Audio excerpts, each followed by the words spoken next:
朝待ちビデオを見ながら解説を一緒にしてよみむなストリームでね何を待ってるの朝待ち今日は何するのはしのを開けてみなキャンパでオールインね何を待ってるの朝待ち前は政治のために来たけど下のはくしおいライブ中 What's going on, everybody? I hope everyone's having a fantastic evening, a fantastic afternoon, a fantastic pre-noon. No matter where you are in the world, I'm Hasan Piker. This is the HasanAbi broadcast coming to you live from sunny California, Los Angeles, folks. We're alive and alive, and I hope all the boys, all the girls, and all the MBs are having a fantastic one because today is a beautiful day. Here in sunny California, Los Angeles, it's 83 degrees out here, and I'm having a great one. So far, dude's 24 hours late. Yeah, I am 24 hours late. These are not glasses that are new. These are very old glasses, as a matter of fact. I've had these for many, many years. Anyway.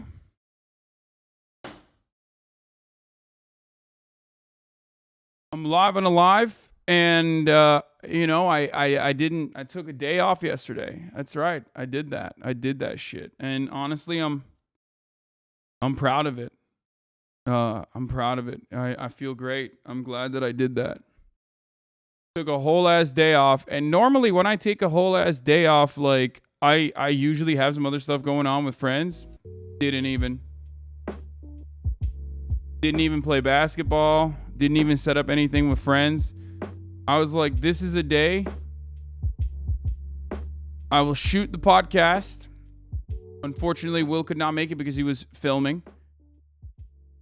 Okay. I will shoot the podcast with Ludwig and Austin. Austin is the co-host. And then after that, I'm just going to not do anything. And that's literally what I did. Nothing. I sat around. I didn't read. I didn't write. I didn't even post on Instagram or Twitter all that much, really. That's how you really know I took a fucking day off, you know what I mean? Because, like, normally when I take a day off, I want to fucking post. I'll usually be posting.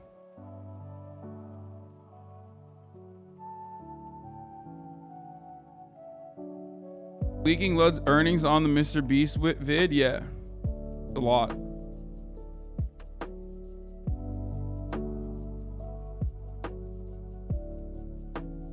And the new Fear End episode will be out soon, for the record.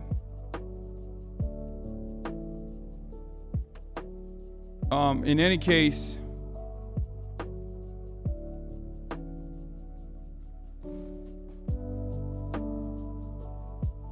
midlife crisis confirmed. Oh no, that's sad. Anyway, in any case, folks, I took a full fucking day off, and I'll tell you exactly how I feel about that. I feel great, and I'll tell you what I did. I went and I got ice cream. I had a homie be like, "Hey, can I come over with this girl and use your pool?" And I was like, "Yeah, do it. Come through." So we came over with this girl. And they went in the pool, and I went in with them because I was like, you know what? I'm going to go in the pool. I'm not doing anything. After that, we went to a store called Kith. Like how Mike Tyson says kiss. I don't know if you guys know that. And like originally, my friend was like, bro, let's go there. Because they have ice cream there too. They have like something called Kith Treats. Yeah. And for me, like when I heard ice cream, I was like, you know what? Holy shit, chat's so cringe. Yeah, I know. I mean, I wasn't around for one day, so chat's gonna be really fucking annoying today, I think. It's gonna be like the most parasocial. But yeah, Kith is like a super hype beast area, super hype beast fucking shop basically. And they sell like a bunch of overpriced streetwear, right? Anyway, regardless.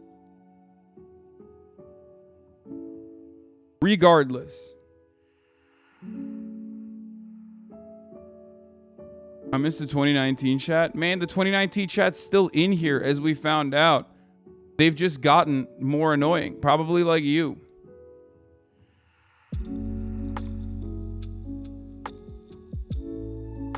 The funny thing about this community is that like the 2019 chat is like literally still in here, and they've become like the most annoying people, the most unapproachable people in the chat, and they're completely oblivious to it.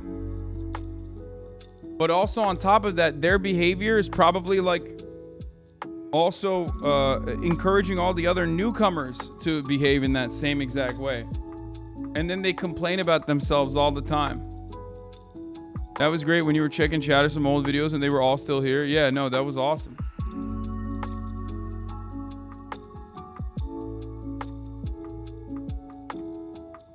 I've gotten less annoying. I'm just numb to this content.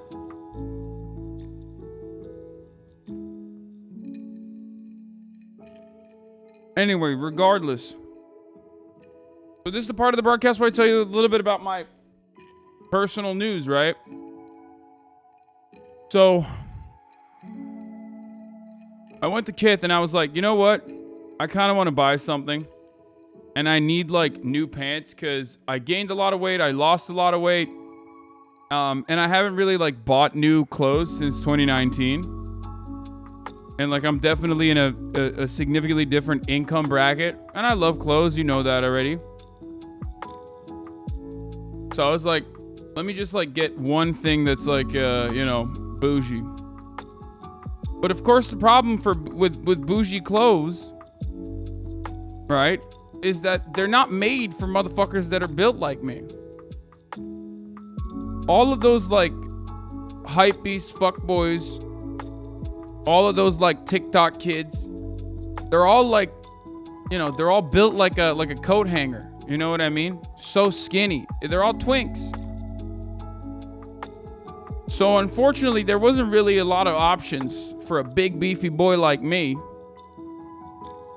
But I went and I tried on this outfit. I think it's like Maharashi or something. Anyway, it's weird though.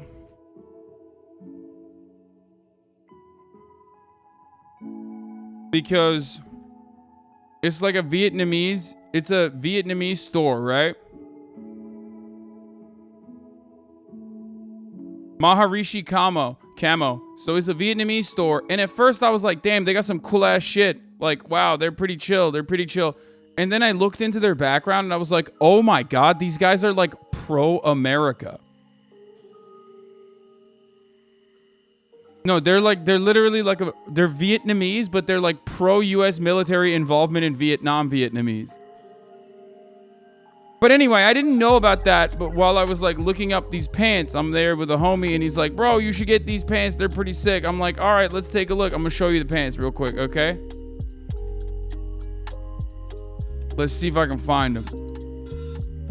So they had these like tactical pants. They weren't loose, okay? But the problem is that the tactical pants had tassels on them. You know what I'm talking about? I wonder if I can find them.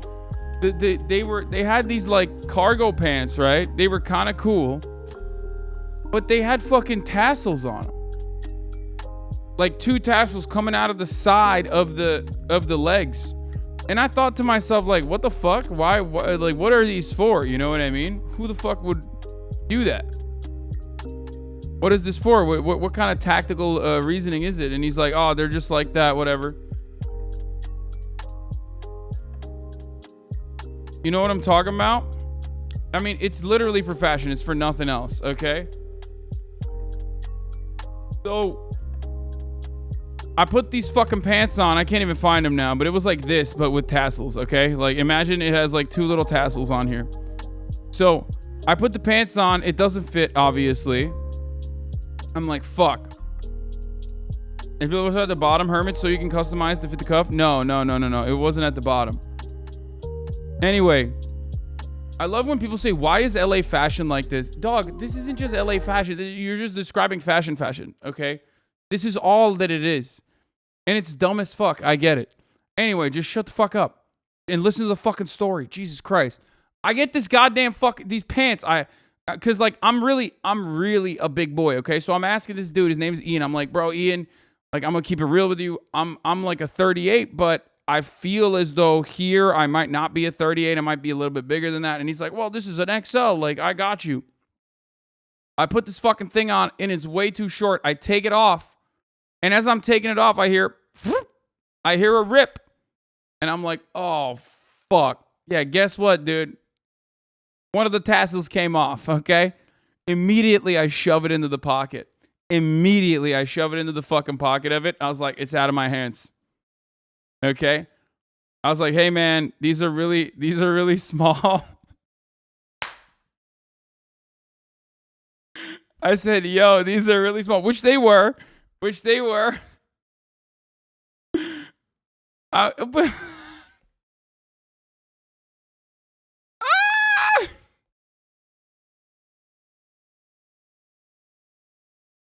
oh, Jesus Christ. I was like, these are too small. They didn't fit. And then I ended up buying this other stuff anyway cuz I felt bad too. Like I felt I don't know if you guys feel the same way when you were like, if you ever make someone like in the service industry busy, like you have to give them something. You know what I mean? Like that at least that's just for me. Like that's why when I go to a restaurant, if I don't drink alcohol usually, except I did drink one night this weekend. But if I don't drink alcohol, if I'm just fucking slamming Diet Cokes, like I'm leaving a gigantic tip because like you're making that travel time. You know what I mean? And your assumption is like during that, if we're looking at it analytically, like if you're doing that travel time back and forth over and over and over again, like the expectation is if I was slamming fucking drinks, those are like $13, $14 a pop, $20 a pop, depending on what the fuck you're drinking, right? So like I have to factor that in. So I tip like I just had, 11 vodka sodas or whatever instead of just the 11 Diet Cokes that I drank. And it's like you can't go to a nice restaurant and be like, here, just give me the bottle of Coke. Okay? I just want. They probably think it's impressive though. Anyway, so I feel the exact same urge when I go to like a store that gives you clothes, especially because like I'm very hard to shop for. I'm very hard to shop with, as you guys already know. So I bought these fucking pants. Oh my God. No. These do have the tassels though, but it's not these. No. Here, thank you for this, chatter. They do have the weird fucking tassels on them. But it wasn't that. It wasn't these pants. Even though these pants are sick.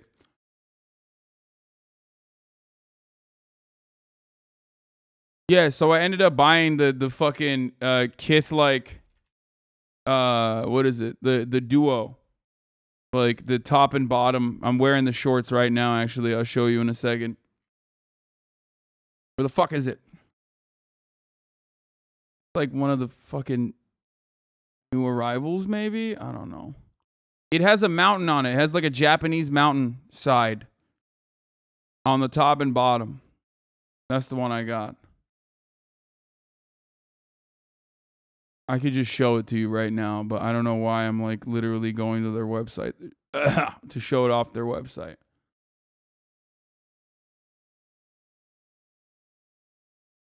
Didn't know Kiss still existed? Bro, it's the wackest shit. I'm gonna be honest. It is the wackest fucking shit. Okay.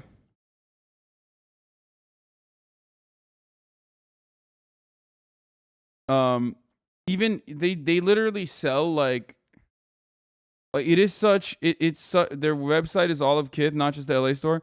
Anyway, it's such like fuckboy shit that like they sell Kith branded like hand cream and shit. You know what I mean? 38 is kind of small for someone your height, right? Wait, 38 weighs? No.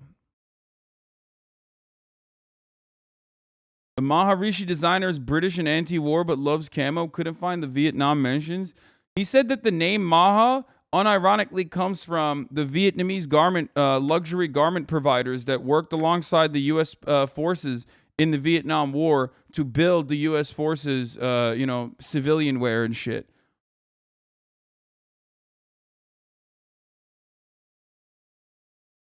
I'm 38. I'm 6'7". You're fine, Hasan? No, 38 is big. This guy says, woof, 38. Most dudes are 32 to 34.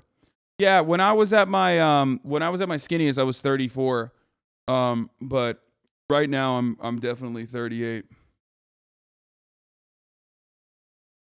Maharishi means great saint in Sanskrit. I'm just saying that's what they fucking said. That. Holy shit, dude. I know that Maharishi is also Indian, okay? I know that. Yikes. I know. Okay, here, I'll just fucking show you. I'll just show you. Don't know why we're having this conversation. Don't know why everything turns into a fucking debate, okay? I don't know why, but it has to happen, I guess. So if it has to happen here, like I'll just dive a little bit deeper so you fucking understand it, okay? Understand where I'm coming from. Maybe I misunderstood something about the designer and his background. I haven't looked into their interviews, but the way that they're presenting themselves, especially in the about section of certain things that they're selling, made it feel like they were, how do I describe it? Not exactly anti-war. Nice headband and rug, my guy. You're welcome. Why can't I find it? They had an Associated Press jacket, okay? And I clicked on it because I'm like, that's kind of cool. They had like an Associated Press Vietnam jacket. Like as though they said that this one was for the Associated Press, like, journalists that got lost in the war. Not that it matters. Like, if something fucking looks cool, like, you don't have to care about, like, the political underpinnings, right? I just thought it was fascinating. That's why I brought it up. Wait, why can't I find it now? What the fuck? Oh, here it is. Thank you, Praden. Here it is. The Associated Press jungle jacket. Wash cotton poplin. Okay. Well, it's fucking savings are out of control. Jacket's kind of cool. I was going to buy it. And then I looked at the description of it. Wait, why can't I see the rest of the description? Wait, what the fuck? Oh, here it is. Here. Look. Stone embroidered name tape vintage stonewash. A reproduction news reporter jungle shirt features woven patches and name tapes made from lightweight cotton poplin. Shirt is the imagined uniform of a missing photojournalist. Often these unique press uniforms customized with the patches of the units they join on the front line are some of the most rare and sought after by collectors. 1960s era U.S. Army cotton poplin Wait, did they delete this? Oh, here it is. Maha Tailor Shop. Originally a standalone tailor shop, trade boomed when the U.S. Navy accepted the invitation to advise in the Vietnam War. And the Maharishi Fine Tailor Company emerged, providing modifications and customization for U.S. soldiers and the uniforms of the Civilian Irregular Defense Group. I've never heard someone describe America's invasion and war crimes of Vietnam as advice. Even the most like rugged pro-military hawks in the United States of America would not describe it that way. That was like, if we're in the fucking 50s and leading up to the Vietnam War in the 60s, like then maybe, okay? Because that was the original purpose as to why they were there, training and advice. And then, some of them got their shit blown up. You know what I mean?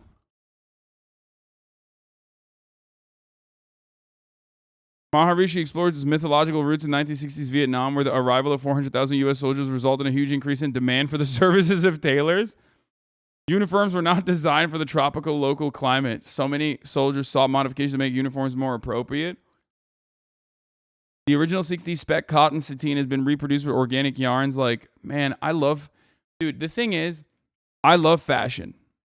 Okay, you guys know this, even though because of that reason, sometimes I really, sometimes I swing and I miss, and that's fine. That's what happens, right? That's just, you're not always going to be batting 1,000, okay? Or whatever sport reference that I don't know.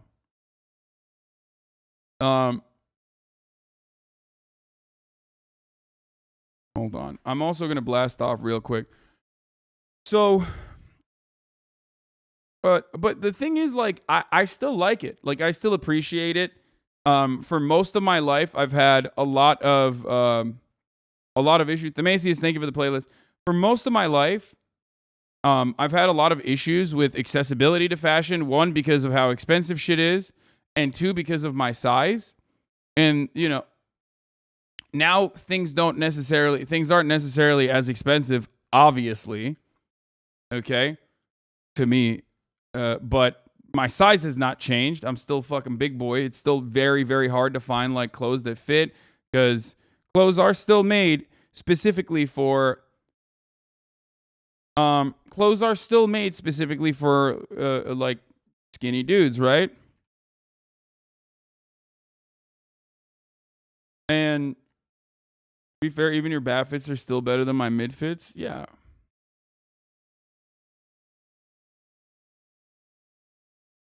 Yeah, I did see the big cat in PFD Ether, Aaron Rodgers. I said I didn't look at any fucking news, but I did see this one at least. Yeah, shouts out to the boy, PFD commenter. I live in Japan and I'm a big guy. Accessibility is hard here. Yeah, that's what I heard. I heard like Skara had a hard time finding clothes and shit. That made me so sad. Shouts out to Skara.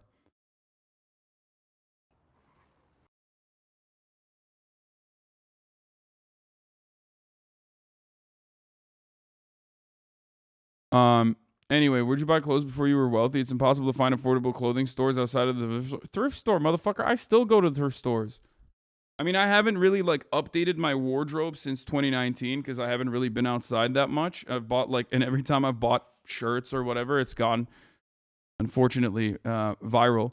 But, yeah, thrift stores. I mean, dude, I'll tell you my progress, okay, through fashion. I was a Maxinista, which is really awful because like H&M and Zara and all those like fast fashion brands, they didn't necessarily have my sizes back then. That might have changed. Okay. But I was a Maxinista. I go to fucking Marshalls and TJ Maxx. Do not suggest Ross Dress for Less in here, okay?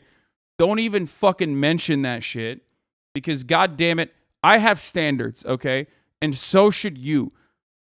Like, those places are really good if you need, like, home appliances or some shit, you know what I mean? If you need, like, a fucking pillow, and if you want, like a seven times sailed, like, a pillow that was, like, 11 seasons ago popping off as some, like, luxury designer brand or whatever, and you want to get it for, like, $1, those stores are great.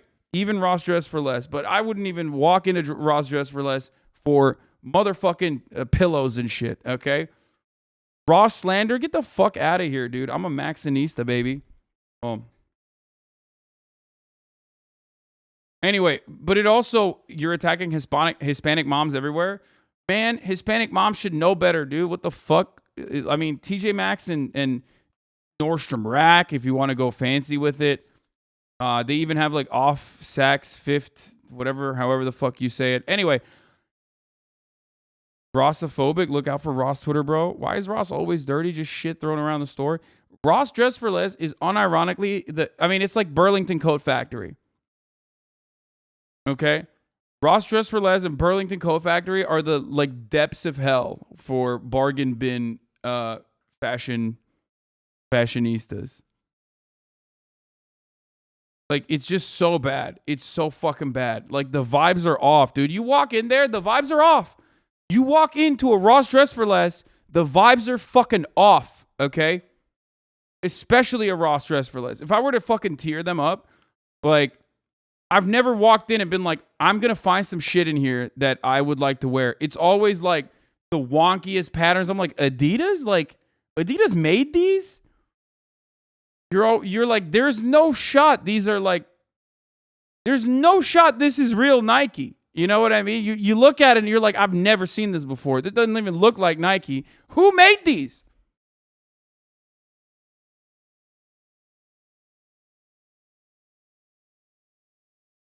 Ross has the vibe of depression and failure. Yeah. Can't shop here. The vibe's not on it. No. You know what I mean? If you've ever been to a Ross Dress for Less, you know what I mean. At least at like TJ Maxx, sometimes you go there, especially because I'm a big boy, right? They'll have like a triple XL that's like a nicer brand. You know what I mean? And you're like, holy shit, this is like $14 for something that's like otherwise like a $300 shirt or something, right? Ross, you are not finding that. That is not happening at Ross. That's never happening at Ross. At Ross, you go to Ross and you do dress for less, but you also, it takes a lot out of you. Okay?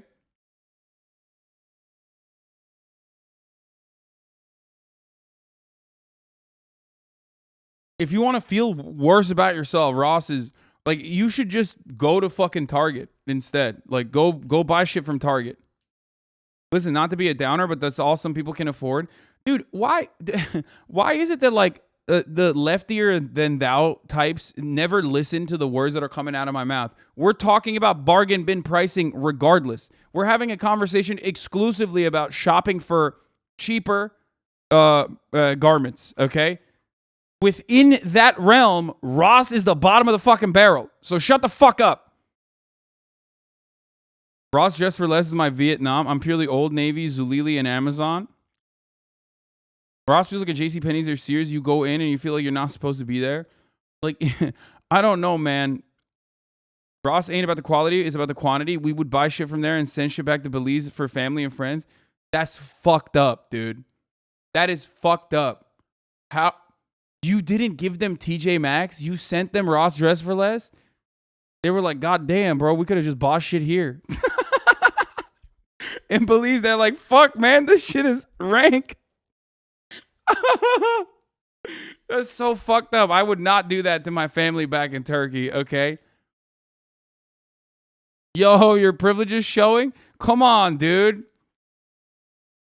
I did that shit too. We did that shit too. But, you know, TJ Maxx or Marshalls.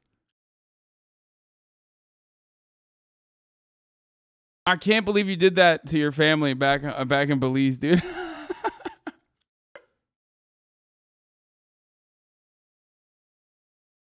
Every fucking fob / every foreigner in here that has had the luxury to be able to go to the United States of America knows exactly what I'm talking about. Where you go there and you go with a fucking empty suitcase, or you buy the suitcase at the TJ Maxx, like the biggest one, and then you fill it with shit for your family. Everyone does that. Like, but, you know, don't do it at Ross. You can at least get last season's Ralph Lauren from Marshalls and TJ. Exactly. So, anyway, back when I didn't have a lot of money, that's what I would do. Back when I would just go and try to like find something chill at TJ Maxx and stuff. And never at Ross. I have walked inside of Ross though. It's like really bad. Outlets are obviously fire too. Want like last season's shit, but anyway, but that's a higher price point. But thrift stores are the best, actually. Even though thrift stores have been inflated out the ass as well. You calling out every Mexican in the chat by disrespecting Ross? I'm just saying, man. There's definitely better. There's definitely better shops out there for the same price point.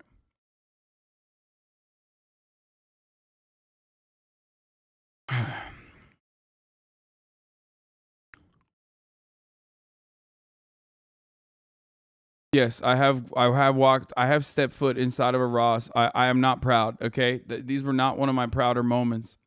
So,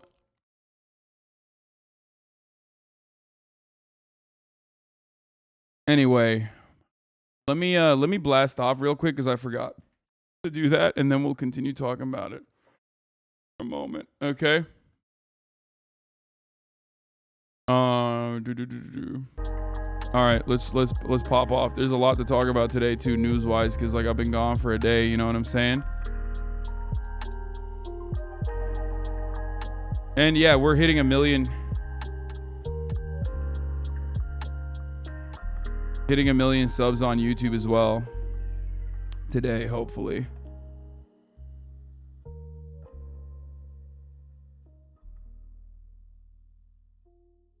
That's right.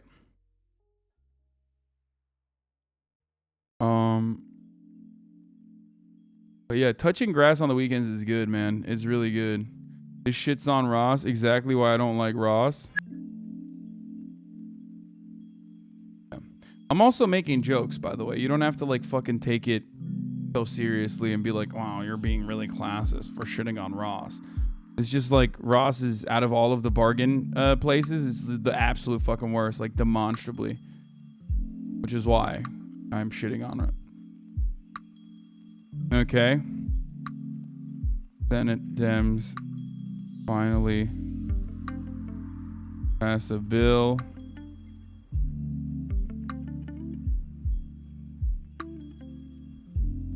and big mad.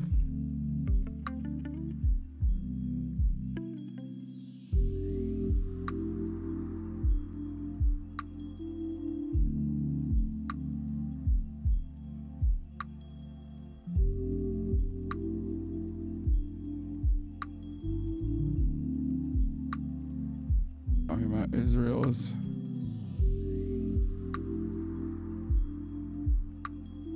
Gaza. More. Get in now. No notification today? Damn, bro. I don't go out for one fucking day. I don't stream for one day and Twitch forgets about me, dude. And then they're like, no notifications for you. How fucked up is that? Actually, I'm not going to put Israel Gaza in there because make jokes and shit. And I don't want to fucking mention that in the title where I'm making jokes. Okay.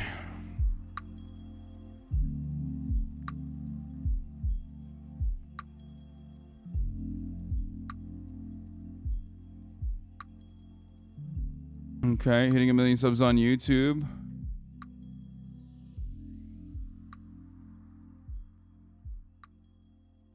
I'm also going to check in with Ludwig as well. Checking in with Bud. Well, we will talk about it, yes. Analytics.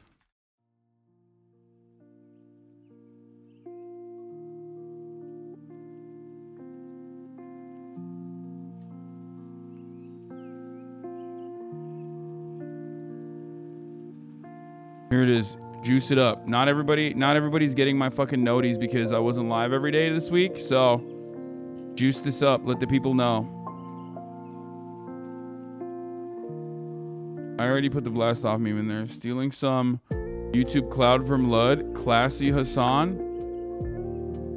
Who cares? Poor you, cry more. Stealing some YouTube cloud from Lud. See, this is what I don't understand. Like, am I more clouded than Lud, or am I stealing some clout from Lud?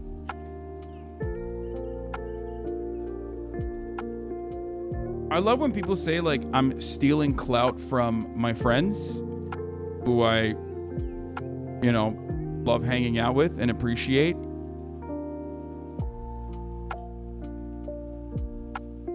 I am unsure, but I will get mad regardless.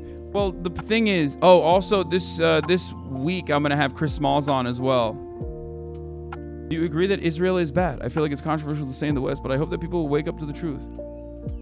Do you think that the U.S. and Europe will turn against Israel in your lifetime? The first answer is yes. I think that the Israeli state is an apartheid genocidal state. And it is absolutely unacceptable. The crimes against humanity that are a part of everyday existence for the lives of so many Palestinians. But will the United States of America or Europe ever criticize Israel? Absolutely not. They will definitely like politely say, hey, don't do that. But America will never personally say, shut off the funding tap to Israel or anything like that.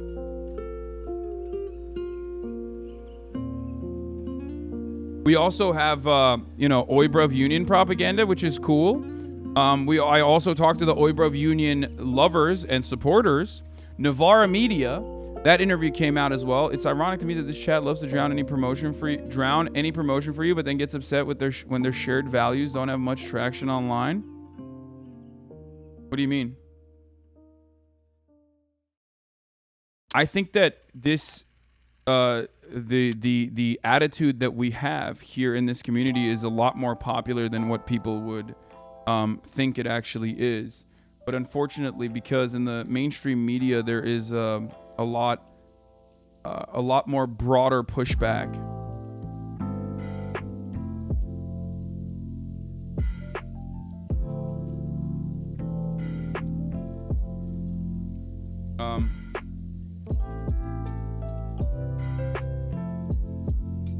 There's a lot more broader pushback in mainstream media to leftist values. So it's like, it's basically, Aaron Bastani seemed a little low-key off-put by the amount of Oybrev roasting you do on stream. Yeah, he has no idea. Yeah, Bastani did not know how much I make fun of Oybrevs.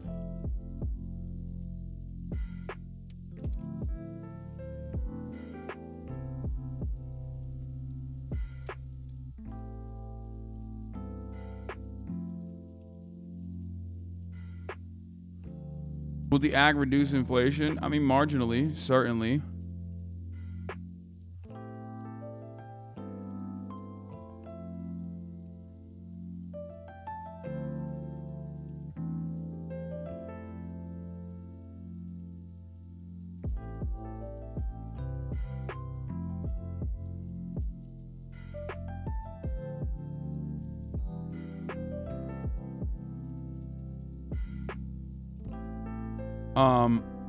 Where is your Finnish-Finland flag? Where? It's behind me somewhere on the desk. If you want to see it, you can watch it.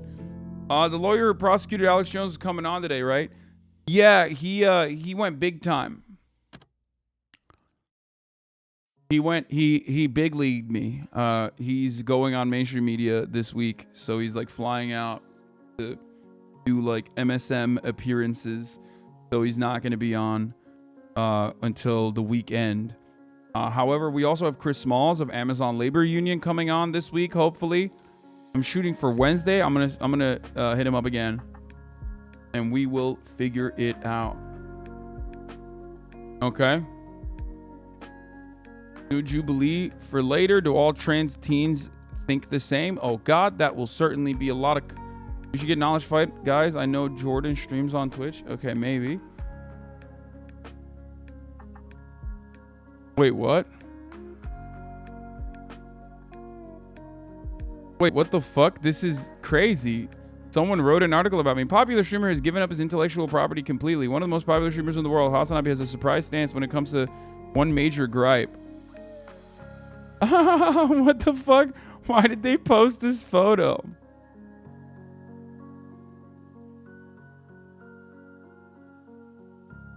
They make it seem like I got hella fucking cash up in here, dude.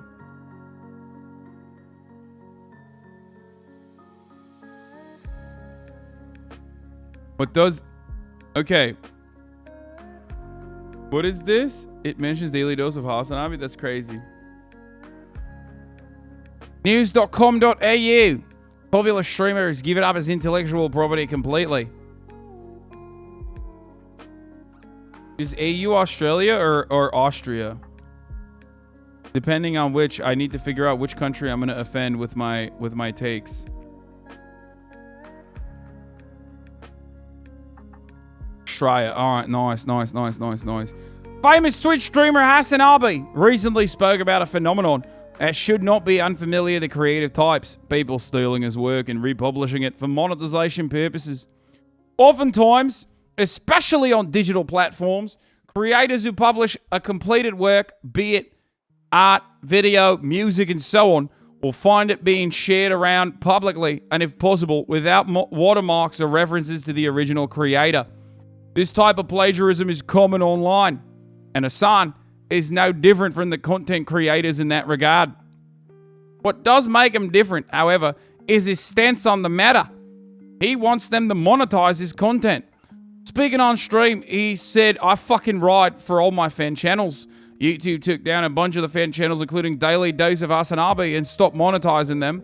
I want them to do whatever the fuck they want. I don't mind their existence. I encourage it. I've basically given up my intellectual property completely. The only request he has of these fan channels is that they provide links to the channels such as his Twitter, Instagram, and Twitch." HasanAbi is one of the top streamers on Twitch, producing content that is more politics-oriented for average crowds of 30,000 daily, primarily focusing on American politics. HasanAbi's category as a just chatting streamer marks him as one of the most popular non-video game-related channels on Twitch. Twitch streamers often will issue takedown requests against channels that use their content without permission, especially if channels begin monetizing content that isn't theirs. HasanAbi is possibly the largest streamer to state publicly that anyone can use his content as they wish, as long as they provide links back to his channels. HasanAbi recently began criticizing the uprising of slots on Twitch, including the grimy practices of major cryptocurrency casinos, paying top streamers to stream their gambling habits. This exposes a large portion of the Twitch population, 40% of which aged 16 to 24, to gambling and other predatory practices. Crypto gambling is currently illegal in the United States, and Twitch has stated that they're investigating the category for potential regulation. That's right. Nice. All right, Aussies.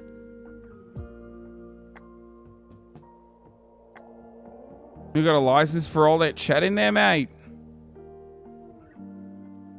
Not enough people give props for how good you've gotten with these accents. Thank you.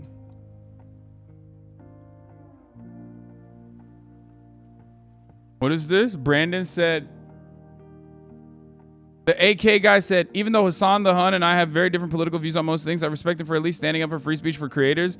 Would love to have him out for a range day sometime and show him real gun culture, maybe with Clean and Donut Operator. For the record, I don't need fucking clout. I've made my money. I'm good. I just think it's neat to talk to people who acknowledge shooting guns is fun and want to try and explore it. Do a Bloodborne accent. Dude, I'm a little scared. I'm not gonna lie. I'm a little scared. These guys have a lot of guns, okay?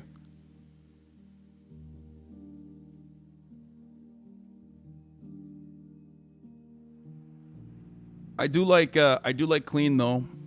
Clean is the man. How do I request the Edinburgh accent? Dark Brain and cringe post by Senate Dems. The comment memes are also cringe. Okay, well, what? They did a fucking Dark Brandon post? No shot. Oh, no. It's done. It's over. The meme is dead. The meme was already pretty dead. Like, especially because, like, people who unironically like Brandon. Like, when people who like Brandon use the Dark Brandon meme, it's over. It's done. Why? Because the joke is that Dark Brandon is bullshit. He's not real. Like, the idea is like we're making up stuff that he has done as though he's like actually fucking a person with like serious interest in emancipating marginalized people, right?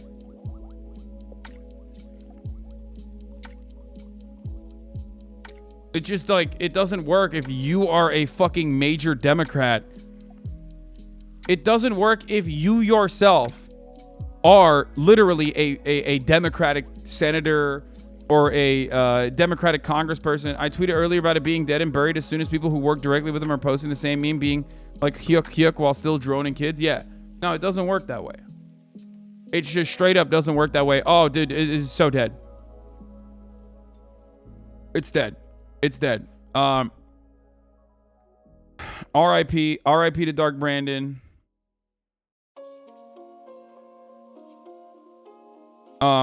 Gone but not forgotten. Do you see people trying to tie it to 4chan culture? I mean, I think it is. Everything is 4chan culture, though, on the internet. It's just like, I think, you know how, like, I was thinking about this earlier today, actually, while I was working out. You know how there's like nice ways of saying certain things that you normally, like leftist ways of saying certain things that otherwise, if you said in a different way, would be considered inappropriate? Like queer coded. You could say queer coded and people are like, oh, this guy's a leftist. But like the right-wing version of that is just saying fruity, right? Or gay. Like, this guy's gay. Okay? It's just the same shit. You're saying, like, kind of the same thing, right? It's true. We can say it in this space. We're having an honest conversation about it. And I feel as though saying something is 4chan culture is just like a nicer way of saying, maybe not even a nicer, but like a more out of touch way of saying neurodivergent, which is also a nicer version of saying autism. One has a derogatory connotation though. No, I understand that. That's what I mean.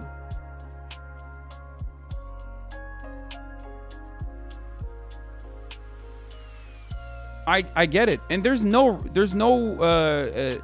problem with it. You know what I mean? Like especially because that's just how language works. You know what I mean? Like you are basically describing the same thing, but you're also saying I'm not against that thing when you say queer coded versus or neurodivergent. Versus, like, if you say it in the way that, like, a right-winger would say it, then you're basically dropping any kind of, like, pretext that would actually be in support of said groups of people. Okay?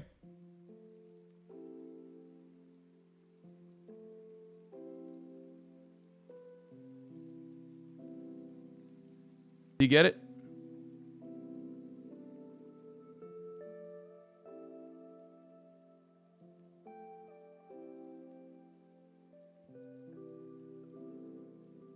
Like verbal social sensitivity.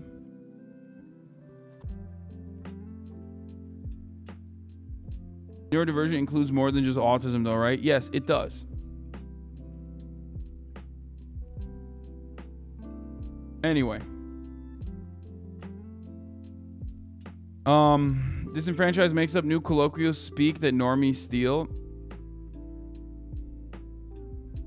4chan culture ranges from like incredibly right-wing, alt-right, like horrifyingly racist reactionary memes that are created specifically for the purpose of like marginalizing people, all the way to like concepts that have been completely taken over by even the left, like Pepe the Frog, you know what I mean? But to the out-of-touch boomer that looks at said realities, they will say, God damn, M-HUD with a 39-monther. God damn. Anyway, avoiding the ads at the top of the hour for 39 months. That's what M-HUD's been doing. It's 12/12. Make a wish, everybody. I'm running the fucking ad break right now. Maybe you wished to get a gifted sub by someone if you're a lucky boy or girl or MB. Maybe you have $5, which you can use to subscribe for $5, at which point you will be able to avoid the ads on your own. Or maybe you don't have $5 and you have a Twitch Prime. By connecting your Amazon Prime account to your Twitch account, you will be able to avoid the top of the hour ad breaks by using your Twitch Prime here. Here's the 1-minute ad break now. Matt NLT, thank you for the 5 gifted subs. XX River Pig XX, thank you for the 5 gifted subs, allowing 10 people total to no longer see the ads. Here's the 1-minute ad break now.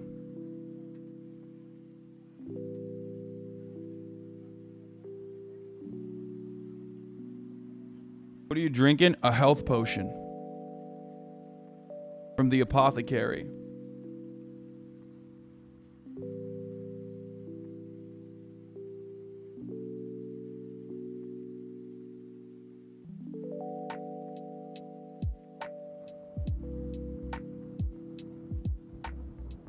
Shoe Hash, thank you for the 5 get the subs as well.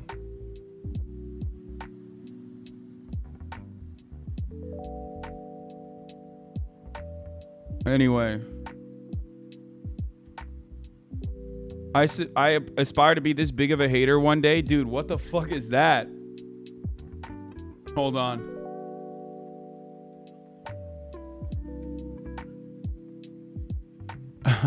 This is an insane fucking take. This guy says, car wouldn't start this morning, get to work late, and our internet is down. Lol, I love this shit. Unlike KD Trey 5, Kevin Durant, I actually enjoy taking the hardest road. It's basically just problem-solving practice. You enjoy having a shitty car and getting to work and not being able to connect to the internet? I love that. That's so funny. One thing that you get to have as like someone who is like Kevin Durant, who is completely removed from like the normies, is that you can make a fucking joke like this and then people will not. Old Katie Twitter was unhinged. Yeah, no, I know. Kevin Durant has always been blasting people. Okay? But one of the wonderful things is that you can just like quote tweet someone like this and people can understand that you're like being humorous and making jokes about it and dunking on someone without people being like, sweaty. That's a neurodivergent minor that you quote tweeted. Now he has to lock his account. You know what I mean?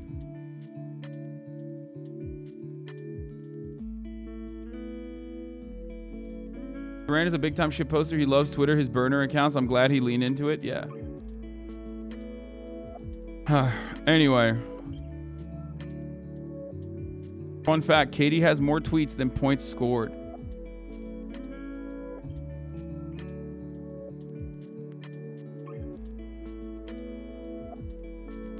Lots of replies of him shitting on a poor person. Hey, guess what? You should have fucking grind harder, broke boy. You know what I'm saying? 8-figure Amazon seller. Anti-guru, 6 years of college, 32 credits.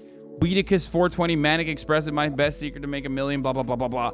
Okay, well, guess what, dude? Broke boy, you should have grind fucking harder so you had a better car. Suck me.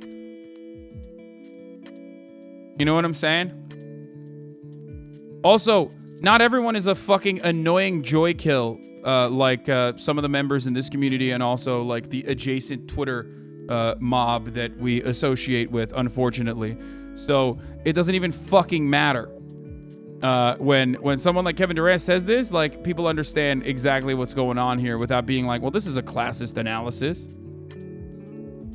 You know what I mean? Why do you hate us? I don't hate you guys. I love you guys. This is a community that I've like actually fucking whipped into shape many, many times over so that it's actually like not a incredibly hostile and awful place to be in. That's why this community keeps growing rather than constantly becoming more insular.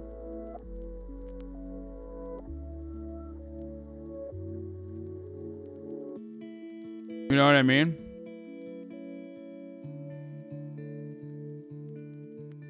Oh, what the fuck? Alex Jones's text messages? Oh,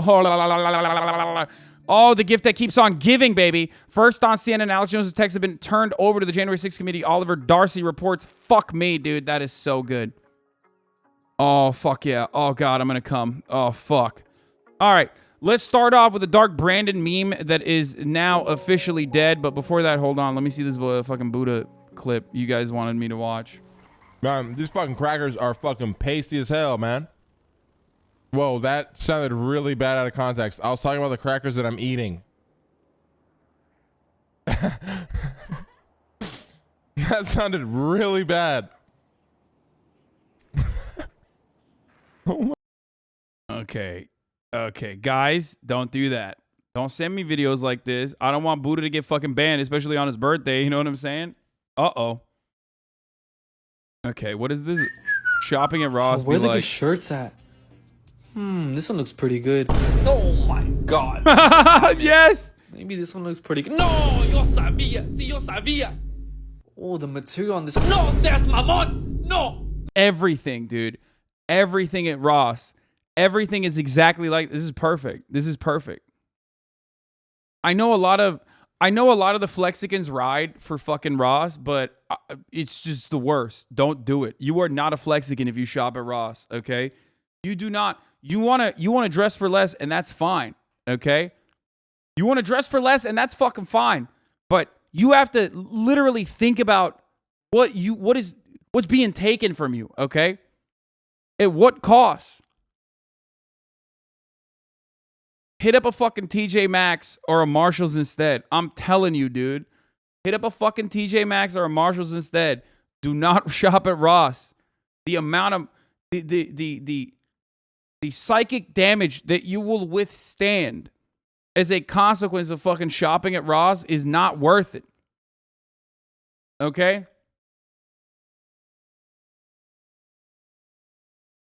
At what cost? Yeah, what did it cost you? Everything. You don't have to do this to yourselves. Exactly. I'm grinding so I can TJ Maxx money. No, I mean, it's the same price point for the most part. And also, not only that, it used to be popping. It fell off high key. No, my friend, it never was popping, okay? Back when I actually used to have time to go shopping for clothes, I fucking loved, especially as like a foreigner that came to America, I loved going to these fucking low cost bargain bin stores, right?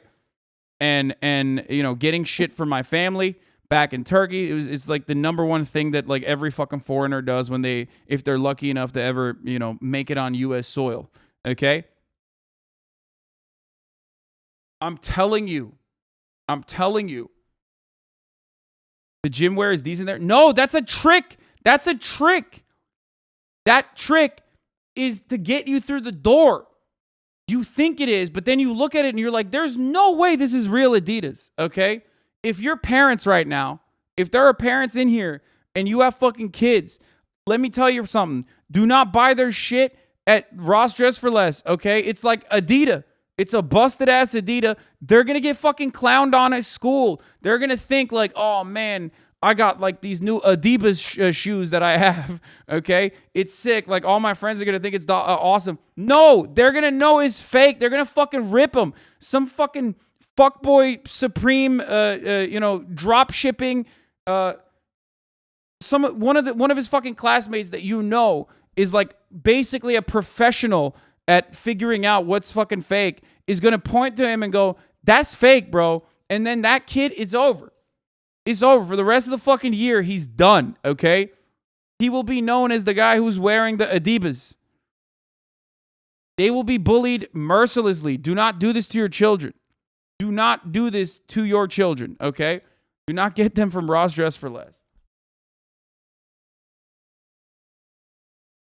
Are you advocating for parents to blow all their money on kids' clothes instead of investing in their futures? Yes, that's exactly what I'm saying. That is exactly what I'm saying. Not every kid goes to school in Hollywood. Man, shut the fuck up. Why is it that people are always like, I'm actually literally writing this from the inside of a prison cell that I've been put in because I'm too poor? Like, shut the fuck up. This is like normal human shit, okay? You don't have to, it's not Hollywood. This is like almost universal. I grew up in fucking Turkey. I went to public school in Turkey, and there was still that same exact concept there, which it was like, why are you, those shoes, those are fake. Like that exists as a universal value under capitalism. Okay? I just disagree. Ross is goated. Dude, TJ Maxx or Marshalls. Okay? TJ Maxx or Marshalls.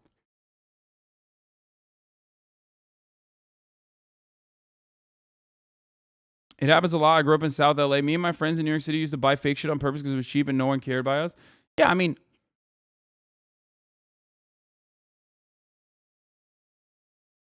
telling me you've never been to a flea market, Ajan? No, I think that flea markets are fine. It's great. If flea markets are awesome. Ross and TJ Maxx are the same company, have the same suppliers. Yeah, except it doesn't fucking matter because clearly the better shit that's still at the same price point goes to TJ Maxx and the worst shit goes to Ross Dress for Less. Ross Dress for Less and Burlington Coat Factory is where clothes go to die, okay? It is literally the American version of sending like an African country the losing Super Bowl team's t-shirts, okay? That's it. Which, by the way, speaking of which, would be kind of fire if I could get my hands on that. But it is literally the American version of that. It is the domestic version of that. Just go to TJ Maxx instead. Go to TJ Maxx or Marshalls. It's the same price point.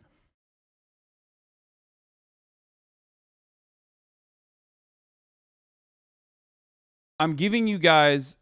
That's not true. TJ Maxx and Home Goods and Marshalls are the same. Ross is a different company. How do you feel about Shaq's shoes being at Walmart for lower income families? I'll just say this much. My fucking foreign parents didn't know the difference between Shaq and Jordans, and they bought me a bunch of Shaq shit, and then I got roasted at basketball camp for it. So I am not too fond of that. I know he did a nice thing and he wanted low income families to have shoes. Well, guess what, dude? Sometimes you still get roasted for it.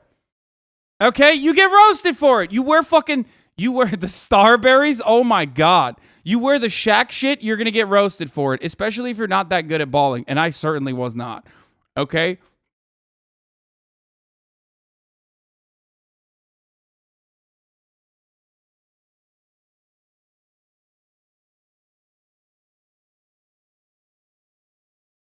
Childhood trauma bias? Yeah, whatever.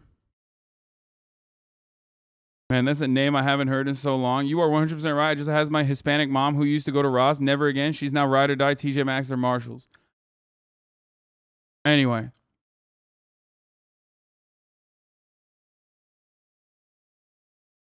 My man said low income basketball camp. Bro. If you're bad like me, it's not low income. You have to pay. But most of the other kids, they're getting paid to go there. That's basketball camp.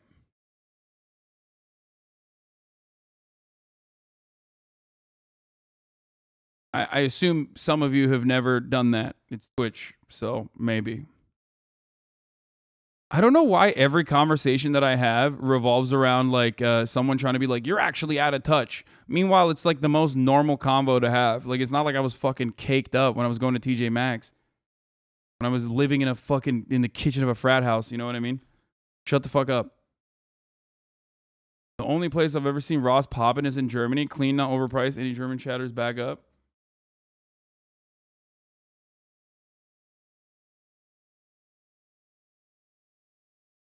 Chat is clinically white and online. Yeah, it's just... You've been in the exact same position, had to pay to go to basketball shit because I was below average at the game. Yeah.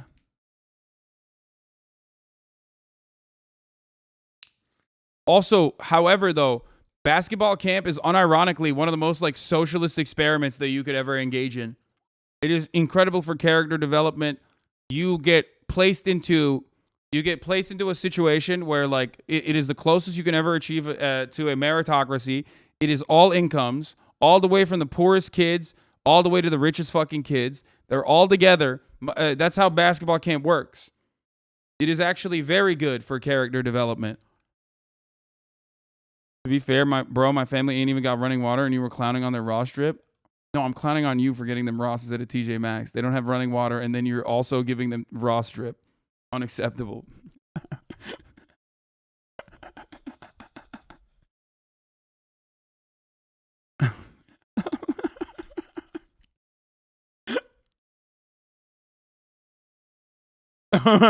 I didn't do that to them. You did.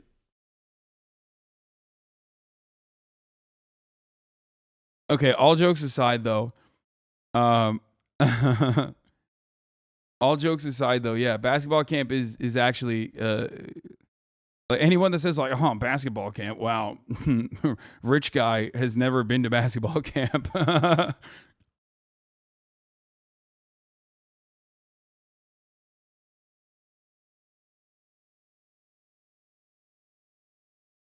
Bro, American brand fetishization is absolutely brain broken. Remember, chat, every time you buy unnecessary clothes, you're supporting the exploitation of a Bangladeshi 11-year-old girl. Yes, that's also true. Being a leftist is like constantly undermining your own personal experience with certain realities that like the overwhelming majority of people would most likely agree with. That could be like a very easy joking bit in a comedic capacity because people want to look for a classist interpretation of such realities because it's coming from like a now affluent, wealthy white dude. It's awesome. It's like, well, let me figure out why this is unethical, because you think laughter is unethical. Okay, that's it. Shut the fuck up.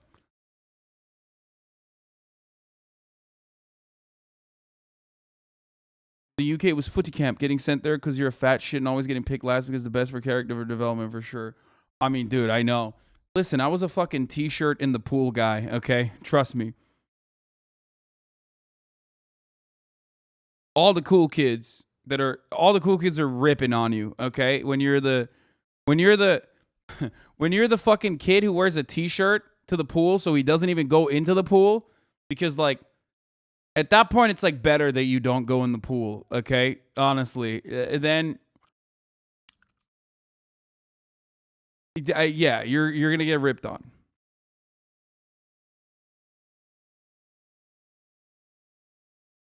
Weren't you still 6'4" in Turkey? What? No, I got a second growth spurt in college, for sure.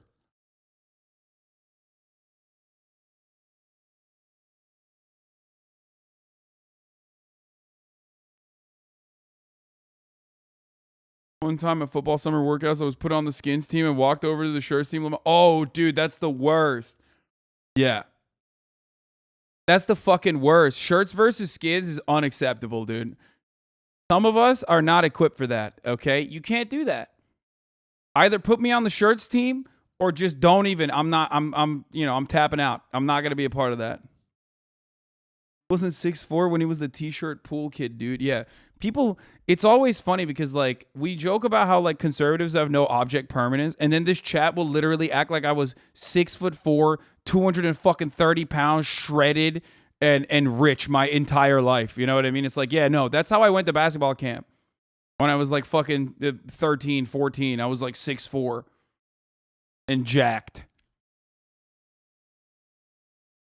This is how I came out the womb, and they were like, damn, how are you so paid at 13?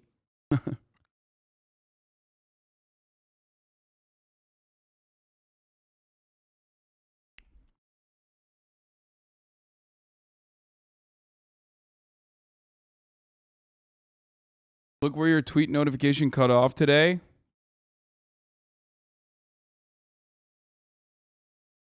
Hitting 1 million subs on YouTube. Senate Dems finally passed a bill and Republicans are big mad. Checking in with Lud about my anal. True. It's probably because we never see any of your out-of-shape pics and just your great-looking ones. Yeah, I mean, I don't really have any of them available. I didn't used to take a lot of photos when I was young for obvious reasons as well. So that's probably part of the reason.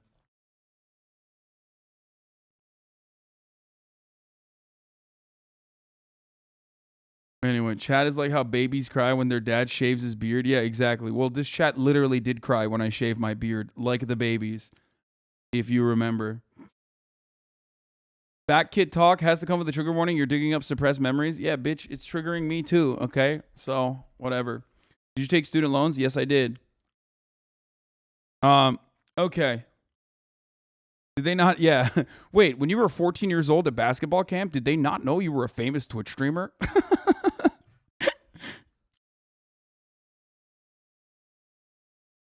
You're an elite man. Do you think messages like this should be more received by men? Oh, I can't wait how terrible this is. This is true, but ask. Okay, that's going to be terrible. We shouldn't even look at that, honestly. What is this? What every Andrew Tate TikTok sounds like to me? No, but I don't think you're understanding this. Girls are weird, girls are smelly, and girls drool and boys rule. I mean, that's literally it. Yeah, this person nailed it straight up. I've been making this joke for a while now. I already saw the Buddha clip, chatter. I already watched it. I was 365 pounds. Now I'm 205 pounds. Still going on until 185 pounds. Took a year off, but maintained back on now.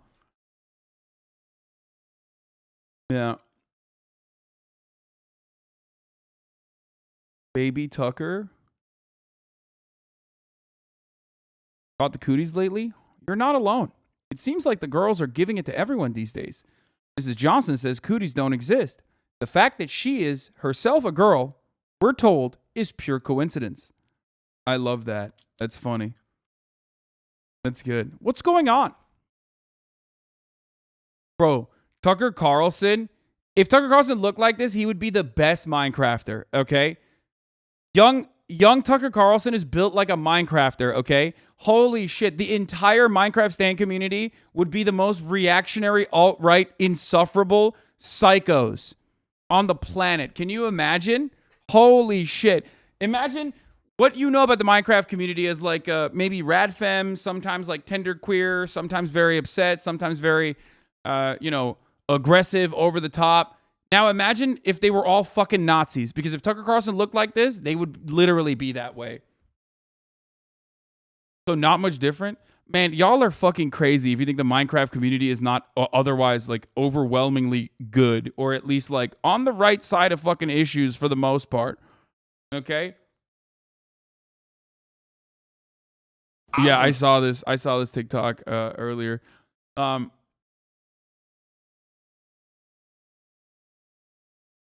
No, Minecraft Twitter, especially as they're aging now, but Minecraft Twitter, personally, okay, for the most part, is politics revolving around empathy, but they certainly do have a lot of, they certainly do have a lot of edges, and they are they're like rad femmes. I make fun of them. Okay, you did it, Hasan. Congrats. Never worked harder on anything my entire life. Thanks, everyone. Hey, okay, Will. We did it. We made it to 1,000 subs. Wait, where's the hold on, where is the counter? To be fair, I didn't want to, or 1,000 subs, 1,000,000 subs. I did not want to look at the counter because I knew that it was going to be broken. But we did it. We officially did it. We made it. And because I knew that if I pulled it up, last time I did this shit, when I pulled this shit up, it went down. And I know it's probably going to go down again now. But that's it. It's over. We've made it. Hella people will unsub when they see this, by the way. But yeah, see, it's already happening. But there's plenty of people who are combating it as well. So, wait, what? Real-time subscribers? Why is it at 990? What the fuck's going on? Dude, stop! Every fucking time, dude.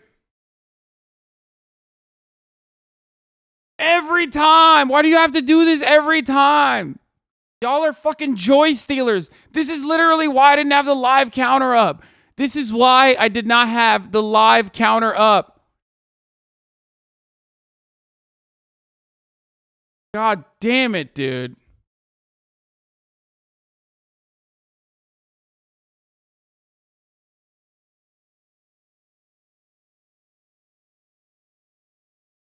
She made a sequel? Okay, we're done with that. We're done with that. But yes, I made it. I made it to 1,000,000 subs. Shouts out to Warger. Shouts out to Will Barker. Shouts out to Austinox. Shouts out to even the Daily Dose of HasanAbi, who we sometimes contract out for some edits as well. We made it a long time. I really did not think that I would hit 1,000,000 subs ever on YouTube. Shouts out to the HasanAbi Clips Industrial Complex. You know what I mean? Congratulations. I hope all of you hit 1,000,000 subs one day as well. Okay. And thank you. Thank you for riding me out to 1,000,000 subs and a gold YouTube button. Okay. We had a couple of years back, old heads know, back in like 2019, I believe, before the 2020 election boom, I had a conversation, or in the beginning of 2020, actually. I had a channel that was non-functional for the most part. I hadn't even opened up monetization on YouTube. Some of the videos were monetizing, most weren't. I don't even know how. And then I had a conversation with Ludwig. I think like back then he was a small fry as well.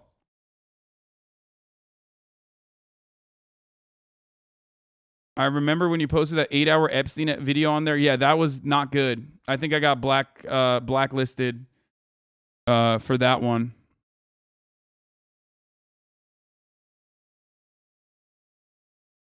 You had the convo with Elwig in September of 2020? Wait, really?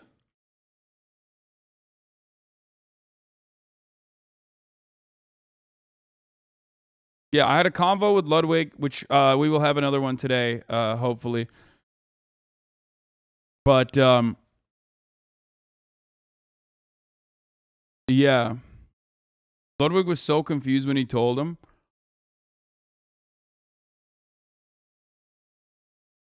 Your name was mentioned a lot last couple of weeks of Andrew Tate. I'm on team HasanAbi. I remember you watching Roasting Caitlin Bennett, and then I was hooked and started watching your stream. Yeah, I think there's a lot of people in here that came in from individual videos that they either saw on the HasanAbi Clips Industrial Complex or videos that they saw on videos that they saw on my, on my channel. This one was a big one. Gun Girl gets publicly owned by communists. 3.1 million views strong. Reacted to the Bishop Bureau talking about the political compass. 2 million views strong. HasanAbi reacts to men's rights versus feminism. I made Andrew Tate run away in a debate. That's a new one.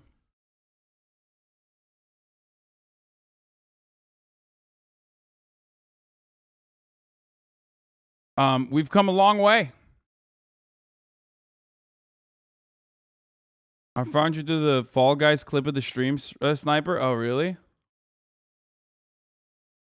Some of you, of course, discovered me through other Twitch streamers that I collaborate with. That's normal. That's usually how it works. This is you and Ludwig talking about YouTube. Look, at the end of the day, if something happens... Oh my God, this was literally on September. I find a lot of fulfillment from what I do. I think that it's easy to just like overlook it, say, oh, dude, you're just a fucking React Randall. Or, oh, dude, it's just like you play video games. You're so... I had 186,000 subscribers on September 11th, 9/11/2020. That's crazy.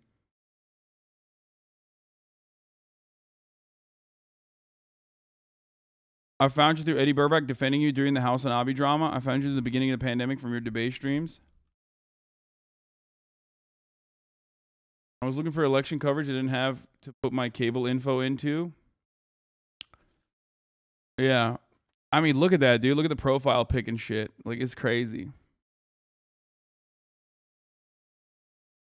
You never really talk about 9/11. What are your thoughts? Just curious. Yeah, we're just gonna keep that. We're gonna keep that a secret. But yeah, 2020, I had 186,000 subscribers. I had a conversation with Ludwig. More than possible, right? I mean that I if you look at the way the platform how many people looked. watch Tucker Carlson's dumbass every day? What?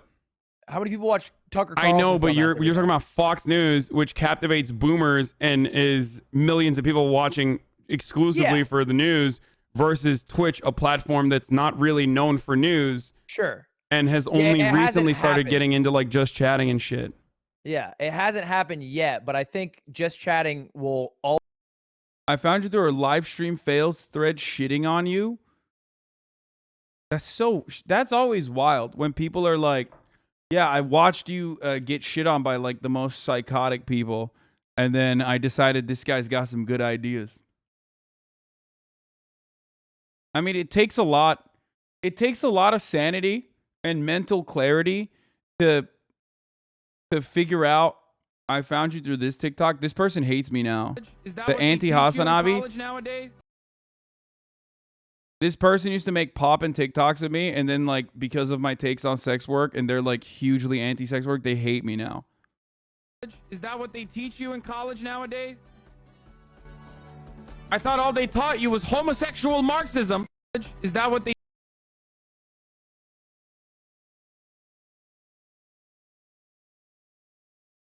I found you through incels hating on you and used to be a hate watcher. That's always so strange to me. But I guess like that's the goal, right? Found you through shit camp. Yeah.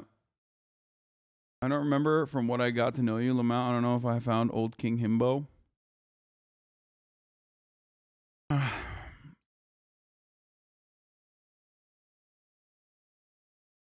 I found you in my mom's room.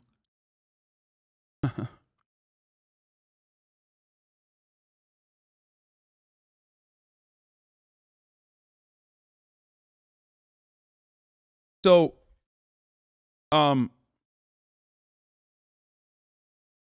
yeah, as I was saying back then, I mean, holy shit. In the past 2 years, we went from 183,000 subs to 1 million, which is pretty fucking crazy. And I found you right after your 9/11 comments and hated you, but then I watched other lefty streamers and realized I was just in love with you. What the fuck?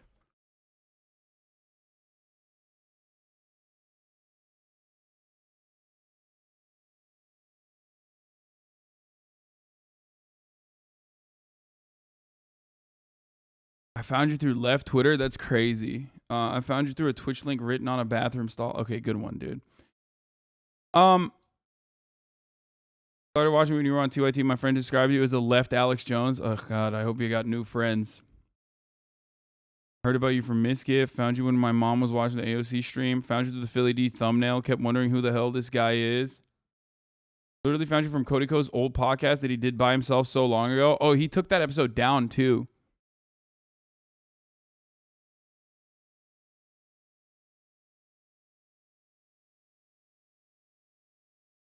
For me, it was Noel Miller's Hot Lab series. I found you because Daft kept mentioning you back in like 2019, 2020. I remember knowing about you in 2016, going through my reactionary phase and forgetting about you, and then getting out and then having one of my still existing reactionary friends tweet about you. Jesus.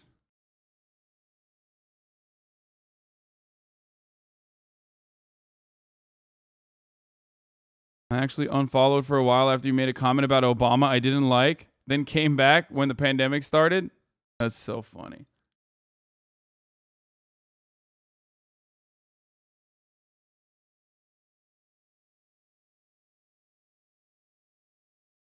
Who the fuck watches something they don't like? Dude, when I turn on stream, I dislike it for some reason. It does bother me to keep watching. I just won't keep looking at it, especially regularly HasanAbi. Yeah, there's a lot of people. There are a lot of people who do love watching content that they fucking despise. I mean, we watch content that I despise all the time. We are hate watchers for reactionary content. The difference, of course, is that a lot of people come in here with negative associations and negative opinions of me, specifically because they will see or hear about me through like out of context clips and shit. And then ultimately they will realize that that is not the case. Or they will realize that I was being misrepresented. Some people don't stick around for that much and they just keep hating. Some people do stick around after that and go, oh, wait, I actually like this guy. There are some people who definitely,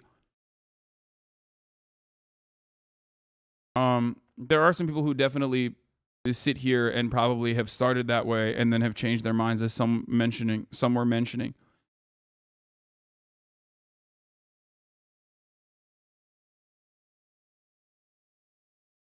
I was hooked when you said, I hope they do a Sharia next on a Boo Boo Bennett video. I used to watch snippets of John Oliver or something like that. Yeah. I wonder how many immediately banned chatters actually like you now. I mean, that's why when we do ban appeals, I love seeing that shit.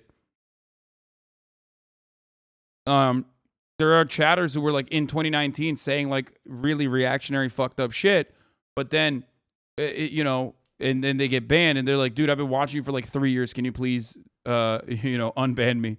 I am not the same person I was when I got banned, and that's awesome. But yeah.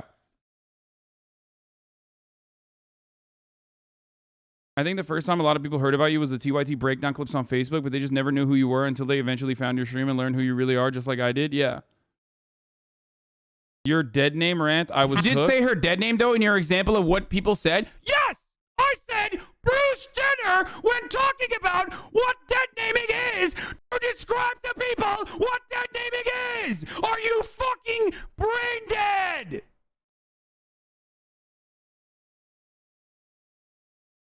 We also said Ellen Page when talking about Elliot Page and what dead naming would be. How do you explain something to people without using examples? That's how people learn. Fuck! Fucking brain dead idiots! You did say her dead name, though, in your example of what people... You don't get heated like that anymore? Call that growth? I mean, sometimes I still pop off like that. I started watching the streams after JHB team interview. That's so crazy. It's always like weird. You pulled my extremely racist friend out of the alt-right rabbit hole purely through your drip. Love that. Found you when a clip of you went viral of you saying, "What's this?" when it was snow on top of their car in LA a long time ago. Yeah. Dude, how the fuck did we go from 1,333,000 to 1,050,000? We went down and then we went back up to 1 million. I guess.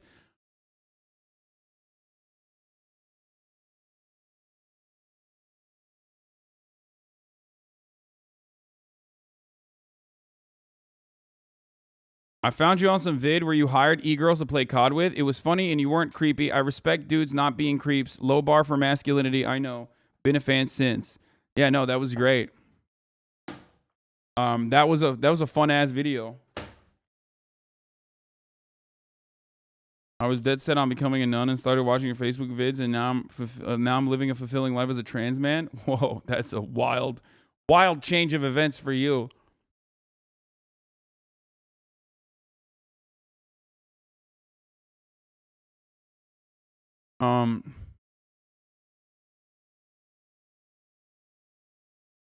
I was indoctrinated Trump-hating MSNBC lib. I saw some of your fan videos on YouTube and was intrigued. I was very angry. You honestly changed my life. Hell yeah, gaming the spectrum.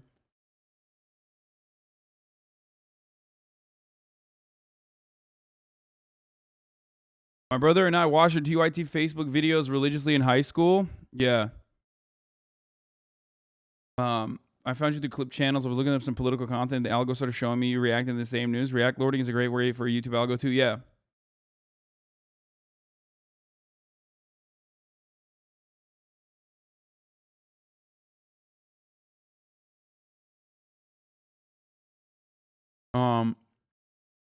Found you from the Bowl Cut streamer James Marco St. Marco. I found you in the 2020 election year after another streamer complained he wasn't the biggest political streamer covering it. What the fuck? Yeah, no, I mean, big waves. This community has grown a lot over the years, and you know, YouTube has never really been my main. YouTube was never really that big for me. It was never something that I like cared about or considered at all. I was just like hyper focusing on, you know, I was hyper focusing on Twitch stuff, and it's wonderful that that even the YouTube channel, my actual YouTube channel, not the fan channels, and there are plenty of them out there, and they're also growing all the time. But my actual YouTube channel hitting 1 million subs is pretty good.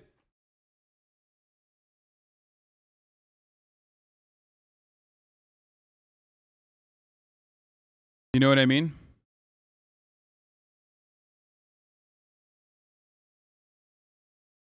Found you the Gun Girl YouTube video.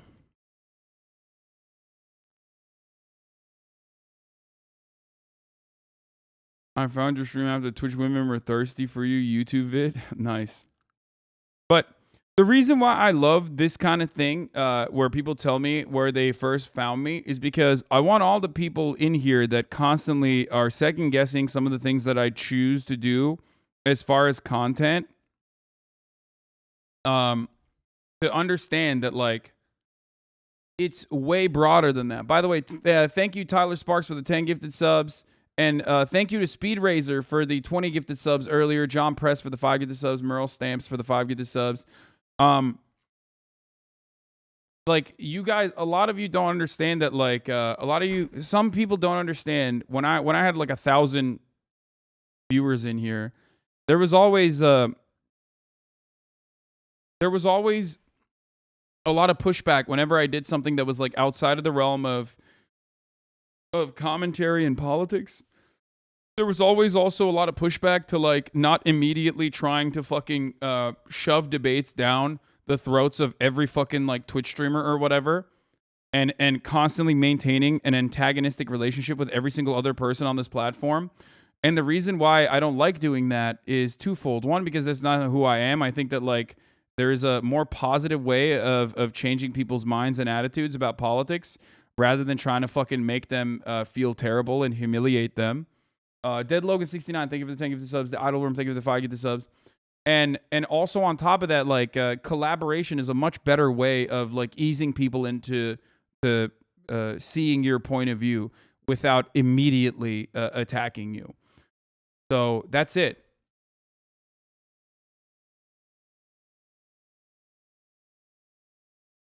There's a method to this madness. So I do appreciate all of you for sticking around for as long as you have. And I love that this community keeps growing. It's awesome. So, yeah.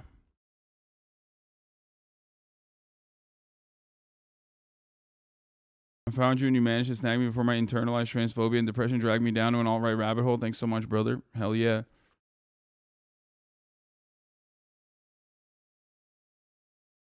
I stayed because you taught me more about Japanese war crimes than my teacher did in Japanese high school. Yeah, of course.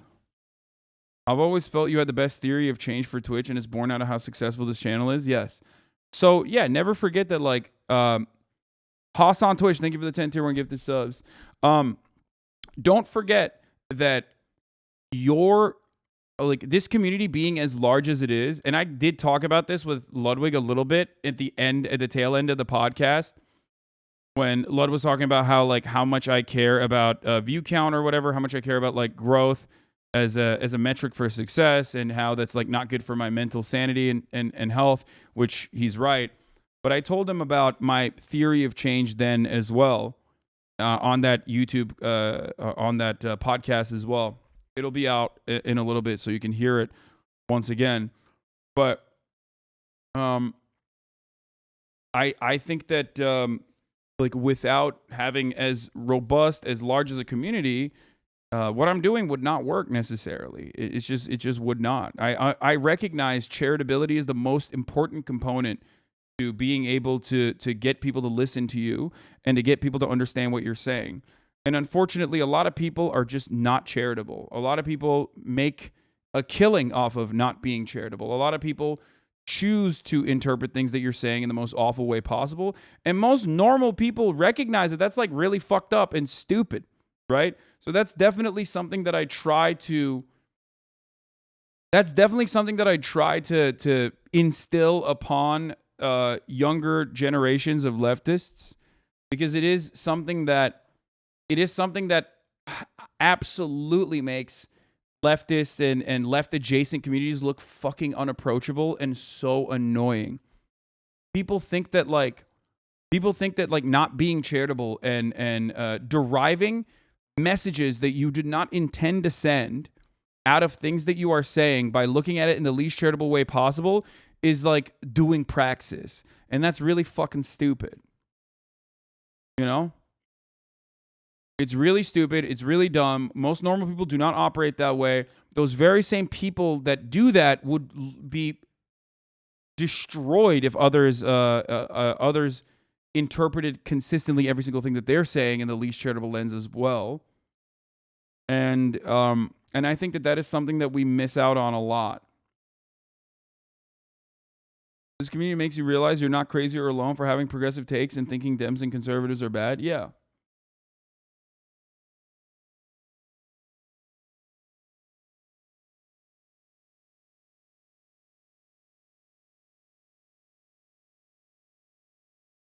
So yeah, done that to me. What I've taken something you've said that's not charitable. I mean, that does happen. For the record, I certainly do that myself sometimes when I'm like on a roll and I'm going through the chat and chat is at 100 miles an hour and someone says something that is like insanely reactionary or comes across as insanely reactionary. I don't usually have the capacity to filter that through the lens of like, is this guy being sarcastic or not? You know what I mean? Anyway, let's take a look at I want to crash my car into a telephone pole, standing on the gas with no seatbelt on. I can't handle it. It makes me absolutely. I want to crash. There's an update to it. Pledge allegiance to the flag of the United States of America, and to the republic for which it stands, one nation, under Damn, he got bitter. Where is the Bugatti? I love this new thing of like finding random bald people all over the internet and thinking that they're Andrew Tate. That's such a funny meme, dude.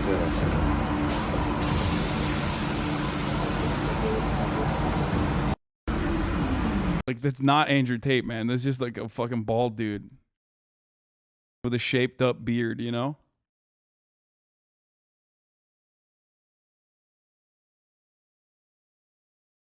But yeah, the thing is, like, for me specifically, I also do have a lot of sarcastic takes that, you know, I use all the time.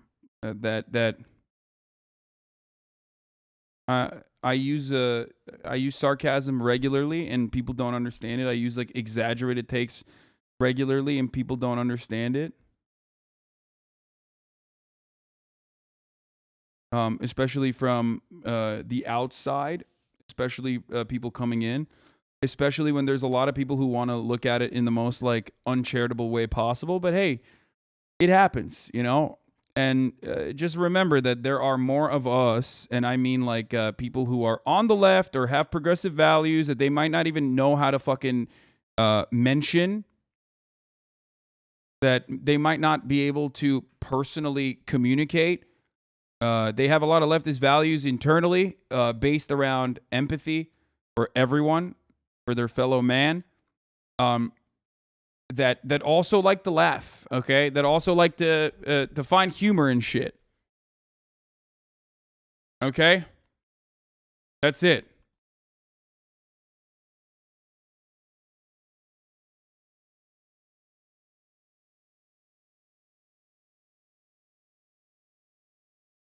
So remember that. There are more people like us that are normal, that personally believe in like personally believe in politics of empathy, that also like to laugh at things. And it is normal to not always agree 100% with every single thing that someone is advocating for.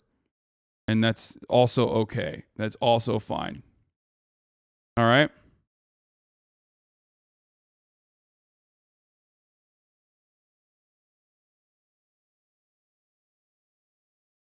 All right. You claim that you have leftist takes. I know. Okay, I'm not even going to read that. Okay. You once permitted me for saying you watch hours of TMZ. Yeah, you do. That's why Radlib started the whole dirtbag left narrative. Yeah. Now, leftism is when you purity test, and the more purity testing you do, the more leftist it is. Yeah.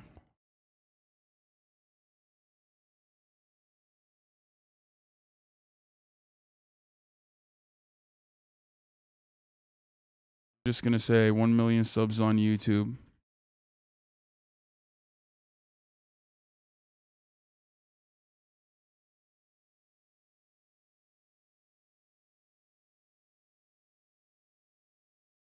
And I have another announcement that's coming out. I have another announcement that's coming out about YouTube in a little bit. Okay?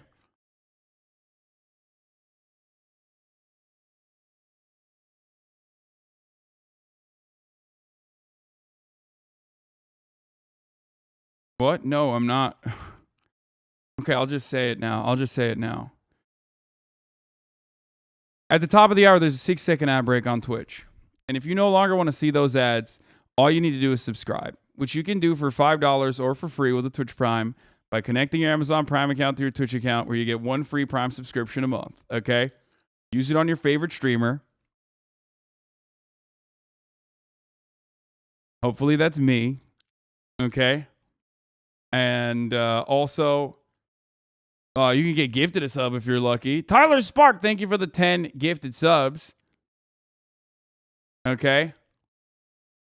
Thank you for the 10 gifted subs. Here's the 1 minute ad break now. Coming now.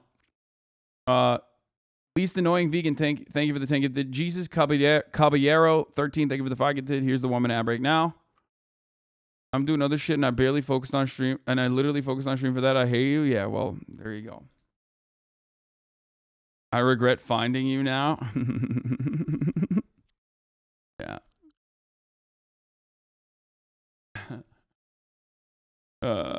Low-key Lucy, thank you for the 5 gifted subs as well.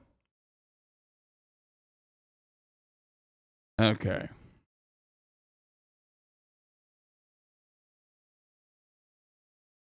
Here, I'll tweet out that I fucking subs on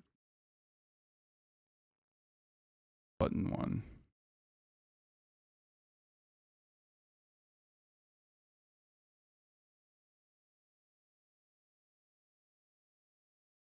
I'll steal the Austin Ox meme. It's a U.S. Army ad, Lmao? Of course it is.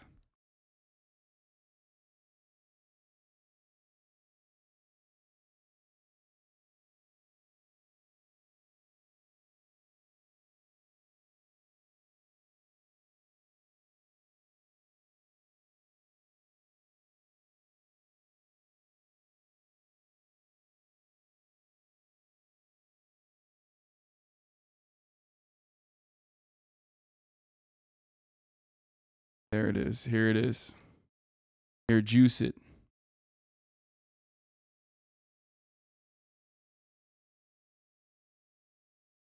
We did it.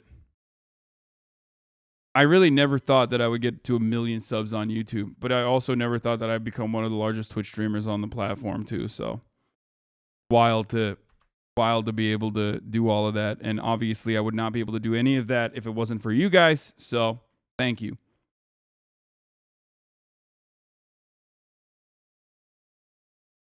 No, my commentary might not always 100% align with what you believe in, but I will keep trying to entertain you and change your minds regardless.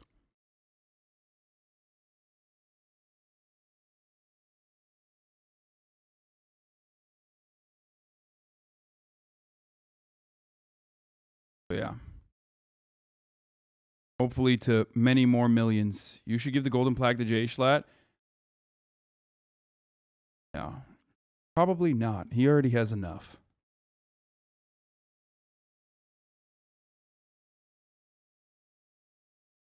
What is the bottle that you're drinking? It's a health potion.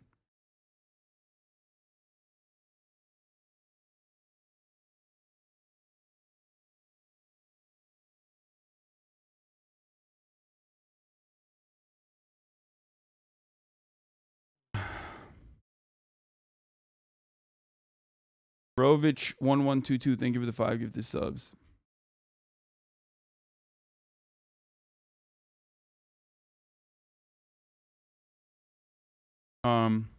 Okay.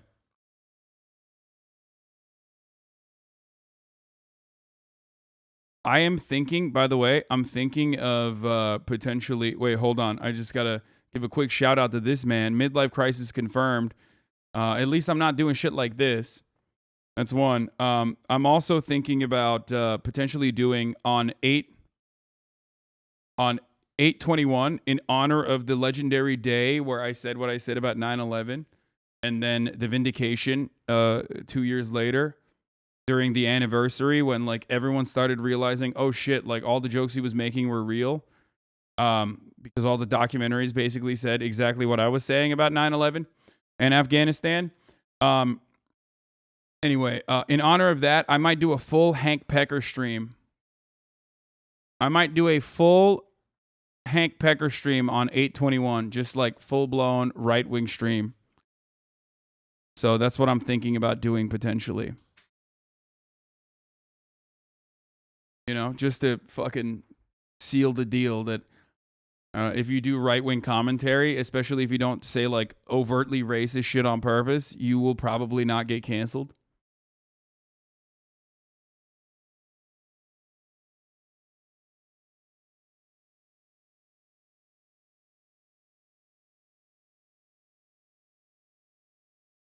Yo, these lyrics, dim pool is nuts. She was 12, I was 40. She said, get the fuck off me. Dad punched my ribs, motherfucking libs. Oh my God.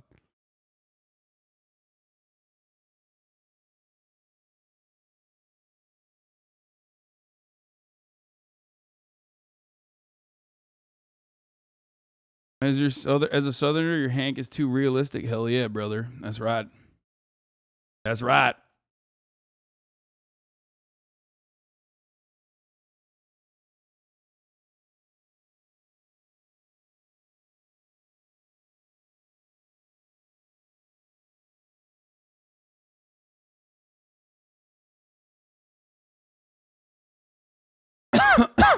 Okay. Pecker Protector, Soheeb, thank you for the 5 gifted subs as well.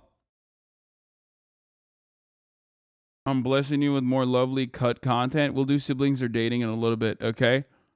Here, someday the human race will evolve to a point where it will stop persecuting people for their art. This is tragic. Brandon Straka, who was the gay guy who was like, oh, you know, why I left the left grift, who was doing that left grift, the ex-leftist grift, who created the Walk Away campaign. He is he's being persecuted for his art.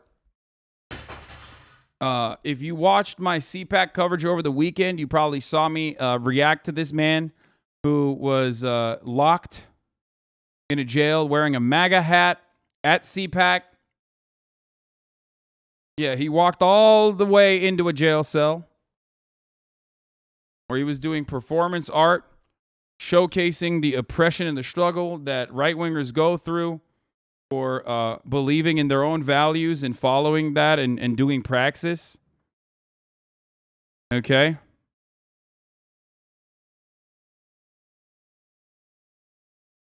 Okay?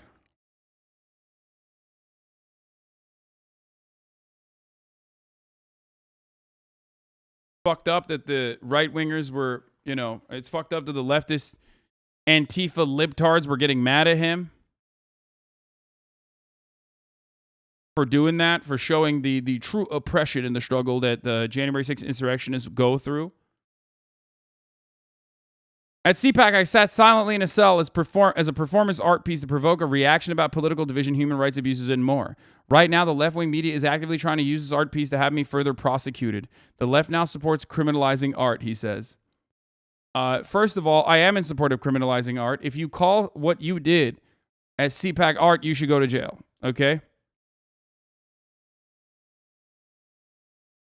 That's all I believe.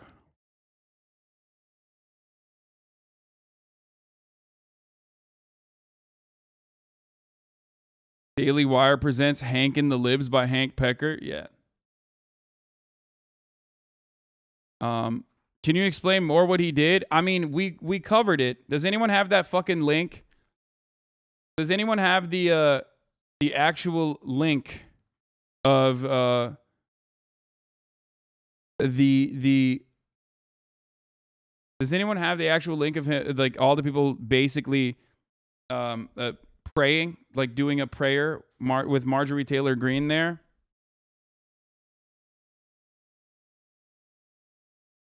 Yeah, it looks like an intro to a porn. If you go to Texas for GunTube content, LARPing as Hank, that'd be peak content. Yeah.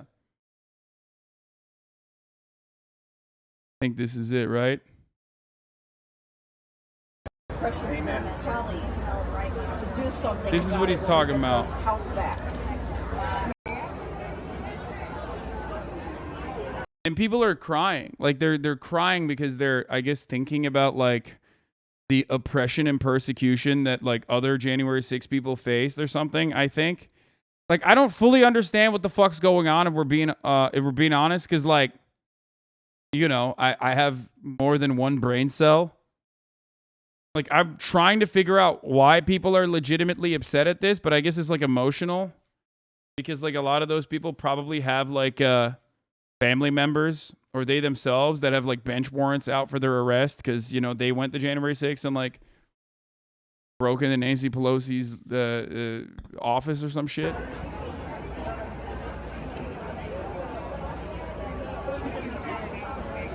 You know, there's more than one message I would like to get across. if I kept it as general as possible, what I would like to say, I guess, at this point is that even for the people, I think everybody is in agreement that anybody who committed violence, vandalism, who caused extreme fear on that day needs to pay an appropriate price for what they did. But there are a lot of people who are suffering, I think, unduly. I think it's very disproportionate to what they actually did. And even more than that, I would like to say at this point that the hatred on both sides has to stop. I love when Republicans say the hatred on both sides have to stop when, like, we know what you're doing. Like, we hear what you say about the left. Why is it that they always got to try to hit the, like, oh, both sides? Like, bro, your entire worldview revolves around, like, shitting on fucking marginalized people. You know what I mean? What do you mean fucking both sides? Like, hatred on both sides? Like, shut the fuck up. It's time to forgive people who made mistakes on both sides. It's time to start seeing each other as human beings again. And it's wonderful that they become like prison abolitionists, though, now that like some of them are actually being prosecuted for like unironic crimes that they committed very openly that they thought they would suffer zero punishment for. I do love that, like 100%. I do think that that's very funny. it's time to stop enjoying and taking pleasure in the suffering of other people. We have an audience kind of built in here. We had already decided to have a booth and get the kind of the real estate space. So I said, rather than, in my mind, I said, rather than make it so sort of abstract, let's literally put up a cell. Let's literally try as best we can to kind of create the size and the conditions of what people are going through. I'll put on the suit. I think this speaks for itself. And try to convey to people the loneliness, the despair, the suffering, and the pain, I think, that a lot of people are going through. And I want to make something really clear, because I know that there are going to be a lot of critics out there who say that I'm justifying criminal behavior or that I'm in some way glorifying the wrongdoing. I'm not.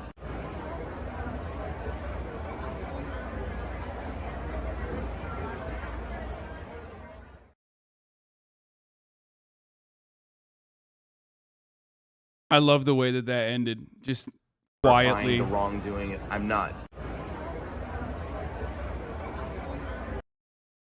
Quietly crying. Is it more or less tragic if you put a little Mexican kid with their same space at the border?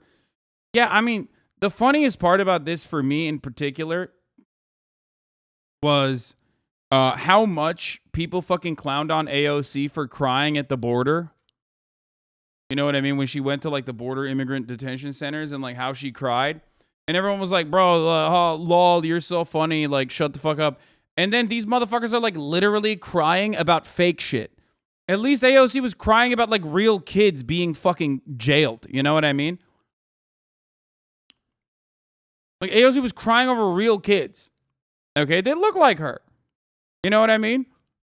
Being prosecuted for the crime of being born at a spawn point that is not on the other side of the U.S. border. Or, yeah.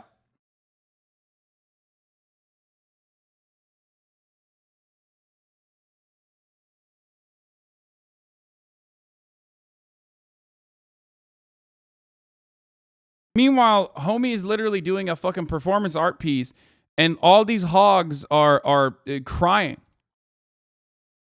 Hogged up, crying. This link didn't even show the most devastating part about this. That link actually did not feature the most damaging, devastating part about it, which was when they got together and did a prayer circle. Let me see if I can find that. It was on my Twitter. I posted it. I retweeted it rather. Let me see if I can find it real quick, because like I do want to show you that side of it because it's fucking hilarious. Like Marjorie Taylor Greene straight up went in to the fake prison and then like prayed with him and got like other people to join in a circle of prayer, which was awesome. Let's see if I can find it real quick on that thread. I do tweet a lot, unfortunately, so it's kind of hard to fucking figure it out. Oh, here it is. Here it is. Here it is. Here it is. Here it is. Wait, it's on this, right? Oh, here it is. Look at this, bro. Look at this shit. Please look at this shit. First, she went in there. Do you care about freedom? Back up, please. Back up, please. Back up. Back up. Back up, please.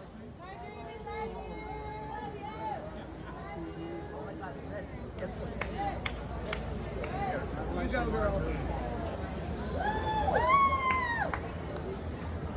And they were like tearing up.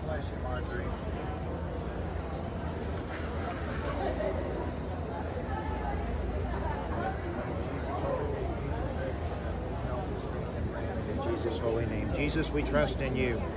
Jesus, we trust in you. And ask for strength upon Brandon. Send forth the Holy Spirit upon him and strengthen him. Jesus, we trust in you. Jesus. I mean, yeah, it's just like, dude.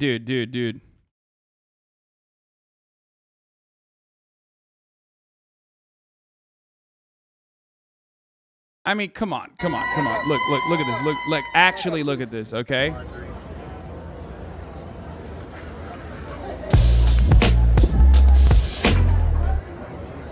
Come on. Are you serious? Come on. I mean, straight up. Anyone that fucking laughed at that joke is self-reporting. You know exactly. You have jerked off to Pornhub so much that you know the intro song, okay? So you can't even get mad at me. You can't get mad at me. Sorry, I don't make the rules. You can't get fucking mad at me for that.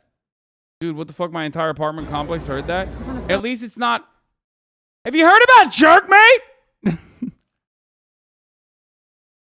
Some of those fucking Pornhub ads are unironically assaulting you, okay?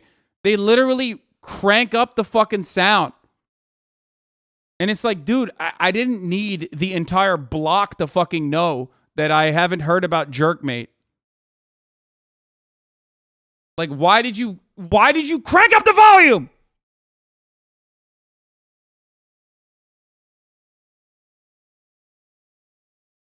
I think they do it on purpose, too.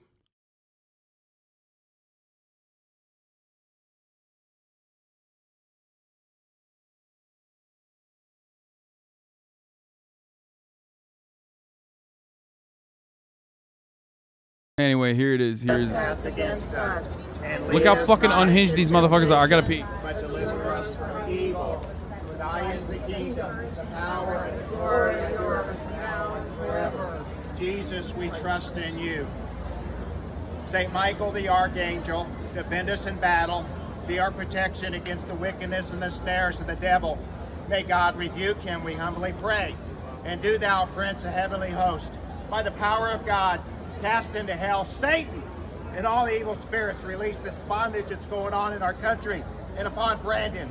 In Jesus' name we pray. Amen. Amen. Thank you, Jesus. Thank you, Lord Jesus. Those who trespass against us, and lead us not into temptation, but deliver us from evil. For thy is the kingdom, the power, and the glory, now and forever. Jesus, we trust in you. Saint Michael the Archangel, defend us in battle. Be our protection against the wickedness and the snares of the devil. May God rebuke him, we humbly pray. And do thou, Prince of heavenly host, by the power of God, cast into hell Satan and all the evil spirits. Release this bondage that's going on in our country and upon Brandon. In Jesus' name we pray. Amen. Amen. Thank you, Jesus. Thank you, Lord Jesus.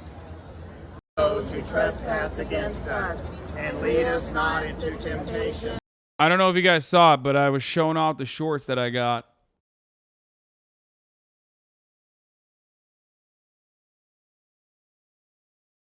Like I said, I mean, these people run the country. They have motherfuckers who literally agree with what they're saying, or will use their power to advance their interests, and that's why America is fucked up.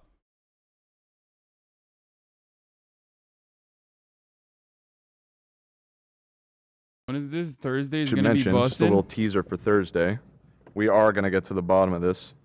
We're doing phrenology this Thursday on leftovers. I got. Oh, dude, Hasan doesn't know. He's gonna know now, though. Yeah. I love Well, that. we mentioned it. We said we were going to do that on the last So episode, Hasan, my co-host for Leftovers on Thursday, there's a meme about him having a tiny head. So we got the official measuring. I'm tool. legit scared. We're gonna measure his dome. Yep.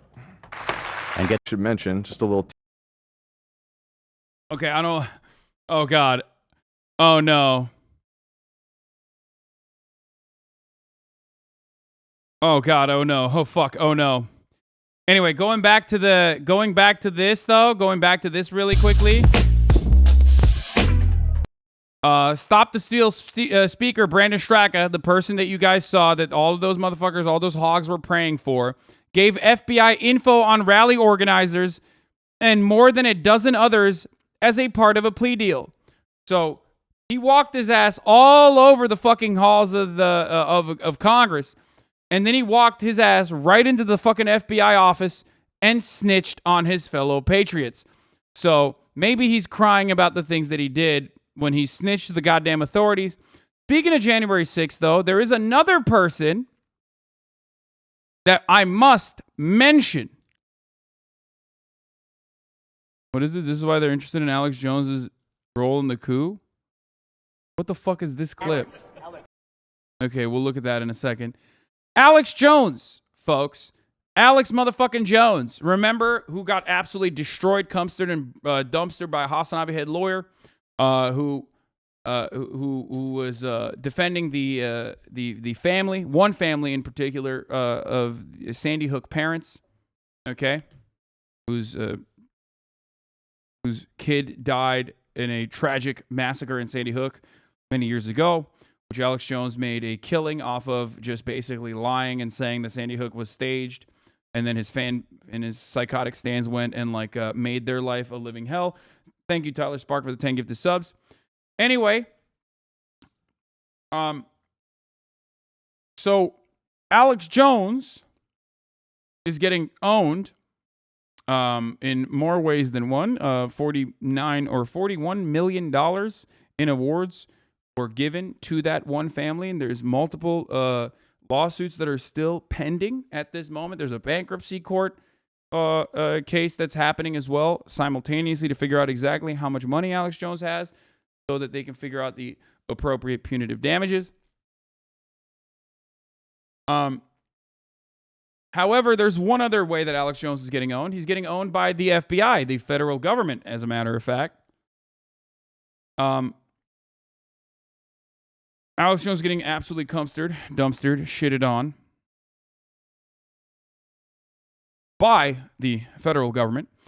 The January 6th committee had asked Alex Jones about his involvement and text messages that they wanted from him for January 6th.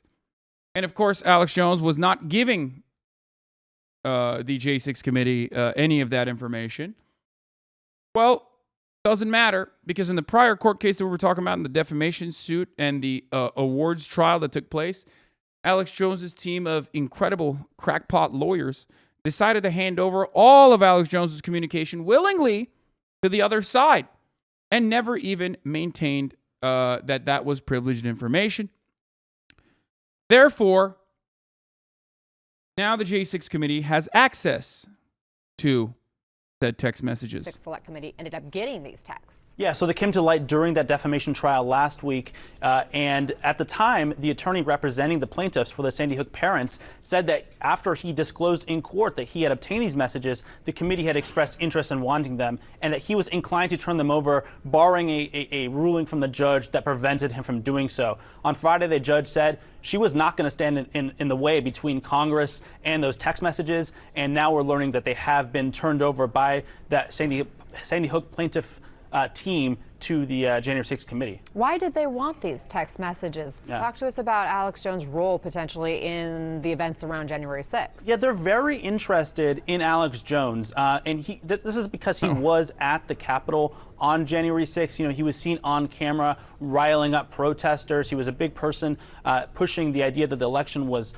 potentially stolen from Trump. Obviously, that's not true. And so the committee has expressed significant interest in talking to Alex Jones. They actually did talk to him, but he said on his show that he claimed the fifth more than 100 times. And so now they're going to see those text messages, and I think a lot more is going to be illuminated to them because obviously Jones was not cooperating very much with the committee. We don't know exactly what's in these text messages yet, but do we know who he was Hate to see it, folks. texting? Hate to see a good man get absolutely owned like this. Just kidding. I don't hate to see it. This is fucking awesome, okay? He deserves it all the way. You rarely ever see karmic justice of this variety take place so wonderfully, so poetically, okay? And I am, you know, I love that. I'm very fond of that.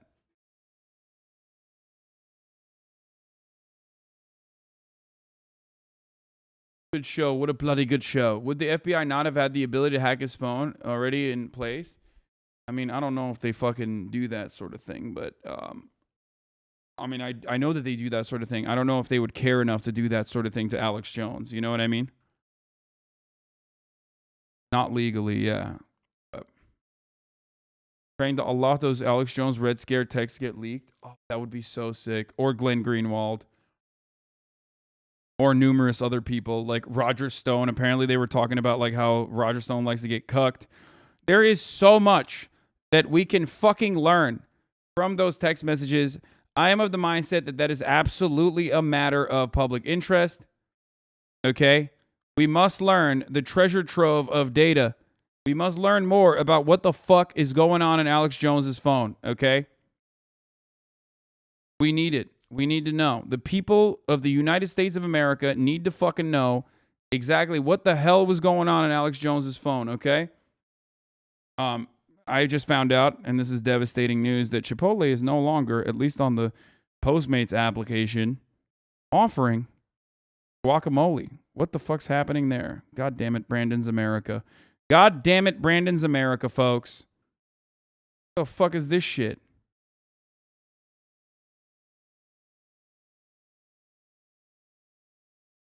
Not even on the side, brother? What the hell? Brandon's America, dude. Is there an avocado shortage or something? I don't fucking know. Maybe if I get a salad? Nope. Not letting me do it.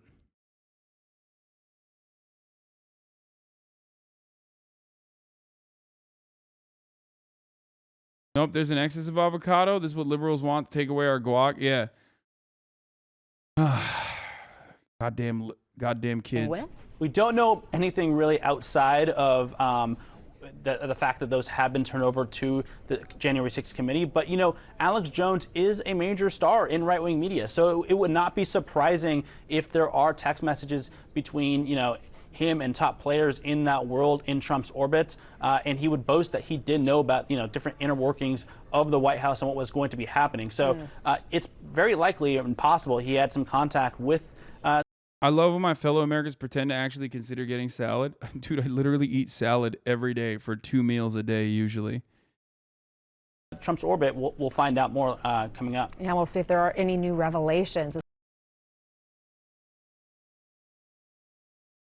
I wish Chipotle has a order system within the app so you can get it delivered from DoorDash or whatever and also use the point system. Yeah.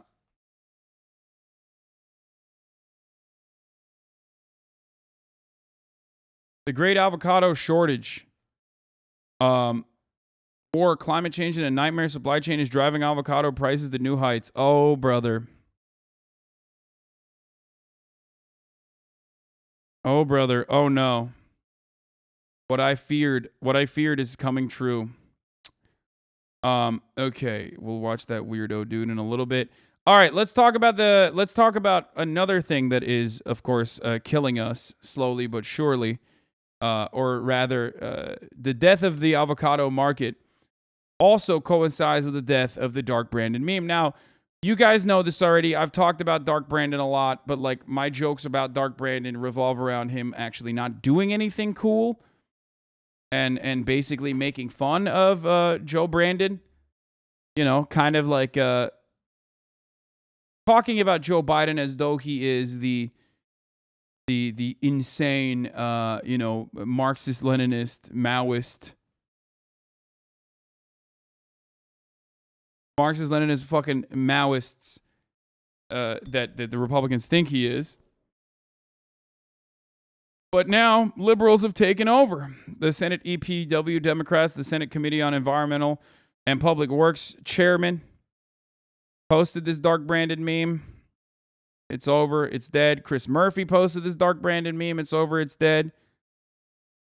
Now, the White House head of digital posted the Dark Brandon meme. And they're doing like explainers on it. It's done. It's a wrap. It's over. The meme has died. The whole point of it is that we make fun of Dark Brandon for not doing anything, or we say that he like purposely killed more Trump supporters than Trump ever could with COVID. Like that's Dark Brandon, not that fucking, not like oh yeah, he got the Inflation Reduction Act passed. You know what I mean? An example of the meme. Yeah. It can't be bargained with. It can't be reasoned with. It doesn't feel pity or remorse or fear. And it absolutely will not stop. Ever. You are dead.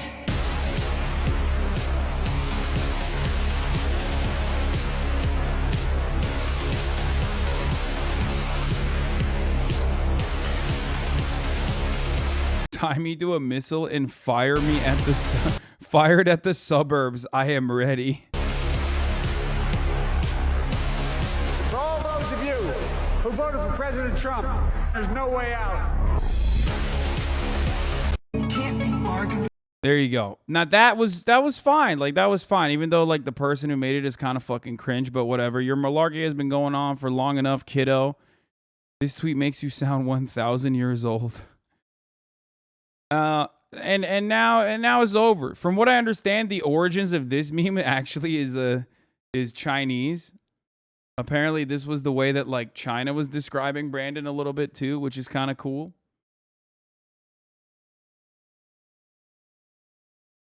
But now libs have fucking destroyed it. Libs have destroyed it. It's over. You know, pour one out for the homies. Dark Brandon is gone. Dark Brandon will morph into Punish Joe as per Metal Gear. Yeah, it's done. So it's over. That's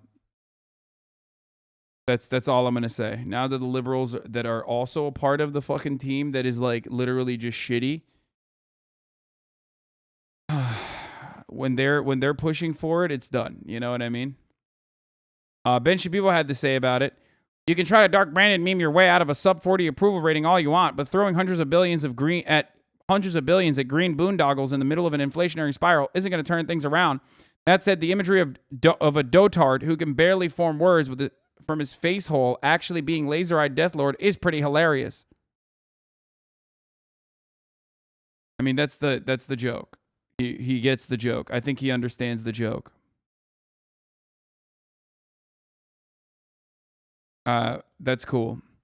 A lot of you like to make fun of Ben Shapiro for describing that joke, and half of you motherfuckers unironically are like Ben Shapiro when it comes to understanding jokes or require that level of analysis to appreciate a joke when you deep dive into the ethical complications of laughing at humor. All right.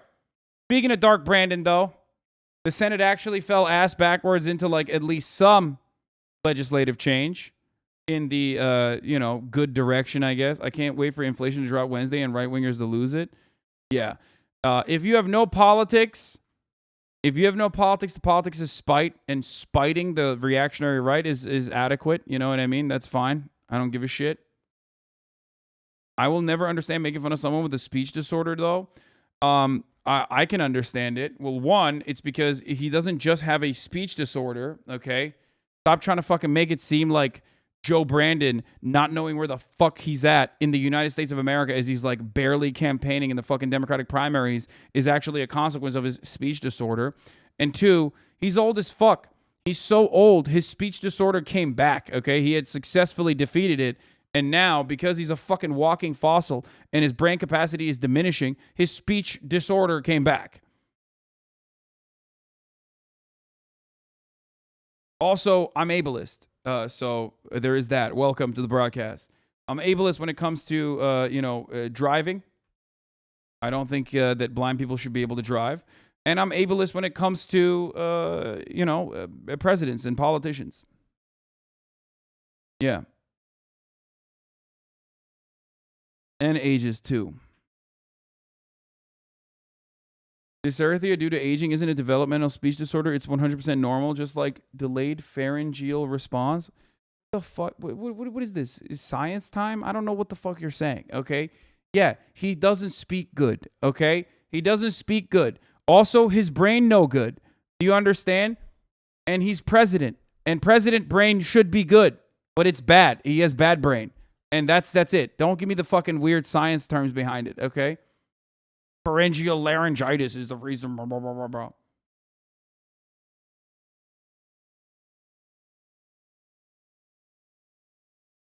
Okay, Senate Democrats pass a climate tax and healthcare bill. It's called the Inflation Reduction Act, titled promptly off of Dark Brandon's roots as an Irish Republican. The IRA is what it's called. Okay. We are going to analyze some of the climate change provisions on it as well. Literally just helping your take, Lmao, but go off on science. Why are you getting mad? I'm joking, okay? I'm joking. Shut up, nerd. I know you're helping, but it's a joke, okay? It's a joke, Four Eyes. Calm down.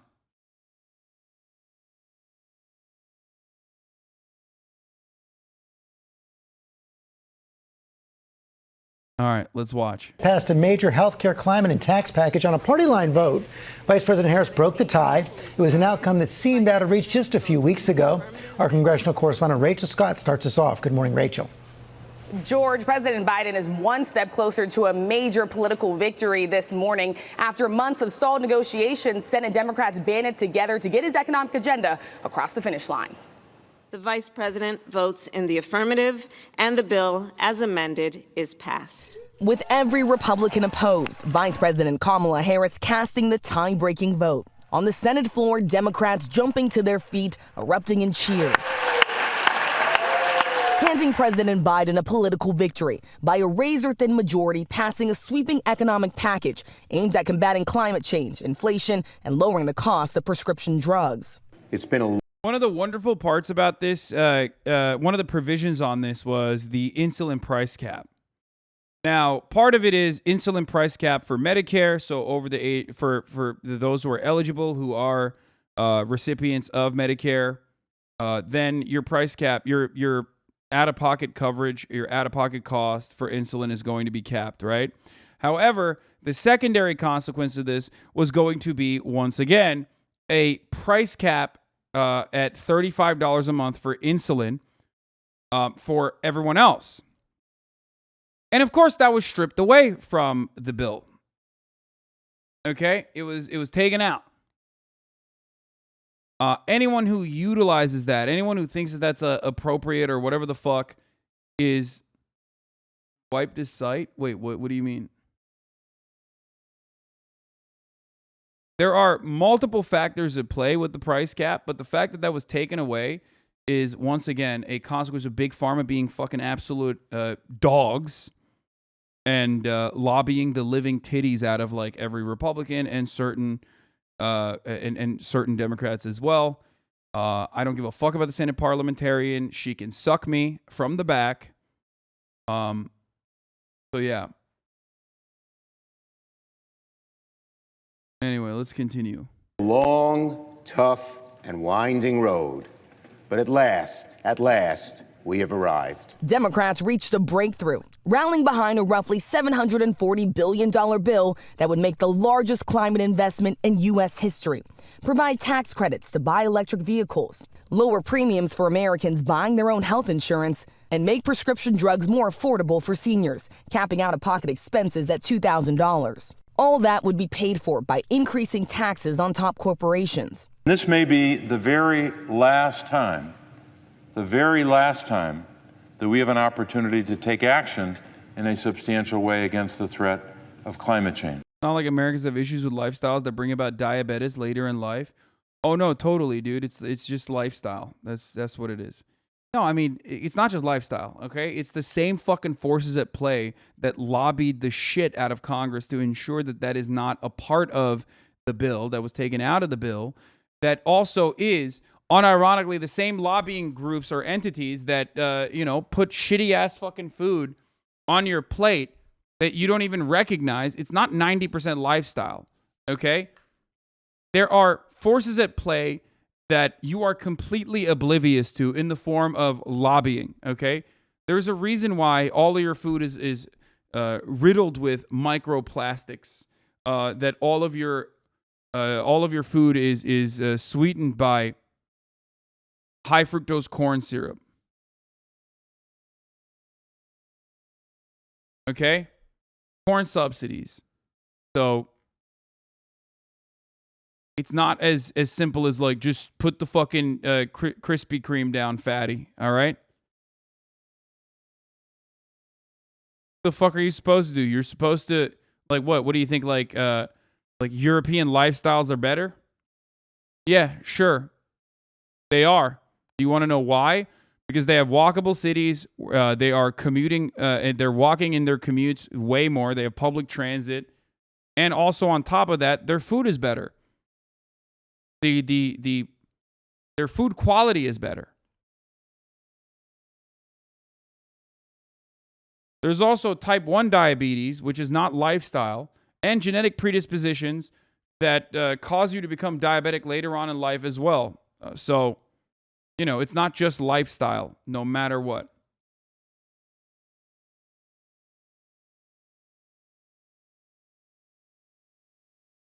And the price negotiations for medicine was only for 10 medications. It was going to be, it's going to start off at 2026 or some shit. Like it's not even starting off immediately. There's so much going on.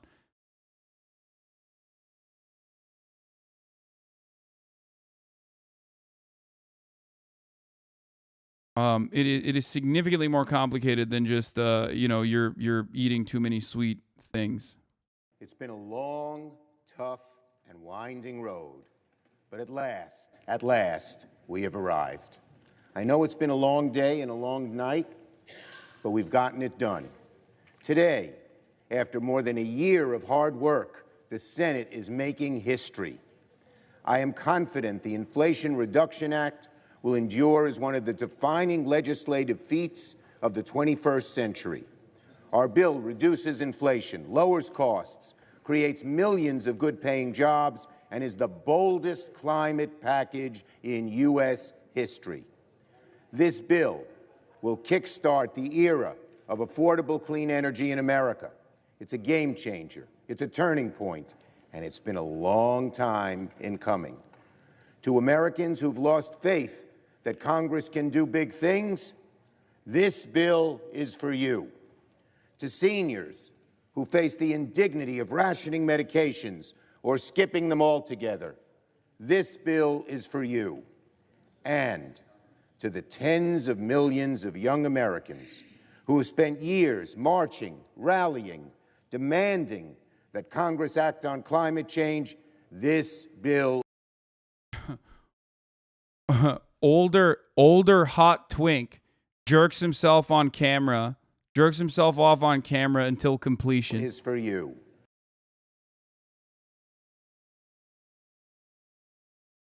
Great. Thank you. Insulin debt is a phrase that only exists in a dystopia. 4 out of 5 Americans with diabetes went into debt to pay for insulin, new survey shows. Wonderful stuff. Wonderful stuff. Remember that, okay? Just normal things in the richest country on the planet. You know what I mean? Just remember that. Okay. Here are some of the amendments that Bernie Sanders put forward that were, of course, destroyed. Cut Medicare drug prices by 50%. 1 yes vote, 99 no. 1:15 a.m. Expand Medicare. 3 yes votes, 97 no. Civilian Climate Corps, similar to the original original Civilian Corps. You know, a really important role in the New Deal. 1 yay, 98 no. Extend child tax credit. 1 yes, 97 no.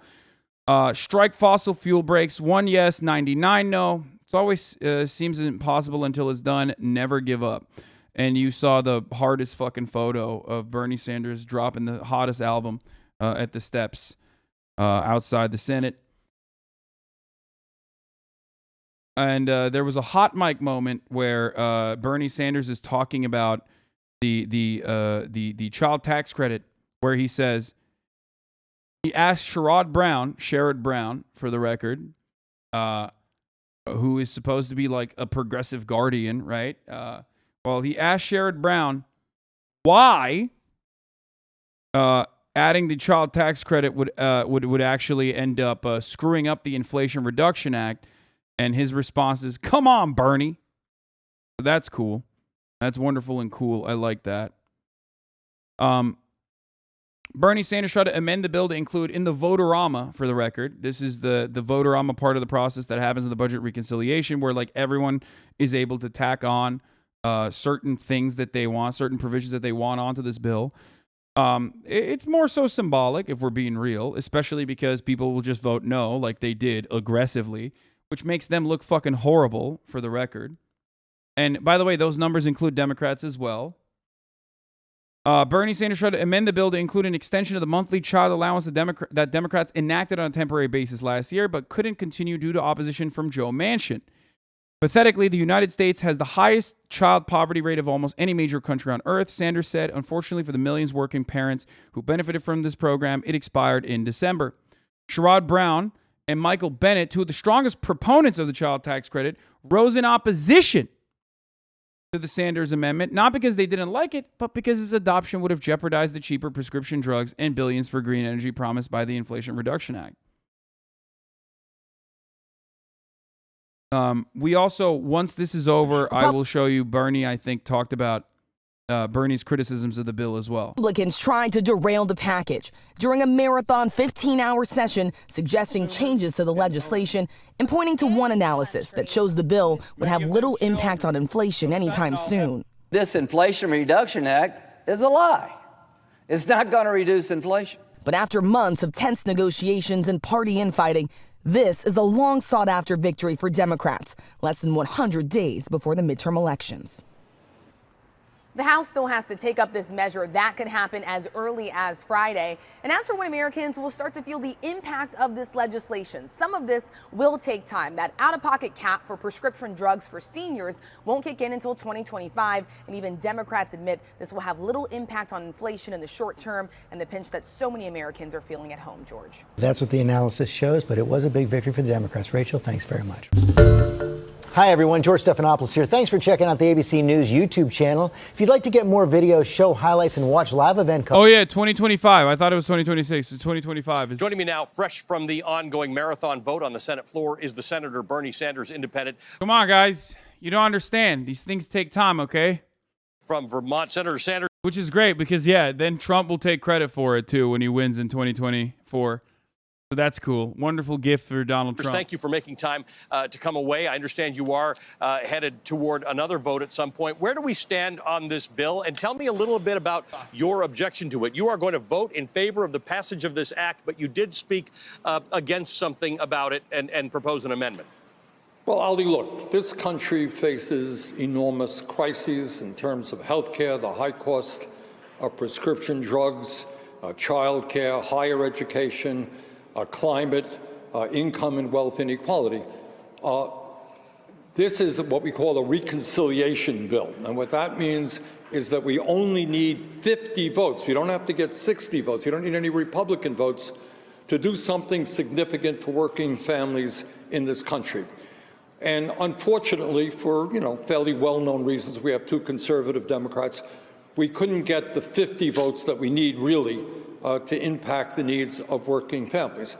So I have offered a series of amendments to strengthen the bill, which have not succeeded. Bottom line is that you have a bill which does some good things. We put some $300 billion into clean energy. And at a time when we face an existential threat in terms of climate change, this is a step forward. But on the other hand, as part of the deal, we're allowing oil and gas companies the opportunity to drill on millions of acres of public water and land. We're giving more tax breaks and corporate welfare to the oil industry. There is a reason why BP and Shell, two of the largest oil companies in this country, are supporting the bill. In terms of prescription drugs, this legislation takes a very baby step forward. We pay by far the highest prices in the world for prescription drugs. In some cases, you well know, we've talked about it, 10 times more than Canadians. What this bill does is say that Medicare should negotiate prescription drug prices, but only after 4 years, and they start off with only 10 drugs and go from there. So it's a very modest step forward. Bottom line is I'm going to support the bill because given the crisis of climate change, the environmental community says this is a step forward. It doesn't go anywhere near as far as it should. It is a step forward. And obviously, of all the matters in there, these two issues, whether it be climate or health care, are near and dear to both of our hearts. I want to talk specifically about some of the things you wanted to do. You had an amendment, 5210, requiring that Medicare not pay more than the VA. Right. Tell me what that was meant to do. This is a very simple amendment. Right now, I don't know if anybody knows this, for 30 years, the Veterans Administration has been negotiating prescription drug prices with the VA, similar to what Canada does, what countries all over the world do. The result is that the VA pays half as much for prescription drugs as Medicare. Now, how insane is it that in one federal government, you got the VA paying 50% of what Medicare is paying for prescription drugs? So all that my amendment said is, you know what? Medicare should not pay any more than the VA. Do what they've been doing for 30 years. Now, when you take on the pharmaceutical industry, you are taking on the most powerful lobby here in Washington, D.C. They have an unlimited amount of money to make sure we pay outrageously high prices. They got 1,700 paid lobbyists. So bottom line is, this legislation is a baby step. The only reason why this man is not assassinated, and I want you to understand it, the only reason why this man is not assassinated is because that's how fucking powerless the left is, ultimately. That he can, like, go on TV and say all this, and there's no mechanism to fight back against the lobbying interest groups, okay? That's it. Otherwise, like, if this shit happened in a situation where, like, he actually had the capacity to move the needle and genuinely push people further to the left, then he would be gone. They would kill him.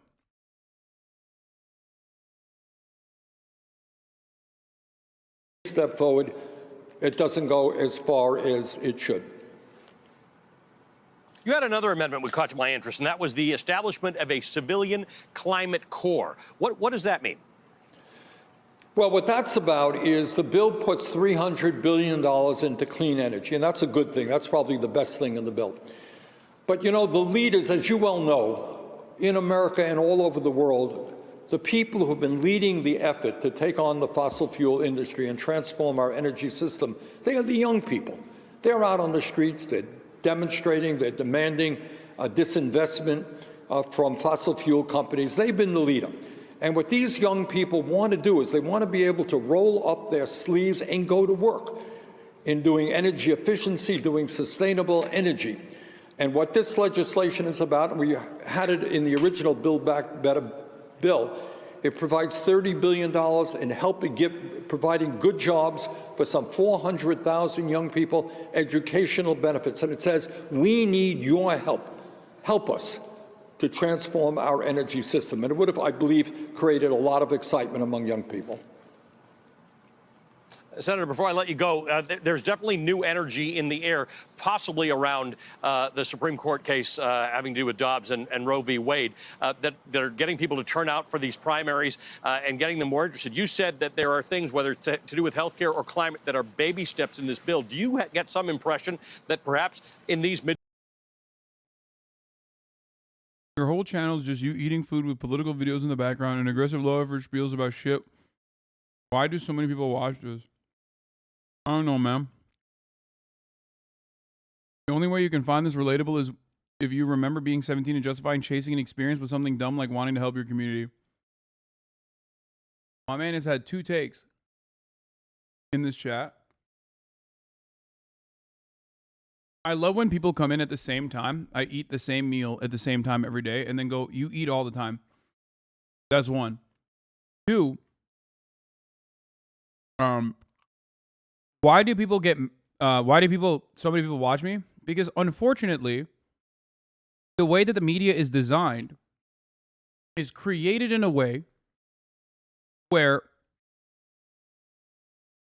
normal people and their normal perspective on, I don't know, maybe we should lower fucking pharmaceutical prices so we're not paying 10 times for the same drugs that Canada is fucking paying, is not exactly a well-represented take in the mainstream. Okay? That's it. I'll answer your fucking bad faith question.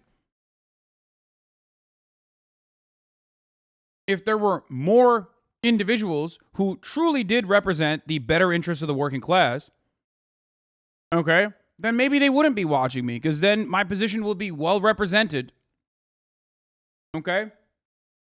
But a lot of people also watch for the top of the hour ad breaks. Because at the top of the hour, there's a 60-second ad break. Also, Kristen Cinema, old Kristen Cinema warning, trigger warning. But a lot of people don't like the debates and don't like having to watch an ad. They like having an ad-free broadcasting experience. So what do those people do? Well, they subscribe for $5 or for free. And a Twitch Prime subscription is free as long as you connect your Amazon Prime account to your Twitch account. Or by getting gifted a sub. Like Tyler Spark just gifted 10 people a sub. If you're lucky enough to be able to get gifted a sub, you can also avoid the ad breaks that way.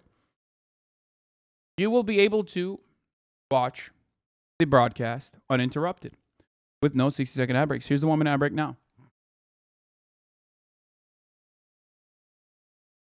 midterms or in the coming 2 years, there will be an energy behind more than baby steps when it comes to climate and health care in America? You know, I worry very much that the Democrats have not done as much as they should in terms of responding to the needs of working families. It is no great secret that we're losing white working class voters, Latino working class voters, black working class voters. On the other hand, what this extremely right-wing Supreme Court has done, probably inadvertently, when they say that no woman in the United States of America has the right to control her own body, man, that sends off a signal all over this country, in Kansas, in Vermont, all over this country. So I think what you're going to see is a real response to that disgraceful decision, and people are going to be saying, you know what? It is not government that should tell a woman how she controls her body. It is a woman herself. And I think you are going to see increased voter turnout, and I think the Republicans may regret very much what their Supreme Court has done. Senator, good to see you. Thanks for taking some time away from the floor. I know you guys have been working for a long time and probably have many, many more hours ahead of you. Senator Bernie Sanders, independent of Vermont.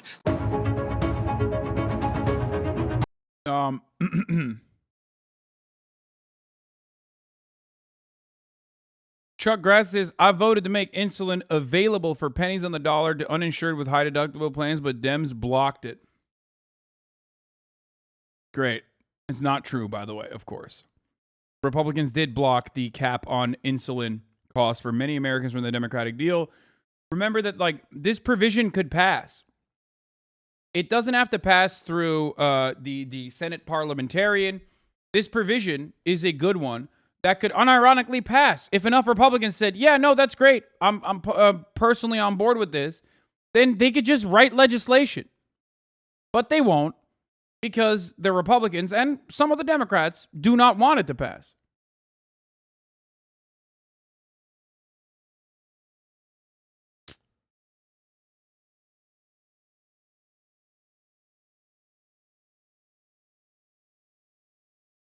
Should it be illegal for senators to lie? I think it should be illegal for senators. I think it should be illegal to be a senator. I'm an advocate for throwing every senator, and, you know, maybe Bernie Sanders goes to jail for a little bit too, but, like, honestly, I'm fine. Like, I'm fine with, like, every single senator going to jail tomorrow. It's great. Yeah. It should be illegal to Senate, to be a senator. I did play the ad break. I don't know why I didn't fucking run it, but I did. I did run it. Make every government employee that doesn't deal with personal information wear a body cam at all times.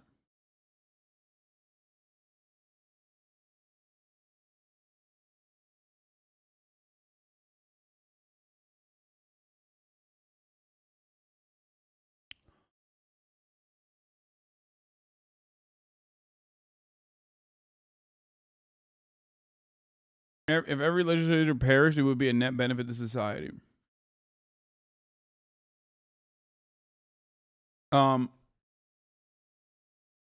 Since these negotiated farmer prices don't go into effect until 2026, what's stopping the next president from just getting rid of it? It doesn't work that way. Once it's like passed through budget reconciliation, it still need legislative action. That's the one cool part about something that many young Americans have completely forgotten, which is that when the legislative body takes action, whether it is through budget reconciliation where the margins are 50-50 and you can still push it through, or whether it's through like broad legislative action, it's a little bit harder to actually undermine said legislative agenda, especially from the executive office. Under the bill, the Interior Department will be required to offer up at least 2 million acres of federal land and 60 million acres of offshore acreage to oil and gas producers every year for the next decade.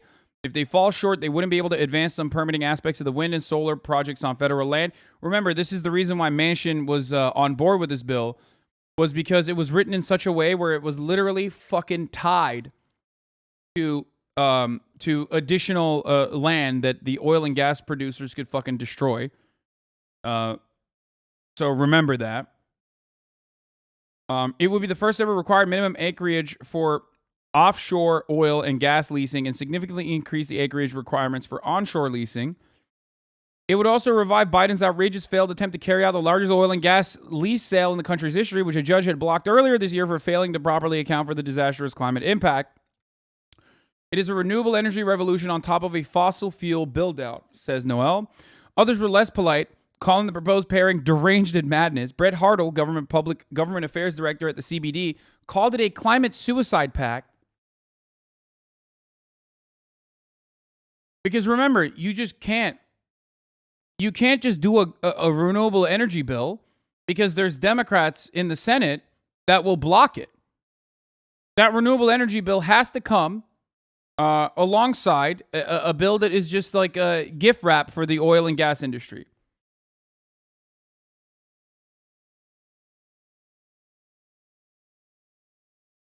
And now we don't even have an EPA. The EPA was already gutted to begin with. So now the bill is even fucking further. I mean, the bill was already awful here. Let's look at Bernie Sanders live on the Senate floor ripping into it real quick. Retrieve, review, and edit documents and send email to the Inflation Reduction Act of 2022. The majority Republican managers of the bill, while seated or standing at the manager's desk, be permitted to deliver floor remarks, retrieve, review, and edit documents, and send email and other data communications from text displayed on wireless personal digital assistant devices and tablet devices. I further ask unanimous consent that the use of calculators be permitted on the floor during consideration of the bill. Further, that the staff be permitted to make technical at 16%, with 82%. According to the most recent Gallup poll, the approval rate for Congress is at 16%, with 82% of the American people disapproving of the work we are doing here. 16 think we're doing a good job, 82% think not. Further, according to a recent University of Chicago poll, a strong majority of Americans, and this is extremely important, and I hope members of Congress hear this, a majority of Americans believe that the government is, quote, corrupt and rigged against me, end of quote. People believe the government is corrupt and rigged against them. Further, remember, what do I always say? You can get 30% of Americans to agree on anything, except for whether or not Congress is doing a good job. How insane. This country has like a 48%, 48% of Americans polled believe that like fucking Jesus Christ is going to come back and that angels are real. Okay? You can get, like I've said, always, it's a HasanAbi fucking trope at this point. You can get at least 30% of Americans to agree to anything. Except for Congress doing a good job. According to a USA Today poll that came out last week, a very strong majority no longer believe that the Democratic or Republican parties are responding to their needs. I wonder why. And we need to move to a multi-party system. And I think what is most frightening in terms of where the American people are politically today is that there is actually a growing number of Americans who believe that they may have to take up arms against their own government in order to accomplish what they think needs to be done. Madam President, all of this speaks to a very, very dangerous moment for American democracy, and in a number of ways it resembles the conditions that existed in Europe in the 1920s and early 1930s, which led to fascism and totalitarianism. In other words, at a time when so many of our people are hurting, many of them no longer believe that in our democratic system, government is capable of responding to their needs, and they are losing faith in our democracy. The people of this country believe, and in my view correctly, that we have a corrupt political system dominated by the wealthy and the powerful, and that we have a rigged economy in which large corporations are seeing huge profits, some cases heaviest profits ever, while the middle class and working families continue to see a decline in their standard of living. Let me just give you one small example of what is going on, and that is within the last few weeks, while Americans continue to pay outrageously high gas prices at the pump, prices are going down, but they're still a lot higher than they were a year ago, 2 years ago. And while people pay high prices, Exxon, Mobil, Shell, and BP reported a record-breaking $46 billion in profits during the second quarter. People pay more at the gas pump. The major oil companies are seeing huge profits. In terms of the extremely high price of prescription drugs, 3 large pharmaceutical companies, Pfizer, Johnson & Johnson, and AbbVie, increased their profits last year by 90% to $54 billion, a 90% increase in their profits, while so many of our people cannot afford the high cost of prescription drugs. Madam President, that is what a rigged economy is all about. Huge corporate profits, while working people cannot afford the basic necessities of life. Madam President, let us be clear about where we are as a nation, and that is the American people are tired of press releases, they're tired of 30-second ads, they're tired of speeches. They are hurting, and they are begging their elected officials to respond to their needs.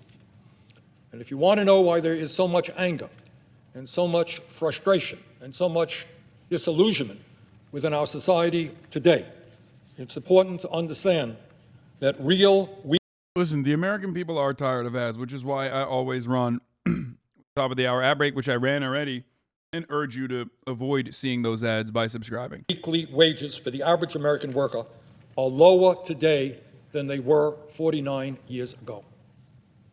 And clearly, the inflation of today is pushing the average person even further behind.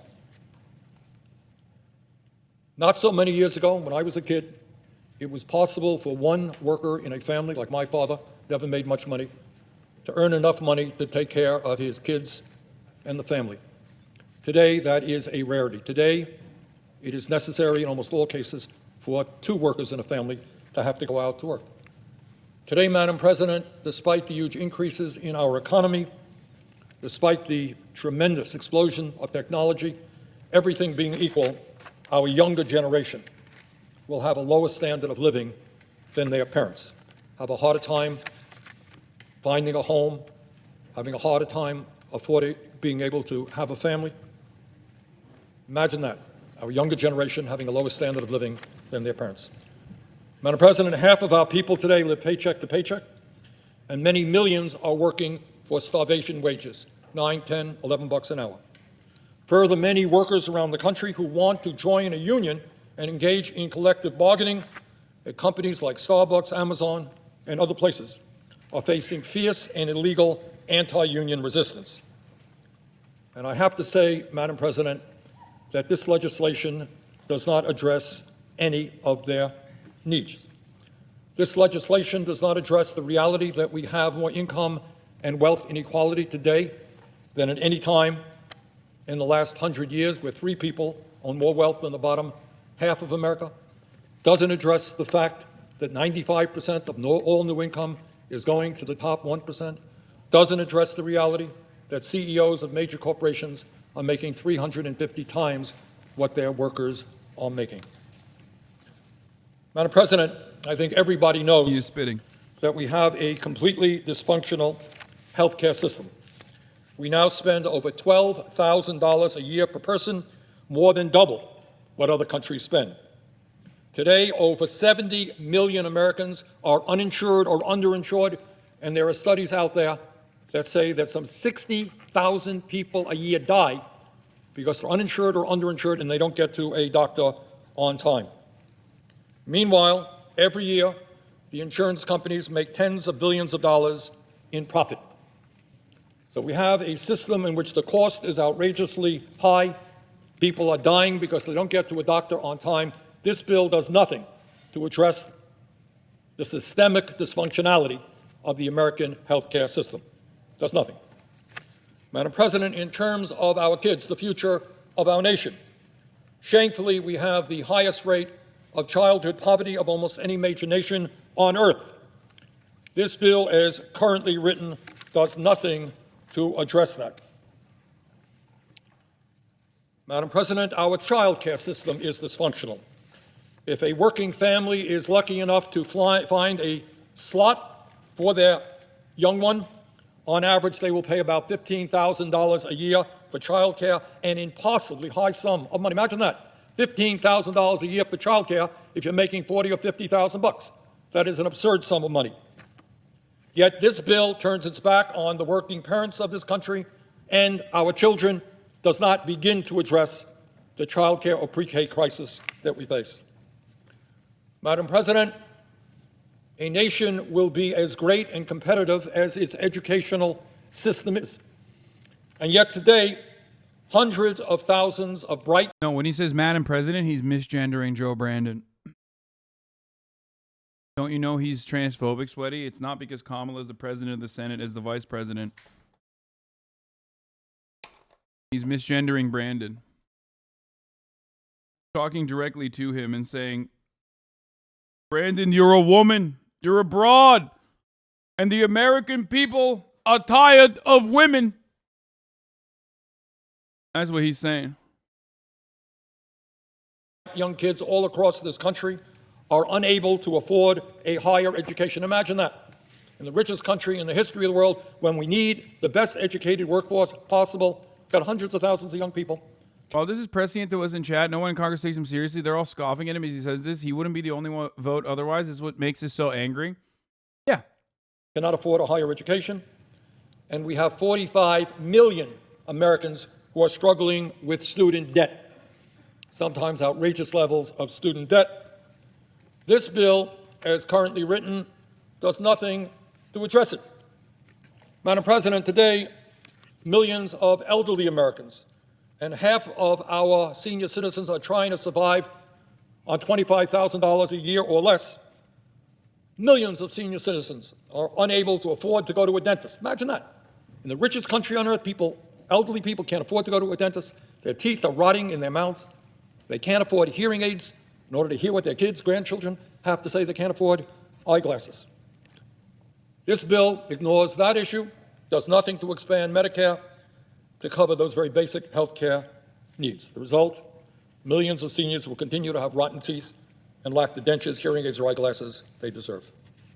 Madam President, and I hear this all of the time in Vermont, and I expect my colleagues hear it as well, so many of our elderly and disabled people would much prefer to stay in their homes rather than be forced into nursing homes. They need someone to come to. Archie21, love Bernie, but why is he so cozy with Brandon, his good friend, and all the worst ghouls in DNC? Who cares? Like, who cares? He rips him, he shreds him regularly where it fucking matters. And he does politics to be like, oh, they're my good friends. These are my coworkers. You know what I mean? Some of you act like you've never fucking worked a day in your lives where you have to, you know, just say like, oh yeah, these guys are my friends. I like them. And even if he's actually fucking friends with them, I don't care. I just don't care. I literally do not care. I'm not deriving like additional I don't know, like an additional ounce of scrutiny out of like whether Bernie Sanders like doesn't fucking spit in Joe Biden's face or not, okay? You also have to recognize that like there's a reason why there's so much resentment towards Bernie Sanders within the Democratic Party. That is not because he doesn't adequately mention how friendly he is with Joe Brandon. That is because he regularly fucking makes them look bad. Okay? How does he make him look bad? By adding provisions like expanding the child tax credit. Provisions that make him profoundly popular, by the way. When you put that in there, in the voterama, all of a sudden you have, 50 Democrats or 49 Democrats that vote no on it, making them look fucking horrible. Their home to help them with their basic needs. I don't think anyone denies that we have a major crisis in home health care. And the people who are doing home health care now, and God bless them all, are usually overworked and underpaid. This bill, as currently written, does nothing to address that crisis. Madam President, again, no debate.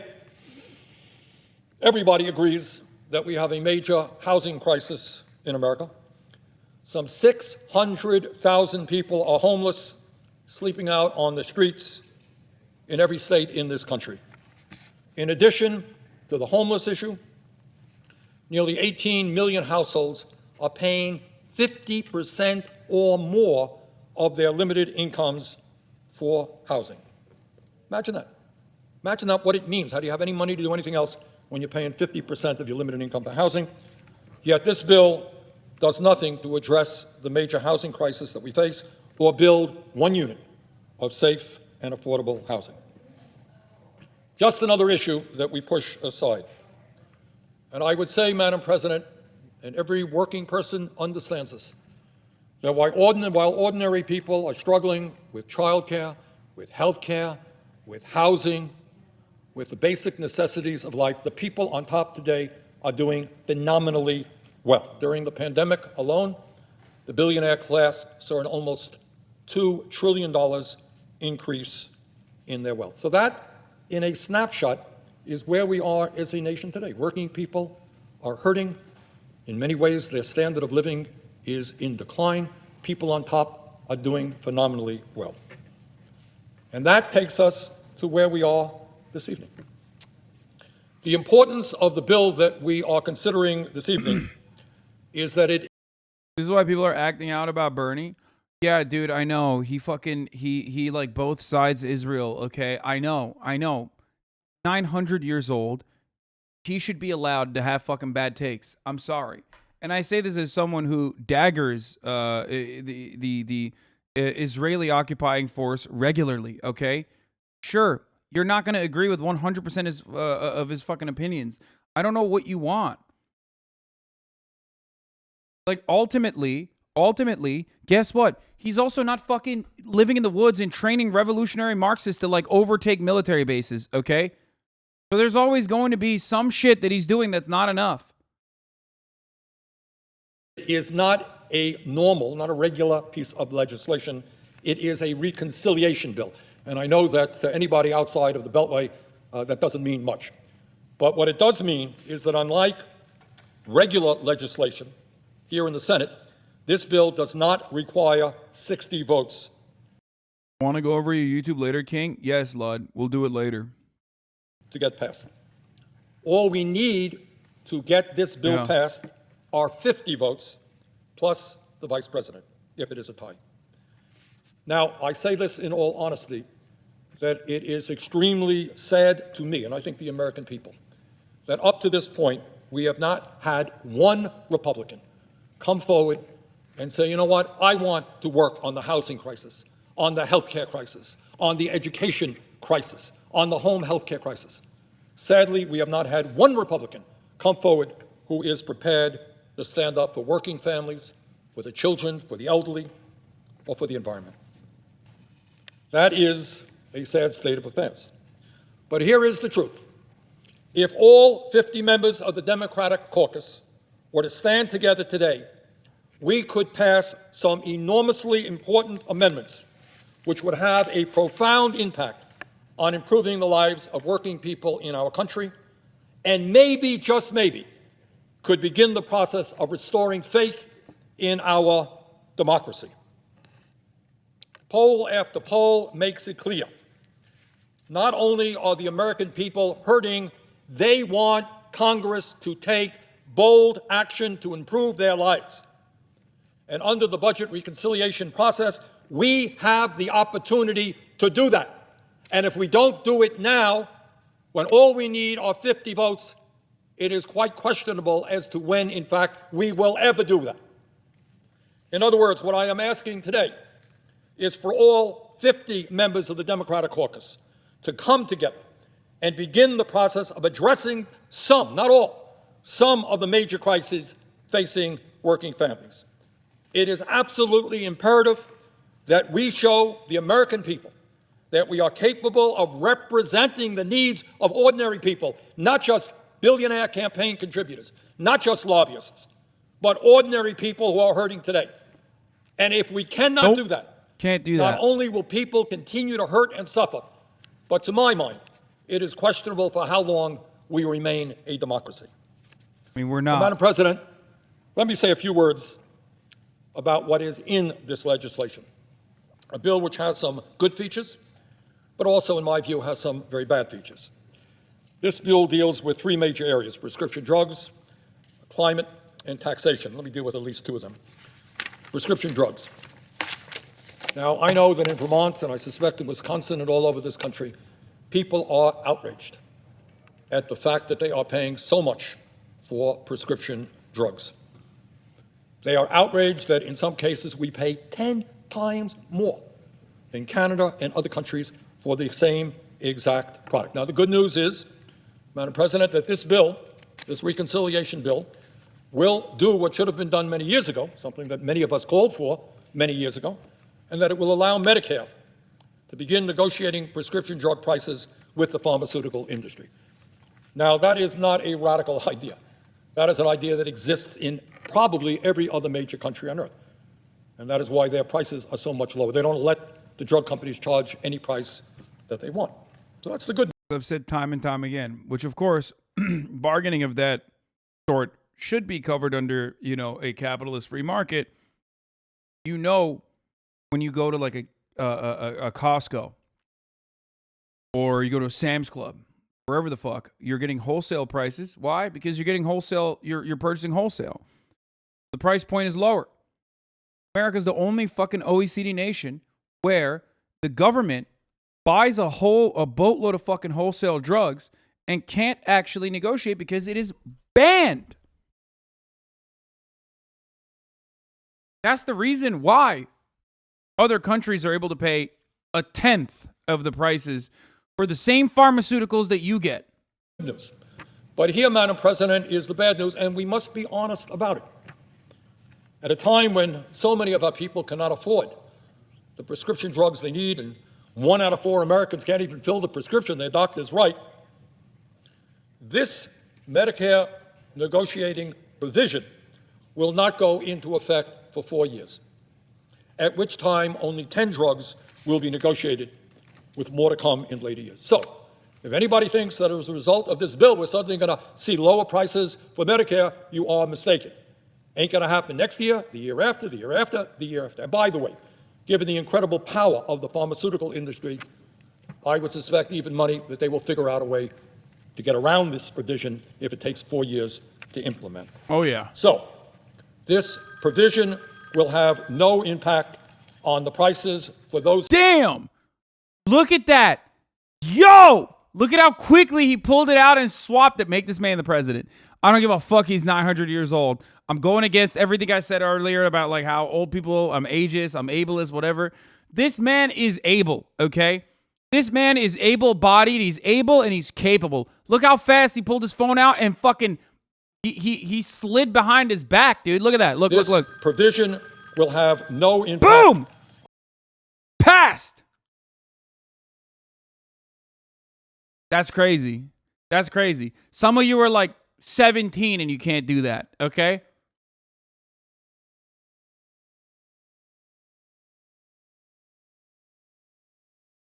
Woo! God damn, dude. This man deserves it. This man deserves the presidency. On the prices for those Americans. Furthermore, this provision will have no impact on the prices for those Americans who are not on Medicare. So if you're under 65, this bill will not impact you at all, and the drug companies will be able to continue to go. That's one of the worst aspects of it that they totally fucking destroyed. On their merry way and raise prices to any level that they want. Madam President, under this bill, at a time when the drug companies are enjoying huge profits, the pharmaceutical industry will still be allowed to charge the American people by far the highest prices in the world for prescription drugs. So that is the reality of this bill. What do? Well, if we are serious about responding to what the American people want in the polling that I have seen, it's like 70 or 80% of the people understand that prescription drugs are much too high. They want us to act. This bill, unfortunately, does not do that. If we are serious about reducing the price of prescription drugs, we know exactly how we can do it. For over 30 years, the Veterans Administration has been negotiating with the pharmaceutical industry to lower the cost of prescription drugs. Moreover, for decades, virtually every other country on earth has been doing the same thing.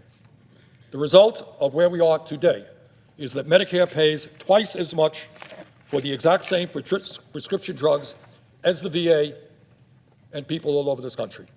In some cases, as I mentioned earlier, we may pay up to 10 times as much for a particular drug.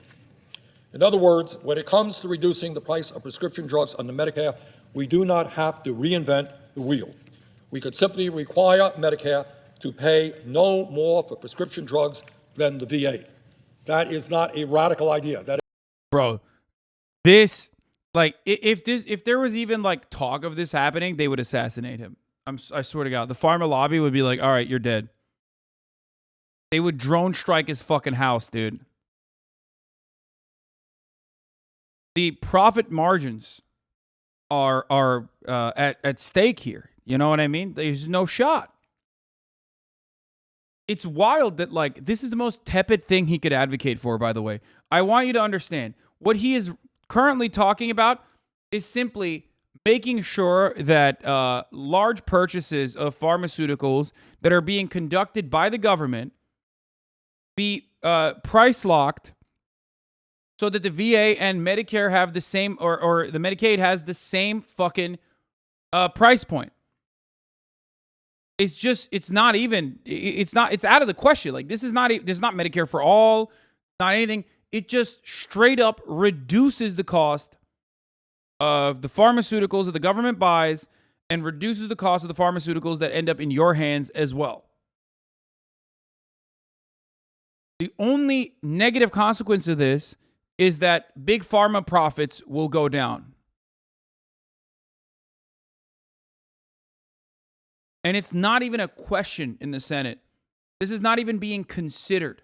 That is a simple idea. You got one government agency doing what they're doing for 30 years. All we have to do is have Medicare do the same. And if we did that, we could literally cut the price of prescription drugs on the Medicare in half. Yeah, but what about the shareholders? They could suck me from the back too. Straight up. This entire system is fucking broken, dude. The notion that, like, we're talking about the shareholders in that circumstance when like 90% of the shareholders are also suffering as a consequence of said drug prices being so high. You get it, right?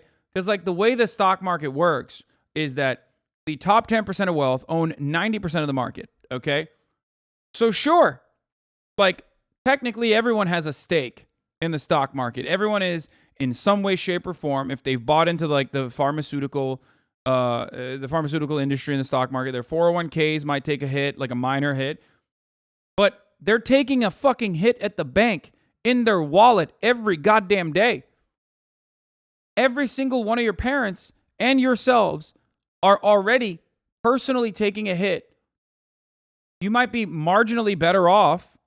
Your investments might be marginally better off, but that's negligible, okay, in comparison to your fucking wallet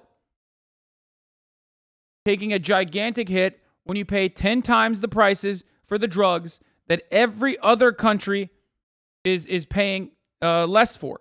Same drugs.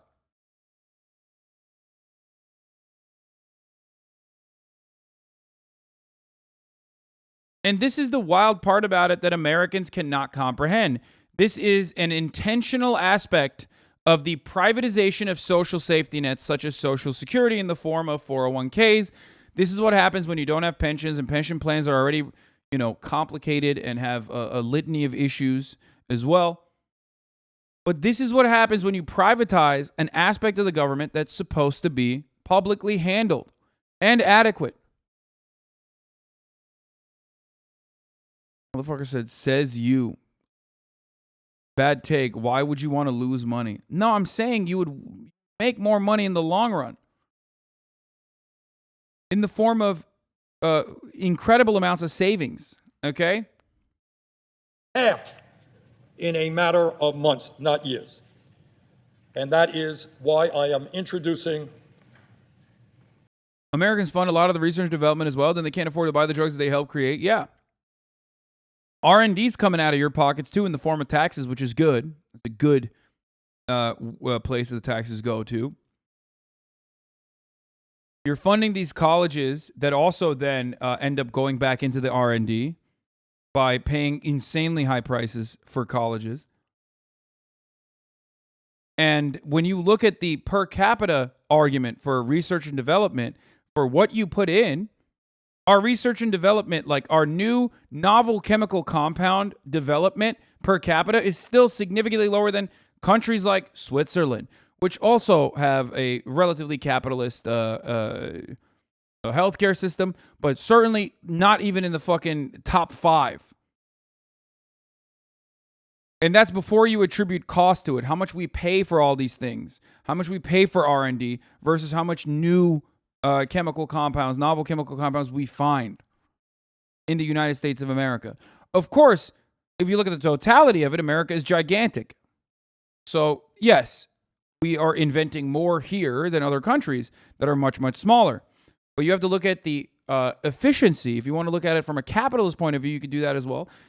From an efficiency perspective, you were to look at new chemical compounds being found, $1 goes a much longer way in every social democratic country where there are more novel chemical compounds being found per capita than the United States of America. An amendment today to do just that.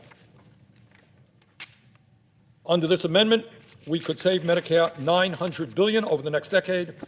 This is 9 times more savings than the rather weak negotiation provisions currently in the bill. We could save $900 billion by negotiating rather than $100 billion. The reason that we pay the highest prices in the world for prescription drugs is not hard to understand. During the past 20 years, the pharmaceutical industry has spent over $5 billion on lobbying and over $500 million in campaign contributions. Further, the pharmaceutical industry has, over the years... It's called kickbacks, baby. You got to give the people that are allowing you to rake in record high profits a crumb back in return. That's what it is. Instead of paying the federal government, right, in the form of taxes, instead of lowering your pharmaceutical cost by allowing the government to negotiate, pay a couple $2 billion to the Senate so they just make sure that those key provisions that would hurt your bottom line never get passed. Mounted an unprecedented lobbying effort in Washington and in states all across this country. Now, what is unbelievable, if you want to know what a corrupt political system is about, if you want to know what money in politics is about, if you want to know what corporate greed is about, if you want to know why we pay the highest prices in the world for prescription drugs, please understand that right now, at this moment, the pharmaceutical industry has more than 1,700 well-paid lobbyists on Capitol Hill to protect their interests, including former congressional leaders of both major political parties. They buy Democratic leaders, they buy Republican leaders, they buy former members of Congress. 1,700 well-paid lobbyists to make sure they continue to rip off the American people and charge us. In every other country, we call this bribery and corruption, by the way. One of the most significant problems with even countries like Sri Lanka or any other country that's developing is corruption, right? Turkey, Erdogan, he's so corrupt. He's getting kickbacks from the same industry leaders that are giving him the money rather than funding the fucking federal government, funding the government, right? That's corruption when it happens in Turkey. That's corruption when it happens in any other country. But here in America, it's called corporate lobbying and it's totally legal. In the West, you call it lobbying because we have codified corruption. We have made it legal. We've legalized corruption, so it's somehow more appropriate. This used to be better in Europe. It's changing over the course of the past 2 decades. Europe has also changed with respect to how much lobbying works, but there's still public funding laws and rules and regulations in place as to how much money politicians can get.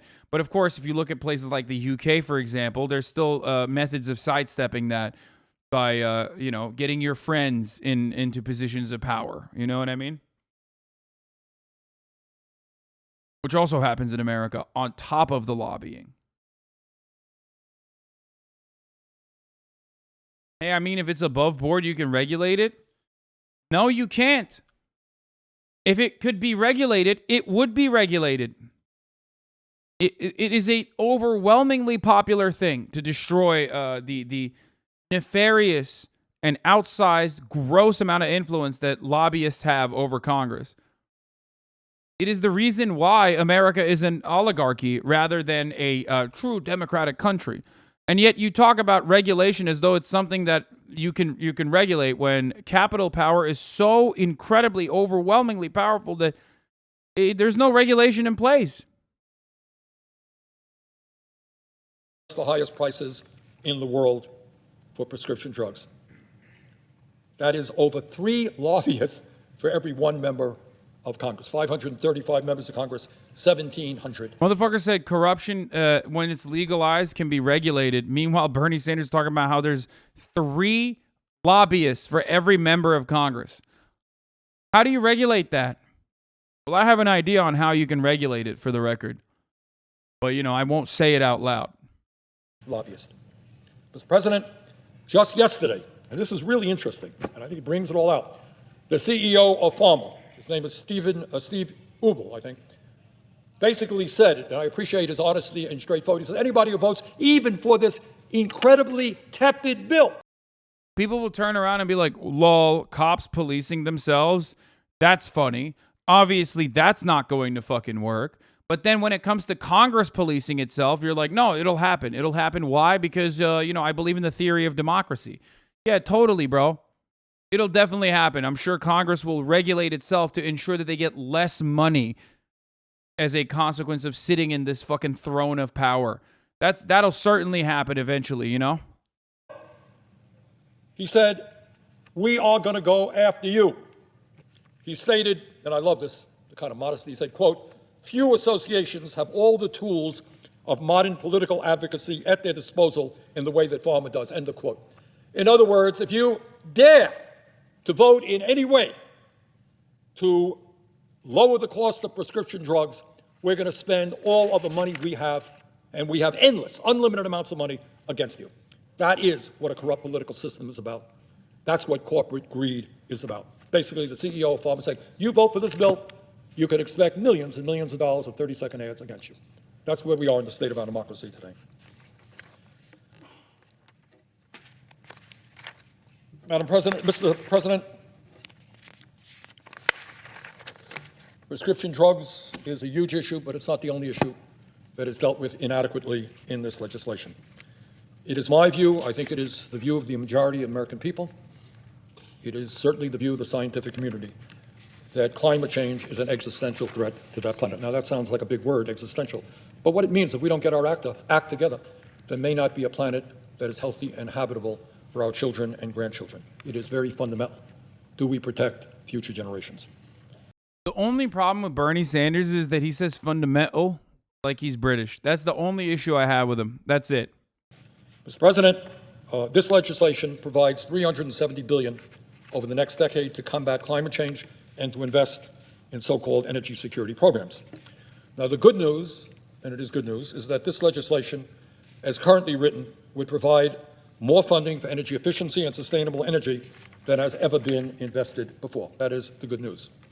But, Mr. President, the bad news is that this bill, as currently written, includes a huge giveaway to the fossil fuel industry, both in the reconciliation bill that we are considering and in a side deal that was just made public a few days ago. Mr. President, under this legislation, the fossil fuel industry will receive billions of dollars in new tax breaks and subsidies over the next 10 years, on top of the $15 billion in tax breaks and corporate welfare that they already receive every year. And interestingly enough, Mr. President, that may well be the reason why BP, one of the largest oil companies in the world, supports this bill. It may be the reason why Shell, another huge oil company, supports this bill. And it is the reason, I suspect, why the CEO of ExxonMobil is pleased by many of the provisions included in this deal. So we've got to think a little bit about what it means when major oil companies who are in the process of destroying the planet support this legislation. Under this bill, up to 60 million acres of public waters must be offered up for sale each and every year to the oil and gas industry before the federal government could approve any new offshore wind development. To put that in perspective, 60 million acres is the size of the state of Michigan. Further, under this bill, up to 2 million acres of public lands must be offered up for sale each and every year to the oil and gas industry before leases can move forward for any renewable energy development on public lands. In total, this bill will offer the fossil fuel industry up to 700 million acres of public lands and waters to oil and gas drilling. Wait, what do you mean, what the fuck? Are you guys unfamiliar with this? I literally have been covering this for the past week. Hello? Why do you think Joe Manchin is on board with this? It's because the only way to get Joe Manchin on board with it, remember, no conflict of interest for Joe. to be sitting on the fucking energy committee despite having his family quite literally own a coal mine and represent the oil and gas industry's interests at every step. The reason how you got, Big Coal Joe on board was because they're opening up acres. Like, they're tying green energy, renewable energy initiatives, which, by the way, are not like regulatory mechanisms, which are absolutely a necessity at this point, but instead they are basically incentives. And even to give those incentives to corporations to invest into renewable energies in the form of subsidies and tax breaks, you had to open up acres of land every year for the oil and gas industry to drill on, if they wish to do so. Over the next decade, far more than the oil and gas industry could possibly use. And Mr. President, that is not all. The fossil fuel industry will not just benefit from the provisions in the reconciliation bill as currently written. A deal has also been reached to make it easier for the fossil fuel industry to receive permits only in America, for their oil boys. and gas projects. This deal would approve the $6.6 billion Mountain Valley Pipeline, a fracked gas pipeline that would span over 300 miles from West Virginia to Virginia and potentially on to North Carolina. This is a pipeline that would generate emissions equivalent to that released by 37 coal plants or by over 27 million cars each and every year. Mr. President, let me quote from a July 29th letter from over 350 environmental organizations, including Friends of the Earth, Food and Water Watch, and the Climate Justice Alliance, expressing concerns about this bill. And I quote, "Any approval of new fossil fuel projects or fast-tracking of fossil fuel permitting is incompatible with climate leadership. Oil, gas, and coal production are the core drivers of the climate and extinction crises. There can be no new fossil fuel leases, exports, or infrastructure if we have any hope of preventing ever-worsening climate crises, catastrophic floods, deadly wildfires, and more, all of which are ripping across the country as we speak. We are out of time. Therefore, we, these 350 organizations, are calling on you, as the President, leadership of Congress, to fulfill your promise to lead on Congress, starting with denying approvals for the Mountain Valley Pipeline, rejecting all new federal fossil fuel leases onshore in the Gulf of Mexico and Alaska and everywhere else, and preventing any fast-track permits for fossil fuel projects." Mr. President, I would ask unanimous consent to insert the full letter into the record. Without objection. Thank you. And here is what the Center for Biological Diversity had to say on this bill. Quote, "This is a climate suicide pact. It is self-defeating to handcuff renewable energy development to massive new oil and gas extraction. The new leasing required in this bill will fan the flames of the climate disasters torching our country, and it's a slap in the face to the communities fighting to protect themselves from filthy fossil fuels." End quote.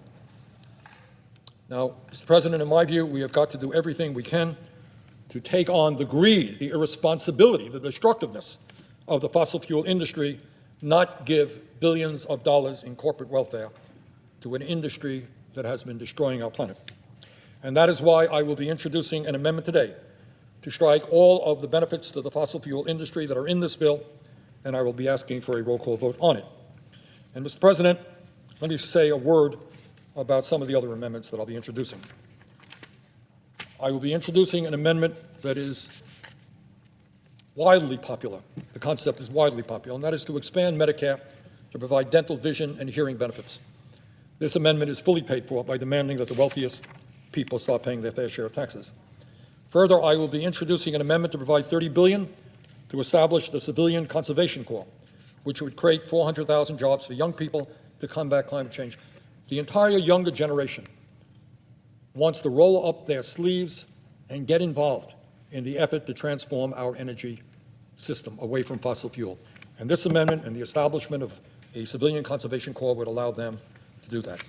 And further, I got to pee. I'll be back. I'll be introducing an amendment to expand the $300 a month child tax credit for the next 5 years by restoring the top corporate tax rate from 21 to 28%. As you know, we made significant progress in lowering childhood poverty in America. We reduced it by 40% with the establishment of a child tax credit. But unfortunately, that was not continued in this year, and I think it needs to do so. So Bottom line, this is where we are at. The American people are hurting. Tens of millions of workers are falling further and further behind. The elderly are hurting. The kids are hurting. And people are looking to their elected representatives in Washington to finally address the crises that they are facing. And in a reconciliation bill, where we only need 50 votes and the vice president, we have the capability, if we pass these amendments, of taking a giant step forward, not only in addressing the needs of our kids, our elderly and working families, but it may be, just maybe, beginning to restore the confidence of the American people in their democracy, in believing that their elected officials are listening to them and not just lobbyists and wealthy campaign contributors. So I would look forward to offering these amendments and getting them. And I look forward to you not voting for them and telling the American people that there is no shot in hell that Congress represents their best interests. Okay? Will you please knock on the point that this is against the free market that conservatives and capitalists preach about? What do you mean? There's no such thing as a fucking free market, okay?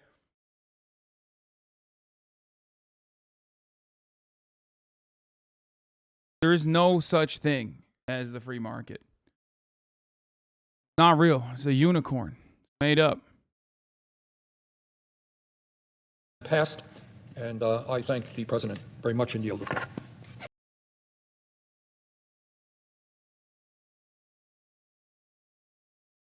How can you say there's a free market when you look at Congress and the way that they operate? How can you say there's a free market when you look at the multiple billion-dollar industry in the form of ads and propaganda and PR? There is no such thing. Okay? It does not exist, folks. It does not exist. Not real. Top of the hour ad break, on the other hand, is real. Okay? Because at the top of the hour, there's a 60-second ad break. That's not propaganda. That's real life. And you see those ads as long as you don't subscribe. Now, of course, you can subscribe for $5 or for free. Or what the fuck? Last Canarius with a 50 gifted sub. Jesus Christ. As long as you're one of the lucky 50 that just got gifted by Last Canarius, then you're fine. But if you weren't lucky enough to receive one of those, then, you know, if you weren't a part of the 50 bomb, then you're going to have to subscribe on your own for $5 or for free with a Twitch Prime by connecting your Amazon Prime account to your Twitch account, where you get one free Prime subscription a month. Hopefully you use it on your favorite streamer, me, even though I don't run as much ads as your other top content creators on this platform. Psychonaut Andy, thank you for the 5 get the subs. Here's the 1-minute ad break now.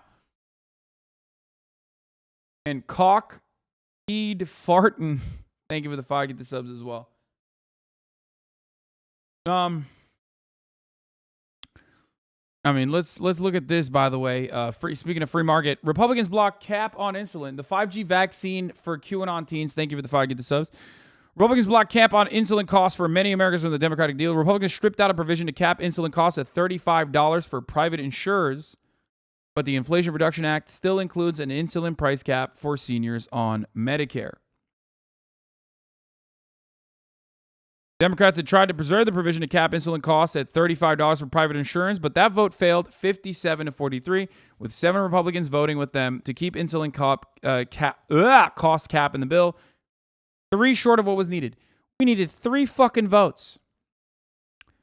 3 fucking votes, and blammo, all of a sudden, that's legislation. Okay? 3. Think about that. 3. Wild to consider. Here are some of the other parts that was lost in the sauce here. Here are the casualties of the big Build Back Better agenda, some of which was supposed to be in here, but were not. But ultimately, universal pre-K, gone. Child care dollars, gone. Elder care dollars, gone. Child tax credit, gone. And no extension for that. Housing dollars, gone. Community college, gone. EITC expansion. Closing the Medicaid gap. Immigration. Tax rate hikes, gone. Millionaire surtax, gone. Ending carried interest, also gone. These items were excluded from the new bill. Now, let me tell you something. People are celebrating this, okay? I want to talk about the person responsible for, at the very least, eliminating a carried interest loophole, ending the carried interest loophole. Wonderful the bisexual icon that goes by the name of Kyrsten Sinema. Before we talk about the bill with respect to climate change, I want to just give a quick shout out to this lovely lady here. Kyrsten Sinema used to be a dumpster diving, Green Party voting, America KKK type anarchist. Back in the day, you know. Here's Dan Amira, who says, if you ever doubt that you can change your path in life, just remember that this person went on to become the Senate's top defender of hedge funders and private equity.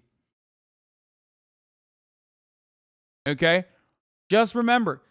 And the worst part about it is that her fucking bunk ass, dumbass fucking style never changed. Like, if anything, you could have worn fucking pantsuits and you would look better than this shit, okay? That's the worst part. Kyrsten Sinema always had horrendous drip, including rocking a fucking tutu when she was well into her goddamn 30s. And she still dresses like she survived a car crash, like a really, really horrible car crash.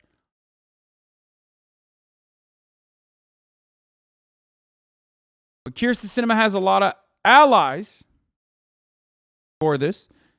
Finance bros are literally getting bottle service dedicated to Kyrsten Sinema. Just wild that she cares more about her helping millionaire bankers pay less taxes than helping everyday Arizonans. Look at that. At Nightingale, Kyrsten is bae, carried interest.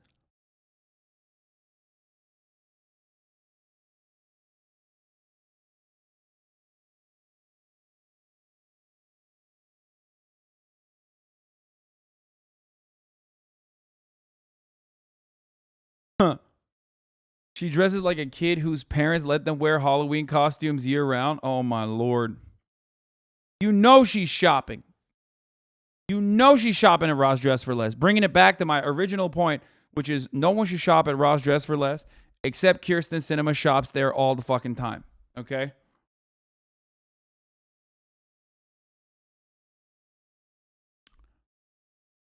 Oh my God, that is a TJ Maxx fix. Stop it. That is not true, and you know it. So,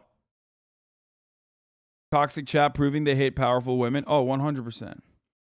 Lots of things about the Manchin climate bill are true all at once. It's far and away the country's most significant piece of climate policy ever, and is nowhere near the level of action scientists say is necessary to avoid the worst impacts of the climate crisis. What Chase Woodruff is saying. Talking about, beware of anyone telling you that the modest or incremental progress doesn't matter because we only have a narrow window to act, despite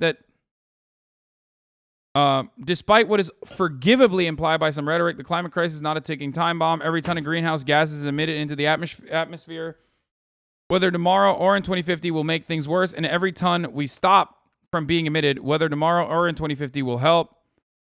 Until we stop releasing significant amounts of carbon into the atmosphere, the world will get warmer and the impacts, deadly and destabilizing heat, drought, extreme weather, sea level rise, cascading economic and political crises will get worse. He's right. So the wonderful impact of this bill in particular that we have shown is that it encourages more drilling. So there's that element. We already have hit about 1.2 centigrade of warming over pre-industrial temperatures, and things are bad. They will be worse at 1.5 centigrade, even worse at 2, worse at 2.5, and so on. Every incremental of further warming will mean a greater degree of human death and suffering. Okay, that means crop being wiped out, areas becoming desolate and impossible to do any sort of agricultural production in. That means mass migration of climate change refugees. That means war as a consequence of not having agricultural production happen in places where it used to be able to. Okay? Syrian civil war, The Syrian war in general is just a perfect representation of this. Climate change had significant impacts there. To grossly oversimplify the Manchin bill, though both direct emissions impacts and knock-on economics and geopolitical effects will probably help move the world from a path towards slightly more than 2.5 centigrade of a warming path towards slightly less than 2.5 centigrade. Together with actions over the last several years by other countries, along with states and the private sector, the world has continued to make progress bending the emissions curve, and truly catastrophic warming levels of plus 3 centigrade or more now seem unlikely. This, by the way, is still devastating. Remember, we're talking about like once every 1,000-year extreme weather conditions happening year-round.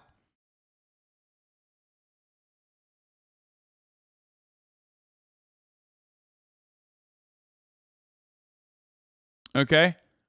Year-round. Why? Because 1.5 degrees increase. 2.5 means like humans are dying. I mean, humans are dying already, but like not indirectly from, I don't know, natural disasters or whatnot, but like human beings are dying because like there's no food and now they're fighting. There's war.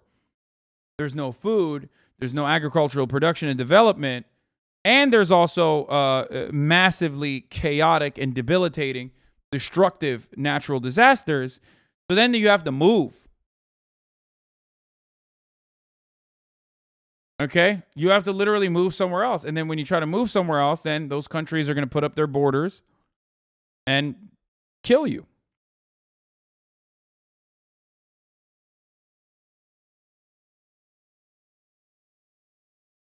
But again, all of this taken together is still a far cry from the emissions pathway that scientists say would do the most limit to catastrophic impacts while still remaining technologically and economically feasible.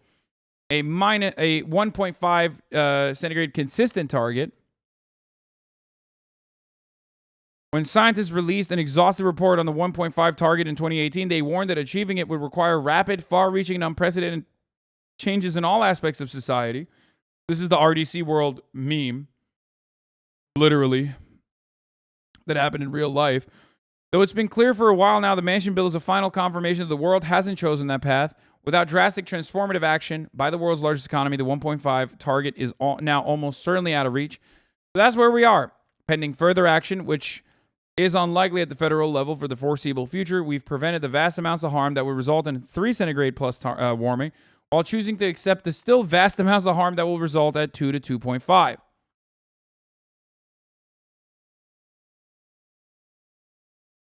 Like Mad Max future shit. Now, if you're living in the imperial core, it's not going to be as impactful for you. I mean, it still will be obviously devastating, but it's not going to be as impactful for you if you were living in like fucking Guatemala, okay? If you're living in an area that is underdeveloped and all of a sudden you can't even fucking grow crops anymore, you can't grow food anymore, you're fucked. Then you move somewhere where you move somewhere for survival, and then that place is fucked because you're now moving in droves. Not in like the natural, healthy amount of people that are trying to come into the United States of America, a country with enough wealth to be able to take care of all these people, but like you're moving to another third world country.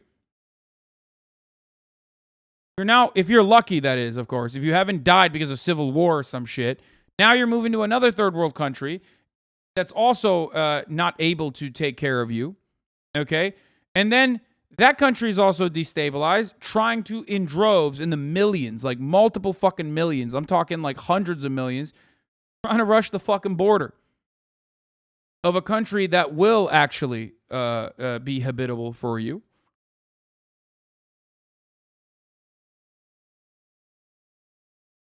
The scariest part, in my opinion, of climate change is that many populated cities like Delhi will frequently experience wet bulb temperatures in the future. At the wet bulb, heat-adapted and healthy people can only survive outside in the shade for a few hours, even with unlimited water. Yeah.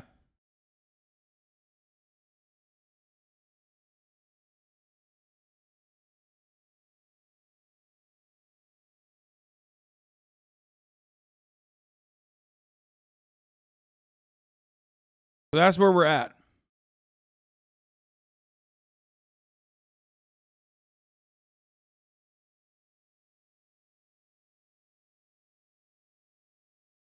But when you look at things like Biden's border strategy, and you realize that it is just simply a continuation of the Trump administration's border strategy, just packaged neatly for liberal consumption, or not even discussed at all, like the $1.5 billion deal that Biden secured with AMLO in Mexico in order to invest in smart border protocols. Understand that the reason why they're doing that is because they're hedging their bets for a future where hundreds of millions of people will be rushing the American border and will either fucking enslave them or will just zap them with lasers. Thank you, Las Canarias, for the 17 gifted subs. Get that, right? Why? Because we're not doing shit about fixing climate change. That's why.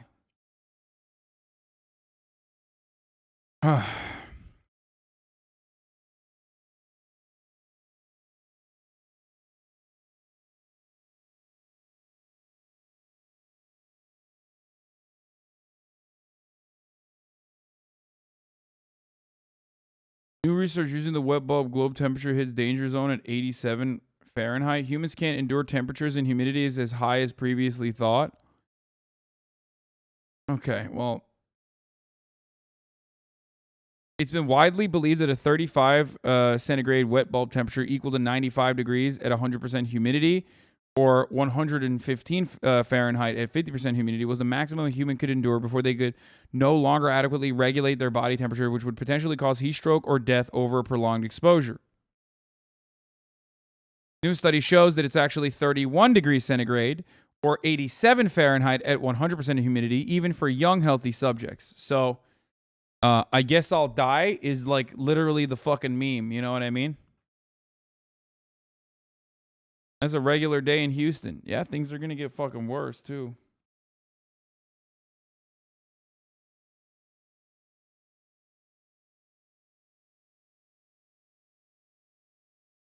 The "this is fine" meme is quite literally becoming a reality. You know, the "this is fine," like the dog that is on fire in a house. Like, that is straight up the fucking reality now. Fuckers are like, at least I got the AC on.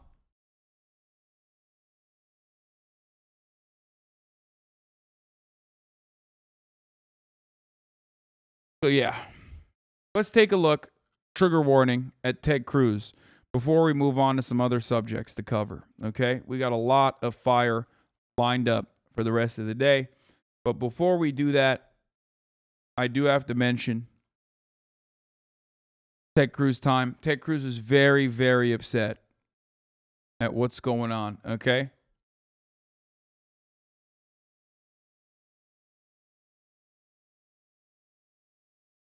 Let's take a look. News in Washington. The Democrats are this close to getting their climate change agenda passed, with senators up all night in the so-called vote-a-rama this morning, where senators are offering amendments to elements of Biden's Build Back Better agenda that have been stalled for a year. The Senate voted 51-50 last night to move this bill forward, with Vice President Kamala Harris deciding vote to pass a reconciliation package, which will increase taxes and raise $700 billion over 10 years, largely to pay for Obamacare subsidies and climate change new rules. Texas Senator Ted Cruz is on the Judiciary Committee. He voted against this bill, and he joins me now with the very latest. Senator, thanks very much for being here this morning. Well, good morning, Maria. Good to be with you. Can you tell us about the amendments and the happenings right now in the Senate? Will this bill pass? Well, sure. We've been up all night, voting all night. We're still in the middle of voting, so I just ran over from the Senate floor to join you for this discussion. Listen, motherfuckers, I already gave you the trigger warning. I don't want to hear it, okay? Yes, Ted Cruz, trigger warning, Ted Cruz, trigger warning, Ted Cruz. Discussion, but the Democrats are on the verge of ramming through what really is a terrible bill. This bill will hammer manufacturing. It will kill manufacturing jobs in this country. It will hammer small businesses. What? This bill will drive up gas prices. It has billions in new taxes on you. Wait, why would this drive up gas prices, dude? What the fuck?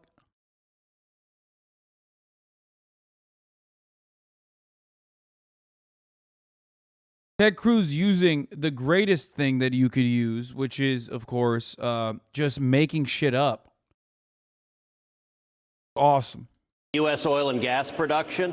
We introduced amendments trying to take those new taxes out. So all the Democrats say they're worried and want to lower gas prices. They all just voted to raise gas taxes and to raise your price at the pump. This bill creates 87,000 new IRS agents. It doubles the size of the IRS. Those IRS agents are designed to come after you. They're not designed to come after the billionaires and the big corporations. They're designed to come after small businesses and working families across this country. The Democrats are making the IRS bigger than the Pentagon, plus the Department of State, plus the FBI, plus the Border Patrol combined. The IRS is going to be bigger. This is a massive power grab. And I got to say, it's amazing, Maria, watching these Democrats, amendment after amendment, common sense amendments, they vote against. I introduced an amendment to say, don't create 87,000 new IRS agents. Every Democrat voted no. I just introduced an amendment to say that Joe Biden and the federal government should not be able to sell oil from our strategic petroleum reserve to the Chinese communists. Biden sold over 2 million barrels of oil to the Chinese communists. Every Democrat but 4 voted no. They are bound and determined to try to ram this terrible bill through. I want to get your take on a so-called wraparound amendment. I know that there were also amendments to try to get the Democrats to acknowledge that there is a wide open border. Will any of those... I love her so much. She's just like... It's kind of wild to consider how, like Republicans will totally let go of their insanely misogynistic tendencies when it comes to some of the Republican commentators that are in positions of power. You know what I mean? She has. I'm sorry. You don't often see me shit on Vocal Fry or anything, and it's totally fine. But she is so unique. Her voice is so fucking unique that it is I don't know what it is. It just penetrates my brain in a way that no other voice is able to do. Amendments stick, and what about a wraparound amendment at the end of the day that deletes all the other amendments that you would try to get through? Well, right now, it may be that the Democrats don't even need to force through a wraparound amendment because they've managed to keep their side. They've kept party discipline where all of even the supposed moderates have been willing to vote against common sense bills. For example, as I said, every single Democrat, all of them voted to increase gas taxes. So the next time you see a Mark Kelly in Arizona or Raphael Warnock in Georgia or a Maggie Hassan in New Hampshire or a Michael Bennet in Colorado or Catherine Cortez Masto in Nevada say, hey, we want gas prices to be lower, you know they are lying because called out some of the, not Raphael Warnock, but some of the people that she called out are specifically the moderate or people in dangerous seats, I guess.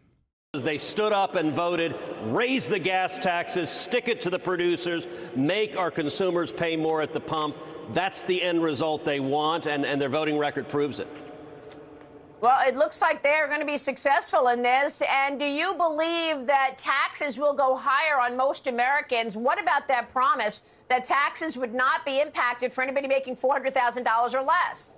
Well, it's a flat-out lie. The Congressional Budget Office analyzed this bill, and it concluded a very large portion of it would be borne by people making under $400,000 a year, that just about every group of taxpayers would see their taxes go up. The Democrats know this, and by the way, we had amendments to say, let's not have any of these taxes fall on people making under $400,000. The Democrats all voted no.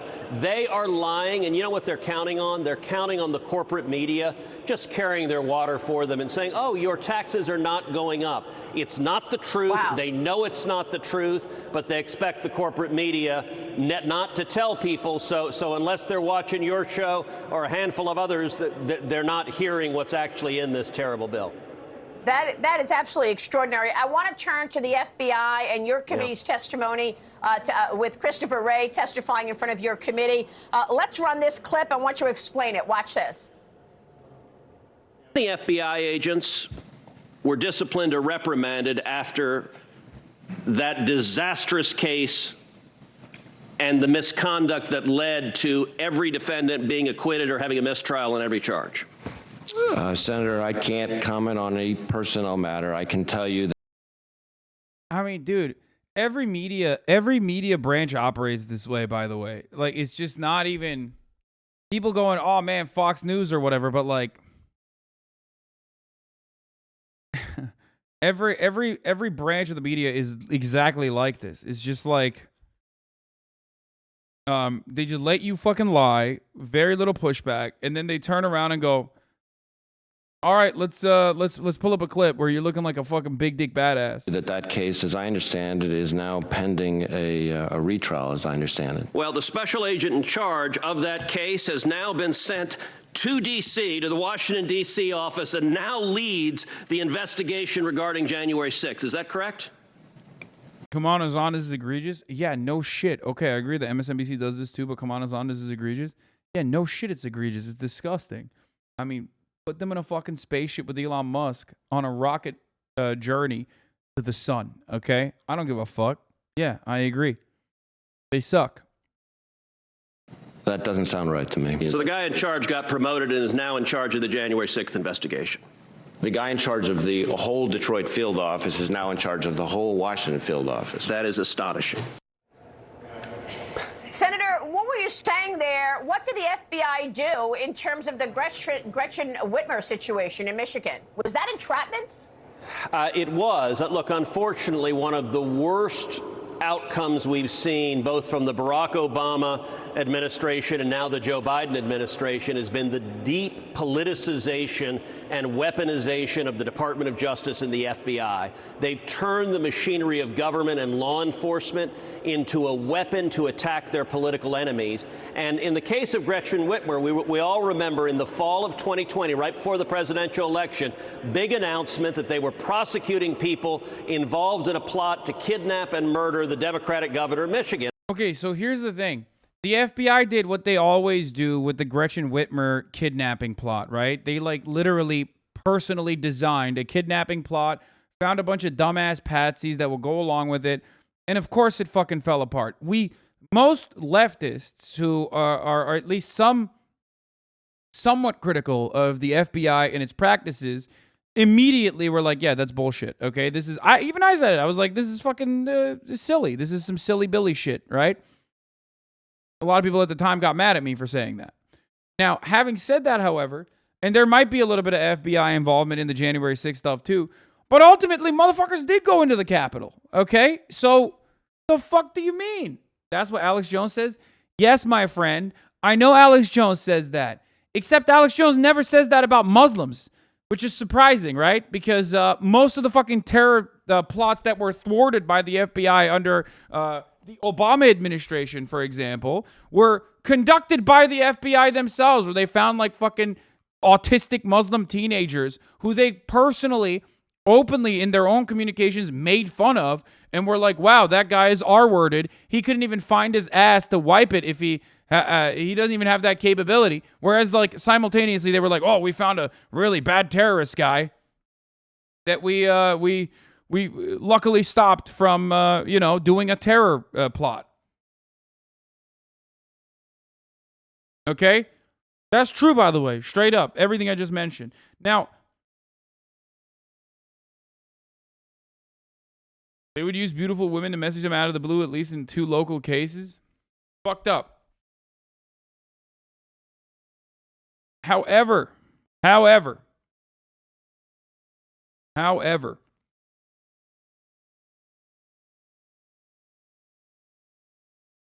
is, of course, actual dumbasses who are trying to do that, even without the FBI's involvement, okay? It's a matter of entrapment versus just, is there enough push there? Or is there enough enthusiasm across the board and the FBI is like just kind of there alongside the process? And when it comes down to it, I think the January 6th insurrection is a little bit more on the other side. The Gretchen Whitmer kidnapping was certainly more FBI involvement and less the own personal interests of these fucking idiots. But January 6th, on the other hand, still FBI involvement, but FBI involvement, if you were to look at both the FBI involvement and genuine enthusiasm to do insurrection, I would say genuine enthusiasm to do insurrection was certainly top of mind, top priority. So the idea that Ted Cruz is like using one instance of the FBI being fucking bad and doing classic FBI shit, and to you know, defend wine moms and HVAC business owners that fucking travel from Arkansas to DC to go and like try to kill Nancy Pelosi and Mike Pence or whatever. Yeah, I'm sorry. There's a difference there. These motherfuckers were so cocky that they live streamed themselves doing this shit because they thought that there would be no repercussions for it. How are you going to sit here and be like, oh, the FBI did that? It's like, no, motherfucker, they did that because they knew nothing would come of it. I don't really care about this as much, by the way. Yeah, new book details conflicts between Trump and his generals. Here, I'll give you the fucking most interesting part about it. There's a quote where Donald Trump literally says, why can't you be as loyal to me, my generals? Why can't you be as loyal to me like Hitler's generals were loyal to Hitler's generals? Okay? That's it. That's the most interesting quote from the entire fucking book. I don't give a shit. Trump is washed, plus L, plus ratio. Okay? Yeah, he did say that. For those of you who don't know, here, I'll just show you. Here, I'm sure they get to it. Taking the job.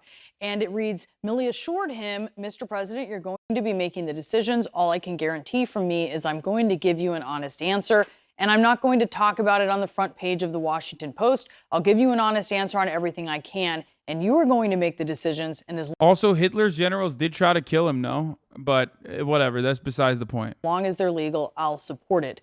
As long as they're legal, it was not clear how much that caveat even registered with Trump. Joining us now is Susan Glasser, CNN Global Affairs analyst and staff writer at The New Yorker. She's the co-author of this book called The Divider, which is billed as the inside story of the 4 years when Donald Trump went to war with Washington. And Susan, I really want to get to you speaking about your book, but I want to talk about what may be the most interesting part of it, which is the resignation letter that Mark Milley wrote but didn't send. So I'm just going to read a little bit about that. Dude, this is like such whack-ass palace envy or palace intrigue. And it's like, oh my God, Mark Milley wanted to resign but didn't actually resign. It's like, these are books that nobody fucking reads. No one cares. Donald Trump is right. Woke military. Mark Milley is gay, okay? He's gay and he's a Maoist, and that's why he wanted to fucking retire, but he was too much of a pussy to actually retire. I just don't care. I don't care. That so that you can speak about it. This was drafted in June of 2020 after what happened in Washington outside the White House with the use of the military.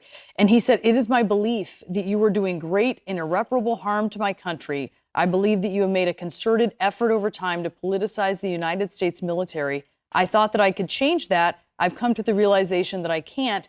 He goes on to say you are using the military to create fear in the minds of the people.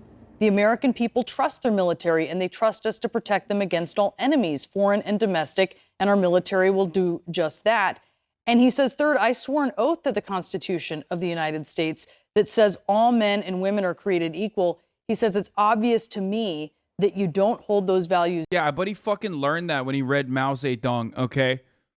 I'm sick and tired of this. You have to admit this goes hard, though. Yeah, see, there it is. There's a real photo of Mark Milley being gay and loving CRT, which is also, gay as well and racist against white people, okay? Like, I just, I don't care.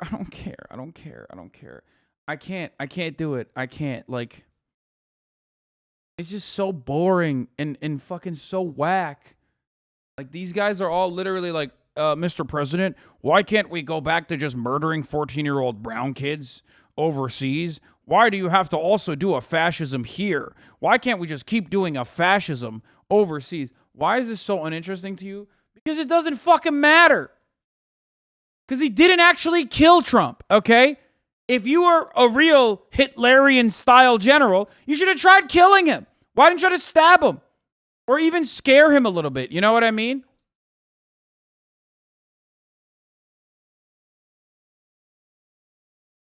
What the fuck? Just scare him. Go, boo, Mr. President. And then he'll be like, my heart can't handle it.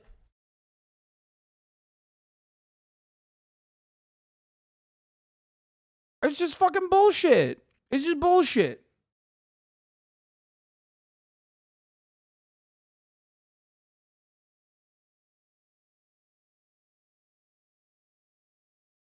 Yeah, just feed him 100 Big Macs, dude. Trump is like a dog. He has no sense of like control over how much food he can eat. Just feed him. Just keep feeding him until he fucking his blood vessels burst.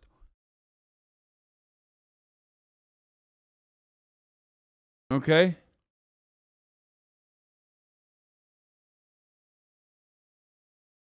I shows people just swatted on live stream where it ended up getting handcuffed in a stream. It was forcibly ended. Okay, why are you guys showing me this, dude? Don't you know that these motherfuckers get off on this shit, the people that do this? Did he get swatted or did he actually call the cops on himself?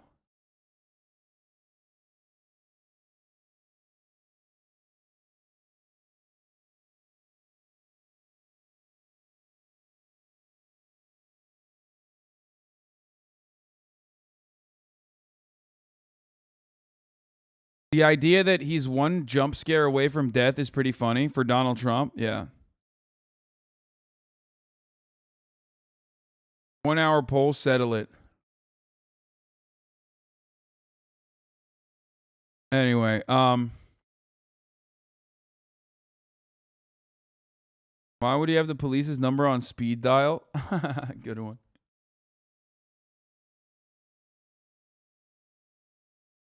Real gross Alex Stein video from CPAC. Not sure even if you want to cover it. The vice report.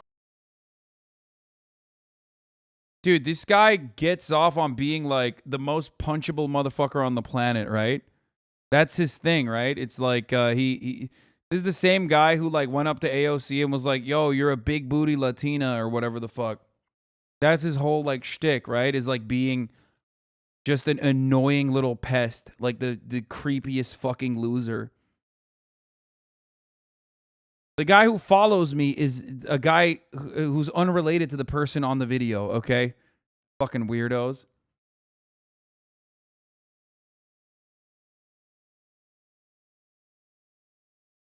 He's 35, believe it or not, huge loser energy. It's just so whack.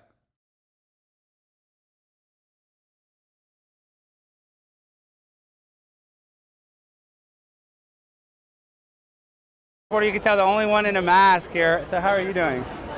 Just doing my job. She's here trolling everybody here. So she's the only one here in a mask, and she's just saying negative stuff. I can't believe they let you in here. Do you feel like you're lying or sheep in the lion's den? Damn, bro. You fucking got her, dude. You feel like a sheep in a lion's den. Yeah, this is the dude who like sexually harassed AOC and was like, it's fucking sick. And then Tim Pool had him on his show and stuff. I have credentials to be here. So. Yeah, so do I. But I'm saying, see, this is Vice, guys. This person, she's trying to troll this event. She thinks all of you guys are losers. So that's what she posts on the. Because you are, though. But like, you are losers. You know what I mean? Like, you're behaving like a loser at this moment. You know what I mean? He's like, oh, I fucking got you. You're making us look like losers, as I do the very most I can to make sure that that narrative is like permanently set. I'm going to keep proving you right. I'm a fucking huge loser. The internet. She posts the most out of context. Bro, look at this. Look at these fucking hogalinas, dude. Look at these fucking.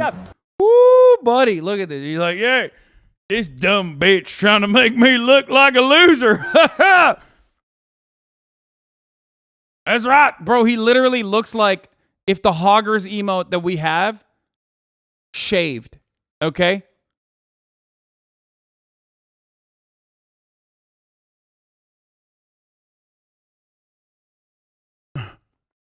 God, conservatives are so fucking pathetic, dude. They're literally like, they love taking ownership of their own L's. You know what I mean? Haha, this lady's calling us losers, which we certainly are. Aha, owned you. Lol. See, Vice is the worst media company there is. They're all liars. So what do you think about your crappy media company?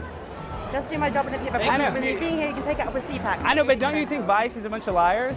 No, I'm very proud. Oh, you're proud of, you know, you guys mainly talk about drugs. Are you a drug addict too? Like all the Vice content you make? Guys, this is the Vice. Guys, this person, she's a loser right here. She's the only one.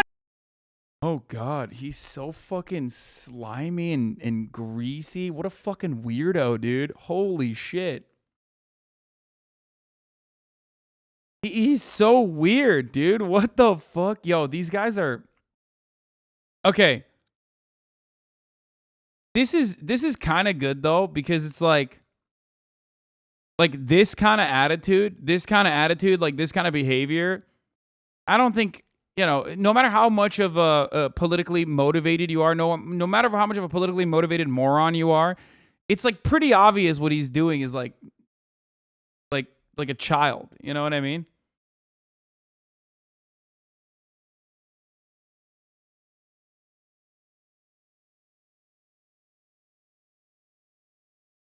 Don't stop your enemy from making a mistake. Exactly. He's just like, this dude can't go on doing this for too long. He's gonna get fucked over, most likely, if he keeps this up. In a mask. You see this? This is what a loser looks like. She's got her coronavirus. How many vaccines do you have? Are you on your 5th vaccine? It's none of your business. Oh, it's not? So why do you want to mandate them if it's none of my business? Are you pro-vaccine mandates? Like, there's no reason for her to continue this conversation with this fucking weirdo, dude. Look at him. He's like, yo, okay.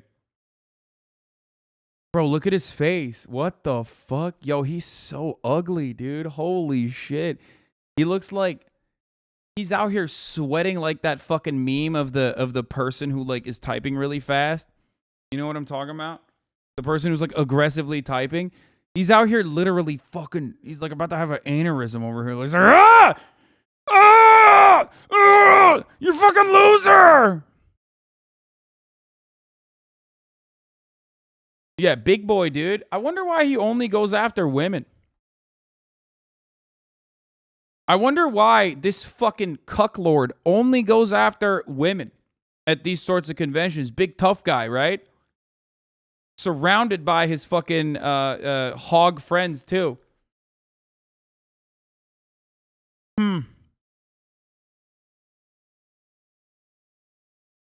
Yeah, this.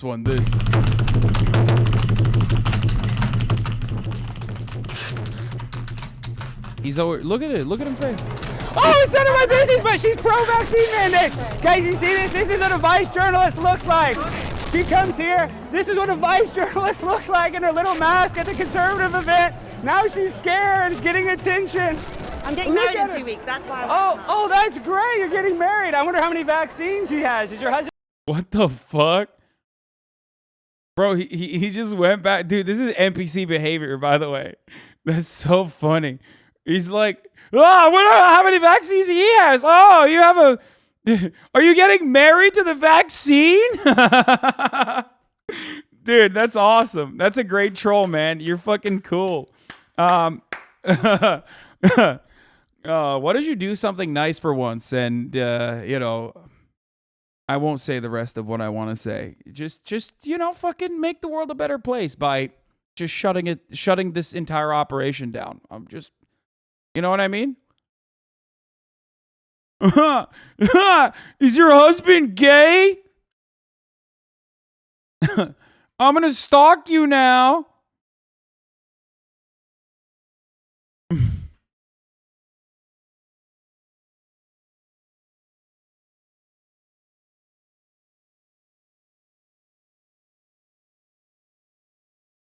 Do the world a favor. You know, it's in your hands. Do you want to see this loser rap? Shut the fuck up. They call me Primetime 99 Alex San. Hope you guys... Oh, God. This is the guy who does, like, the fake liberal shit, right? What? Oh, excuse me. Come on. Listen! About that! 99 on the grind all the time. Oh, God. Conservative comedy.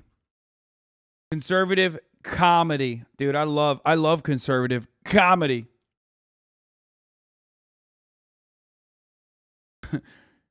Dude, listen.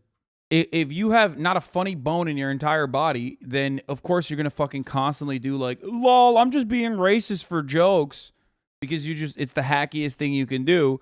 And this is basically like the in-person version of that, which is I have no fucking jokes, so all I got is just harassment. You know what I mean? I'm gonna harass female reporters as much as I can.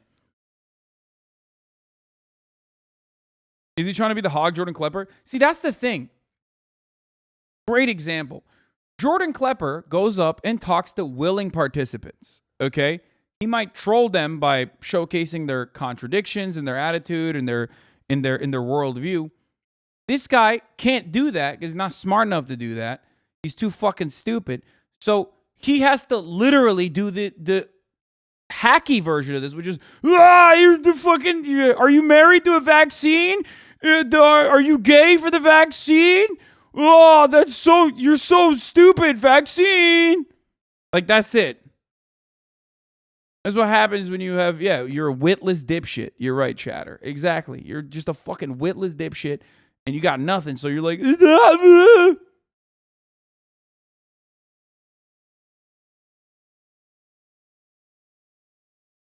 God, Republicans are so fucking dripless, so bitchless. It's just like, oh my God, they're such fucking dildos, dude.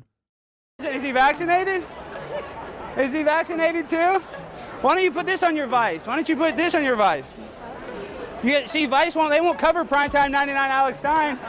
See, Vice is a liar. She's a liar. And then when you call her out, she walks away. She's scared. He's a streamer. He's not on fucking Twitch. No shot. I get it. And Hunter is kind of like a black guy, a little bit. I mean, he smokes crack. I mean, I'm not saying all black people smoke crack. Black people are associated with the crack.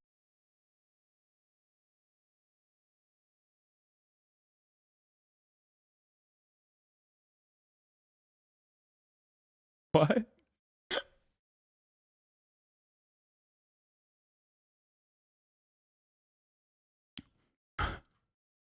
Like, I get the joke that he's trying to say, but he's such a bumbling little bitch, dude. Just say it. Like, what's the problem? You're being racist anyway. Like, just be as racist as you want to be, dude. Maybe the delivery will stick better. He's like, I'm not saying it, but like, he's a black guy, right? I mean, crack is associated with black guys. Yeah.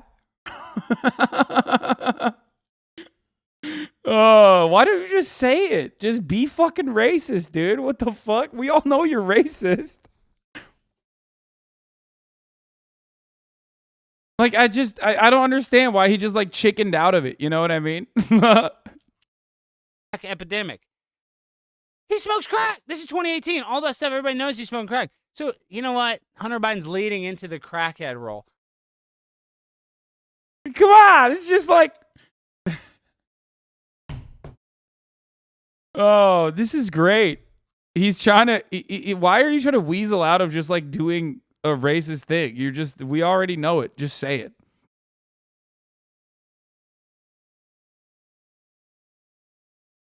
She's the only one in a mask here.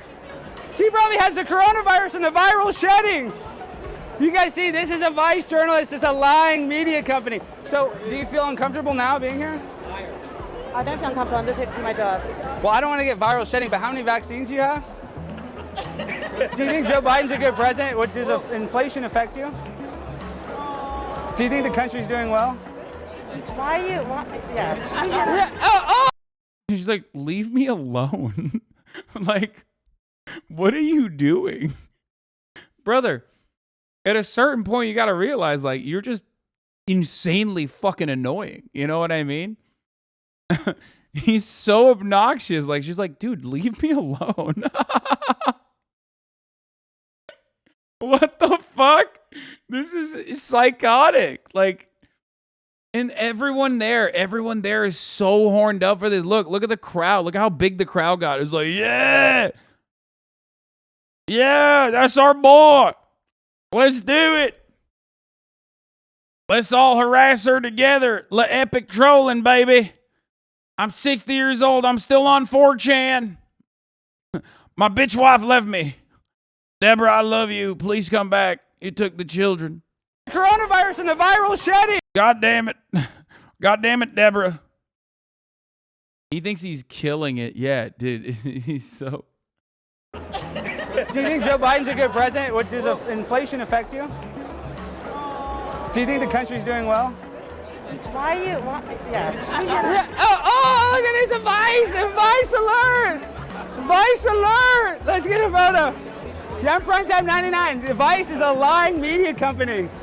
They lie. Yeah, so am I. See, I'm a credentialed reporter. Oh, you see? Yeah, I'm a credentialed reporter too. Oh, I'm Vice. I'm a liar. Wow. That's good ass comedy, baby. That's so good. He fucking killed it. Bro, I swear to God, the more she avoids him, the dumber he gets. He started doing the baby voice, dude. What the fuck? Like he went from like full-blown adult incel school shooter creep to 12-year-old. Which is awesome.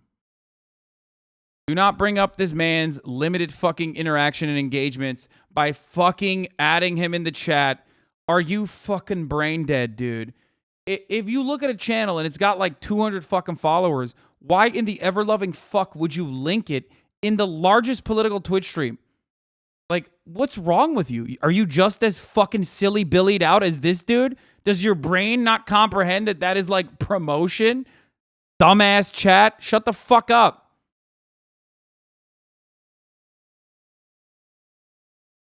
Huh? These guys are cowards and liars.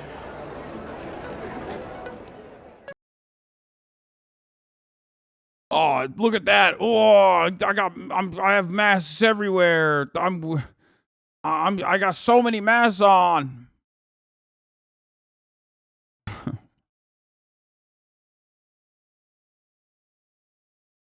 Anyway.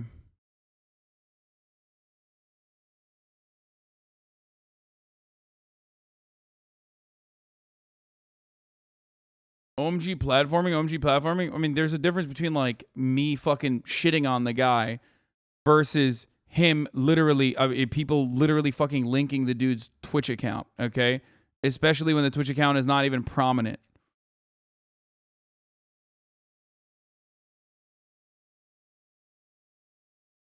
Just think. Think before you act.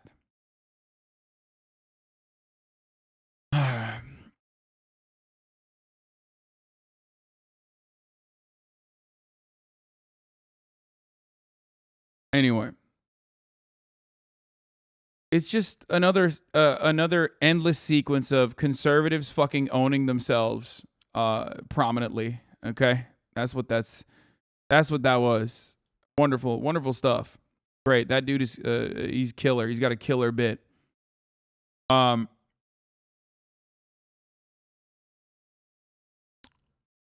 Anyway, here is speaking of fucking conservatives owning themselves, Aaron Rodgers went on the Part of My Take podcast, and you know,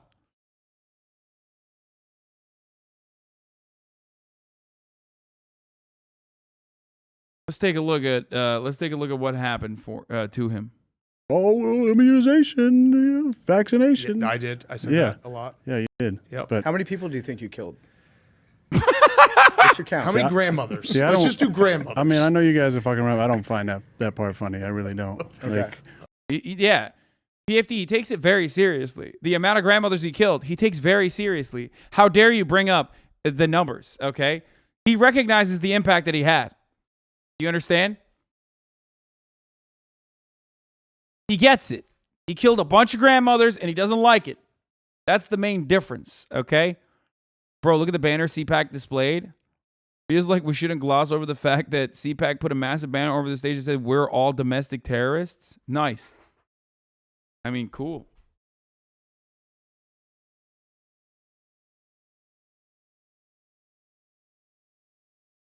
Yeah, I mean, that's not surprising. They're just, at least they're admitting it. You know what I mean? They're honest.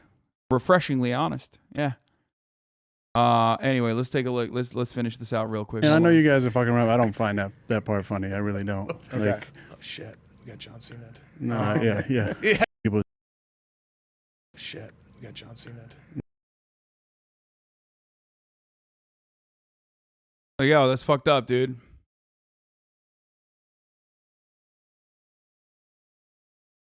He's like, don't bring that up. He takes it seriously. Look at how red PFD got. Yeah. Here's another incredible own. Now, you guys already know this take. You've heard me make fun of this take before, but I had never seen a clip like this where like someone else actually just, offers just such a normal pushback to a classic Tateism. Here it is. Have you ever seen a Chinese person working for someone who wasn't Chinese? Yeah. Okay. Well,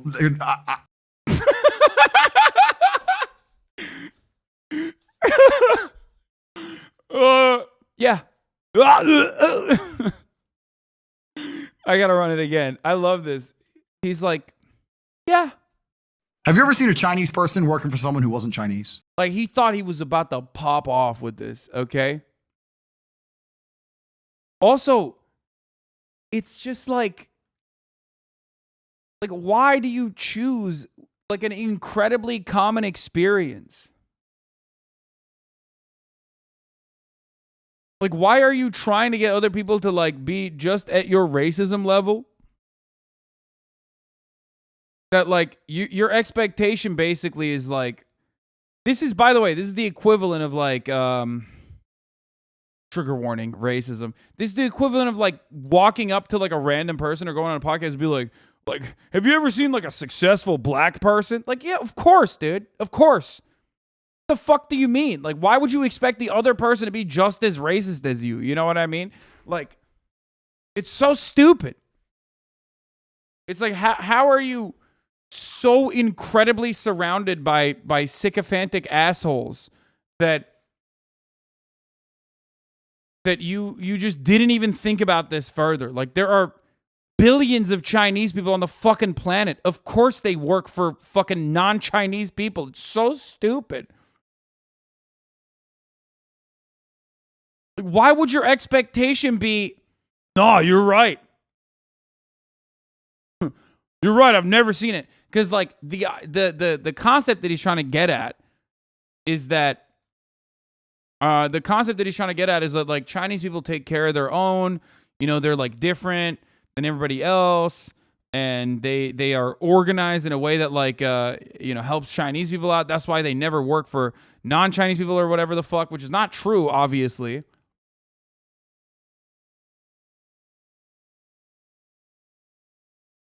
But it's so dumb.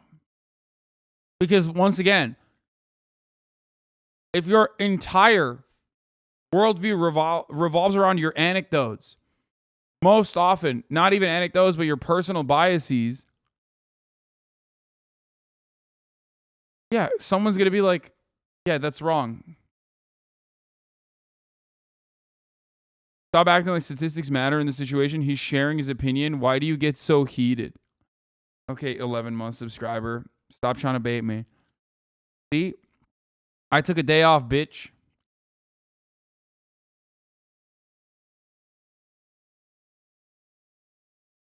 Constantly being around immature kids is training him to believe that he can take these stances confidently. I think he's going to overreach and get himself into more debates with people who challenge and dumpster him. You were the first of more L's to come. I hope I could serve him another one too. You know what I mean? Because we were supposed to link up and build, my guy. What happened?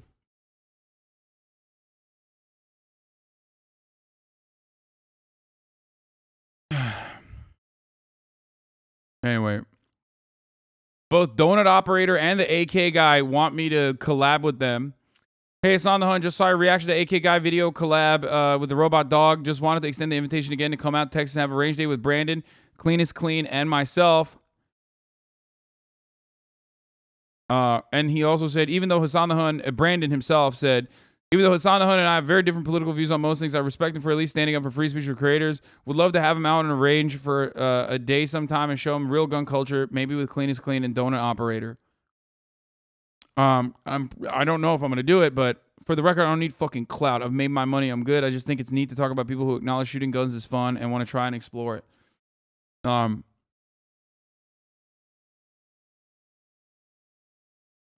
This guy goes, ask him about the Armenian genocide for me.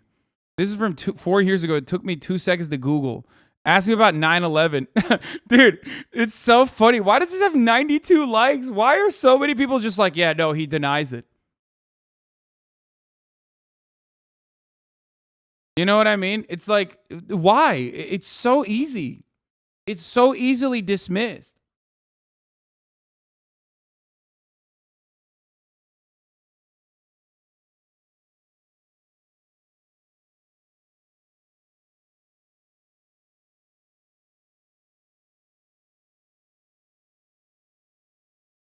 It's just funny that like they just keep going off on that.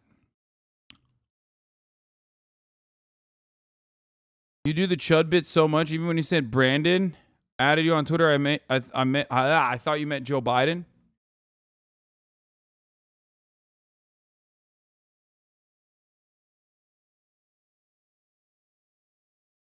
Anyway, I don't know. Fuck, we were talking about Ezra. There's another guy crying. We're gonna do that.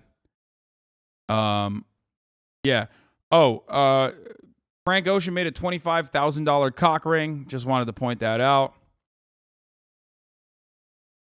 Clean is a really popular Tarkov streamer. He's pretty cool. Yeah, I know. I know Clean. I am very familiar with Clean. I like Clean. He's a Bernie bro, Marine vet. I mean, he definitely has like some right-wing tendencies, but like I think his worldview is decent for the most part. Like he just likes guns a lot. That's it. Mar-a-Lago was raided? What? What? News Trump in statement says Mar-a-Lago's under siege, raided and occupied by a large group of FBI agents. Wait, what? No way. What is happening? Oh, dude. Okay. I gotta run it again. I'm sorry. Okay, we have to do that. We have to. Where's the fucking Dark Branded meme? God damn it.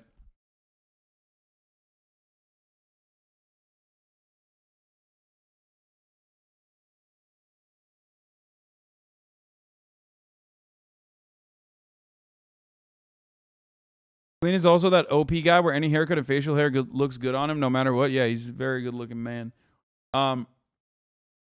Here it is.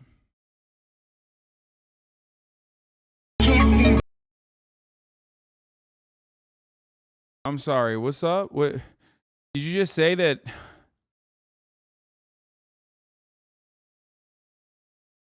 It can't be bargained with. It can't be reasoned with. These are dark times for our nation. As my beautiful home, Mar-a-Lago in Palm Beach, Florida, is currently under siege, raided, and occupied by a large group of FBI agents. Dark Brandon is coming after me and all of my cronies. That's right. Who voted for President Trump? There's no way out. It can't be bargained with. It can't be reasoned with. Nothing like this has ever happened to a president of the United States before. After working and cooperating with the relevant government agencies, this unannounced raid on my home was not necessary or appropriate. It is prosecutorial misconduct, the weaponization of the justice system, and an attack by radical left Democrats who desperately don't want me to run for president in 2024, especially based on recent polls, which, by the way, he's been getting hammered in the polls. DeSantis is doing better than him, and he's really bent about that, which is why he keeps talking about the polls. It doesn't feel pity or remorse or fear, and it absolutely will not stop ever until you are dead.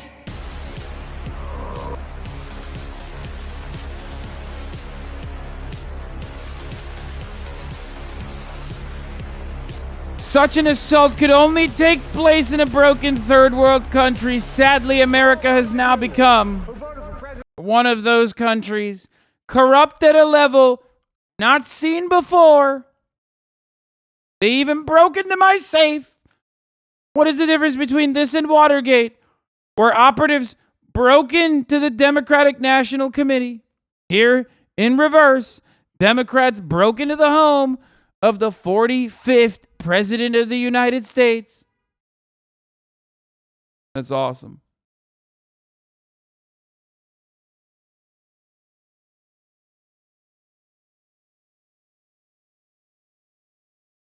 Yeah, Yusuf al-Bidan. The holy light of Allah is blinding me. If only I had been a true believer.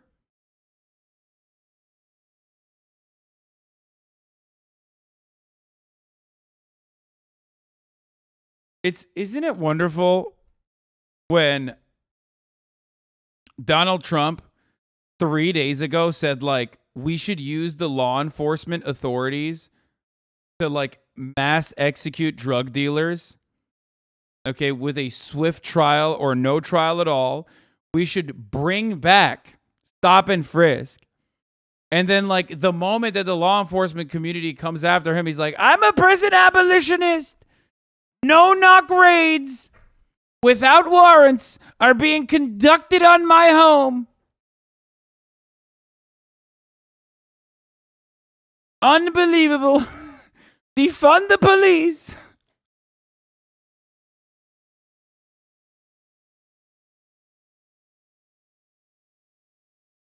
Damn, he wrote a lot, dude. He wrote like whole pages. I don't want to read all this. I can't read all this, but it is pretty funny.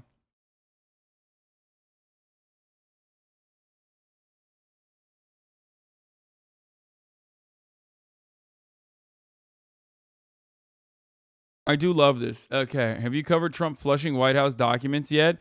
Trump tried to flush documents down White House toilet. New photos shown. Wait, what? Where are the photos?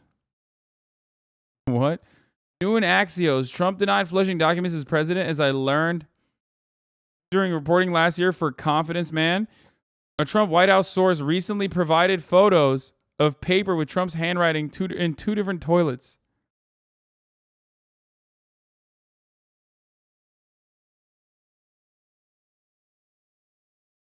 I don't understand. Like, was it even relevant shit? Was it even important shit? On the left is a White House toilet, the word qualified and a capital I visible. On the left, a toilet from the Trump trip overseas. Under the Presidential Records Act, documents generated by and sent the presidents are to be preserved by the office. Trump's habit of ripping paper that had to be taped back up was known. His habit of discarding them was not.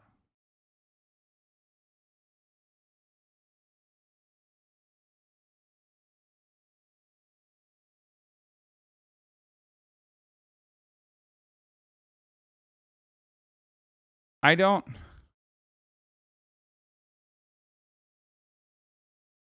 know what else to say about this story other than just like, Hasan shirtless. Look at that, folks. That's what I wrote. I was looking up. I thought I was Googling it. I wrote Hasan shirtless photos on a piece of paper, and I thought maybe I could find more. Big news. Yeah, we just covered it. I'm still covering the story. Why are you guys coming in here?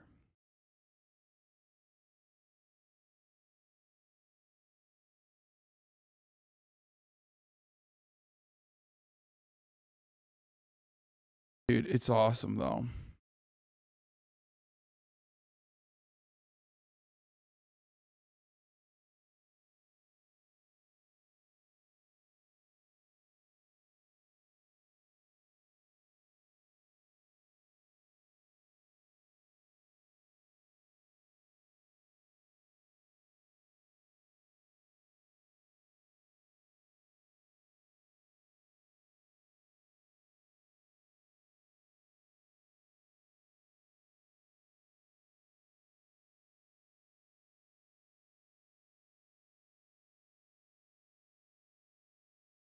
Your accent is actually incredible. People are coming in. It just broke. You went up 2K.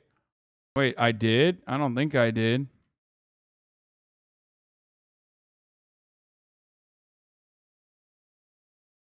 CNN is doing a whole breaking news story on this and pretending they know what's going on. Okay, love that. Let's take a look. I do think it's funny. Victims. Why are they? I mean, it is a big deal. In that case, we're damning. That is how I know you lied to me when you said you didn't have text messages about Sandy Hook. Did you know that? Well, they're talking to the A. Jones. Text messages related to January 6th could also be very damaging to Jones, as those were, because Jones was a core and huge promoter of Trump's election lies leading up to January 6th. Here is just some of what he said before January 6th. It's Saturday, December 19th. The year is 2020. And one of the most historic events in American history has just taken place. President Trump, in the early morning hours today, tweeted that he wants the American people to march on Washington, D.C. on January 6, 2021. He is now calling on we, the people, to take action and to show our numbers. The time for games is over. The time for action is now. Where were you when history called? Where were you when you and your children? I mean, yeah. Future was on the line. You don't really need a text message to know his involvement, like he Trump's said. former spokesperson, Katrina Pearson, who helped organize the rally on January 6th, she even warned Trump's chief of staff, Mark Meadows, about what she was hearing from Alex Jones.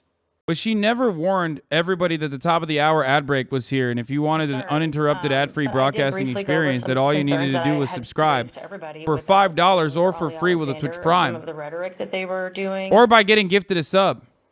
And Jones' words and actions on the night before January 6th That's right. to It's Trump's kind of fucked supporters up in that they never mentioned that, even though that is what is happening right now. The top of the hour ad break is upon us. Okay, here's the 1 minute ad break now. Get ready to avoid it.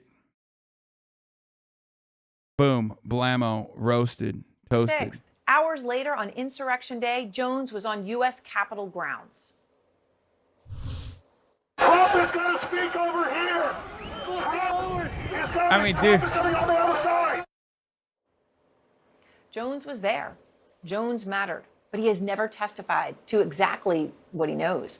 Because when he met with the January 6th Select Committee earlier this year, he was anything but cooperative. I just had a very intense experience being interrogated by the January 6th committee lawyers. They were polite, but they were Okay, we need local news coverage on dogged. Trump being But I investigated said by this, the my FBI. lawyer told me almost 100 times today during the Rated. interrogation. On advice of counsel, I am asserting my Fifth Amendment right to remain silent. Almost 100 times asserting his Fifth Amendment rights. That's what he says. Well, we sure know how the former President Trump feels about people who plead the Fifth. The mob takes the Fifth. Yeah. We know. Trump is the mob. They have been doing it in the way that builds trust. And I don't think it's helpful for members of Congress to politicize it, because ultimately what we want is an independent Justice Department that is not acting in a political motive. That's why President Biden appointed Attorney General Garland. Many people are saying, oh, he's too slow or he's not doing anything. I think what he has shown is integrity. And that's why whatever he does, the Justice Department is going to have the confidence of the American public. So, Representative Connor, I always push back slightly on this because it is a political investigation, and that's not inherently bad. And I say this because it was an attempt at a political insurrection, right? Like, you can't say it's non-political when the former president was trying to use politics to sort of overrule the sort of will of the people. But my question for you also is, now that you've seen this, do you think this will have an impact on impending votes in Congress? Do you think that this will make your Republican colleagues more likely to go along with what seem to be policy initiatives by the Biden administration the American public wants? Do you think this will make them more likely to separate themselves from President Trump? Or do you think that they'll basically double down and say, well, the FBI is after him, so now it's our opportunity. We have to sort of circle the wagons as we have before. What do you think the impact of this FBI raid will have on your body working forward? Well, for almost 6 years, every time I've thought that the Republicans would finally speak up against Donald Trump, they have unfortunately let me down. So I don't know whether this will be the straw that breaks the camel's back. But if anything, it should hopefully get enough Republicans in the Senate and a few in the House to vote for the Electoral Count Act, Reform Act, which will make sure that whoever wins the popular vote in states in 2024 actually gets the slate's delegates, because otherwise you're going to have a situation where someone can try to steal the election again. And hopefully, at the very least, the January 6th Commission and all of these findings by the Justice Department. Folks, I Show Speed and Donald Trump get raided on the same day. Coincidence? That radical Democrats are trying to take down a popular content creator by the name of I Show Speed for his MAGA support. Believe me. Dark Brandon is coming after me and I Show Speed together. Passing this bill, not just in the House, but in the Senate, because at the end of the day, it doesn't matter who gets indicted. It doesn't matter who gets arrested. It doesn't matter who ends up in Oz if the vote still can't be protected in November. Absolutely, I do. And I think people are looking at this and regretting probably the impeachment vote in the Senate. I think after that, some people thought Donald Trump would just go away. He obviously hasn't. Now you have a Justice Department ongoing investigation into conduct, at the very least, of people very close to him. And we don't know whether it will implicate the president or not, but they are certainly looking at evidence that the president has, former president has. And so my view is this is the time where we need to at least have the Electoral Count Act passed. And I am encouraged that there are Republicans in the Senate who support that. All that the act says is that there needs to be judicial review before a state legislature can overturn the popular vote in that state. And I fear if we don't do that, that you could have a repeat of the efforts in 2020 and 2024. And that would be malpractice for our Congress not to prevent someone from stealing the election in 2024. Thank you, Congressman Ro Khanna, for starting us off with this breaking news today. Thank you so much. Joining me now is Barbara McQuade, former U.S. attorney, MSNBC legal analyst, and professor at the University of Michigan School of Law. Thank you so much for joining us tonight, Barbara. First, what is your immediate reaction to this unannounced FBI raid on Mar-a-Lago, the home of the twice impeached former president and insurrectionist leader Donald Trump? Absolutely stunning. I'm absolutely stunned. I'm stunned that it's happening so quickly, and I'm stunned that it's happening at all. Searching the premises of the president's residence is absolutely unprecedented. But keep in mind, this could only happen if a judge found probable cause to believe that evidence of a crime will be found there. So really stunning development. So, Barbara, take us through that process. Look, my knowledge of the law pretty much begins and ends with Law and Order, occasionally some CSI. So is it a matter of the Department of Justice, they just find a local judge? Do they have to find a federal judge? Do they also have to get approval from local police? Is it the FBI comes in and commandeers everything? What is the process that the federal investigators had to go through in order to initiate this unannounced raid? Well, first, to get a warrant, usually you have to have developed probable cause, which we already usually read the Trump requires months statement. and months of investigation. That builds a record. Then a federal agent swears out an affidavit in great detail. It may be 10, 20 pages long, detailing all of the evidence thus far in the investigation that they believe supports probable cause to search the premises. That is, that there will be evidence of a specific crime found there, not just any old crime, but crimes they've been investigating for which they believe they have probable cause. They then have to take that to a judge in the district where the property is located. So that would be the Southern District of Florida. In a case of this magnitude, the approvals will go all the way to the Attorney General himself. This would not happen without his absolute approval. Once that warrant is secured, then the FBI would assemble a team, and they usually do bring with them some local police officers who know the lay of the land, who can go up and help with a knock and announce, explain why they're there. And then the teams begin their search, and they can search any place on the premises where the items they're looking for might be found. In this case, my guess is it's documents and maybe electronic storage devices like cell phones, iPads, and the like. And so that really allows them to look just about anywhere where you might be able to find a document. And people often are shocked at the number of agents that show up for a search like this, but they usually go into rooms in pairs so that they can develop a chain of custody if that evidence ever has to be used in a trial. In a premises the size of Mar-A-Lago, I am guessing it's dozens and dozens of agents going in, unless there's one very specific things they want to seize, like a box of classified documents that didn't get turned over, and they're looking for specific items. My guess is it's dozens and dozens of agents participating in this search. Now, this is one thing that occurs to me. We've seen evidence, people have talked about it in books, people have talked about it in the previous administration, that Donald Trump would tear things up, flush documents down the toilet, have them cut up. What do you think, given that he had a tendency to try to burn bag things while they were happening, what do you think, if you had to speculate, what do you think they're going to actually find at Mar-a-Lago? Would Trump and his cronies be dumb enough to take FedEx boxes worth of indictable materials and drag them to his house? Yes. I hope. We used to say in my former office, we don't catch the smart ones. People do all kinds of things because they are either too foolish to understand the consequences or too arrogant to believe anybody will. Bro, the fact that they opened the safe implies that they had the fattest of fucking warrants, okay? You can't issue a warrant. Like, you can't just literally open up a safe even during a regular regular raid. It means that they knew that there was material inside of that safe, or at least had reasonable suspicion for important evidence to be trapped inside of that fucking safe that a federal judge allowed them to go through. If that is, of course, if Donald Trump is saying what Donald Trump is saying is correct. But we know this. It is somebody who is close to former President Trump, and we know that a judge has found probable cause that a specific crime it has either been committed or is being committed, and that evidence of that crime exists on the premises at Mar-a-Lago. Not just on the premises, remember, inside of his safe, okay? That's actually huge. That there are classified documents in the possession of the former president in his home. Who could potentially be at risk for being arrested? I assume at that point they'd have to figure out, well, okay, who brought this box here?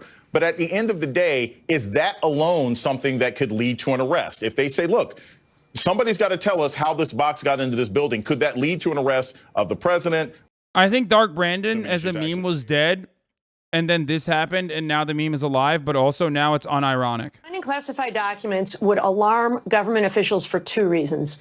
One is the potential crimes that you suggested, possessing classified materials outside of their proper receptacle. The other is who else may have had access to it. So it's sometimes referred to as a spill, even if it's just an unintentional possession of a classified document outside of where it's supposed to be stored, because you don't know who may have seen it.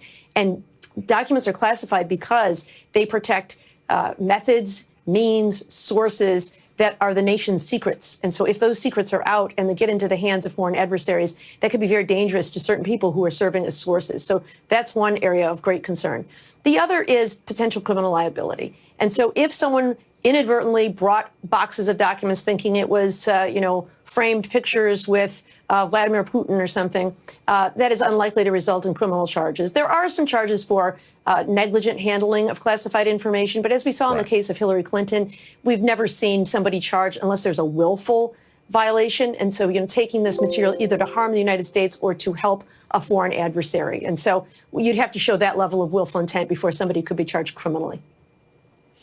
Do we know, and this is a general sort of informational question, we know Mar-a-Lago is the home of the former president. Do we know who else actually lives there? Do we know what kind of people are there in and out on a regular basis? I alluded to the fact that we don't know if the former first lady is actually there, but do we know if he has staffers, former staffers that live with him? Do we know, is it just sort of a big, empty Wayne Manor where it's just him sitting across from a big table by himself every night? How do we actually know who's there and who could possibly be implicated if something is found in that home? Yeah, again, without knowing what this search is for, it's hard to know. But one of the things that the agents would need to do is to conduct investigation to figure that out. who has access to that property, who is coming and going, because they can only search the property of that is authorized in that search warrant. So if it's a place, a resort where guests come and go, or you have people working or other people living, you have to make sure that you're only searching the premises that are covered by that warrant. So that would be some legwork that the agents would have done in anticipation of this warrant. Going forward, we now have this. No! What?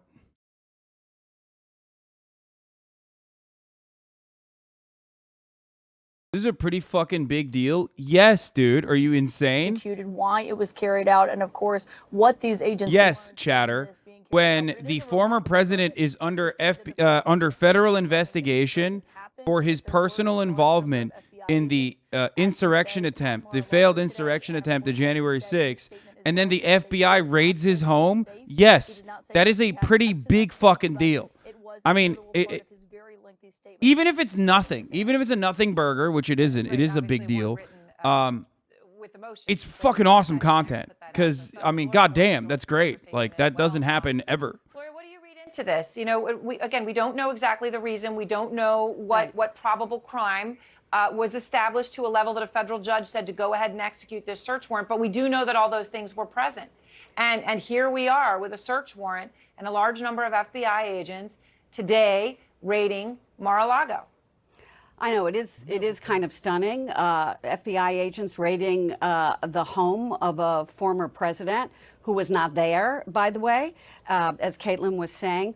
And we also know, if you go back to April, we were reporting and others were reporting I gotta pee, I'll be back. That the Justice Department began investigating the handling of these 15 boxes of White House records, including classified information that had been taken to Mar-a-Lago. I do not know whether this has anything to do with that, or whether those documents that they got led them to decide, well, maybe there's more there than we received. I gotta pee, I'll be back. I mean, I'm just speculating here, and let me make that clear.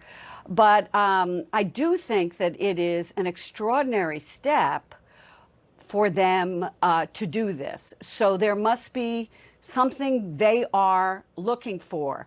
And Ellie can talk about that more than I can, but it seems to me to get a judge to say you can do this on the home of a former president, it has to be pretty striking. So, Ellie, let me ask here, because a lot of people watching this, and obviously as part of, you know, we led the program, we were talking about the text messages that the January 6th committee had just obtained from Alex Jones, right? So when you talk about, in the context we're in, an FBI raid on Mar-a-Lago, a lot of people are going to jump to the DOJ investigation into January 6th. But I want to be clear, Ellie, we don't know that these things are related or not, right? Could it be something specifically related, as Gloria's indicating, to those 15 boxes of classified documents that were not supposed to be removed from the National Archives, were supposed to be sent there, that went to Mar-a-Lago? Could it be as simple as the crime is removing those documents? Is it possible? Yeah, it could be, Aaron. It could really be any federal crime under the sun. When you fill out these affidavits that you bring to a federal judge to get a search warrant, you have to name a crime. You give the section number, and you have to say, here's our evidence. That could be information, as Stephanie was alluding to, as possibility from a source, from an informant. It could be information that you got from text. It could be any kind of information at all. But you do have to say what specific crime you are investigating. Now, those papers typically don't come out until much later in the process. If they do come out, the first thing I would look for is, well, what crime did they say? That will give us a big indication. Right. But yes, unauthorized destruction of classified materials is a federal crime. There are several potential federal crimes relating to January 6th. So it really could be any federal crime. But one other point, Aaron, that I think is important to understand. People may be wondering, well, when do you execute a search warrant as opposed to send someone a subpoena, right? And the answer as a federal prosecutor is, if you don't believe that the person's going to faithfully comply with the subpoena, if you don't trust the person to fully turn over the documents, we know he wasn't there. Chat, we know. They just mentioned it. Concern here, but a search warrant tells we know me he wasn't that there. DOJ and the FBI did not have faith that Donald Trump or whoever the subject of this search warrant would be down at Mar-a-Lago would simply say, sure, thanks for the subpoena, here's all the documents requested. That they were able to establish that they had some concern that they might not be given all the evidence that they're entitled to. And it had to be a pretty... And again, go ahead, Gloria. It had to be a pretty intensive... I'm not going to lie. This is the most excited I've been since Trump got COVID. Like, literally, just... So the question is, and again, we don't know the answer. He says they went into his safe. Since he's not at Mar-A-Lago, somebody had to report that to him.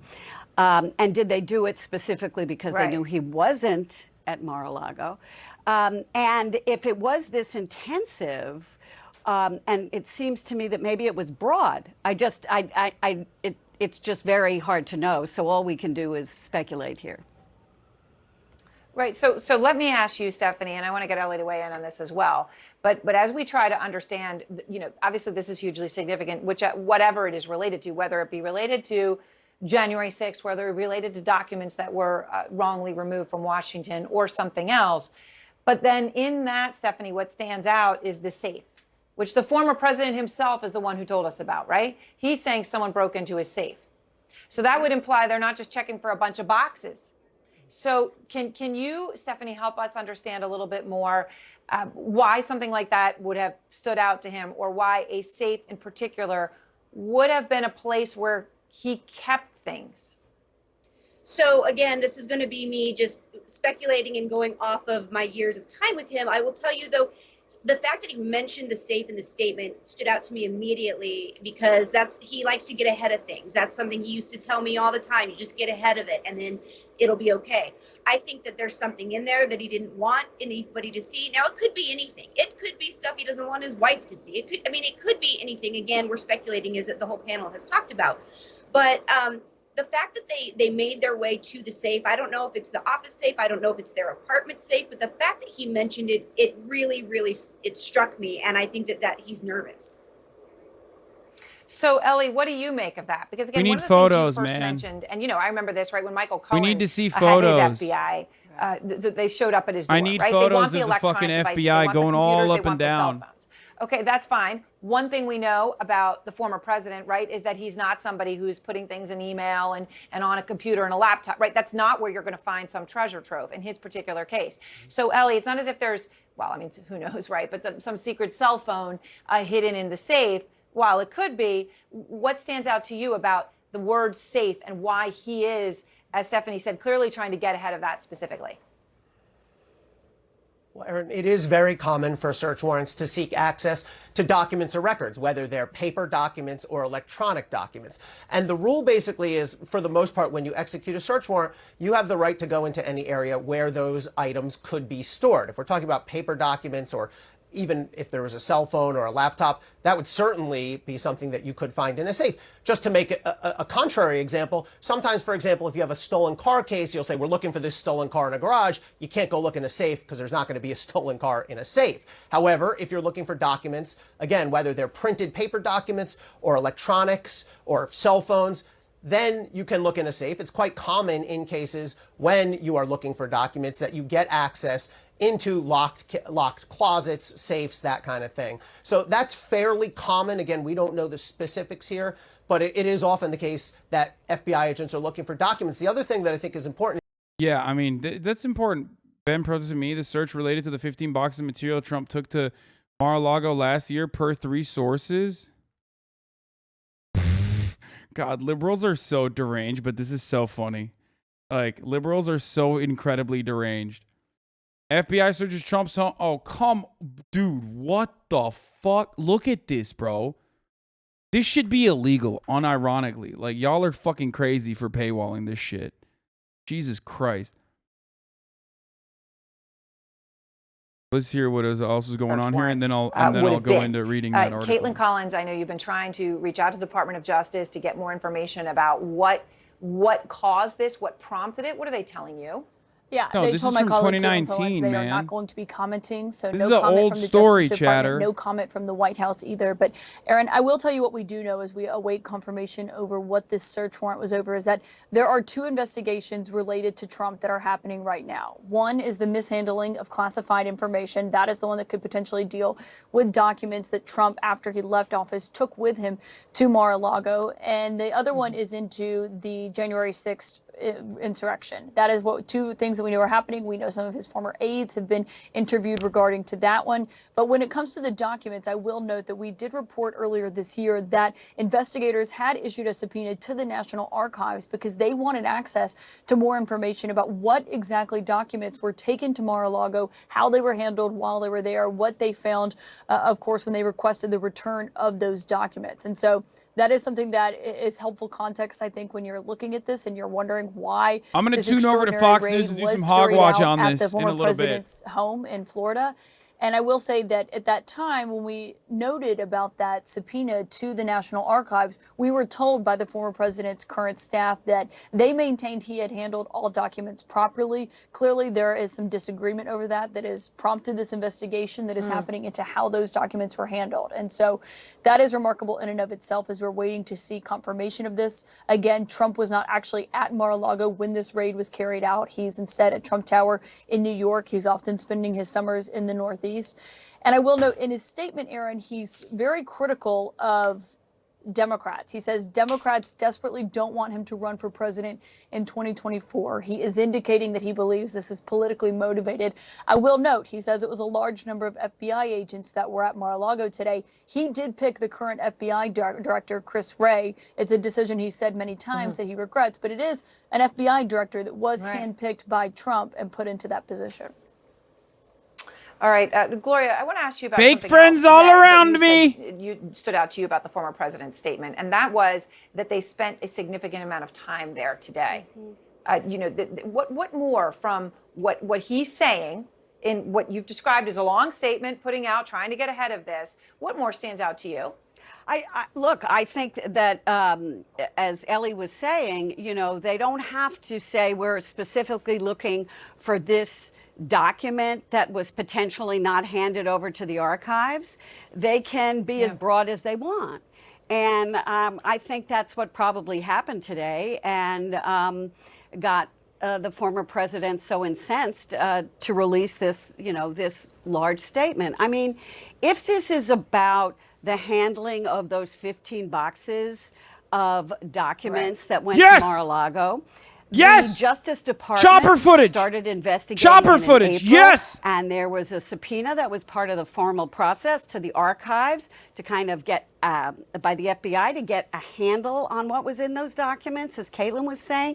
So maybe there was a discovery that there was something missing that needed to be there, or, you know, they raised other questions about why wasn't this included in the box, or maybe there's more at Mar-a-Lago that we didn't get, that we should know about. I need more, though. So, I need you know, more. I need think, more. again, I need we more. don't know I need specifically what this raid was about, but it seems to me that when you connect it to Mar-a-Lago, what do we know about Mar-a-Lago? Well, there were these documents, including classified documents, that are potentially have been mishandled.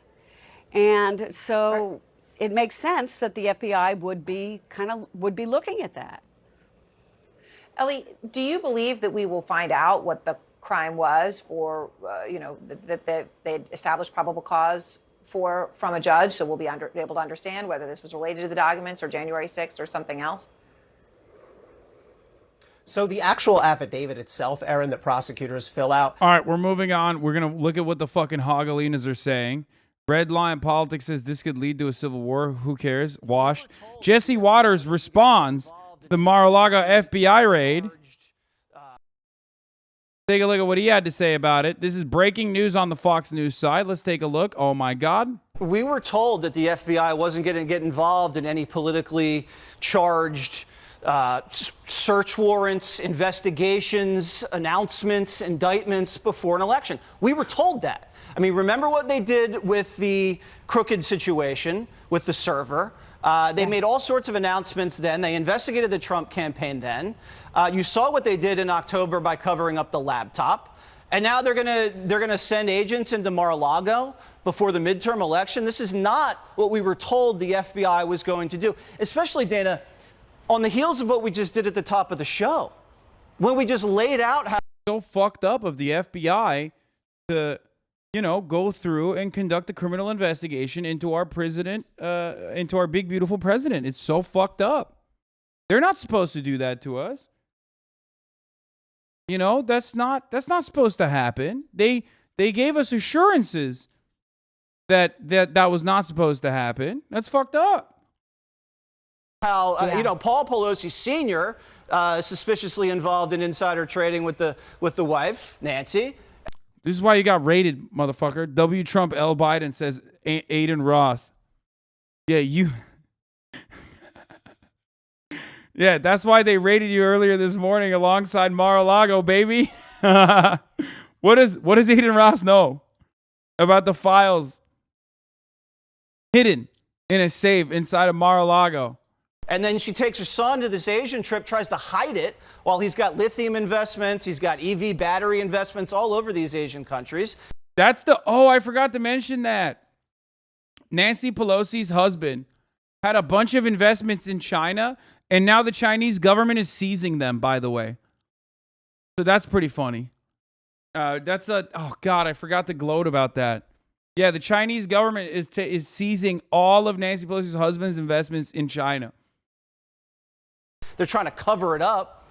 And, this is a good nothing day. gets done with Hunter. Yeah. They're trying to push that off, make it a little tax thing, make that go away. Meanwhile, we have evidence that they were holding 10 for the big guy. Diamonds are being exchanged. There's like 150 flags from Treasury that there were suspicious wire transfers coming from all these countries, China, Russia, Ukraine, into the Biden family bank accounts that were all cold. He's losing his mind. He's like, why aren't they doing this to Biden? Mingled, and you're sending agents to Mar-a-Lago. Yeah. Did they get the address wrong, Dana? Yeah, exactly. I'm amazed that because there's more evidence to implicate, I think, the Bidens than ever has been. Then actually nothing has been there for the Trumps. Everything they've accused that family of, the former first family of, it seems like it's the Bidens that have done it. And to say nothing, you just talked about Paul Pelosi or Nancy Pelosi's son, his involvement in some of this green energy stuff. I mean, I know that there's an investigation currently ongoing with, you know, the Russian collusion stuff with Hunter Biden and his involvement, his investment firm, and what part it played, not only in some Chinese acquisitions, but also what about Hunter Biden's business dealings with the Democratic Republic of Congo in acquiring for China a huge cobalt mine that's going to be instrumental with rare earth elements and EVs. That's a whole other subject. How much does this family stand to make from the Green New Deal? We should be talking about these issues instead of trying to settle the score of somebody like Hillary Clinton and Democrats who are still enraged. Hillary Clinton? What the fuck does Hillary have to do with this? They're saying Dark Brandon couldn't have done this on his own. It must have been Hill Dog controlling the strings. The White House did not get a heads up, by the way. The White House did not get a heads up. That's awesome. Trying to subvert that. The people who lecture us all the time, Democrats, about democracy, don't actually believe. Wait, what the fuck? This dude literally looks like the ginger version of the guy from The Office and also from Severance. What the fuck's his name? They found the most Ed Sheeran ass motherfucker to bring on. Adam Scott? No, not BJ Novak. Adam Scott? Is that his name? That's crazy. They found Ginger Adam Scott to come on. Anyway, speaking of Dark Brandon, for the record, the White House did not get a heads up that the FBI was executing a search warrant at Mar-a-Lago. White House official says, we did not have notice of the reported action and would refer you to the Justice Department for any additional information, the office tells me. And the Department of Justice is declining to comment. Love that. The Fox News viewers, the director of the FBI who approved the raid on Trump's home was appointed by him 5 years ago this week. That's awesome. That's fire. Moment in the country's history. All right, Buck Sexton, thank you so much for joining us on this really scary evening. Scary. Let's go to Dan Bongino, the host of Unfiltered on Saturday nights. Dan, your quick emotional reaction. I think everyone's a little emotional here about this raid. We've invaded nations and toppled dictators for less than what our own FBI is doing right now. Why do we put up with the blatant third world thuggery for a man? Third world bullshit. I mean every word of that. I don't care that it's cable news. I was a federal agent. I raised my right hand. Give me and more! I swore to protect and defend the Constitution of the United States. And I love this country. I'm this smoking is a on it. freaking disgrace. A disgrace. We don't live in Cuba. We don't live under Kim Jong-un. We live in a constitutional republic, a representative democracy. You have a bunch of FBI agents raiding the home of a former president because they don't like his politics? Are you kidding me? You spent this whole show, Jesse, and I've spent my entire time either on Fox or on my podcast exposing the left for claiming Russia interfered in an election as Hillary Clinton paid off a bunch of foreign agents, her team literally to fabricate a story that occupied the nation for 4 years. What's she doing right now? Getting a manicure in freaking Chappaqua. She's not doing squat. Nothing. Hunter Biden is having sex on tape while doing crack. And what does he do? Wait, I don't get it. Like, why are they so mad, bro? Hunter Biden is goated. Okay, get mad at Hunter Biden all you want. Last time I checked, Hunter Biden was not the president. So what's up?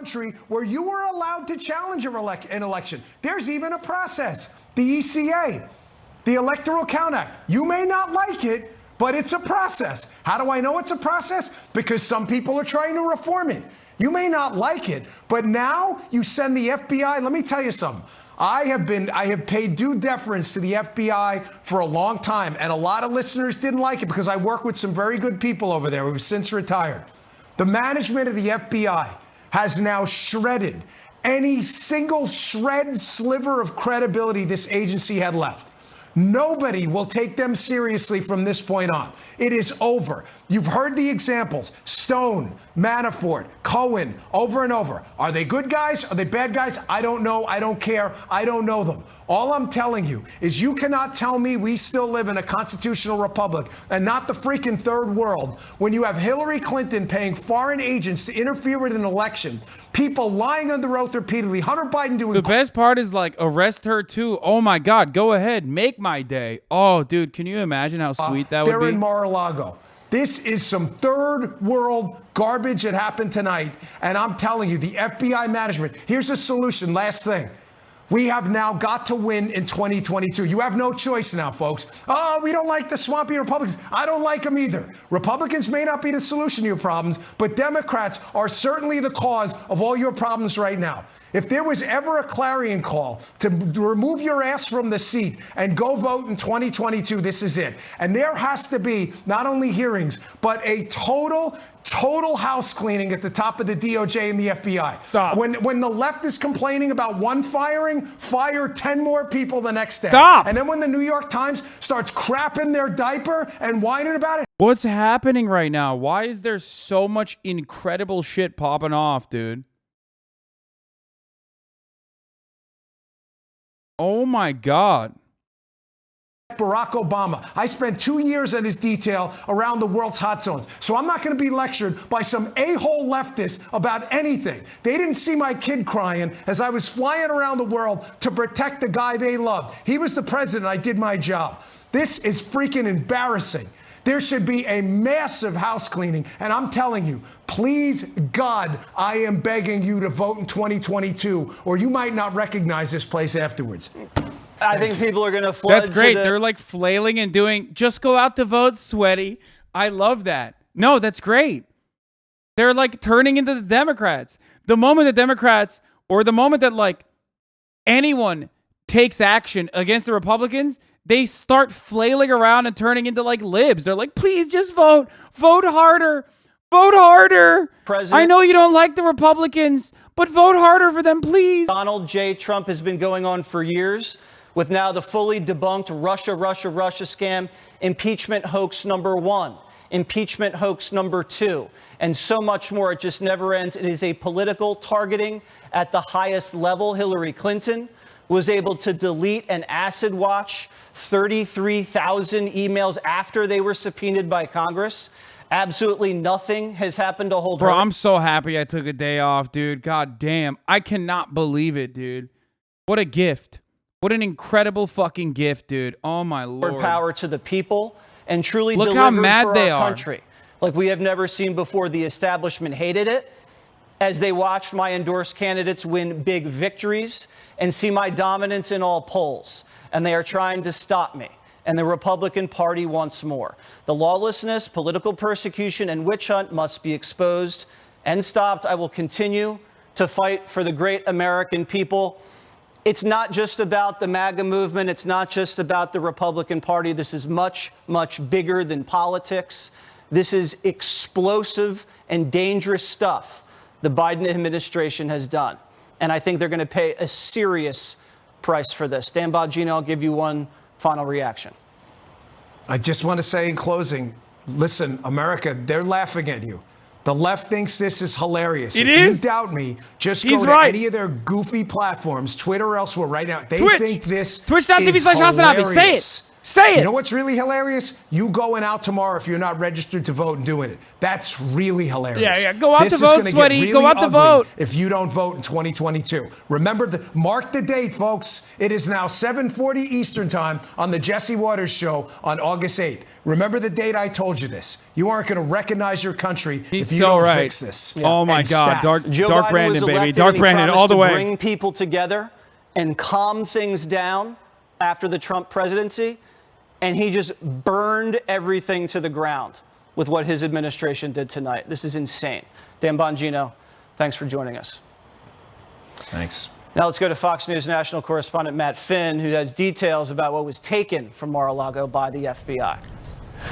Jesse, the New York Times reports the search, according to 2 people familiar with the investigation, appears to be focused on material that Mr. Trump had brought with him to Mar-a-Lago, his private club and residence, after he left the White House. Those boxes contained many pages of classified documents, according to a person familiar with their contents. The New York Times reports Mr. Trump delayed returning 15 boxes of material. Like, here's the thing. I don't even give a fuck about the contents of the material. I don't even care if it's like it's a nothing burger. The fact that they're flailing and it makes them so mad and it makes them so sad that like their big beautiful boy got raided is enough. That's great. I'm happy. I'll take it. That's a gift. Don't assume that he's going to jail or anything, which would be super sick if that happened, obviously. But like, it's awesome. It's awesome that like this happened and it's just like he's very upset about it. That's great.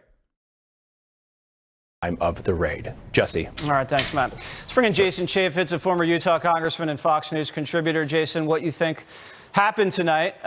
Do we have him? Yeah, there is absolutely no justification, Jesse. Absolutely no justification.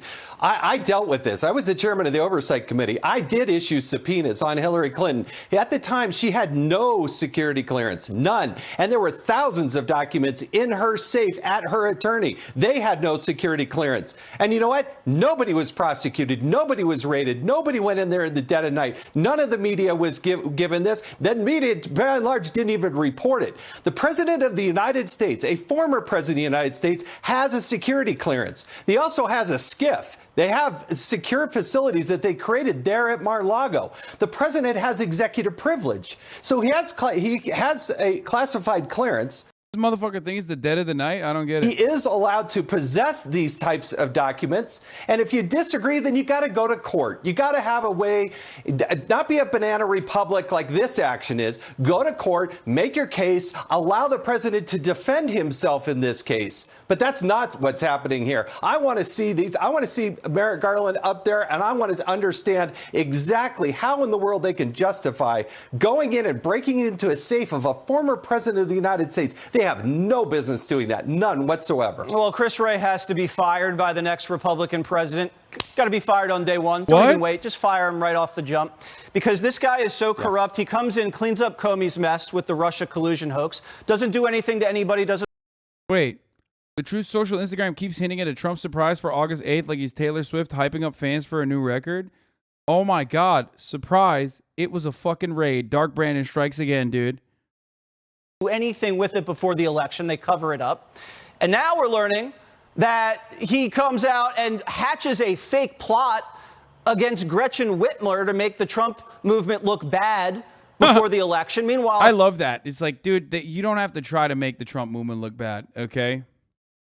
he doesn't necessarily fire any of those guys involved in the entrapment. He puts the guy and head of that whole division in charge of the Washington field office. And then yesterday, or was it last week, he goes on to this hearing in the Senate and he says, I got to run, I got to go, I can't answer any more questions. Turns out he takes the FBI jet to his retreat in the Adirondack Mountains. He went on a vacation, and so he didn't have to answer any more questions. I don't see how this guy has any credibility whatsoever, Jason. He's got to go.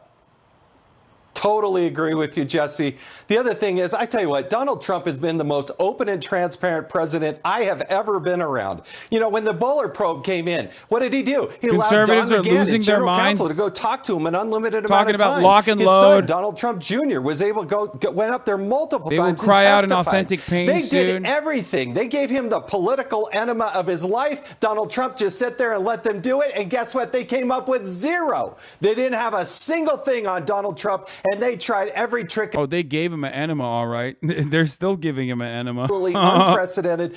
I don't know of any justification that they can possibly do this. And the other question I have is, where is the Secret Service? You know what? These are two different Department of Justice, yes, but Homeland Security, you're there to protect the president. I want to see the security clearances of each one of those FBI agents that dared to go onto those grounds. And if the FBI overstepped their bounds, why isn't the Secret Service doing their job?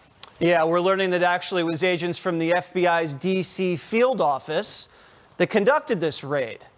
That was the field office that is now being overseen by the agent who was in charge in Detroit that cooked up that fake Gretchen Whitmer kidnapping plot.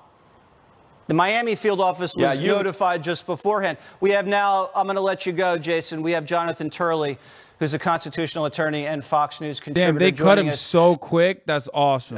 To this insane raid. Well, it's a breathtaking moment to have a raid like this on a former president and potentially the future opponent of the current president. My first reaction, beyond shock, is that it is baffling how this raid would occur, but Merrick Garland decided not to appoint a special counsel. If there was evidence that supports a warrant, and apparently a federal judge found that evidence, why didn't Merrick Garland ask for a special counsel to be appointed? You know, people like Archibald Cox and others are celebrated because we appointed a special counsel to look into Nixon. Why? It was because we wanted to assure the American people that an investigation would not be political, would not be influenced, in that case, by Nixon himself. Now, here you have the past opponent of the current president and the expected future opponent. I can't imagine how Attorney General Garland would look at that situation and not see an absolute necessity for a special. By the way, the fucking real winner of this is Ron DeSantis. On the former president's home. And it is going to trigger the anger that you've already seen. Now, we don't know what these charges are. The assumption is that it's related to January 6th. We've seen warrants being issued from a grand jury. I've expressed skepticism over the ability to charge the president on the evidence that we've seen thus far in that committee. But for me, there is this threshold question of who should be ordering these types of raids. Merrick Garland has refused to appoint a special counsel in Hunter Biden. He apparently has not appointed a special counsel in this case thus far. I just can't understand why. You're going to see reaction tonight and tomorrow. They're going to ask Joe Biden. He's going to be in Delaware, not doing anything. You're not going to really probably be able to talk to him personally. He'll probably put out a statement. You probably won't actually hear from Chris Wray because he's not allowed to talk about any ongoing investigations. That's what they all say. They can't talk about ongoing investigations. So are you going to hear from Merrick Garland? Are you going to hear tomorrow or tonight on camera from the Attorney General about what the heck he's doing here? Are we going to get that or not? Yeah, I would expect that we'd have some statement, given the historic nature of this raid. The Justice Department does not talk about ongoing prosecutions and the evidence or details or direction. They don't reveal information of that kind, but they do respond to public moves like this one. This is occurring shortly before the midterm elections, when the Justice Department has a rule to discourage any moves that might influence the election. I think that you could have some type of statement being made tomorrow to explain why this occurred at this time. But there are these lingering questions of how this is being handled. This country is deeply divided, and frankly, we're living in this age of rage. I would have thought that Attorney General Garland... Everyone is so angry. All of a sudden, they're turning into libtards right before our eyes. Let's do some prison abolition, folks. Come on. Having an independent investigator, I think, is reckless. It's reckless, and as we've discussed all throughout the evening, nothing like this has ever happened before. And we've had a lot of criminal politicians or a lot of crooked politicians that go in and do this and do a little of that. Not like this. No one's ever sent the FBI into the home of a former president or a former presidential candidate, ever in U.S. history. I think that's right. Now, I do think that we all have to wait to see what the basis of this warrant is. A judge obviously looked at this and said that there was sufficient evidence Trump's being raided by the support FBI. the warrant. All right, so what kind of judge, let me stop you, what kind of judge would they take this to? They take it to a D.C. judge or a Florida judge? Well, they would, but you would take it to a federal judge to see if they have alleged in that application enough to allow for this type of search to occur. A judge obviously found there was sufficient evidence. Now, we'll have to take a look at what was the crime being alleged here. Chat, look at HasanAbi. He's literally salivating. Oh, fuck yeah, dude. This is awesome. Well, was such great news. Why wouldn't I? Of course. If you're not salivating, you're a freak.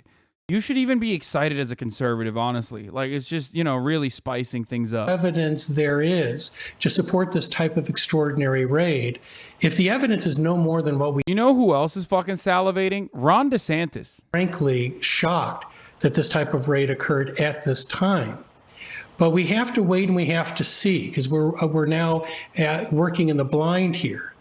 But that's one of the reasons I think there is an expectation, or a legitimate one, that the Justice Department will make some type of statement as to why this occurred at this time, and to give us some notion of what's occurring with a former president and a potential candidate to be the next president. Well, we're hearing now, and this is on CBS, that these things that were seized related to classified materials not involved with January 6th. I repeat, not involved with January 6th. And that makes me think, didn't Hillary Clinton have classified documents in her house? The FBI didn't raid her house and kick down the door in Chappaqua. A lot of those documents were destroyed. Others were handed over in a negotiated settlement. I don't understand why he gets a different type of treatment than Hillary Clinton. And you said something before, well, a federal judge had to have signed off on it. Well, we got judges that signed off on those warrantless wiretaps on the campaign, and those judges were misled.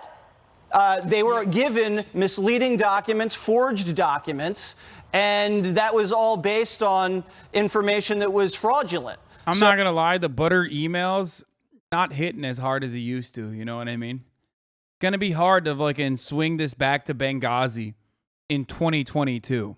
Classified documents still in his possession, it would be an extension of the earlier search that was conducted. I'm rather surprised by it because this goes to the Presidential Records Act. I just testified on this issue, including Trump's status in Congress under the PRA. And there has been a lot of tension between the archives and former President Trump over his retention of documents. Now, this act has largely not been criminalized in this sense. This is really extraordinary to have a raid like this occur. And it's not clear what evidence they have that he intentionally withheld classified information. The reason it would be serious. Again, it doesn't matter. Like, you can complain about Hillary Clinton not being raided and not being investigated or whatever, but Trump had 4 years. You know what I mean? Not to toot my own horn, but this still goes back to how expedient Dark Brandon is. Donald Trump took 4 years to fail to prosecute Hillary Clinton for the crimes of Benghazi or her being like annoying or whatever, whereas Dark Brandon raided Donald Trump's home in 2. This is just good politics. Dark Brandon, rise up. I thought this meme was dead this morning, and right now it's very much alive. About bias in the FBI. That's why I've been this huge advocate of a special counsel to take this away from the Biden administration and the Justice Department to assure half the country that this is not something that's the result of political bias. Yeah, well, and as you said, and we're going to let you go. Thank you so much, Professor Tully. As you said, this has never been criminalized before. This retention of classified records or presidential records. They've never. What do you mean this has never been criminalized? First of all, he's not the president anymore. The fuck do you mean? No, but that's why we put it on CBS Buck. You've had some time to react to this. She's crying? Still. Oh. Insane. I can't think of another word for it, but this is insane. Let's think about what the threshold would have to be. I had a top secret clearance at the CIA, so I know all the rules, laws about what is involved there. For them to go and send it. Bro, if the CIA gave this guy top secret clearance, I mean, they've really fallen off, okay? No wonder they can't even do a fucking coup on Maduro.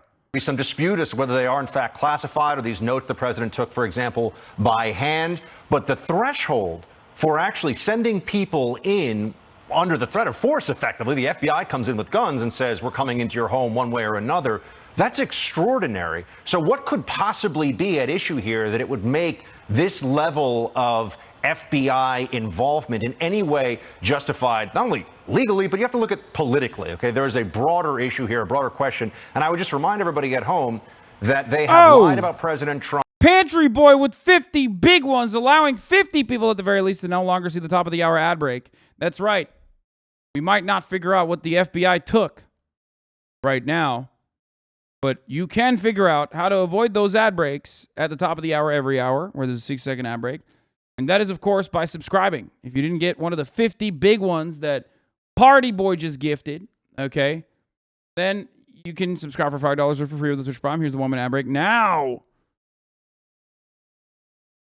Of this and the way that Joe Biden is doddering around, that everyone says he's not going to be able to run again. It looks like desperation, but desperation that is led with a nastiness and an undermining of the Constitution. Yeah, if Joe's numbers were in the mid-40s, there'd be no way they'd do this raid. This is old stuff from the Washington Post. They reported earlier. This Presidential Records Act violation has occurred in almost every single presidency. Every single presidency, there's some issue with retention of presidential records. There's a give and there's a take.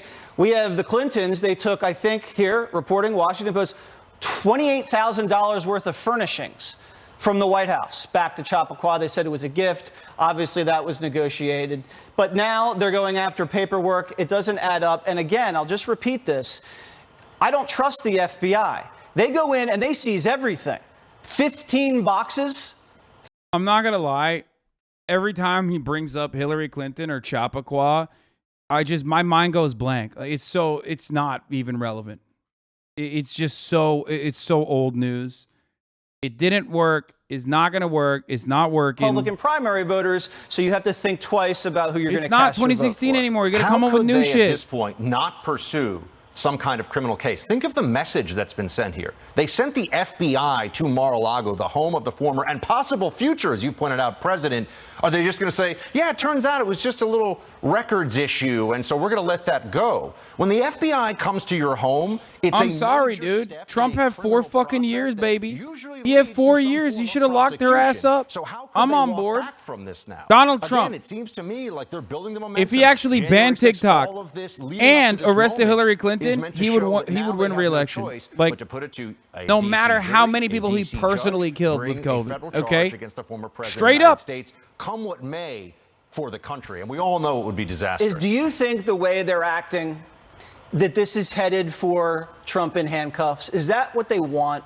Do they want to see the shot of him with his hands behind his back for real? Not like Cortez, but for real? With real handcuffs? Is that where this is going? I think if they could have gotten AOC Trump shout out, real handcuffs for Trump. over Russia collusion, which was a massive lie, which we all now know, and that the corporate Democrat media engaged in for years, Jesse, they would have done it, and they would have been gleeful over it. And now, once again, we see that while Joe Biden's in office and his Praetorian FBI and Merrick Garland doing his bidding is unleashed, things like this happen, and this is putting the country in a scary place tonight about what this looks like going forward. Because if they don't file charges, what was this all about, Jesse? They send the FBI to a former president's home? That's quite a message. Yeah, well, and we've seen this where they do raids and they don't file charges, or they make big announcements and the cloud of suspicion just hangs over the Republican. Usually not against the former president. Never against the former president. This has never happened before. I just don't get it. Like, why did he take all the classified information and put it in his fucking safe? Like,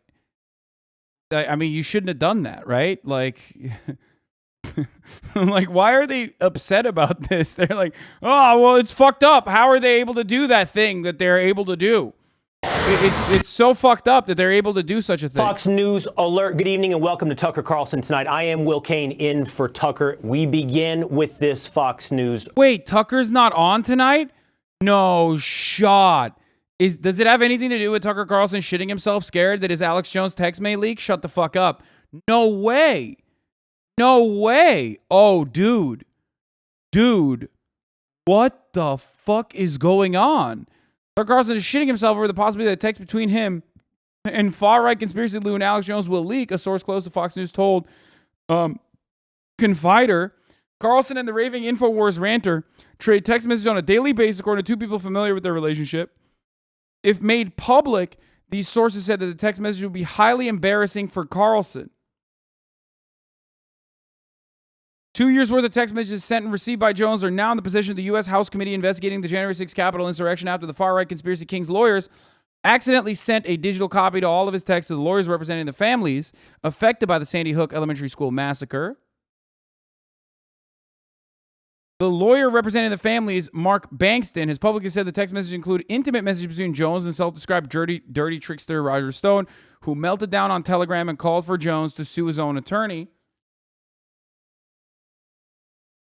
Carlson and Jones have maintained a friendly relationship for years. The Fox News primetime star has made multiple appearances on Pantry Boy. Thank you for the 50. Get it? What the fuck is going on? Jesus Christ, dude. Fucking chill, brother. Also, Slopperson, thank you for the 5 gifted. They've made multiple primetime stars made multiple appearances on InfoWars. Gushed over Jones's unhinged rhetoric, branded him a more talented than I am, and supplied fawning blur for the bullshitting blowhard's upcoming book. Toad Astronomer and OB Sean Kenobi, thank you for the 5 get the subs as well. Maybe Alex Jones is onto something, Carlson wrote. On the back of the cover of The Great Reset and the War for the World, read this book and decide for yourself who's crazy. Tucker Carlson is also not doing his primetime news show tonight. I wonder why. Was there a legal basis? Or thank was you, I am this the Dengus, a for the 20 gifted subs. Witch hunt. To begin that conversation, and thank let's you, start with Fox's BD, Mike for the Emanuel, 20 gifted subs. who is standing by with the latest. Mike. Well, good evening. Fox News has learned from a source close to the former president that Mr. Trump was in New York City at Trump Tower when he learned about the FBI raid of his Mar-a-Lago home. The New York Times is reporting that federal authorities appear to be focused on material former President Trump brought with him from the White House to his home in Palm Beach, Florida. That published report cites a person familiar that the raid began this morning. Thank you, Rauda and Divya Licious for the 5 delayed returning those 15 boxes of material requested by officials with the National Archives for months. Fox News is working to confirm all of those details. Fox News has confirmed the raid of former President Trump's Mar-a-Lago home with a law enforcement source familiar with the search warrant.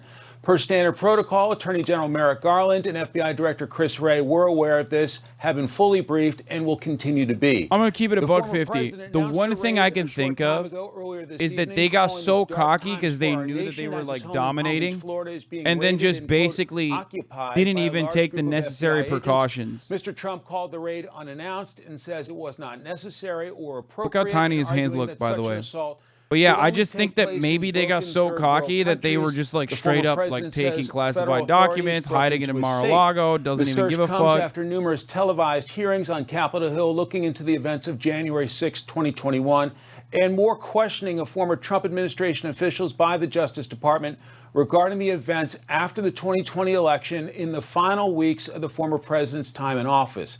It's not entirely clear why today was chosen to launch the FBI raid. Thank you, Gray The Name former Good president Chatter, calling it for the 5 political gifted. targeting at the highest level, comparing this to former Secretary of State Hillary Clinton, but noting nothing has happened to hold her accountable. Will? Mike, I'd love to follow up with one question here for you. I noted you said both FBI Director Christopher Wray and the Attorney General Merrick Garland were aware of this raid. Do we know, and you mentioned both of these potential evidentiary or legal basis for the raid, do we know specifically, was this about those confidential material, the alleged classified material that were in boxes taken to Mar-a-Lago, or was this connected to the congressional investigation around January 6th? We have not been able to pinpoint that just yet. We know that there was back and forth between Trump administration officials and the National Archives over 15 boxes of material.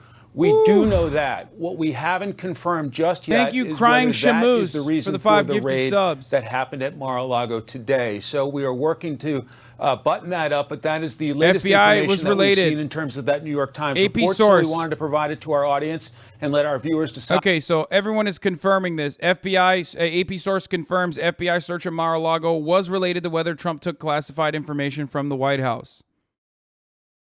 So there it is. So yeah, it is because he was dumb enough to like fucking take classified information from the White House and hide it in Mar-a-Lago in a fucking safe. Department, leading to a raid of his Mar-a-Lago home today, Will.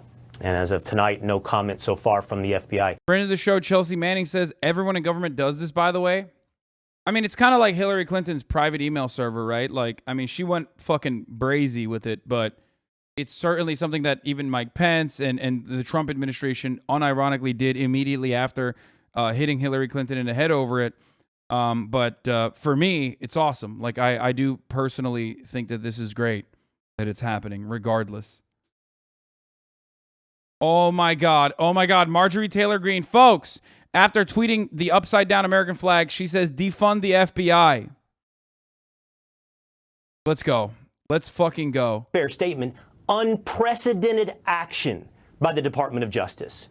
Let's talk about exactly what you, the viewer, what you, the American, should be taking away from this with Stephen Miller. He's a former senior Trump advisor, and he joins us with his reaction. Stephen, what a day in American history. Your reaction? This is an abomination. You have the sitting president of the United States, Joe Biden, through his Justice Department, through his FBI, conducting a raid on the person who is presumed to be his opponent in the next election, and also the 45th president of the United States. As President Trump pointed out in his statement, it is risible that this would be purportedly done in the name of document preservation from the leaks we've seen, when Hillary Clinton used an off-book server for years to conduct classified state business, and at the same time, money was being funneled by the millions into the Clinton Foundation with the very people she was doing business with, that to this day has never been investigated, not by the FBI, not by the IRS, not by anybody. This is a really, really weak attempt, dude. This is kind of weak, I'm not gonna lie. Constantly hitting the Hillary Clinton butter emails note. Weak. Pathetic. pathetic, dude. Give me all something that new. Trump was accused, it seems that Biden is intent on embodying. It was said that Donald Trump would, quote, lock her up. That did not happen, as you just pointed out, with Hillary Clinton. There was no raid of Hillary Clinton and her classified documents. But here now, under Joe Biden, there is exactly that pursuit. There is the use of law enforcement to go after his political opponent. Let's talk about the security state that has been after President Trump for 6 years. When he declared his candidacy, and then when he became the nominee, they began pushing the Russian collusion hoax. Let's not forget, for years of our national life, the official position of the government, of the Beltway class, of the media. Why is it weak? You don't have reasoning to say that? The Hillary Clinton emails? Because Donald Trump was president for the past 4 years, you fucking L nerd. Hold this L. Do you think I want Hillary Clinton walking around freely? No, it would have been awesome if she got locked up. It would have been sick just for my own twisted desires. But guess what? Donald Trump failed to fucking prosecute adequately, investigate him, utilize the DOJ. And instead, the very same fucking FBI director that he appointed turned around and raided his bussy. Hold this fucking fat L, nerd. If you fail to fucking investigate Hillary Clinton, you can't cry about it 4 years later. Okay? Which, by the way, they did actually investigate her and you know, hold this L again. Nothing came of it, so. Get fucked.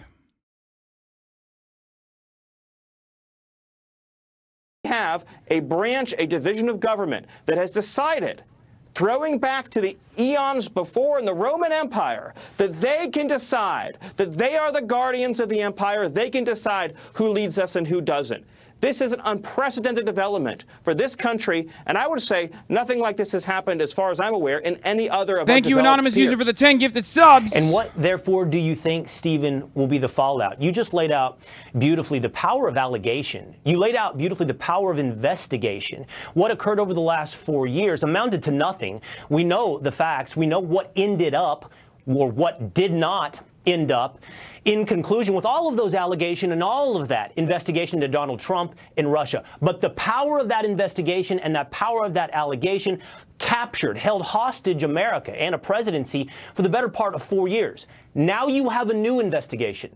You have a new allegation, Stephen. What happens? What's the fallout? The only recourse that I can see in the near term, there'll obviously have to be a cleaning house in 2025.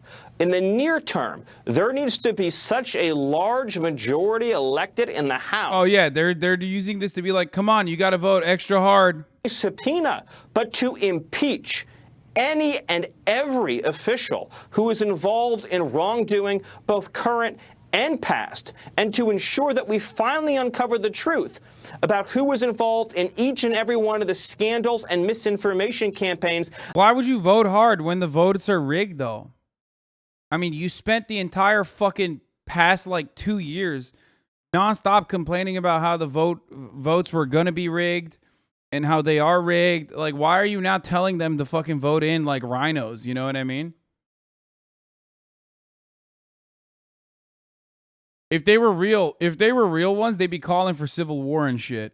But of course, they are also the comfortable elitists that they endlessly claim that they are not. You know what I mean? And that's precisely why they won't do anything but say, vote fucking harder, vote harder. This allegation, this investigation into Donald Trump is going to be more than the burden of proof in a court of law. The American people have lost trust in institutions, media, science, medical, FBI, intelligence agencies. What do you think on the back end of this, Stephen, will be the attitude of the American people towards institutions that have been granted inherited credibility for decades? Well, look, people look at Steve Bannon and Peter Navarro facing jail, Eric Holder walking free, and they see that there is a double justice system, one for people that support the regime and one that are opposed to it. You talk about the 87. I love that the FBI didn't lose credibility for like fucking up in defending the country from 9/11. I love that the FBI didn't lose credibility when they under the Obama administration consistently fucking targeted like autistic Muslim teenagers to make it seem like they were doing terror attacks. They didn't lose credibility for any of those things. The surveillance state kept getting beefier and beefier. But finally, God forbid they go after Donald Trump one fucking time. Then it's like, oh, the FBI lost all credibility, folks. Real fucking bad. Yeah, and it just highlights this is about more than a former president. 9/11 was FBI and the CIA. The American people. Stephen Miller, you always put it into perspective well. I appreciate you being with us on Tucker Carlson Thank you tonight. so much. All right, let's turn now to Matt Whitaker. He's the was the acting attorney general under Donald Trump, and he joins us now. Matt, I'm glad to have you with us. Let's go into what would it need, Matt? Walk me through the process of accomplishing a search warrant. They found the most thumb-like motherfucker to talk about executing search warrants. And what type of burden would they have to shoulder on an evidentiary basis to send FBI agents into Mar-A-Lago? Well, it's a burden, but it's not insurmountable. And one of the first things they need to do is have an alleged crime. And then second, they need to swear a Wait, stop. The FBI notified the Secret Service that a warrant would be executed, and the Secret Service facilitated access to Florida Trump property as fellow federal agents, but did not take part in the investigation or search.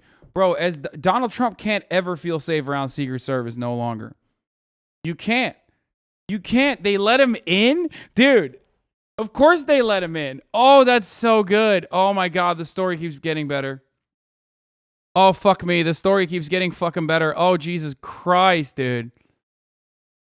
Oh, that's so good. That's so good. Or cast a shadow on that individual that is now subject to those law enforcement actions. And in this case, I just think this is an outrageous expansion of the FBI's really, I don't know how else you say it, attack on Donald Trump for the last 6 years.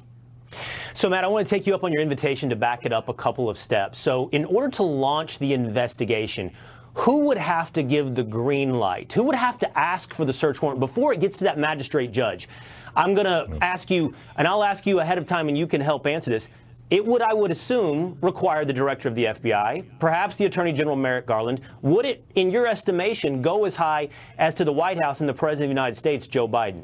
Yeah, I would be surprised if this Department of Justice allowed Joe Biden to be involved. That would obviously be a line that shouldn't be crossed in a criminal investigation. But yes, I would expect that Chris Wray and Merrick Garland both signed off on the criminal investigation of Donald Trump. And that obviously is a big step. And, you know, both of them, fearing for their future, are probably have some measure of conflict in this situation. But a typical investigation, an agent can go to a supervisor, tell him what he has and make sure that there are reasonable investigative steps that can be taken based on an initial predication of that case, obviously in concert with a prosecutor like a U.S. Attorney's Office.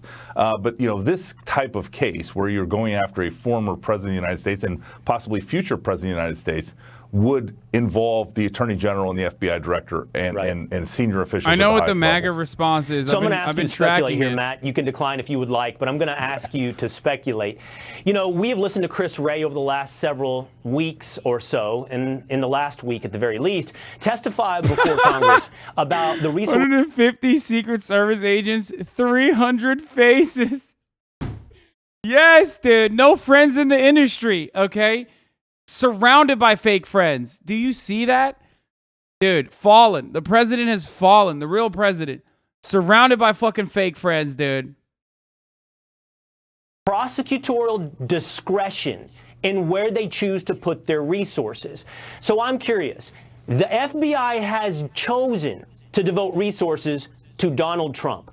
Why, in your estimation? What is this about? Is this about supposed classified documents? Is this about January 6th? Why is this at the top of their list of priorities? Well, Will, that's a great question. And obviously what you prioritize, you put resources towards. And if you I love the wording of the possible future president of the United States. It's like, bro, anyone that was born on U.S. soil is technically that.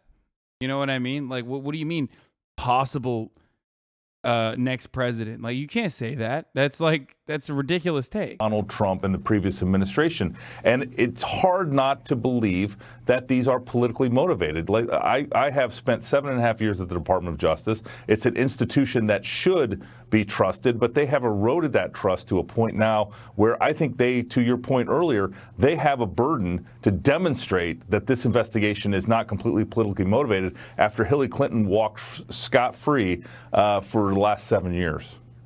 You know, Matt, and I don't know how they satisfy that burden. Fucking Sebastian Gorka blocked At a me. minimum, Matt, it would require Bitch. some form of a guilty verdict in some court of law. But what we've seen over the says they've past declared several war years on is the power of 74 million allegation, Americans. a simple investigation. Gorka! And without some, at a minimum, a guilty verdict, but I would say the burden is probably more heavy than that because the American people have to look at the inconsistencies, which you and I are both talking about, right?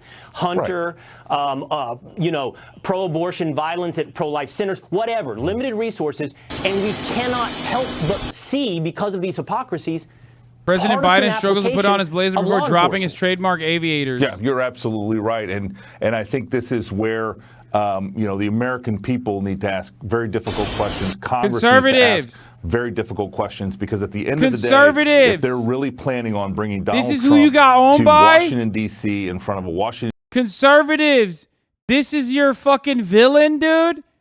Is this the antagonist?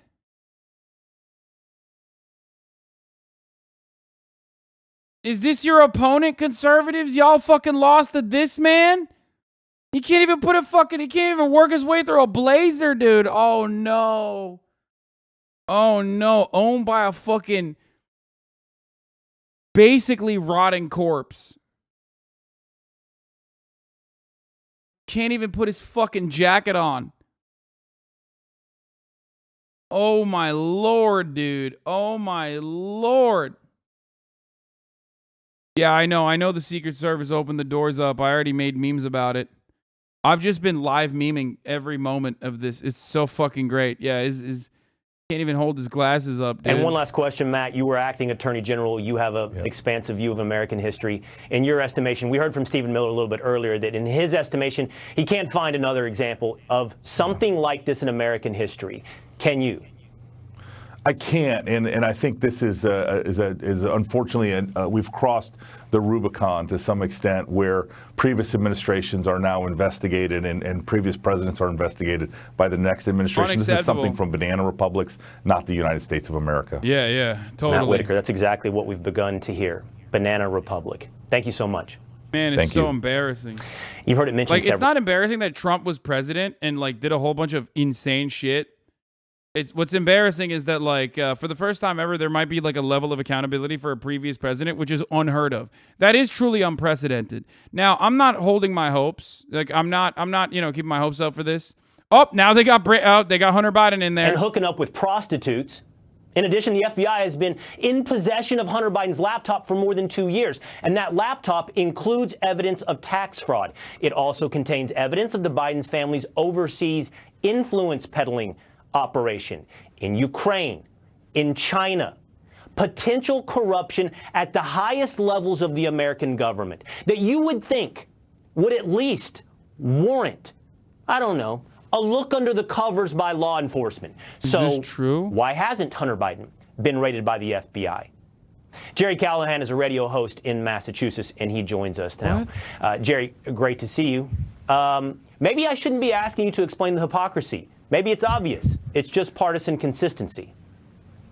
It is obvious, Will. It couldn't be more obvious. You don't have, speculation when it comes to Hunter. You have his actual laptop. You have photographs, videos. He videotaped everything. That was his thing.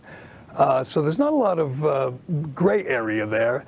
And not only do they not raid Hunter, not only do they not arrest him, but no one expects them to. No one has any faith in the justice system. See, I think what we're dealing with today this is the reason why people don't have faith in the justice system. It feels like it's over, that everybody has to understand they're the partisan, militant wing of the Biden administration. And I would remind everybody that about 3 hours ago, Will, Joe Biden couldn't put on his sport coat. He struggled. I don't think he's controlling things. Dude, that's awesome. Yeah, you just got owned by that guy. He's right. You got owned by that guy. Trump, your big, beautiful, glorious president, got owned by a man who can't even put his fucking jacket. He lost to a fucking blazer. Billionaires and corrupt corporations, when you see how they don't hesitate to militarize, to weaponize the various administration, their wings, their departments against their enemies. It is the most Okay, this guy's kind of boring, so we're going to move back and we're going to watch some fucking lib gloating. That the White House didn't know, and Caitlin Collins was just on earlier in this hour saying that she heard as well as I that the While I go pee real quick. Biden White House outside, the actual White House, not in the Justice Department, they didn't know. They were blindsided. They found out when we all did when the former president put out that press release. There will be more reporting to be done, but especially given what David was just saying and given how buttoned up and cautious Merrick Garland is, especially with something as sticky as this, it's hard to imagine that they gave the White House a heads up. David, you know, again, what Scott just said, that it's possible that they have martyred Donald Trump there. That language is so interesting. And Merrick Garland, at least from outward views, has been so careful up until this point. I mean, wouldn't you think all of this would be taken into account? Well, 100%. I mean, I think that Garland understands, and he has crossed a Rubicon here. If you are going to prosecute a former president of the United States, you'd better be pretty darn sure that you have an open and shut case. And I'm sure that a lot of discussion among the prosecutors took place. I do agree. I would be stunned if anybody in the White House, including the president, knew. I mean, think of all of the criticism that the president laid against Donald Trump for his intervening and trying to shape what the Department of Justice did. I mean, that was really an essential part of his campaign. The ethics of a president meddling in these kinds of investigations. So I would be stunned. But to your original question, absolutely. They must feel very sure that they have something here. I don't think this is a fishing expedition. I think they know what fish they're looking for here. If I may, John, I think we have to be John, really one careful. more. Hang on one second, Scott. Dana, and then I'll come to you, Scott. This is related to what Scott said. I don't know if he did it intentionally or not, but we have to be careful not to adopt the term raid. That was an intentional use of a word, and we haven't done it all night, but just, and I know, Scott, you were saying that the Republicans are saying that this is a raid and that he'll be martyred, but the use of the word. Oh, God, here's the thing. No, they're right. They're right. They're right. This is a very real part of this, okay? Now, this is a very real part of this. Listen. If it turns out that this is not even a real fucking raid, okay, then everybody got, okay? Trump could very easily be like screaming about it and being a drama queen about it and saying that it's a fucking raid when it's not actually a raid, only to turn around and be like, oh, they found nothing because there was nothing going on, but they raided me. I'm a political prisoner. We're talking about this. Oh, if this is just about the archives, why did they do this? But you'll remember there were a lot of, lock her up chants about Hillary Clinton's emails when the issue was, classified information and records and the like. So Republicans have had an issue with this type of thing before. Yeah, and obviously that, they'll have to fight that out and deal with their own past statements. What I was going to say, I think the 2024 ramifications here that I'm also looking for tonight are what do the other possible presidential candidates say? I already saw Kristi Noem, Governor Noem, come out and slam what the FBI did here. I suspect more people will do that. And so it will be interesting to me to see who in the Republican Party adopts an aggressive posture attacking what has happened here, who lays off, who lets it settle for a day. I'll be sort of watching the positioning of that because obviously, there are several people circling Trump here about 2024. And look, I mean, if he gets convicted of a crime here, may not be able to run in 2024. And so how these people that's why I said Ron DeSantis sends his regards. Is going to be obviously part of the Republican primary. I'm honestly shocked as to how they were able to keep this a secret because a raid of this magnitude, not even a raid, but like literally going in and opening up his fucking safe and like getting access to these details, to these documents, like that is being conducted at the highest level of government, okay? The fact that like the Brandon White House is saying that they didn't know about it is bullshit. I don't believe that at all. But even if that's the case, Everyone, down to the fucking Florida Attorney General and the federal, the federal judge that signed off on the warrant. Like, there are so many people that knew about it, and the fact that none of them even leaked it is wild to me. Okay.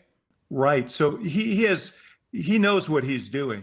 He knows what he's doing here. And right now, he is waging a one-sided PR campaign. He is running a political campaign in regards to this judge-approved search of Mar-A-Lago. Dana, it's not typical for the Department of Justice or the FBI to comment at length about what they were searching for or what they were doing. How long will they be able to maintain their silence, do you think? We don't know the answer to that because what has happened is unprecedented. The person they're dealing with and the fact that he is so aggressively trying to own the narrative and in the 2 hours since this has happened, not even, has been successful. And the way that that is going to change is by hearing from the people who thought it was appropriate. And it's really unclear. I mean, David, you worked in a White House when you had to deal with that. Maybe he knows better than I, but it's really unclear. Maybe this is such an unprecedented situation where they will feel the need to explain why they thought they had it buttoned up enough that they went to the judge to get the search warrant. You know, knowing Garland, my guess is that they're going to play this out in the four corners of a courthouse. I don't think they're going to play it out on television. They're going to play it out in the courthouse and do everything by the book. You know, there are a lot of particularly Democrats who are complaining that, oh, he's moving too slowly on these matters. He should be more aggressive on these matters. He took his time for a reason. He's going to do everything by the book. And the book says you don't talk about these things until you have to in a courtroom. I gotta say, it raises a whole lot of questions. We have a whole lot of questions going forward. Dana Bash, David Axelrod, Scott Jennings, really appreciate you coming in and working through this with us tonight. Coming up, a former Secret Service agent joins us for his take on what happened. Please. Got my hair, got my head. Introducing new one-a-day. Don Jr. weighs in. Clearly, a banana republic is going to be the line throughout the saga. Dude, it's kind of wild how quickly they fucking move. Like, it is pretty wild how quickly they move on talking points and how collectively they do it as well. Oh, Steve Bannon is on the phone on Fox News. Steve Bannon is on the phone. I said, we're at war. We're at a political and ideological Trigger warning, Steve Bannon. They've obviously weaponized the Justice Department. And this had to be approved by Ron Klain. This had to go up to the White House to be approved. Absolutely. Anybody saying it didn't is a liar. This had to go up the chain of command through Merrick Garland to Ron Klain at least. And Ray and these guys. But look, here's the thing. This is about pure power politics. They're absolutely scared to death about Trump. It can't be. Mark Elias, the guy who laid out the entire effort to steal the 2020 election, remember the Transition Integrity Project, he's tweeting right now all the U.S. codes about documents and how, you know, make sure you can't run for federal office again. They're absolutely petrified Trump's going to announce in the next couple of weeks, win the Republican nomination, win the White House. Now, here's what's incumbent upon everybody. The House leaders right now need to step up and recommit Jim Jordan. Full investigation. I think cutting off appropriations to the FBI to get to the bottom of this. Okay, this is going to continue on. The FBI right now is the Gestapo. The FBI is the Gestapo, whether it's out in Colorado, putting a Gold Star mother like Tina Peters in chains, Peter Navarro in chains. It's absolutely obscene. This is an obscenity. And we're going to have to fight fire with fire. The way to do it is win elections, win them overwhelmingly, and then use the appropriations process to choke down the FBI and choke down the Justice Department and get the to the talking bottom points of are out. vote Vote extra hard. Why not Hillary Clinton? It needs to be investigated. I want to ask you this question, Steve. You know, I'm familiar with your point of view.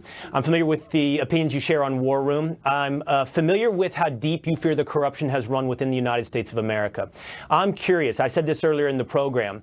Believing elections can change the place in which we sit today in the United States of America is a very optimistic point of view, because This corruption, if it is partisan corruption, isn't relegated to the FBI. We saw 87,000 new IRS agents have been hired. You can look at almost every federal institution, including the intelligence community, who dismissed Hunter Biden's laptop as disinformation. And you can say to yourself, this isn't one apparatus. This is not one department. Steve Bannon is a top G. Election. Our problem is deeper. Well, you're 100% correct. This is not about corruption. That's not corruption. This is about the administrative state. This is about an undemocratic apparatus, bigger than bureaucracy. This is the administrative state, and they want to run things their own way. And they want to pick and choose who actually runs and who actually wins. This is why it's incumbent upon, look, we have 2/3 of the nations in back of us. Hispanics, African Americans, Wait, did we just Asian miss Americans. it? It's now time to take control of the House of Representatives with an overwhelming victory. Trump was going to run. Trump was going to announce his run. People have to step up, and Kevin McCarthy have to step up and say, we're going to have full investigations. We're going to choke them down in appropriation. Listen, I got it, Steve. This is a non-democratic. Okay, go ahead. I hate to cut you off, Steve. We have more information coming in as we speak, so I got to get to that. Steve, it's great to hear from you tonight. Thank you for your time. All right, this is a Fox News alert. Donald Trump said tonight his Mar-A-Lago home is under siege by FBI agents. A source tells Fox News that agents are indiscriminately removing items from the residence. We're also learning the president's son, Eric Trump, spoke to our own Brian Kilmeade and told him as many as 30 agents raided the former president's Palm Beach home. So Fox's Mike Emanuel is joining us again with the absolute latest. Mike. Will, good evening. Sources familiar tell They sent Fox their fans News out this there? FBI raid of former President Trump's Palm Beach home is related to the taking of potential classified information from the White House upon leaving office January 20th of last year. The National Archives says there were 15 boxes that contained what it believed to be presidential records, noting they must be preserved. A source familiar tells Fox FBI agents went to Mar-a-Lago looking in every single office in the president's safe and grabbed documents in boxes without reviewing them there on property. The source telling Fox they took boxes and documents to review once they left Mar-a-Lago and were told they were not being judicious about what they took. Fox has learned former President Trump was actually at Trump Tower in New York City when he learned the raid was taking place in Florida. The former president saying in his public statement, they broke his safe. And obviously he was quite upset with the raid taking place. That part is so funny. They broke my safe. No. All right, Mike, thank you there for the latest. So as you've heard tonight, now the former president of the United States home in Mar-a-Lago has been raided by FBI agents. Upwards of 30 agents broke into his safe, took boxes of documents away, not discovering them, not going through them on premises, but taking them away for further analysis. We do not have information at this time as to why. What is the legal or evidentiary basis as to what is the investigation in the raid into Donald Trump? But for now, we turn to Fox's Shannon Bream for a legal analysis of the situation unfolding tonight. Shannon, great to have you with me. Let's take this from a legal perspective as you look at what's happened and what has occurred. What's your takeaway? Go back to Fox. Trump supporters have a right to defend him. I know. I'm on Fox. They were showing it. They were showing the Trump supporters that went to Mar-a-Lago to defend him from being raided. You are a gifted lawyer and know this just as well as anybody. You've talked us through what would happen. I mean, this doesn't just happen overnight. You go through a judge. There is an internal decision-making process. Okay, this only makes the L more permanent, though. When they people have to talk over the possibilities of what could happen here. And, it's so rare because there's never been an indictment of a former president, a criminal indictment of a former president. And who knows whether we'll get to that place. But this is part of a case. This is part of what you would do is go get information and go get things that you would claim are evidence. It's interesting if, as what Laura Trump has been saying, I'd be interested to see if the DOJ and FBI also believe, as she said, he's been cooperating. He's been working with them. They may likely have suggested otherwise. For the record, if they actually don't find anything in there after getting a warrant to search even his fucking safe, then it is a gigantic L and basically like a Jim Comey style helping, Jim Comey style boost for Donald Trump to line himself up as someone who's politically persecuted by the highest law enforcement authorities. So they better fucking have an indictment. The FBI better have, or the federal government must have an indictment coming after this. Because if they don't, oh my God, what a gigantic fuck up.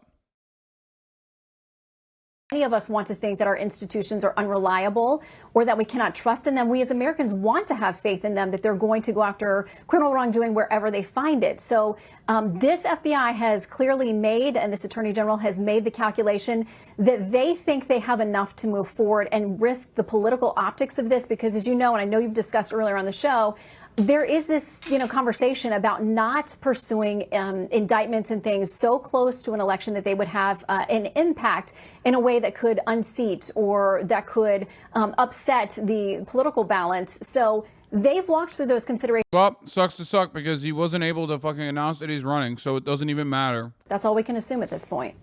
What do you, Shannon, help me understand what you mean by moving forward. So what we know now is that they have raided the Florida home of former President Donald Trump. We do not yet know why. So I would assume there's some burden that had to have been satisfied before the judge, probable cause. I don't know. I'll lean on you for that burden. But what does it tell you that they chose to do this? Are they committed to some further action, to bringing some charges? This can't simply be a fishing expedition. Well, normally you would say in a case that if a warrant is executed, it does not mean that there is an indictment looming or that something further is going to move forward. But in a case like this, they have had to think through the next several steps. This is a former president. This is not something that has happened before. So clearly they feel like they have the strength of whatever they've alleged and whatever they've ascertained so far in this investigation to move forward. Now, we've been considering this in the context of the January 6th investigations and hearings. But what we're hearing tonight, the indications seem to be this is not about that this is about presidential records and the maintaining of them after someone has left office. So it can be a different thing if you're talking about indicting a former president for something that happened while he was president. That's kind of the conversation we've been having if this is connected to January 6th. But tonight it sounds like a different conversation, like they may be talking about pursuing something against the president for something they believe that happened after his time in office and what he did with records after he left Washington and was no longer the president of the United States. So those are two kind of different tracks there. But you got to think, because of all of those political calculations, they wouldn't move forward unless they had some confidence, some level, that they have at least the basic makings for what you would pursue in this kind of case, because otherwise it does get into the optics of where we've seen all of these other cases where it seems like a hammer is being used instead of a fly swatter in some of these cases. Only they inside the DOJ and FBI know tonight. Yeah, if this were all there were to it, that would be a hard image for the FBI to overcome. You would have to think they calculated a next step. So this is not the end of their story. Shannon Bream, thank you so much for being with us tonight. See you well. It's worth noting the former president of the United States home was raided before Hunter Biden's. There's a lot more evidence of Hunter Biden's crimes. Miranda Devine has covered them all extensively. She's a columnist at the New York Post. She joins us now to put this raid into context. Miranda? Good evening, Will. It's pretty incredible, and you can only wonder how this is going to play with the Hunter. Did you just say former President Hunter Biden? Like what?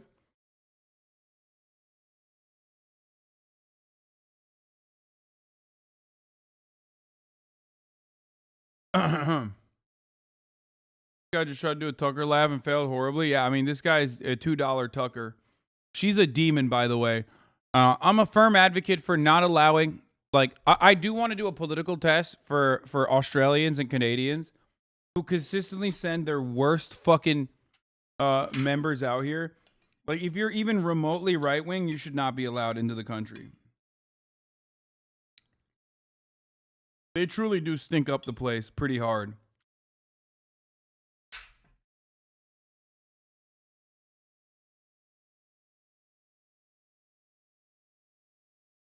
I've spoken to have said that this really looks like, to them, like a fishing expedition, because if you can enter with a warrant on these sort of documents that are supposed to be given to the archives, made it. Alert! And Alert! you find something else related to the hogs have made it to the Mar-A-Lago. The hogs are out there protesting the Florida raid.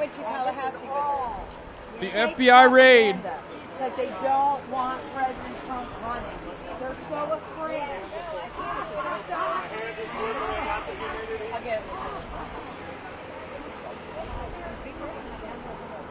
Are they? Okay, how late are we going? I'm going to have to get my... The hogs have made it, folks. Party. It's a terrible thing for America. And see, me and the think Fox News producer have the same brain rot. Look at that. Immediately, they moved over to the fucking hogs outside of Mar-A-Lago too. You see that?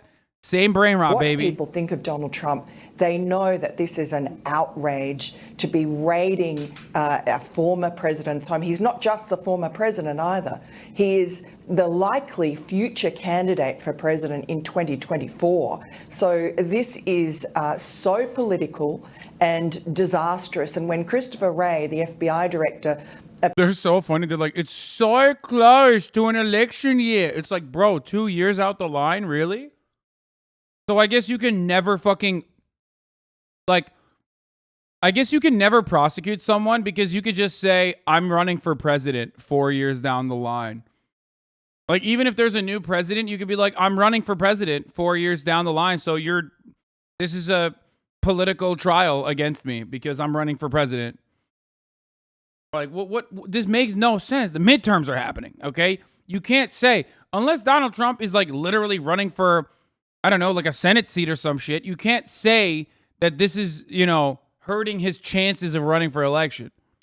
And saying that the laptop was Russian disinformation, just as he lied about the first impeachment of Donald Trump, he said he didn't know anything about the Ukrainian whistleblower, just as he lied about the Russia collusion hoax. This is the chairman of the Intelligence Committee with oversight of the FBI. It is really quite frightening. How do you explain it, Miranda? How do you explain the devotion of resources to this, to what we're watching unfold today and tonight, and the total lack of a devotion of resources? And that really doesn't do it justice, because the FBI didn't just decline to investigate Hunter Biden. They spun it as disinformation. So how do you explain that disparity? Well, it just shows the politicization of the FBI, and under a completely weak director, Christopher Wray, who was... I just don't understand why they're like legitimately... I mean, I guess I do understand it, but it is kind of funny that they are saying that, like, Donald Trump, like, they're openly mentioning why they did the raid. They're openly mentioning what they were looking for. Obviously, even Fox News' own legal counsel is, like, stating that they must have had pretty solid evidence to go and execute a search warrant like this, especially on a former president, which is unheard of, right? So for all of this to happen, like, there's something out there, right? So what the fuck are you trying to spin it on? You're like, oh, this is political. It's so unacceptable. It's political. It's like, bro, he did fucking break the law. You know what I mean? Especially if they were like subpoenaing those documents and Trump refused to give it, like, what do you expect them to do? Like, what the fuck? What do you mean? Isn't opening safes pretty normal in a situation like this? Not necessarily. You need additional evidence, or you need additional, you need to bring proof that the evidence that you're looking for is very likely in that safe. Like, for example, when raids happen, when no-knock raids happen, oftentimes, if you don't have a specific warrant for the specific safe that you're mentioning, even probable cause on the scene is not going to be enough. Like, you need to get a separate warrant. Oftentimes, they'll do a raid. They'll literally go back to the fucking federal judge, or they go back to the judge and they say, hey, there's a safe in the house. We need to open it. Can you give us an additional warrant? So they had to have convinced a judge ahead of time, knowing full well that there was a fucking safe in there. The raid is news, but breaking archival law isn't new. I think breaking archival law isn't new. I think Reagan, Clinton, and Bush's son did too, from memory, at the end of their presidency. Certainly. Which is why I think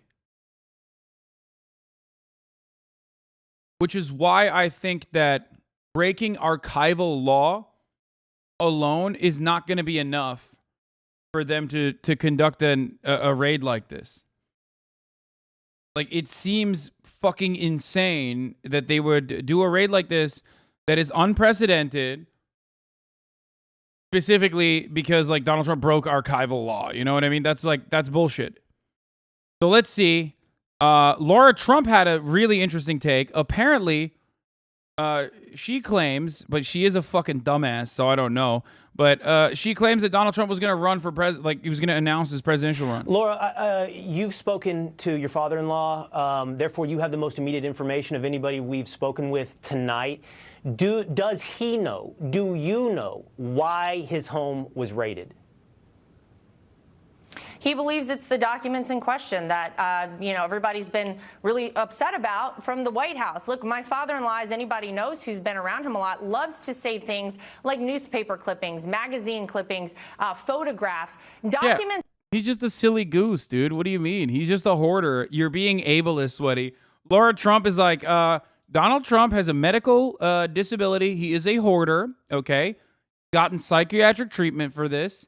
And classified or not, you're being ableist for attacking him for his scrapbook. That he had every authority to take from the White House.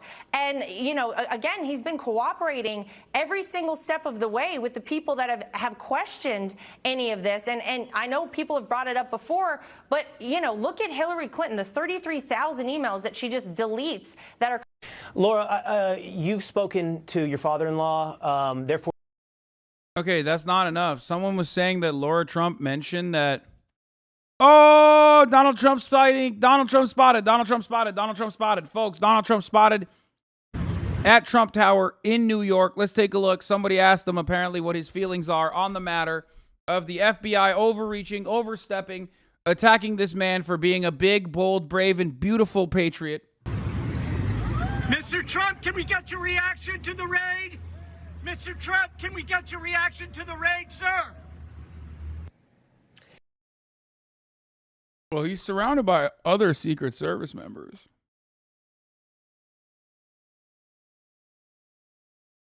I'm just saying, he is surrounded by other Secret Service members, which is, of course, quite suspicious considering what we know about the Secret Service and how they open the fucking doors.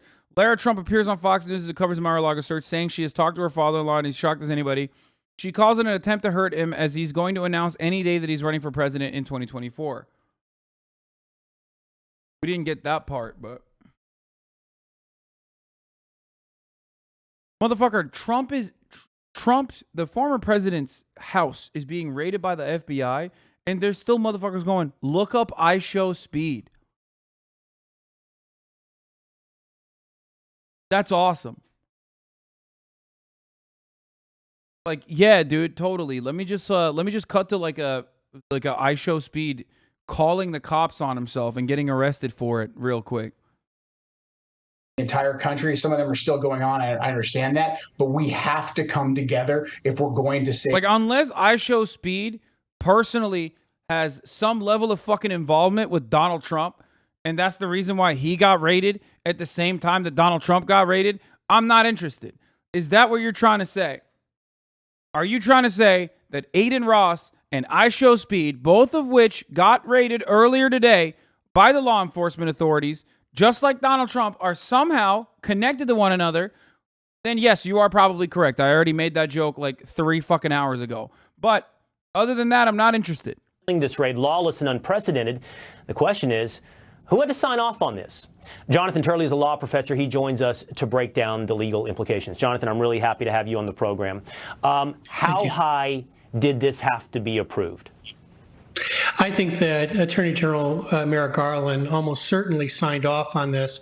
It's hard to imagine a decision of this magnitude would be made without his knowledge and approval.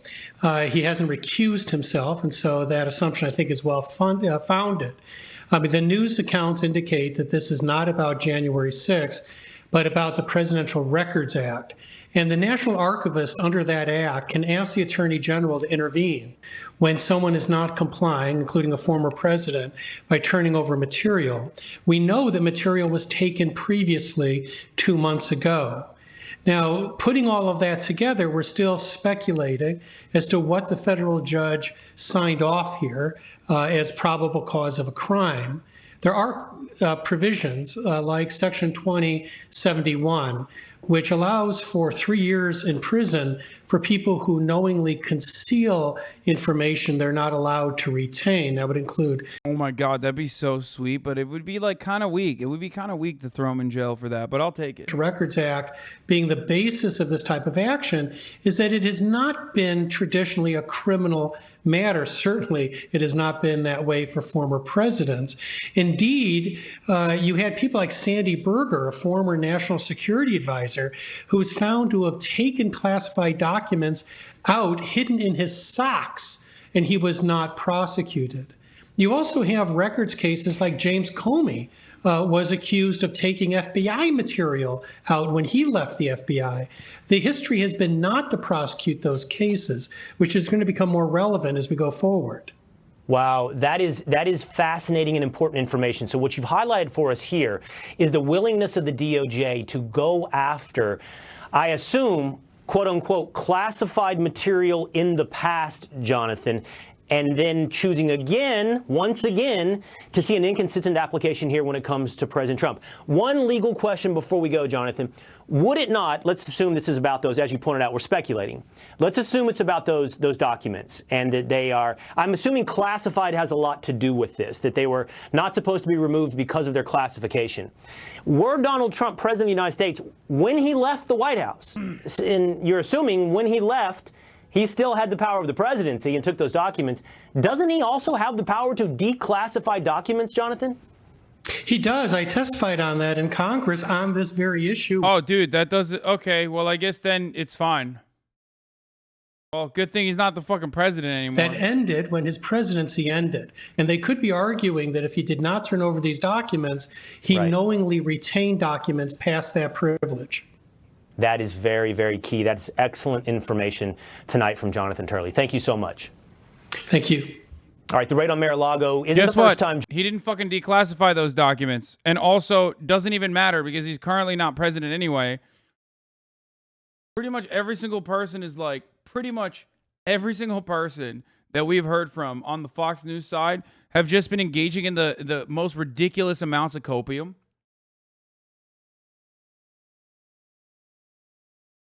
I don't know what to say other than fake Tucker, not cutting it for me. I haven't heard him blame black people. I have not heard him somehow pin this crime on undocumented immigrants.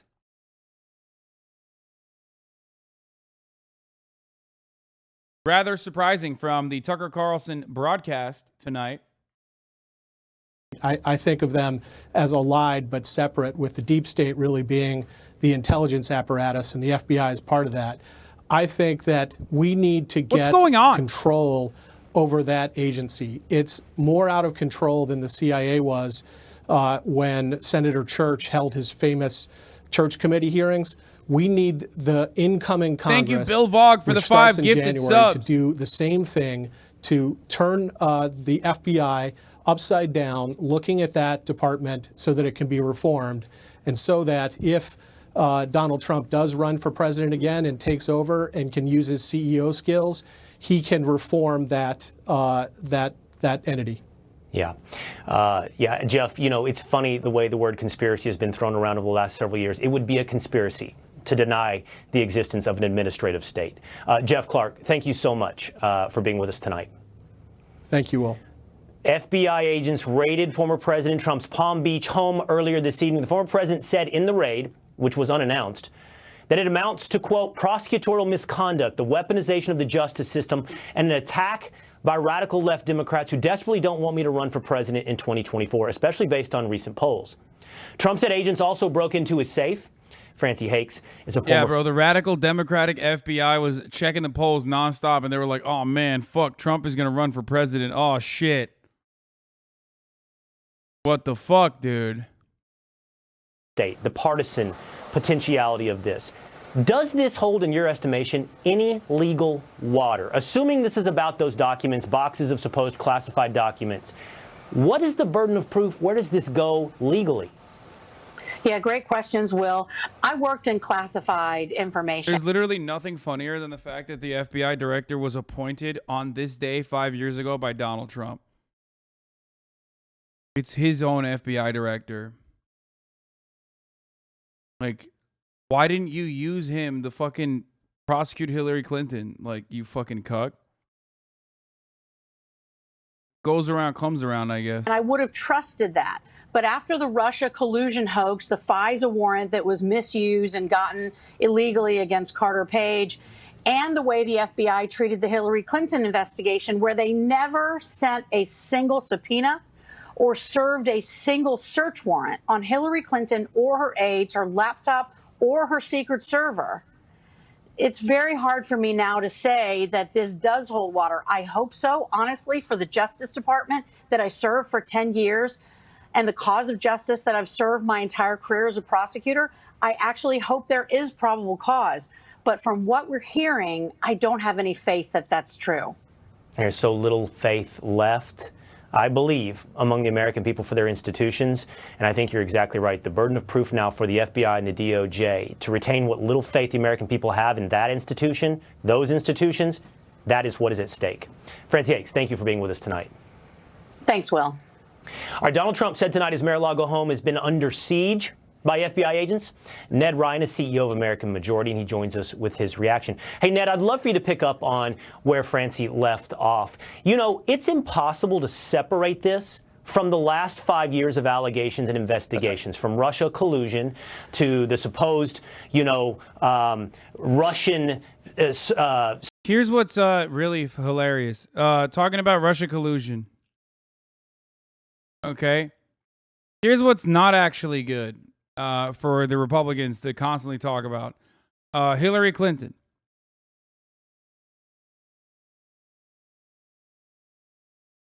Texas Patriots arriving at Mar-A-Lago.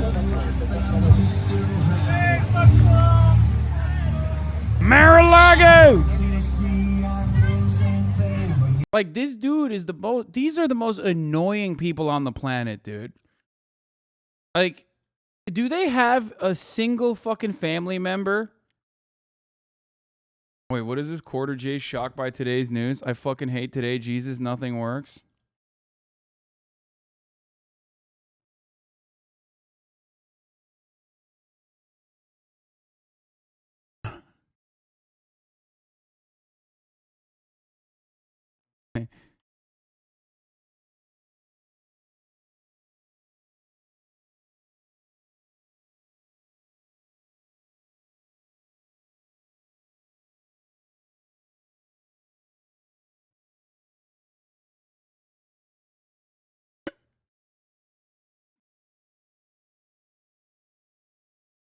No, I'm not. I'm not going to say that. Okay. Don't bring normies into this, okay? They don't know any better.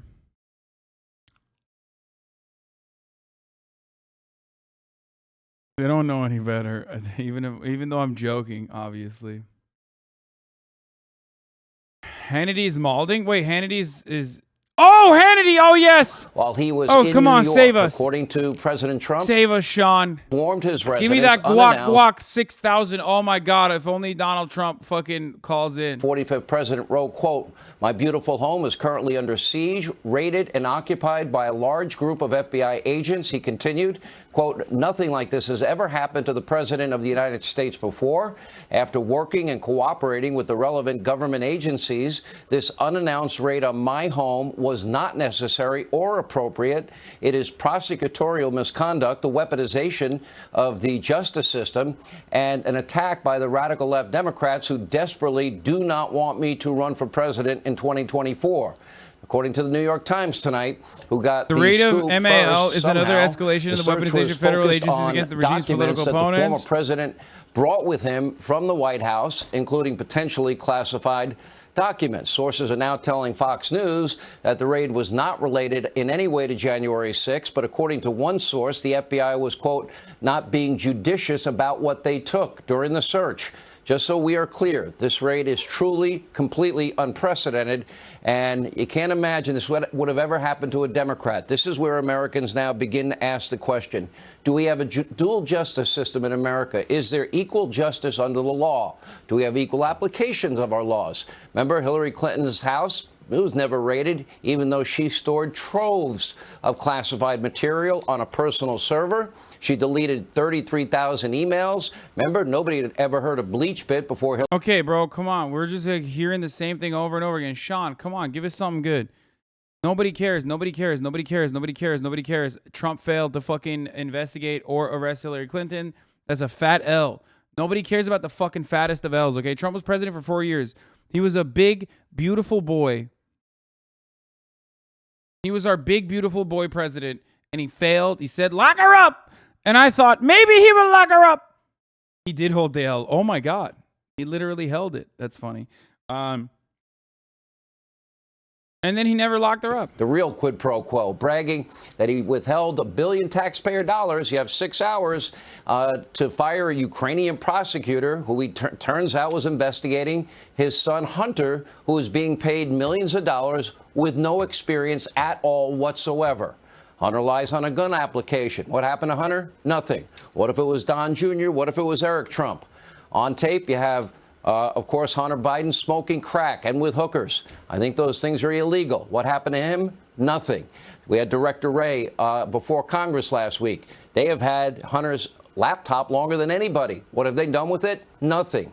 Millions of dollars paid to Hunter from Ukraine, Russia, a $1.5 billion deal with the Bank of China. Okay. Yeah, arrest them or shut the fuck up. All right. FBI search some. Oh, they're just like describing what a federal search warrant is on the New York Times. President Biden's top aides found about the FBI search for Mar-A-Lago from reports on Twitter and had no advance notice.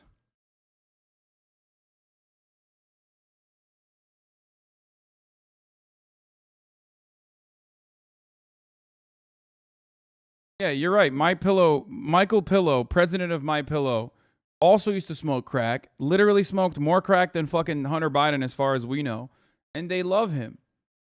So what the fuck? It seems a little bit like you're envious of Hunter Biden's fat hog, okay? That's, I think, what you're envious of.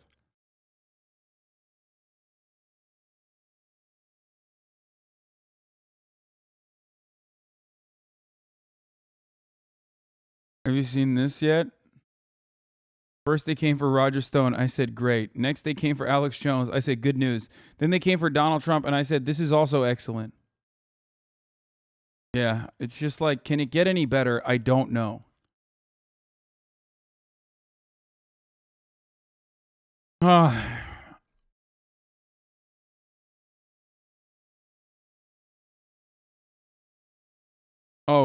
Let's see what what happened with Donald Trump Jr. Okay, stop sending me fucking dumb lib shit, dude. Okay, Adam Parkamenko or whatever. No, give me some good tweets. Y'all are fucking libbing up a little too hard. It's like hard to distinguish whether or not you're being sarcastic or if you're like legitimately libbing up right now. Anyway.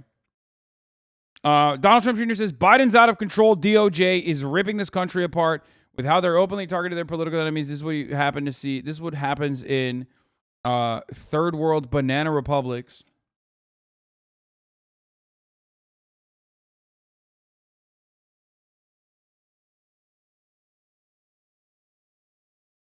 Will someone from Fox News just call Trump and ask him what the FBI took from Mar-a-Lago? Because I'm positive he will just spell it out for someone. Just let him talk for an hour. Yeah, I mean, he did, though. We already know what it is. We already know exactly what it is.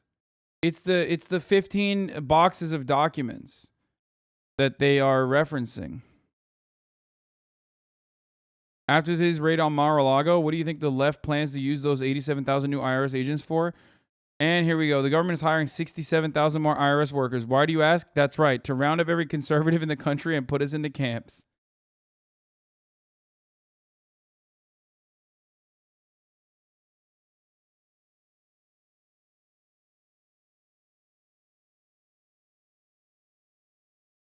Attorney General Garland says, preserve your documents and clear your calendar. I've seen enough.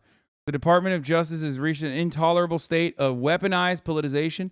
When Republicans take back the House, we will conduct immediate oversight of this department, follow the facts, and leave no stone unturned. Attorney General Garland, preserve your documents and clear your calendar. Love that. Yeah, they're trying to use this as a rallying cry, but here's the problem, okay? Here's the issue. Republicans are very good, okay? They're very good at tying back things that only impact the wealthy all the way to the dumb motherfuckers who don't even have dentures in, okay, that desperately need it in areas in a state of disrepair. It's not, they don't have enough time to be like, oh, the FBI investigating Donald Trump for, you know, files that they refused to fucking send over to the FBI is just like you. Like, it's just like you. They'll come after you too. It's like, that's not the same. I don't even think the January 6th prosecution has had a clear-cut through line that targets or impacts like average Republicans in some meaningful capacity, because they originally started off by claiming that it was like Antifa. You know what I mean? They would have yeah, you're right. They would have an easier time saying this is revenge for Roe v. Wade. Well, actually, no, not Roe v. Wade, because the Roe v. Wade is not that popular. They would have an easier time saying like this is because, you know, we're prosecuting gay teachers or some shit. This is because we owned all the 14-year-old trans girls that dared to swim at a swim meet. Okay? Like, they don't have enough. That's why they're scrambling right now for a good talking point that cuts through the fucking noise. You know what I mean? Because they don't have anything good right now. Like, they're kind of cooked. That's why they're saying like, oh, well, what about Hunter Biden? What about Hunter Biden? Like, it doesn't really matter.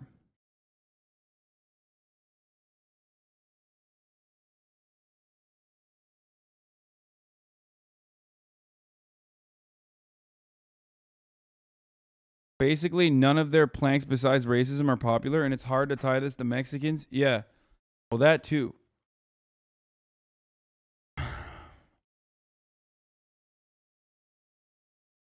I did see Kevin Oh, Dersh! The Dersh! You don't go into the safe. Why?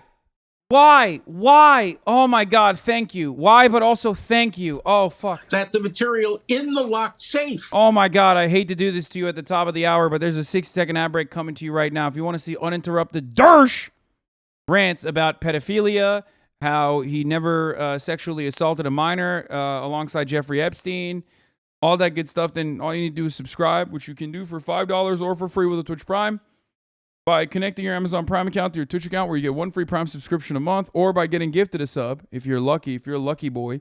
Here's the 1 minute ad break now. The Dersh! In a democratic rule of law country, you do it legitimately. You go to the lawyer, you say, by tomorrow, I want that safe delivered to the Justice Department. I want these documents turned over. And unless you can demonstrate that there was a very substantial chance they would have been maliciously destroyed, which would have been a serious crime. I mean, that would be a serious crime. That's Nixon. And there's no evidence that that happened here. It isn't, but, you know, how, I guess what everybody's wondering, especially in light of what we went through for 3 years, Greg, at some point, when do you say the abuse of power, the corruption, the witch hunt? Raid profiteering? Oh, you bet your fucking ass I'm profiteering off of Donald Trump getting raided, dude. Are you kidding me? One man and one man only, and a whole double standard exists, and nobody else is ever held accountable for either the exact law, similar sets of circumstances. I know it was different with Comey, but similar. The same with Hillary, the 33,000 emails, the dirty dossier, the FISA applications, Sandy Berger. You run through the list, and nothing ever happens if you're not a conservative or a Republican or a Trump supporter. Yeah. Let's just take one of those examples, Hillary Clinton. Her home in Chappaqua was never raided, even though she maintained a private server there, upon which she downloaded classified top secret documents, thereby jeopardizing. I don't care. Then Donald Trump should have fucking landed her ass in jail. He promised to arrest and investigate Hillary Clinton, and he never did. Okay? Shut the fuck up and hold the L. As I say, jeopardize national security. Shut to up. hacks and put the Dersh back on. We already heard this talking point. Let the Dersh talk. He's going to fucking bring up like pedophilia and Jeffrey Epstein for no reason. I want to hear some new shit. Shut up, dumbass. prosecuted. No, James Comey stood in front of television cameras and he identified all the crimes she committed and then did a pirouette in the course of 5 seconds and said, but no reasonable prosecutor would ever bring such a case. Thousands of reasonable prosecutors would have loved to have brought that case. And besides, hey, James Comey isn't the 25 prosecuting authority. He usurped the power of the attorney general. That's just one example of the double standard that exists with Donald Trump. Mm-hmm. All right, Where if you I stay there, disagree, Greg, though, go ahead, Professor. I don't think you use search warrants and prosecutions to go after political enemies. I've just written a whole book on that called The Price of Principle, yes! where I go into the Hashtag whole ad. issue of Hashtag why ad. you don't use partisan considerations to go after political enemies. That's what happens in banana republics. That's what happens in third world countries. That's not supposed to happen in the United States. It was right not to go after Hillary Clinton because she was a candidate for president. You need a much higher standard, but you can't apply one standard to Hillary Clinton and another standard to Donald Trump. That's did the Dersh suck off a Smurf before going on the stream, by the way? And then the Smurf knocked out a tooth? Because why is his tongue blue? And the attorney general there. She should have been prosecuted then. All right, I'm going to leave it right there. All right, thank you both. Governor Ron DeSantis has now tweeted out the raid on Mar-A-Lago is yet another escalation in the weaponization of federal agencies against the regime's political opponents. While people like Hunter Biden get treated with kid gloves, now the regime is getting another 87,000 IRS agents to wield against its adversaries. Banana Republic, he writes. We have GOP leader, well, we'll get to that in a second. Kevin McCarthy has just tweeted out, Attorney General Garland, preserve your documents and clear your calendar. They want All right, to make the conservative movement look hot so bad. They're like, yeah, we're fucking fighting. And today, Eric Trump is with us. Eric Trump alert! You were with your dad as this was unfolding? Yes! I was, Sean. In fact, I was the guy that got the call this morning, and I called my father to let him know that it happened. So I was involved in this all day. And, Eric! Welcome to politics in the 2000s. Sean, my father never got so much as a speeding ticket in his life, until he made one decision, and that's to go down the escalators of Mar-a-Lago and spend a lot of money and go in. He was literally investigated and charged by the federal government originally because alongside his dad, they refused to fucking rent out properties to black people. Article. This is when impeachment begins. He wasn't president. He hadn't been elected for for 5 minutes at that point. And they start. This is when impeachment begins. And then he's impeached the first time, and then he was impeached a second time. And they slandered him. They belittled him. They went after him. They went after all of us. There's no family in American history that has taken more arrows in the back than the Trump family every single time. And you know what? It's gone on past politics. God, he's you look so at the whack. Donald Trump you look really at sucked up the attorneys, entire charisma of the family, bro. His children got nothing.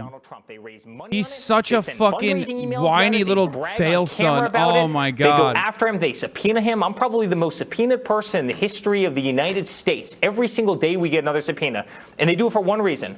Because they don't want Donald Trump to run and win again in 2024. And Sean, that's what this is about today.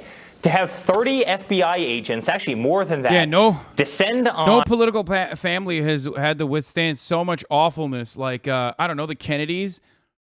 Every fucking Kennedy's been murked. What the fuck's he talking about? They broke into a safe. He didn't even have anything in the safe. I mean, give me a break. And this is coming from what? The National Archives? Yet, Hunter Biden, he's a firearms crimes, prostitution, illegal drugs. When Tarantino posted your tweet on his IG, no fucking shot. That's not on his laptop for the whole world to see. In his own writing, in his own words, corroborated by everybody. Where are these FBI agents? Where is everybody? Why is it that the arrows only fly at Donald Trump and his family? What a random Why is it that the debate. political persecution only goes one way in this country? Well, let's talk a little bit about Oh my what God, you he were did. being told. What Oh was my the God, he purpose did. for Oh my this God, he raid? literally did. Oh my God. Sean, the purpose of the raid, from what they said, was because the National did. Archives wanted to, corroborate whether or not Donald Trump had any documents in his possession. And my father has worked so collaboratively with them for months. In fact, the lawyer that's been working on And this he was asked totally me to be a shocked. He goes, "I have collaborator such an on the amazing post, relationship and I with these just people." accepted And it. all of a sudden, on no notice, they sent 20 cars and 30 agents. Sean, I mean, this is just more political persecution of Donald J. Trump. They see Biden. Well, let me go He's through failing this, though, in a little every detail. single. Please. Because I'm assuming, all right, so your father is packing, he's leaving the White House. I don't know. I'm guessing that your dad probably didn't pack a single box. I'm just guessing. You would know better than I. You can tell me if he did or if he didn't. HasanAbi hit. All these I will boxes, show my piggies for him. all your personal items get brought down to Mar-a-Lago. There's a question about whether there might be classified information that had been written about a long time ago. Let's walk through the process. So Mar-a-Lago, the people that work for your dad, were working with the National Archives to go through the material to make sure if there was anything mistakenly taken that it was going to be returned. And you were working collaboratively on that. Is that correct? So when the president moves out of the White House, you have effectively, 6 hours to move out of the White House. It's effectively inauguration time where one president gets moved out and one president gets moved in, right? That's how the whole system works, as you know better than anybody.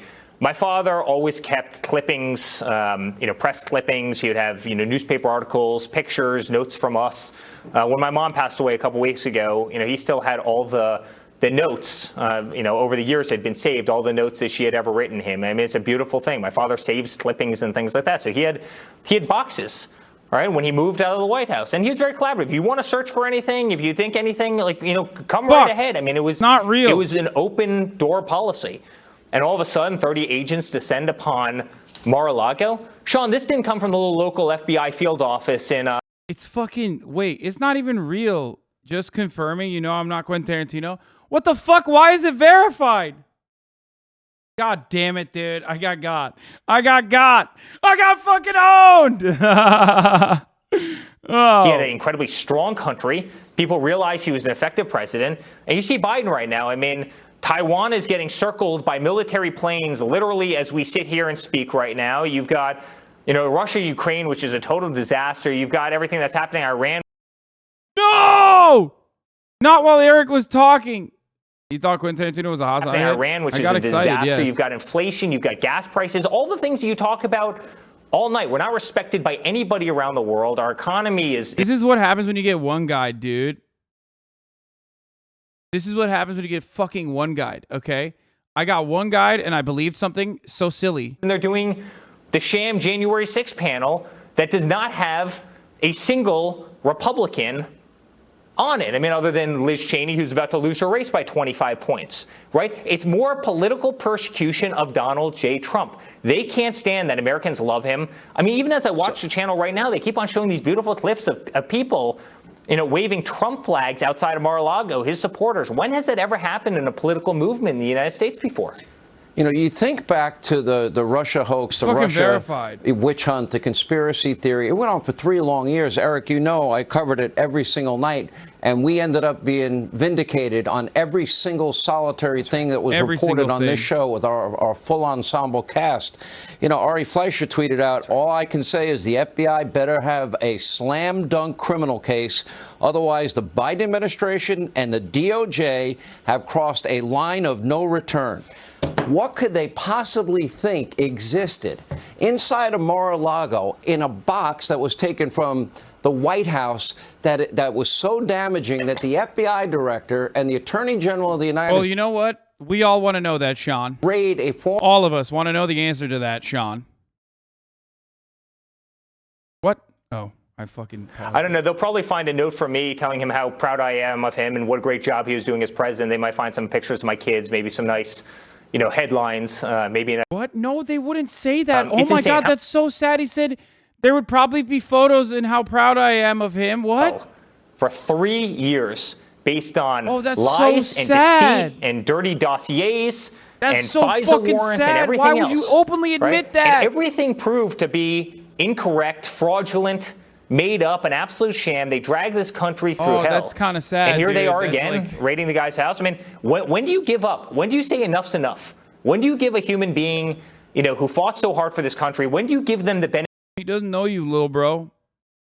He doesn't love you, little bro. I hate to fucking do this to you, but, rip the Band-Aid off right now at the ripe age of 43 or however fucking old you are. That dossier is disseminated to the press, the media mob, or the willing accomplices. They disseminate false information in the lead up to the 2016 election. Nothing happens to her. Nothing happens to the media. They don't even apologize or correct the record at any particular point. Then, of course, that information, unverified, is used to spy on Carter Page and backdoor into the Trump campaign, transition team, and presidency. Nobody gets held accountable for that. If you or your brother Don Jr., God forbid, you lied on a gun application, I doubt you'd be on this program tonight. You'd be serving time in jail. Or you have process crimes. Peter Navarro was being charged with a misdemeanor. That usually means you call the lawyer and say, have your client report at this time, at this place, or we will secure a warrant for that person's arrest. Same with a process crime with Manafort, or same with Roger Stone. Sure. I mean, these are not violent criminals that deserve pre-dawn raids with guns in their face, and then, of course, tipped off CNN cameras. And America tonight is asking, do we have equal justice and application of our laws in this country? Because after the way they treated your father with the Russian hoax, after, again, they better have a good reason for this. And here's another thing. Were the lawyers allowed to follow the FBI through Mar-a-Lago today as they were looking everywhere? Did anyone watch them? No, the answer is lawyers weren't allowed. They weren't allowed to be anywhere within sight. It's horrible. That's got to be a violation right there. They weren't allowed to be anywhere in sight. And going back to Hillary, there's a whole lot of other things. How about the Benghazi scandals? How about the Clinton Foundation? I mean, how many, shady oligarchs from Russia were contributing to that? How about Uranium One? You want to talk about, scandals that were never investigated, never vetted? It's the rules for thee and not for me, right? That's the old, Sean, this has been happening since day one. They cannot stand that a guy named Donald Trump, who is a real estate developer, who built tremendous wealth and fame, was able to go into a political system in the U.S. and take out a person like Hillary Clinton and beat them at their own game, and then go into Washington, D.C. and do a phenomenal job and not play by the rules She and fell end up becoming off. one of the best presidents this country has ever had. And then they She put in fucking one of fell their own, off, and the guy bro. turns out to be an absolute flop. He does a terrible, terrible job, and the country is going to hell under his leadership. And then now all of a sudden they realize that his son's in trouble, and that he's in trouble, and their political party's in trouble, and that Donald Trump is poised, if he wanted it, if he decided to hop back on that stage and wanted it, they know he's poised to win. And guess what? That threatens them, that threatens who they are, and they will do anything they can to take him out, to take me out, to take Don out, to take Ivanka out, to take our family out. They do it every single day. They do it at a state level. They do it at a federal level. The FBI does it. They subpoena us. They make our lives hell, Sean, every single day because they are threatened by Donald J. Trump. And honestly, I hope, and I'm saying this for the first time, I hope he goes out and beats these guys again. Because honestly, this country can't survive this nonsense. It can't. This is not who we are. This is who Venezuela is, Sean.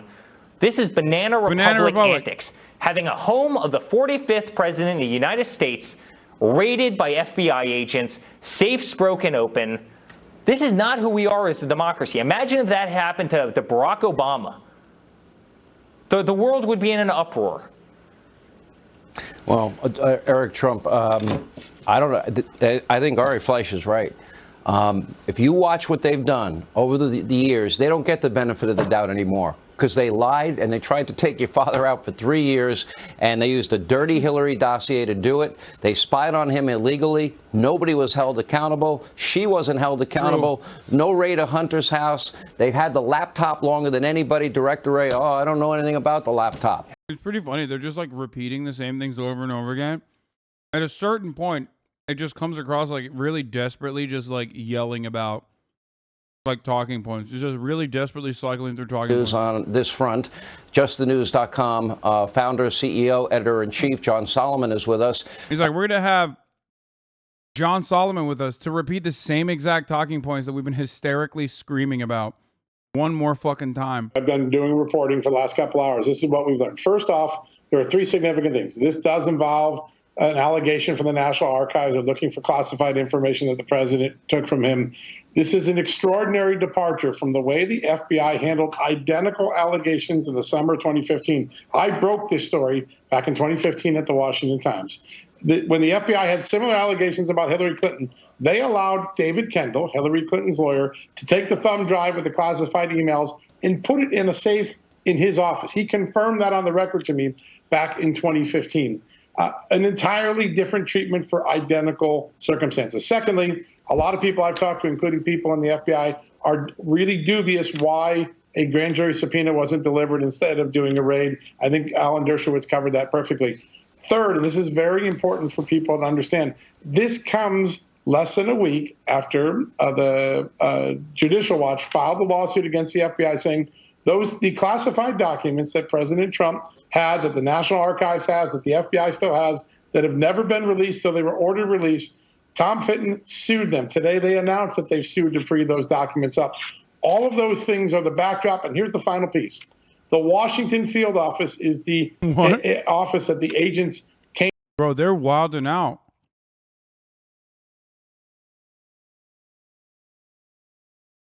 Representative Anthony Sabatini says, it's time for us in the Florida legislature to call an emergency legislative session and amend our laws regarding federal agencies, sever ties with DOJ immediately. Any FBI agent conducting law enforcement functions. I mean, this guy's just like a fucking Congress. Like he's a part of the.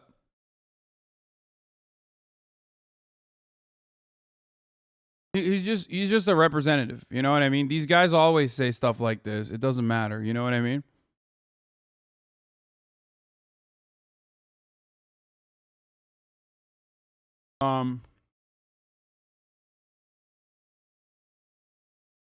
He's just like, he's irrelevant. But any FBI conducting law enforcement functions outside the purview of our state should be arrested upon sight. I'm gonna have to give this a like and probably a retweet as well. I agree. I think that Florida should secede. He called those allegations very troubling. He removed the assistant special agent in charge of the Washington field office, and here they are in the field in action again. Hold on.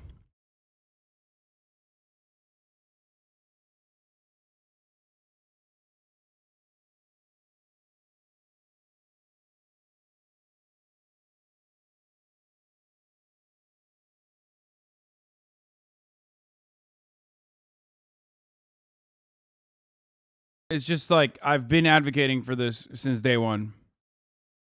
Which I would doubt, or inadvertently were brought to Mar-A-Lago, it sounds to me like the type of thing you send the archivists down, they go through the boxes of stuff you have and see if, in fact, there is anything classified that shouldn't have been packed.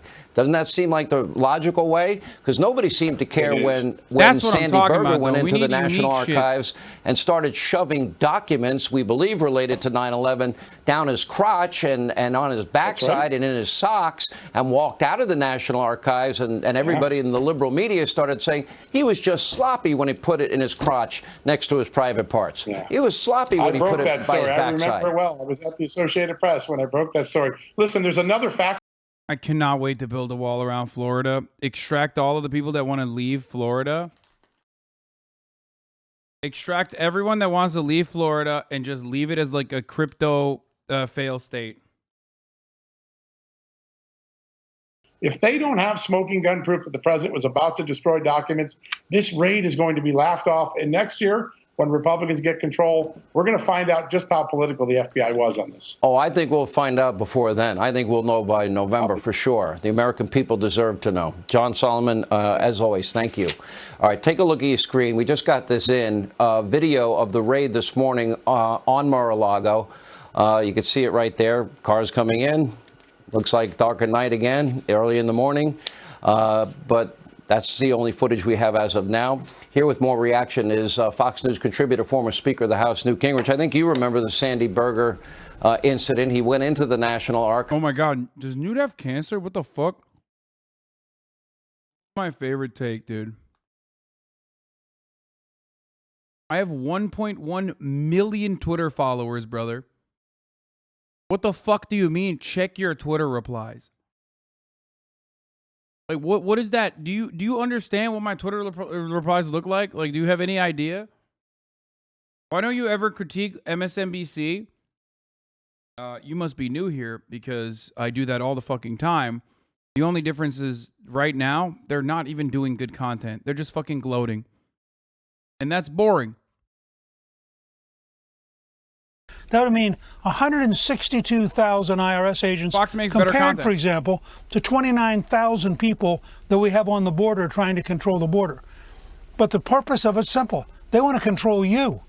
These raids, the kind of thing you talked about earlier with taking people off an airplane in chains, having a guy standing outside at 3 in the morning in his pajamas, these things are all designed to intimidate. If this government can get away with third world tactics worthy of Venezuela or the East German Stasi or Zimbabwe under Mugabe, if that's the future, then the Constitution as a working document has ceased to exist. And I think part of the answer has to be to say to everybody who's going to get very upset, fine, go beat them at the polls in November. The answer to this is get a Republican House, a Republican Senate, and let's rip the corruption. Newt's a little bit better at talking points than everybody else. That's why he like dropped the whole like, you know, Mexicans at the border talking point. You know what I mean? That 30 FBI agents had invaded Mar-A-Lago when it was totally unnecessary. And it's clearly an effort designed, I think, partly to goad President Trump in the hopes that he will do something that will further validate the left's fantasy about the kind of guy he is. The fact is, he did nothing wrong. He's cooperated. And for his trouble, and you just heard Eric say this, the Trump family has been persecuted more than any presidential family in history. And I just want to repeat, if they can do this to a former and potentially future president, what can they do to you or your cousin? Yeah, if you, you know, break the rules, violate the law, yes, the government might come after you. This is the same argument that they fucking try to do when it comes down to tax evasion. They're like, oh, the IRS, like they're coming after you. It's like, yeah, motherfucker, if you're, yeah. Have your client report at this time at this place. You don't make a scene at an airport to humiliate the individual for a misdemeanor. I would argue the same for a process crime in the case of Manafort or Roger Stone.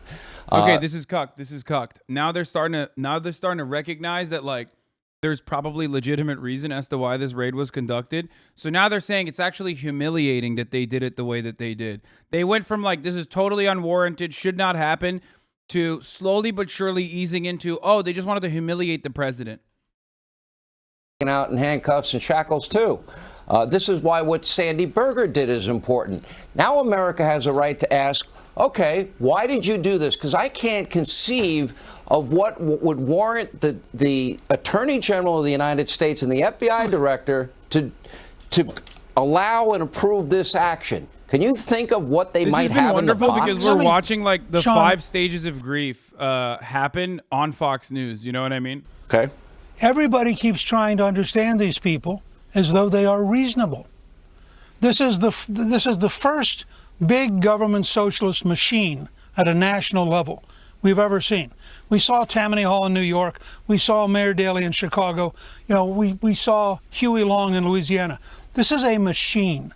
This machine is going to die if Donald Trump wins, and they know they're going to die because they have to survive off corruption and they have to survive off people doling out money like crazy. And so they're fighting for their lives. So to ask the question, why do they do this? I think it's like asking, why does a lion eat a zebra? These people get up every morning terrified. They know they're at war with the American people. They know that overwhelmingly the American people disagree with them. And if they can't find some way to intimidate us, to force us on defense, to tell us to shut up, and that's why they go out and they deliberately humiliate somebody, because you know what that does? That sends a signal to 6 or 8 or 10,000 people. You want to be humiliated? And I have friends now who tell me, serious senior professionals, that they're frankly frightened. They don't want to stand up and say they're for Donald Trump because they're afraid of what's going to happen. Either their big corporation is going to fire them, or if they're a lawyer, their law firm may kick them out, or they may be visited one morning by the FBI or by the IRS. Remember, we had a whole IRS scandal under Obama where they were targeting specific people.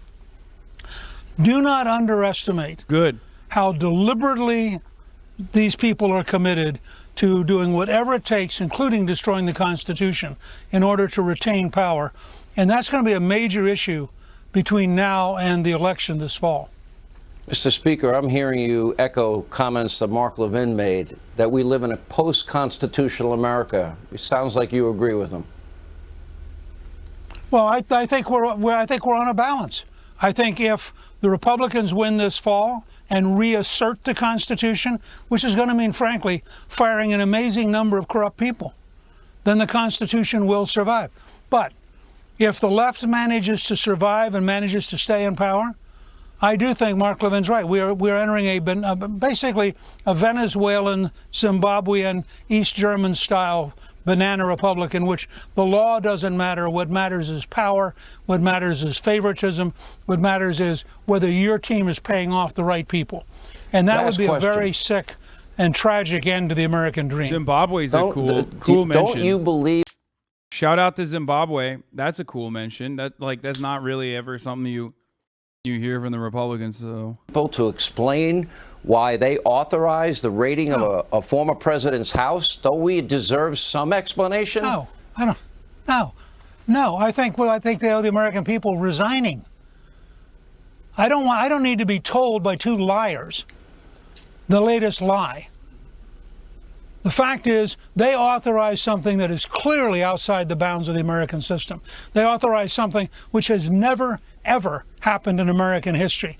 And the idea that they innocently, we didn't. Conservatives are so awesome because they will be like, we need to defend the Constitution. But then the moment that like laws are used against them, they're like, throw it out. It's a piece of paper. Who cares? I wipe my ass with it. We need to literally assassinate the heads of the FBI. You know what I mean? Like the moment that someone like sneezes in their direction, they're like, okay, we need to jail everyone in the FBI immediately. Like it's awesome. It's so funny to watch where they're like, Constitution is nothing but a piece of paper, and the founding fathers were actually slavers, so they should go to jail too if they believe that Donald Trump should be investigated. It's great. Have notice of this raid and referred us to the Justice Department for any additional information. Sources familiar tell Fox News this. Yeah, my sources are telling me that Google is down. Alert, alert. This is not a joke. That Google is down. Trust the process. Hashtag Dark Brandon. Hashtag calling all patriots.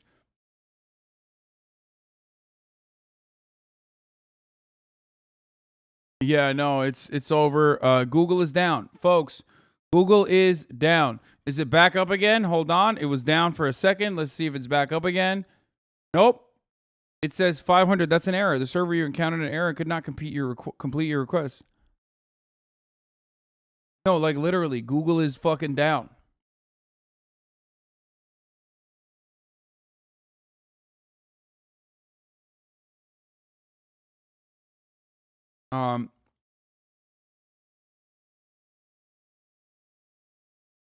That's a you problem and works fine for me.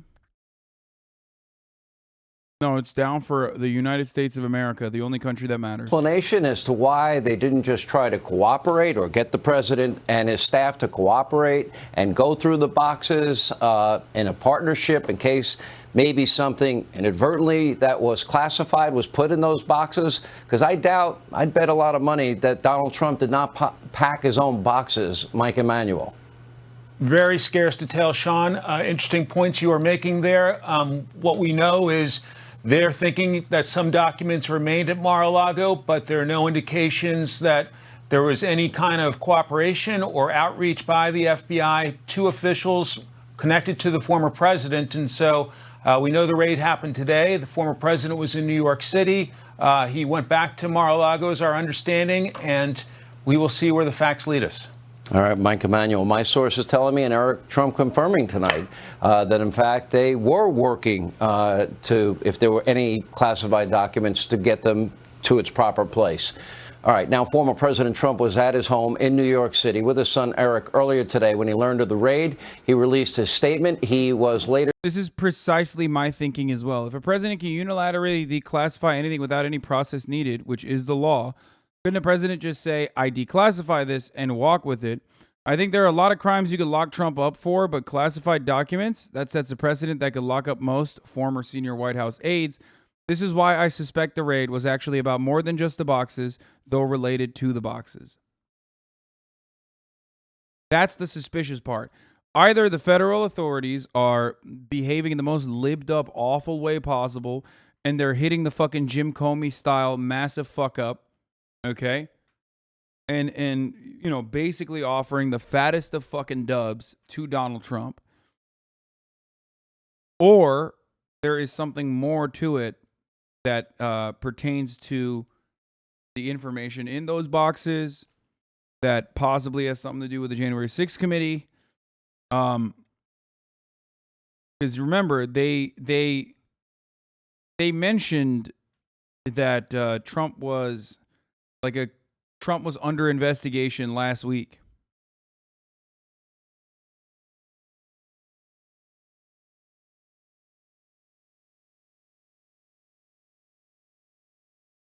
They wouldn't have done it without evidence. Exactly. That too. A White House, it's probably chaotic. My God. Did you happen to witness at any point Donald Trump himself packing any boxes? No, I didn't. You know, I wasn't involved in that process. As Eric Trump. Sean Hannity's like, Kaylee, could you also say that you facilitated in a crime towards the microphone, please? Hey, you know how there's an FBI raid going on? Kaylee McEnany, could you say that you personally were involved in said crimes? Day for Justice, which is supposed to be blind but looks overtly political here. You know, the Presidential Records Act, as Jonathan Turley noted, is not used criminally. We haven't seen this. But look back in time at what the FBI and the DOJ did, let's say with Paul Manafort, where Foreign Agent Registration Act was only used 7 times in 50 years until, oh wait, Paul Manafort, former Donald J. Trump campaign manager, comes along and his associate Robert Gates. Then it's used aggressively. The Logan Act, I talked about this all the time from the podium, about Michael Flynn. That this was a never before used act, never used to successfully prosecute anyone, but used as a pretext by the FBI to come in and entrap Michael Flynn right there in the West Wing, right near where my office was several years later. This is very scary. There's a trend. Never before used statutes used in a fashion to go after who? Political enemies. Donald Trump's national security advisor, Donald Trump's campaign manager, and then the president, former president of the United States himself. Wow. They say banana republic. I think it's an understatement because it really feels like we are there and beyond. It seems like that to me. Governor, I want to get your take on this, but through the prism of this. In 2016, they caught we had someone Hillary's dirty leaving with dossier. documents we know at the it raid. Was all full of lies. It's been totally debunked. It led to 4 FISA warrants that ruined Carter Page's life, and it was a... Okay, it's starting to get fucking boring. I need to know something new to come out. Also, here's something new for you guys. Okay? Here's something new for you guys. The latest episode of Fear and is out. Okay? Latest episode of Fear and is out with Ludwig and my co-host Austin. We had to replace Will with Austin, so we were more gay-friendly on this episode. I want you guys to go and watch that, obviously. I'm in the process of having Hasan convince me to post some other naughty photos, but they're a little too naughty and risky. But just like we don't have to do a hostage negotiation every time you like want to post a photo. Well, no, let's he has seen most of my cock. This is a different conversation, so we're gonna loop back. No, it's relevant to the photo. Okay. You want to see it? I wouldn't mind. Live reaction to Austin's cock. Yeah. Well, it's not like my actual cock, but like there's definitely cock in there. I'm in the... Yeah. Bring back Will Neff now. I mean, it's not my fault. Motherfucker's busy all the goddamn time. Such a funny defense. The president has never been charged with murder before, but just because the president kills a man, suddenly they want to do it. Yeah. Live cock reaction, and there's so much more on that. This is a good teaser. Good. But yeah, ending homophobia with Hasan, Ludwig, and Austin.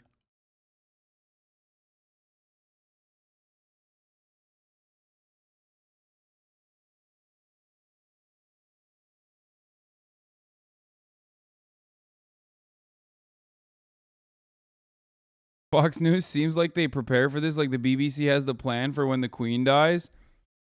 No, this is like, I've never heard so many people say this is third world banana republic shit. I've never heard so many people say this is third world banana republic shit over and over again. Hillary Clinton, Hunter Biden, third world banana republic. They literally had so many different fucking guests on to say the exact same thing, which is wild. Especially because they didn't have this guest on. This brave patriot. That's right, folks.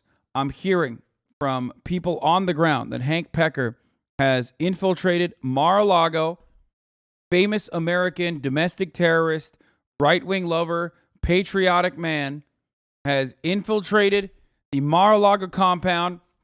He's locked himself into the room with the safe, got a bunch of weapons, and he's saying that he's going to be holding it down for Donald Trump. He's heavily armed. My sources are telling me that Hank Pecker, who claims to be a brave American patriot, linked back to another patriotic Trump supporter, Alex Jones, is in the building, heavily armed, fortified behind the Trump safety room with the safe in it, inside of Mar-A-Lago. Holding it down, folks. He's holding it down. This whole raid was staged to hype up the August 21st Hank Pecker stream. I knew it. Yep. Okay,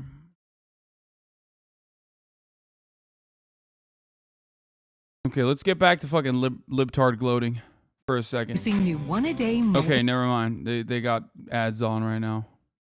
Of Congress by the GOP is going to save this country. I am betting they will have a flimsy argument by tomorrow, and they're probably trying to craft a. Dog, what do you mean? They got a fucking federal warrant. Like, what are you talking about? A flimsy argument? You can't just like pull off a federal warrant inside of a fucking safe for an ex-president. Like, these guys live in a world of their own concoction to a degree where they literally think some fucking lib judge is going to actually operate as an activist judge.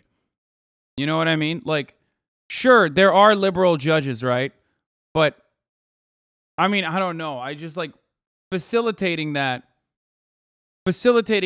would be ridiculous. It would be fucking suicide. It would be gift wrapping another dub for the fucking midterms and possibly the election as well to Donald Trump.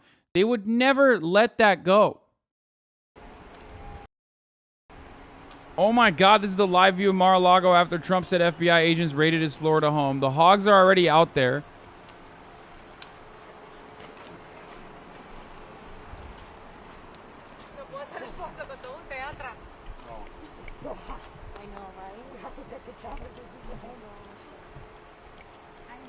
How does having all this content the same day you'll do the Hank Pecker? I mean, I said I was going to do Hank Pecker on August 21st. A holy day on this broadcast. I know. That's the same thing I told my husband too. He's like, just be safe. Just be safe. Like, thank you. here's the thing. How do you think she's taking it? Yo, I'm about to have a panic attack. Probably real pissed off right now. This is what all the haters think your house is like. Who's to say my house isn't like that, though? The right acts like they haven't ruined thousands of lives themselves with the women's rights stance. What?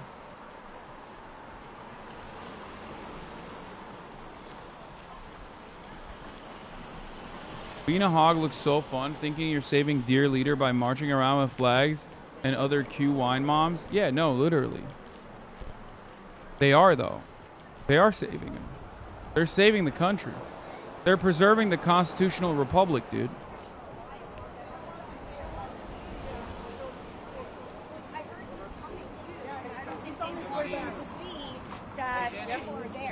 Whenever I watch stuff like this, I'm reminded once again that America simply does not have walkable cities, okay? Just look, not a single fucking inch of sidewalk on there. People are forced to literally walk on the street. How fucked up is that? We have no public transit. We have no social safety nets, and we certainly do not have walkable cities. How fucking messed up is that? If you want to get a bunch of your wine moms together and wear comically large hats and all your goofy ass fucking Trump merch, and then you go around and you know, save Donald Trump. If you want to go and save Donald Trump at Mar-a-Lago, you can't even do it without being constantly fearful that you might get killed by a fucking pickup truck. It's like being at the top of the hour and being fearful that the ad break is coming, and knowing full well that the ad break actually is coming, and not being prepared for said ad break, like by subscribing for $5 or for free. With a Twitch Prime, that is. Because if you want an ad-free broadcasting experience, that's all you need to do is subscribe for $5 or for free, or get gifted a sub if you're lucky. Okay? T-Rex, thank you for the 10 gifted subs, allowing 10 people to no longer see the ads at the top of the hour ad break. The ad break is coming now.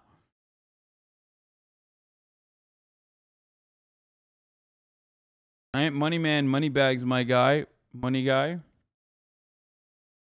Ray Donnell, thank you for the 5 gifted subs. President Trump is investigated because they're scared that he's running, and he will win again. And Democrats they're desperate at this point, and they will do anything to stop our president from running again, which they will not succeed. What do you think will happen tonight? I hope a lot of Democrats will wake up and see that this is unheard of. This is unprecedented. It never has happened before, and it needs to stop. The corruption has to stop. The weaponization of the FBI has to stop. Comrade Caitlin, thank you for the 5-tier and give this sub. Wake up and see that this is wrong. It has never. Man, Trump's most loyal fucking fan base always has like fresh off the boat ass motherfuckers, like from the weirdest places too. You'll have like Dutch Trump supporters and like German Trump supporters and shit. It's so weird. Like, I get why fucking the Latino population has like a severe QAnon problem, especially in fucking Florida, where you got like the Cuba QAnon Andes, right? Thank you. It's like, where the fuck did she come from? You hit stop? Yes.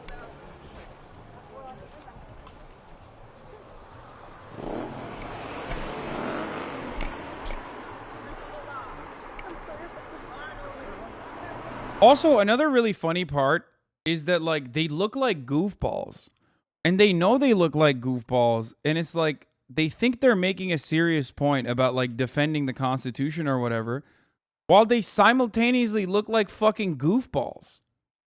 Like, no one with a comical hat like that is genuinely doing something good, okay? Like, you're just a fan. Like, you're like sports fans. When they dress up like that, they're having fun. Okay? They're not there to like literally save the republic or anything. By the way, Preposterous Panda, thank you for the 5 gifted, and Comrade Caitlin, thank you for the 5 gifted. It's just like, I don't know. Bruh, COVID didn't do his job. Why the fuck are there still people like this out there? Dude, it didn't kill everybody. You know what I mean? Only people that are... Listen to me. All pedophiles. Whoever don't like Trump is a pedophile. Believe me. Hey! We got a fucking based Italian. There's no side of my story. Self-explanatory. Okay. Never happened to a sitting president yet. Okay. He fucking destroyed him in the marketplace of ideas over here. Hey! You want to live off of us? Free money, free housing. Listen, free checks. Let us please let the working man pay for you.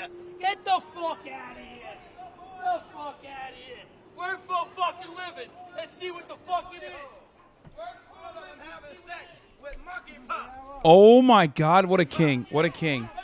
He said, I'm walking here. Get the fuck out of here. Ay, mija, no me ve, te voy a dar en la cabeza. No importa, pégame la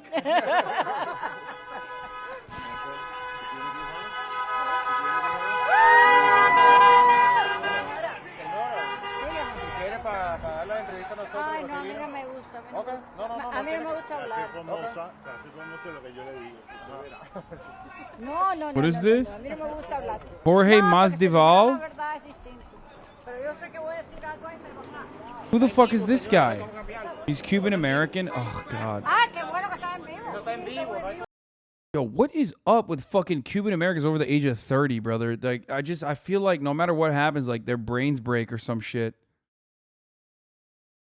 Sad day in the USA today. These are the tactics of Cuba and Venezuela. Cuba and Venezuela. No matter what side of the aisle you are on, this ain't right. Hashtag love USA.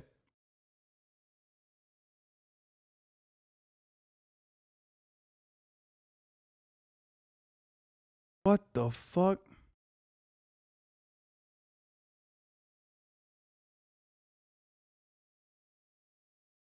Hey, why am I catching strays here? Bro, I don't know what the fuck it is, but I guess it's just they just like stayed in America does something. Why would Cuba do this? Yeah, that is pretty funny. But I mean, this is the same as like whenever America does something, people are like, wow, this is just like the Taliban. Wow, Islamic fundamentalism has arrived at America. It's like, no, bitch, this is Christian fundamentalism. This is America shit. Also, secondly, yeah, what the fuck is going on here? You're upset that like a former president is like actually being held accountable for once? That's crazy. Imagine Barack Obama doing this to fucking George W. Bush, and then Donald Trump doing this to Barack Obama. That would have been fire. And then Joe Brandon did it to Donald Trump. I, for one, am a fan of this. Okay, investigate and prosecute all prior presidents, straight up.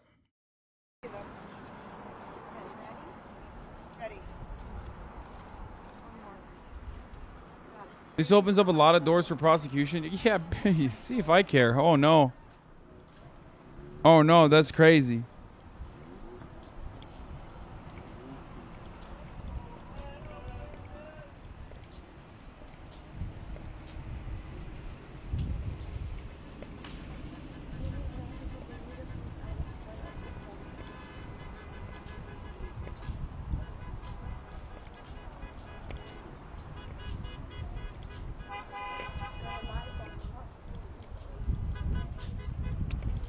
Problem is, Trump would have prosecuted Obama for being a Muslim from Kenya and not bailing out the bankers. True. And then when he found out that there was no proof for it, he'd be like, well, it's good that I prosecuted. Had to investigate him. Also, he's still gay. I know it. You know it. We all know it.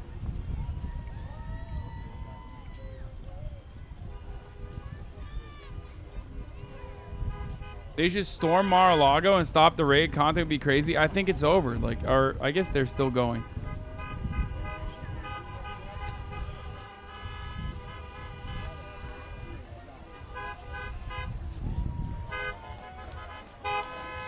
Dude, this is awesome.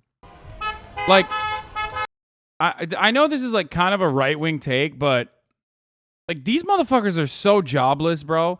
Why is it that people constantly complain like nobody wants to work anymore? It's like, what are these guys doing? It's a Monday night. They got no fucking jobs. They got no jobs. They're all fucking small business owners who don't have to fucking work early in the morning, okay? They're all motherfucking small business tyrants.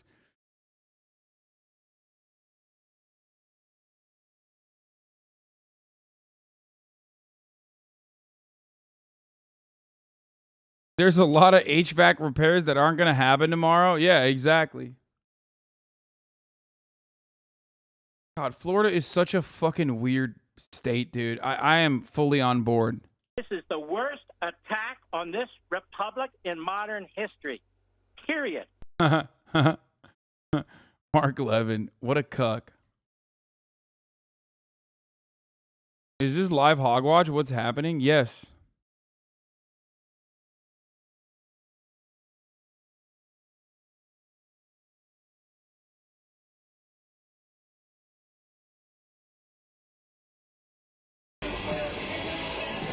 Look at how ugly their fucking cars are. Ugh.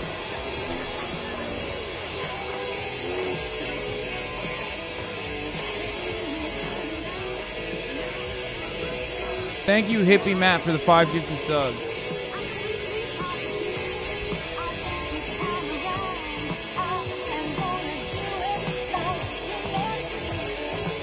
Yeah, boss, I'm gonna have to call in sick today. I had a late one last night defending the fucking country from a tyrannical government. Yeah, no, none of these guys have bosses. These guys are the bosses, brother. You have to understand. These guys are 100% like small business owners, independent contractors, people who own their own fucking HVAC business. Every single one of these are petty bourgeois dickheads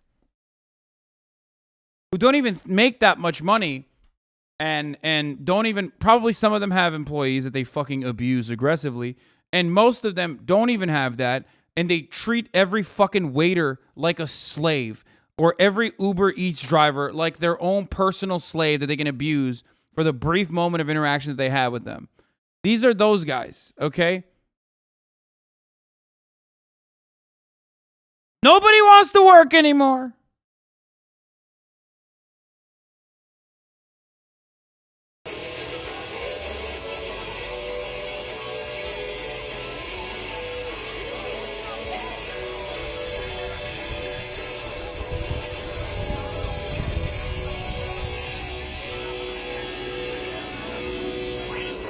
Trump is doing a tele-rally for Palin right now. Another day in paradise. This was a strange day, Trump said. God, this is like so weird. I mean, this is straight up a fucking cult.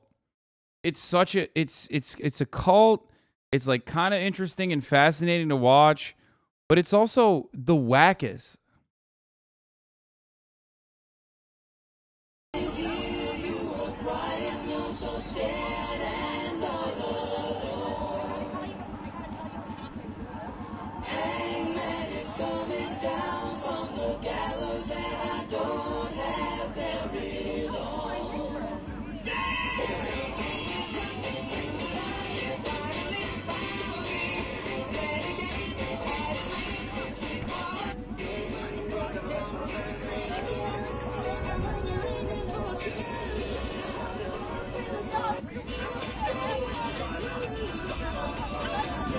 Oh my God. Yeah, play some top 40.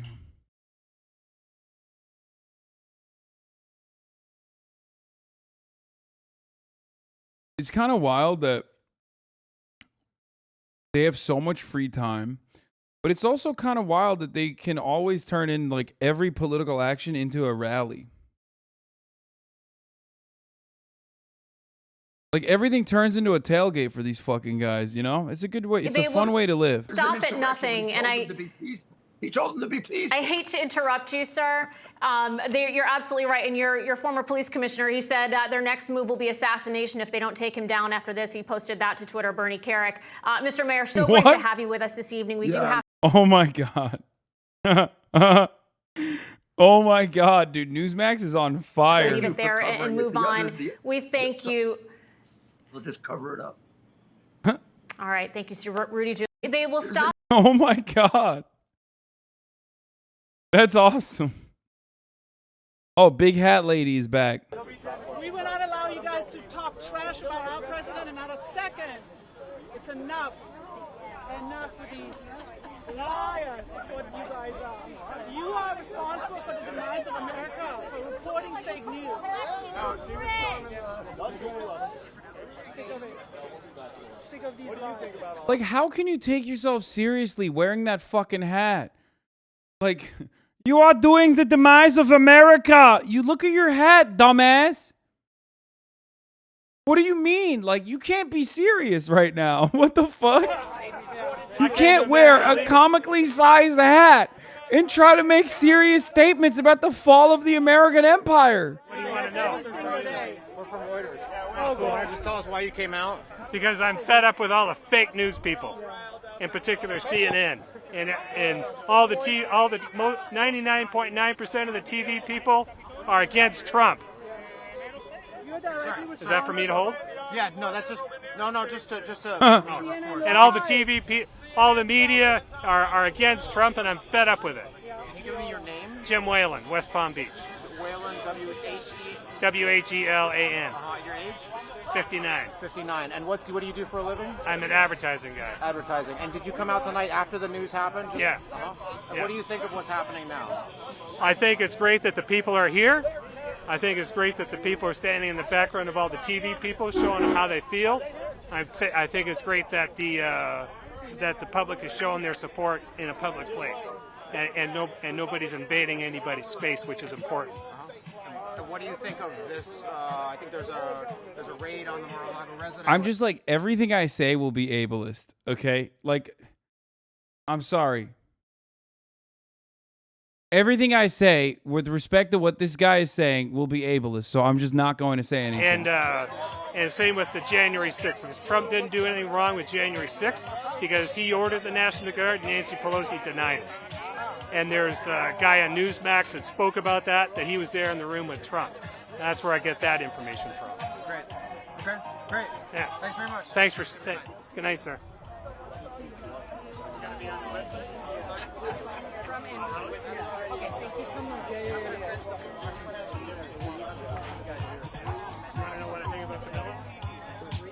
She's great at changing Kamala Harris is great at changing Joe Biden's diapers. And she spanks him for being bad and then puts a nipple back in his mouth after she cleans him up. Oh, you fucking got him, ad man. Bro, this is the Don Draper of this generation. Why aren't people... I bet this guy's marketing agency pops off, dude. Everybody else. We like to think so. Yeah. That's why I like working for them. Yeah, I appreciate what you guys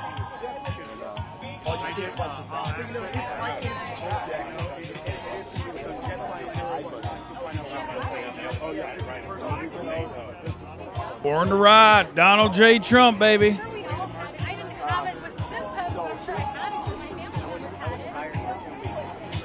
Celebrating the raid?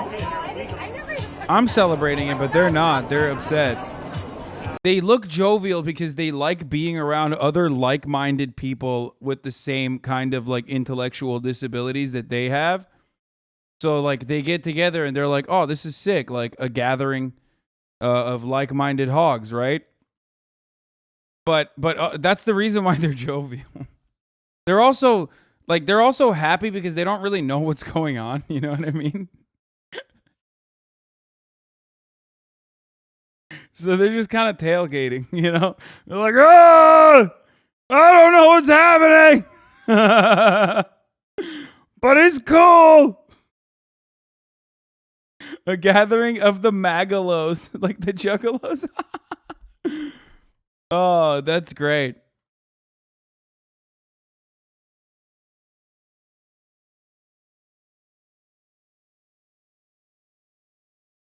Stream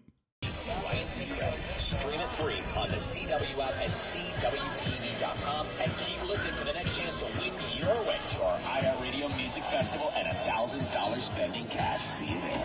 Brought to you by T-Mobile. Switch to a network with more 5G bars in more places so you can experience your music. What? What? I don't know if Spectator Index is legit. What the fuck? Reports of explosion to Google data center in Iowa? What? That's why the Googling went down?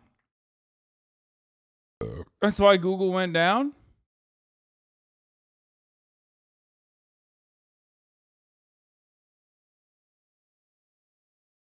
Three people in critical condition after Google data center electrical incident. 3 electricians were critically injured and transported to a local hospital after an electrical incident at a Google data center in Council Bluffs, Iowa. According to the Council Bluffs Police Department and Google, the incident occurred at 11:59 a.m. local time on Monday, the Council Bluffs Police Department told SF Gate. 3 electricians were working. 1 person was taken by helicopter to the Nebraska Medical Center, while 2 or more were transported by ambulance.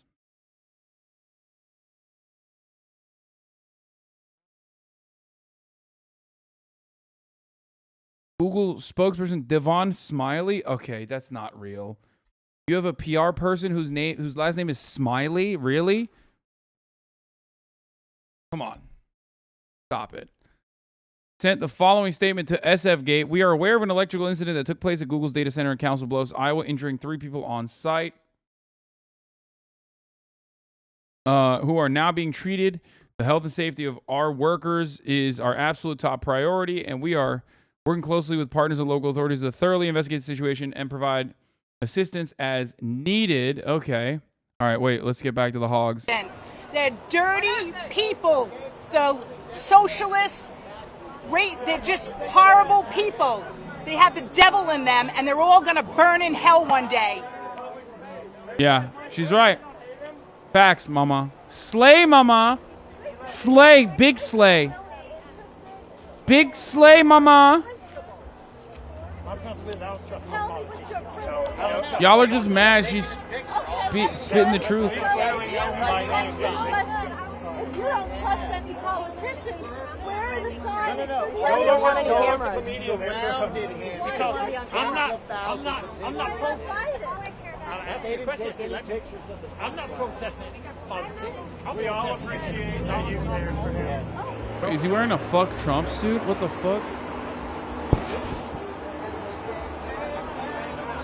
My mom said Obama and the Democrats executed Trump last February, and the man they're searching is a body clone. Love that.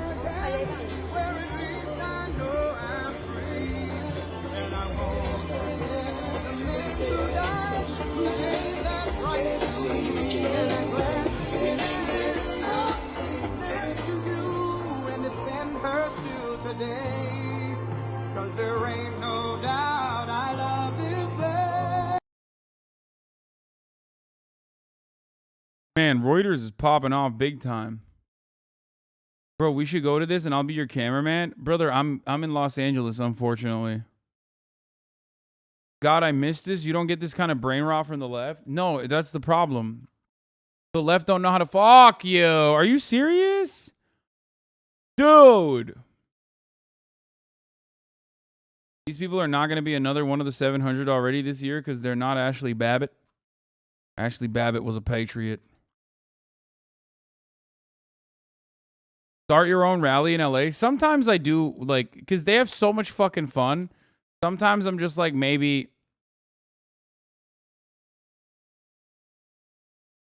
This is madness, is Jason Miller. Wayne Root, this is now officially Nazi Germany, Gestapo meets Soviet Union KGB, but it will backfire spectacularly. The federal security state has declared war on Donald J. Trump and his supporters. Laura Loomer, the FBI just stormed Mar-a-Lago and Palm Beach. We live in a police state. The FBI is the personal Gestapo hit.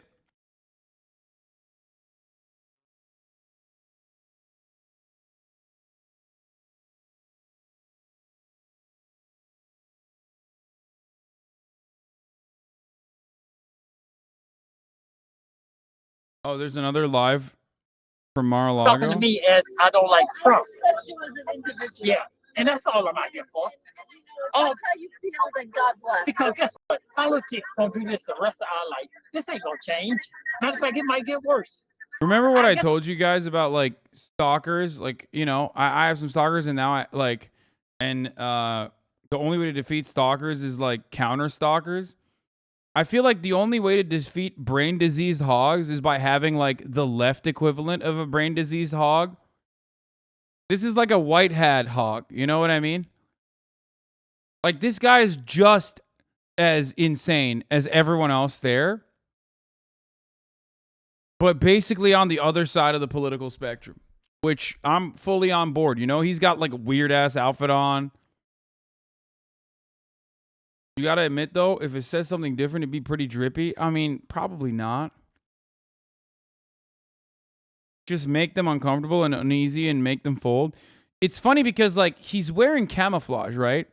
So if he wasn't wearing a shirt that said, like, fuck Trump or whatever, I feel as though because of his outfit being so outlandish and so ridiculous, I think the other insane people see him and approach him positively because he's like, oh, this is one of our own. This must be one of our own. Only we dress like this. We had a nice conversation. Me and you had. There's some nice people in this world, both sides. And that's why I say, man, you having this good conversation. I got total respect. You say I ain't talking to you crazy or saying nothing. I ain't even showing my signs. I'm talking to you like a nice person. And This is your right. Yeah. And that's it. But you want to know the sad thing today? That if I had signs like that about Biden, the FBI would probably. No, they wouldn't. No, they wouldn't. No, they wouldn't. But when Trump was president, I had it. I used to go to Washington, D.C. Trump was a different president. And guess what? I done been here. I done been to his house probably more than some people that live in this area. Guess what? Chat, we need to hear the audio that's not out of a tin can, man. I'm sorry. Like, this guy's really interesting, but like this is like impossible. I feel like it's like a dog whistle. It's like penetrating my brain, you know?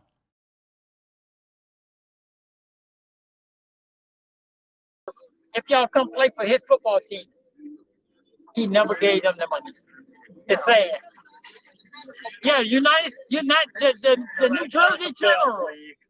The New Jersey Generals, they folded in the first year. I love this. And you, God bless, you do your thing. What's your name? Terry. Let's run you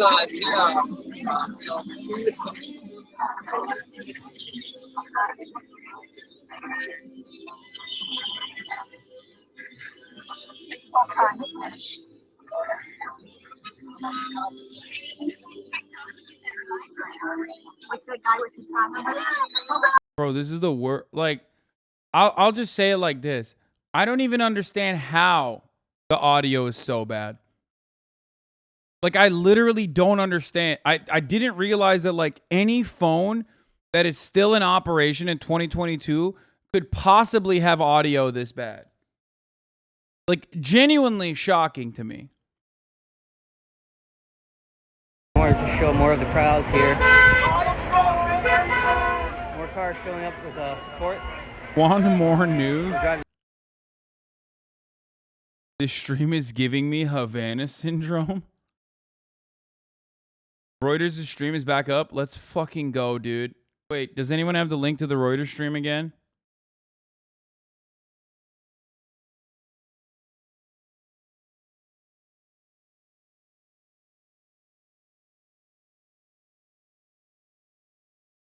No, that's the old one. When I'm fucked up, that's the old me.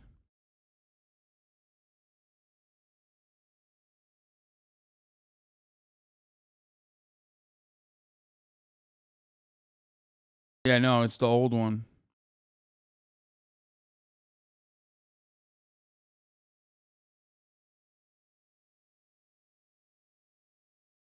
Chat, the Reuters is the old one. You're linking me the old one. It's done. This ended. See? Look. This is exactly where the live stream ended. Close the tab or 3, my dude? No. See what the fuck Fox News is up to. Madam Attorney General, when did you learn of this?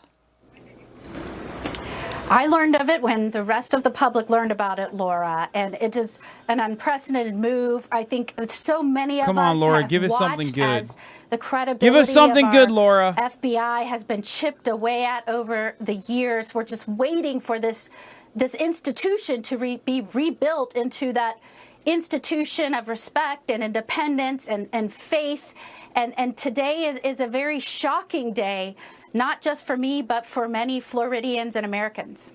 Well, people are gathering outside of Mar-a-Lago in support of President Trump.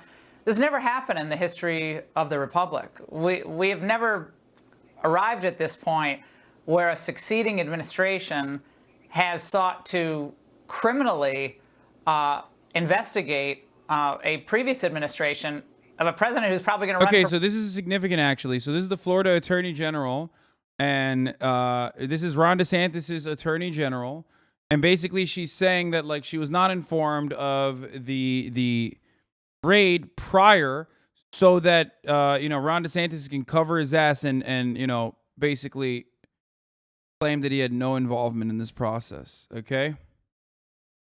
Once again, stealing your thunder. Swear to God. Was raided. What? Donald Trump. No, I told him to make this. He probably already uploaded this to TikTok. Trump said tonight his Mar-a-Lago home is under siege by. I suspect he's already uploaded this to TikTok and then he posted it on his own Twitter. Let me see. Okay, he hasn't uploaded on the TikTok yet, but he will. Uploading right now. See? Told you. This is chat. We're moving. We're moving. Real G's move in silence like lasagna. Okay. I'm not even going to watch this yet until it's uploaded to TikTok. I want to watch it on TikTok. Bro, we get a different shirt, same shirt every day. What? And I think for the integrity of this institution, there needs to be immediate transparency. Yeah, well, considering it, they're supposedly so worried about threats to democracy, they want to short circuit democracy by taking someone off the field. That's it. To just people watching this tonight, that's what it looks like. So while they grandstand about democracy and preserving democracy, what's this? This is not what we expect from the United States of America. But your boss, Governor DeSantis, sent out this tweet writing, the raid of Mar-a-Lago is another escalation of the weaponization of federal agencies against the regime's political opponents. While people like Hunter Biden get treated with kid gloves, now the regime is getting another 87,000 IRS agents to wield against its adversaries. Banana Republic. Well, I think he captured that right. The next move is auditing of Americans who disagree. Final thoughts here. Well, Governor DeSantis used to be a federal prosecutor as well. We share that in common. And you would expect there to be subpoenas if there was any suspect of classified I love the idea that, like, Brandon's IRS is exclusively going to audit Republicans. Like, that's what they think is happening. Unusual. And I tell you what, the charges, if there are any, the allegations, this better be a rock-solid case to wreck whatever respect there is right now for the FBI. Well, I think people across this country are wanting full transparency, but I wouldn't hold your breath. Madam Attorney General, thank you. Now, the raid on Mar-a-Lago is the culmination of a years-long effort to target... to be fair, that would be sick. Like, if they fucking literally use the IRS exclusively, like, if they weaponize the IRS exclusively against, like, right-wing business owners, that would be absolutely fucking fire. Okay? No meme, no joke. That would be fire completely. It would be the sickest thing. Why I think they should do it. I hope they do it. Early morning raids with the shields and all that. Now, the latter was so over the top that agents swept into the house from the road and the water. Steve Bannon, of course, arrested on contempt charges. John Eastman and his cell phone taken by federal agents. And most recently, former Justice official Jeffrey Clark was raided by the feds in his underwear. Here now to discuss all this, Lee Smith, author of The Plot Against the President, and Russ Vought, president of the Center for Renewing America. Lee, you wrote an entire book about this, but does this shock even you at this point? Yeah, the IRS is coming after anyone who ain't gay. That this is the way they had to go. They were unhappy. They were never able to. This is the point of the Mueller prosecution, and so they feel that they have outstanding debt with President Donald Trump, and so they were going to have to go after him. By the way, I think that what they were probably looking for, what they probably are looking for, is January 6th related material. I know how it's being described, but I believe the real place. Today's been one of the most fun news days in a long time, but you know what's going to be more fun tomorrow and the days following this? Yes, especially when they like get better talking points and stuff, and then like the hogs start getting really riled up, dude. That will be sick. God, I love content so much. I mean, look, the inevitable decline of the American empire was happening no matter what. At least it's happening in like a fun way. You know what I mean? In a way that is very watchable. I'm in it. I'm in it for the content, baby.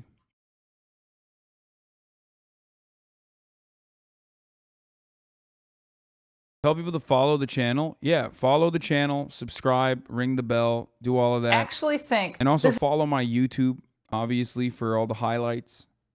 But I think it's really important that, independents, Democrats, and hopefully some Republicans will look at the facts and see that this has been a slow road, but it's a road that will hopefully strengthen our American democracy, which has been very fragile these last few years in a post-Trump presidency. Russ, for what they call a fragile democracy, raiding one of the homes of the former president and likely future opponent of this administration or this president, that's going to make things all hunky-dory? Yeah, it's sad, Laura. The democracy is not in jeopardy. Their oligarchy is in jeopardy. And the reality is that they are tearing the Band-Aid off in a very distinct and clear way and showing not just the American people that has known this for quite some time, as they've been called domestic terrorists for showing up at a school board meeting to protest what's going on. Bro, they called themselves domestic terrorists. They quite literally at CPAC called themselves domestic terrorists. There was a sign that said, "We are all domestic terrorists." I don't understand why he's like, oh, they called us domestic terrorists. Is a motherfucker, you call yourself domestic terrorist. To dismantle the FBI into 1,000 bits. Yeah, Lee, over on MSNBC tonight, they were bemoaning this idea of Republicans after this raid saying they're going to really hold the FBI accountable. Like, can you believe they're saying they're going to defund these agencies and they're going to hold hearings? They're actually shocked that Republicans would wield the gavel in an effective way if they get power back in November. They're terrified of that. Well, I mean, the important thing is that there are Republicans who are active, and hopefully they're gathering evidence now, and hopefully they've woken up to the different issues, because we saw, Laura, you covered this so well, but when Congressman Devin Nunes started on this, he didn't have a lot of support. So what we'd like to see right now is Republicans all on board realize what the issue is. It's a historic day insofar as Americans now understand what we are up against. Our children, our children's children will be looking to how we respond. This is how we are tested. They see it as a campaign of desecration and demoralization that started with Russiagate. It went through Kavanaugh, it went through impeachment, it went through the COVID lockdowns, it went through George Floyd. It's a campaign of demoralization. It's so crazy. Republicans have been through so much, like the murder of George Floyd. How we respond to this. That's what will be looked at in the future, because as you said, it's not just about Donald J. Trump. It's about the American public, too. It's about the oligarchy, the regime saying, you don't have a choice. You can't do anything about it. We govern your lives. We fill every part of you. That's why we really are a totalitarian regime. We can shape your children's gender. We can do whatever we want. So it's time for all of us, not just Republicans on the Hill. As Russ is always talking about, it's up to the American people to lead. Let in some ways the Republican officials follow our lead. Yeah, Russ, this is an intimidation campaign, a vendetta, but I think it's wrong to look at this just as focused on Trump. Trump was the vessel, was the individual who finally pulled back the curtain on the corrupt bipartisan establishment that had driven our middle class into the ground. And they want to take our children from us as well. They want it. He's exactly right what Lee said. The propagandizing against our country that's happening in government schools is part of this whole thing. And Trump was taking it all on. And if he had a second term, he would have really done some damage to what they had done. They're afraid of him coming back. I think this is a clear sign. They know he'll probably be successful in running for president again. I think if they weren't threatened by him, why would they do this? They're clearly threatened by him as a political force. They wouldn't. And I love talking to people that think that somehow Donald Trump running for president is not going to be a successful political campaign. The left doesn't think that. The left is pulling out every stop because they know that they have no more options when it comes to winning policy debates. All they can do is brute force, and they can only do that if they can spook the Republican Party and somehow being fearful. And now is the time to stand forward and be courageous and say, look, we're not backing down. The American people showing up didn't back down when they're trying to protest against critical race theory. We're not backing down in the same way that President Trump has not backed down. That's what's called for in this moment. moment. Everybody And knows the FBI is leftist. After all, you know, they infiltrated all the leftist groups, and they did that because they were already a part of it, because they were aligned ideologically with all the leftist groups that they infiltrated and tried to subvert. They came out and they voted for that stupid infrastructure bill, saying that was going to stop the. Why would you get mad? What the fuck? Why? I thought we were going to do that tonight. We'll do it tomorrow, but. These are the brainiacs that allowed this to happen to the American people. I know they've done some good things on the courts and stuff, and they're not all bad. But I fucking hate the woke FBI, for the man. people of this country, they've been woefully inadequate. She said these dumbass bridges that they want to fund, like you need a fucking bridge. Get out of here. People step into the breach because they're obviously not up to it, or they don't want to do it. I don't know which, but they're not interested in taking up the populist fight for the people of this country. They're just not interested. No, you're absolutely right. I think it's possible to bracket some of the political stuff, the stuff that gets us frustrated and angry, but just realize that we live in a meaningful time. We're getting to fight for our country now. The American people, we've woken up. We understand what's happening. And God willing, our political officials will follow our lead. As Russ has spoken about so well, I love hearing Russ talk about it, how courage is contagious. Yeah, and when we say fight, we obviously say use every legal means and constitutional means at our disposal, and that means we got to win. We got to win big. I broke in. The IRS now is going to be a part of the new Democrat Party, militia, economic, financial militia against regular people. And yet the senators are coming out today, the Democrats saying, "Oh no, don't worry, this is all going to be, to help the people." Watch. Millions of Americans aren't going to be impacted by that other than getting better service from the IRS, having their telephone answered, getting the questions they need in order to comply with our tax laws. The auditing is going to be focused on those of high income, the large corporations, et cetera. So there's no reason to be fearful. And if you paid your taxes and if you comply with our laws, you should want to make sure everyone else does that. Russ, don't worry, be happy that we have a new that we have a new squadron of IRS agents, almost 90,000. Yeah, they've never faced an audit. Bro, they're gonna cause some fucking right-wing nut job to go kill an IRS agent or some shit at this point. You know what I mean? What the fuck does this have to do with the IRS, brother? They're still tying it back to shitting on the IRS. Businesses, they're now going to have to justify to the regime, the same regime that is raiding on a former president representing 75 million Americans. They're going to have to justify and prove their innocence to IRS agents that have all the resources in the world. And that's the reality of what these members are voting on when they come back in town Thursday and Friday to vote on the Senate's package. Yeah, they are aligning against the people who pay their salaries, the people they're supposed to be working for. They're working against Lee. Oh my God, I thought those two were the same guy. Oh my God.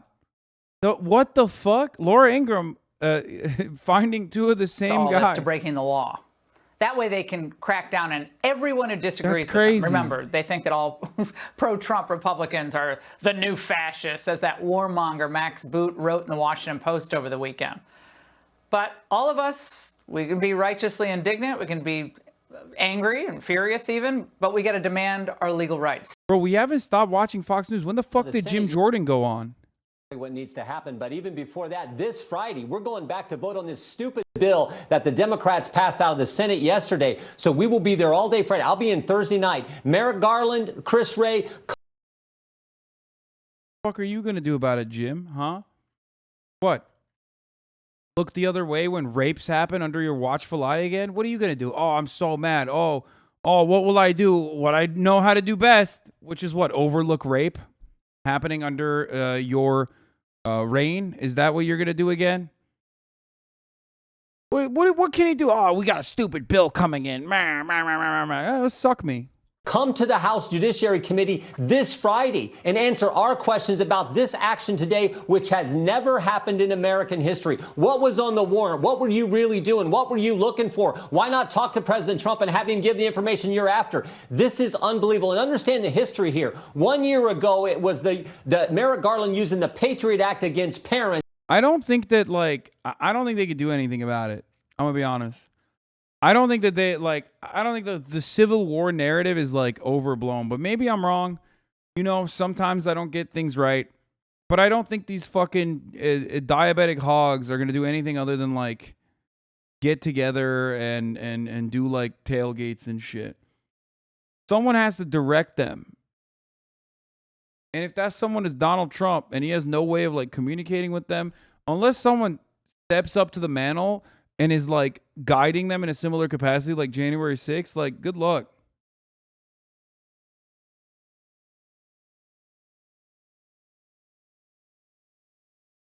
You literally look like a diabetic hog? Me? That's interesting. Okay. Yeah.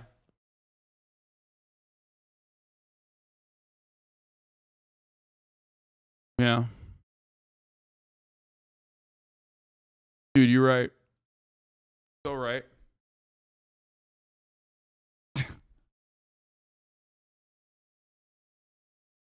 Listen, these are the same people who think Donald Trump is hot, okay?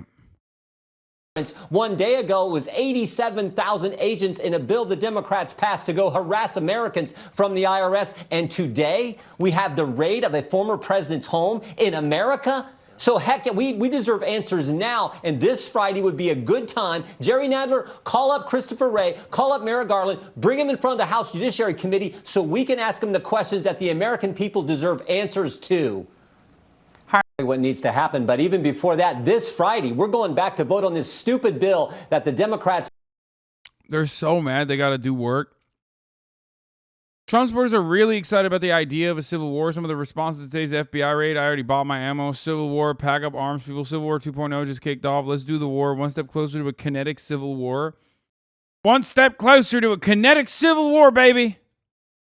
Yeah, dude. Anyone that posts like fucking burn notice memes on Twitter is not, they're dying, okay? Anyone that posts burn notice memes about how they're going to do the Civil War is literally dying in the funniest way possible. Like, on the way out, they shoved their fucking Glock in their pants, okay? On their way out, while they're trying to rush down the stairs to get into their pickup truck to do the Civil War, they fall and shoot themselves directly in the cock. And then it's over. You know what I mean? They bleed out because they have no immediate family members or anyone that cares about them and no life alert. So there's just no shot.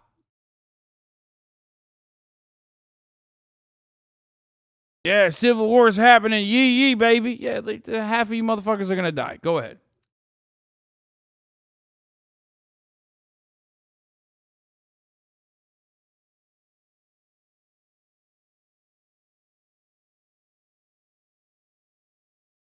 Even the strongest Hillary supporters wouldn't do this. Trump supporters are a different breed. Yeah, I mean, we already covered this, but yeah. I mean, it's pretty awesome. I love them. Honestly, keep up the good work. Trump has started fundraising off of this. Wait, I didn't get that message. What the fuck? Wait, I'm subscribed to his messages.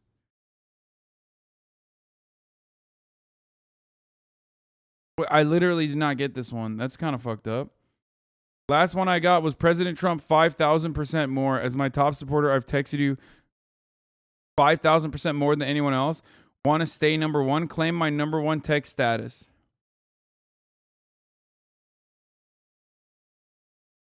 I didn't get this one,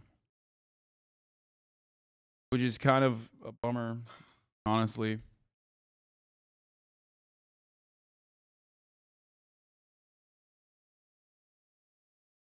MX Murray, 88. Man, the FBI is going to pay for this raid, lol.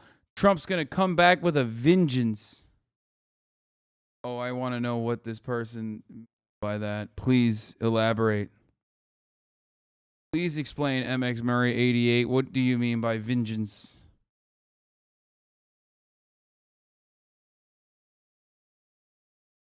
I cannot wait to see the fucking vengeance that Donald Trump brings back.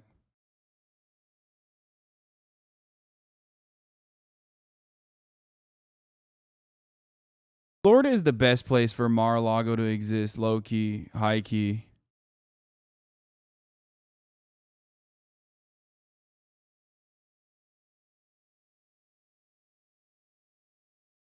And it's got.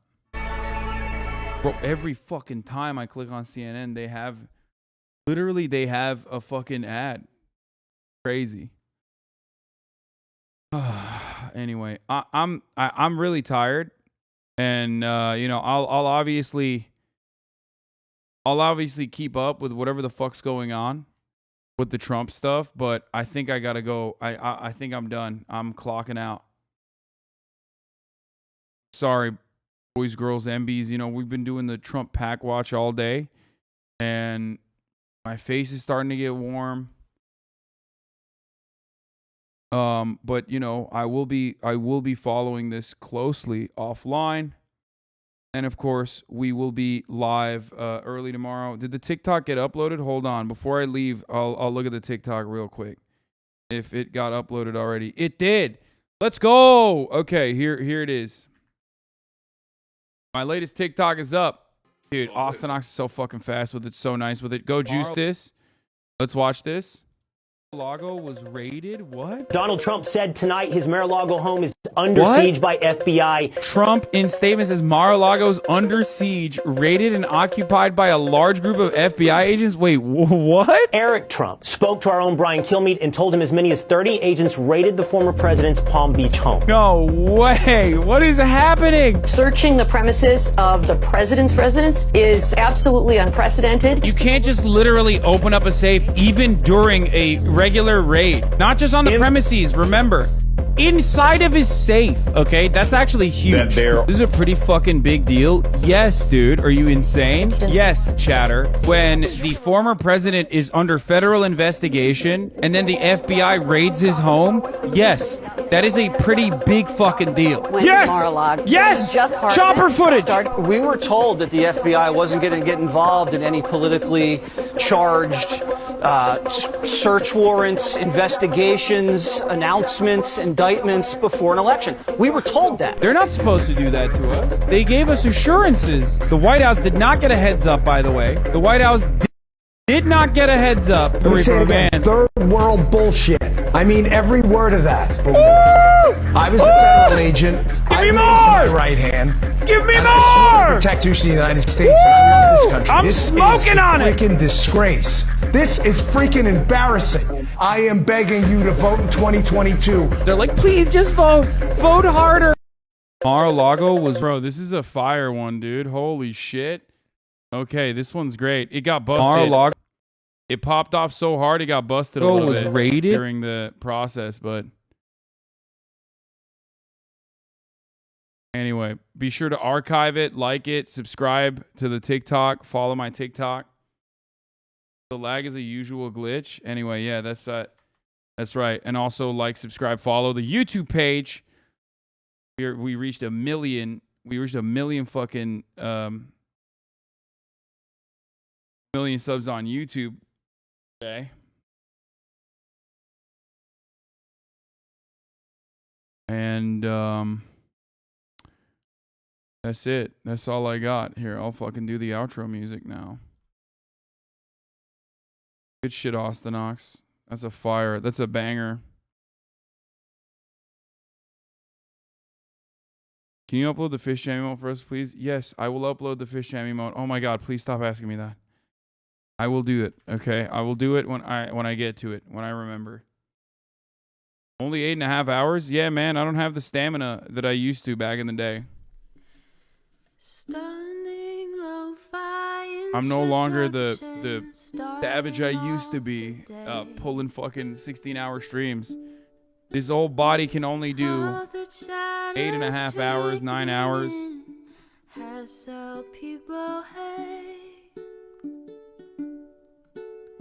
Sunny Los Angeles, California, says Hasan. The starlock to the starlock to the topic just begun. Anyway, love you guys, and I will see you tomorrow. Hopefully with some more good news, just like this, okay? What a wonderful fucking day. Hit 1 million subs. Donald Trump got raided. I mean, gifts keep on coming. The biggest gift of all, having a wonderful community to get back to every day. All right? Good night.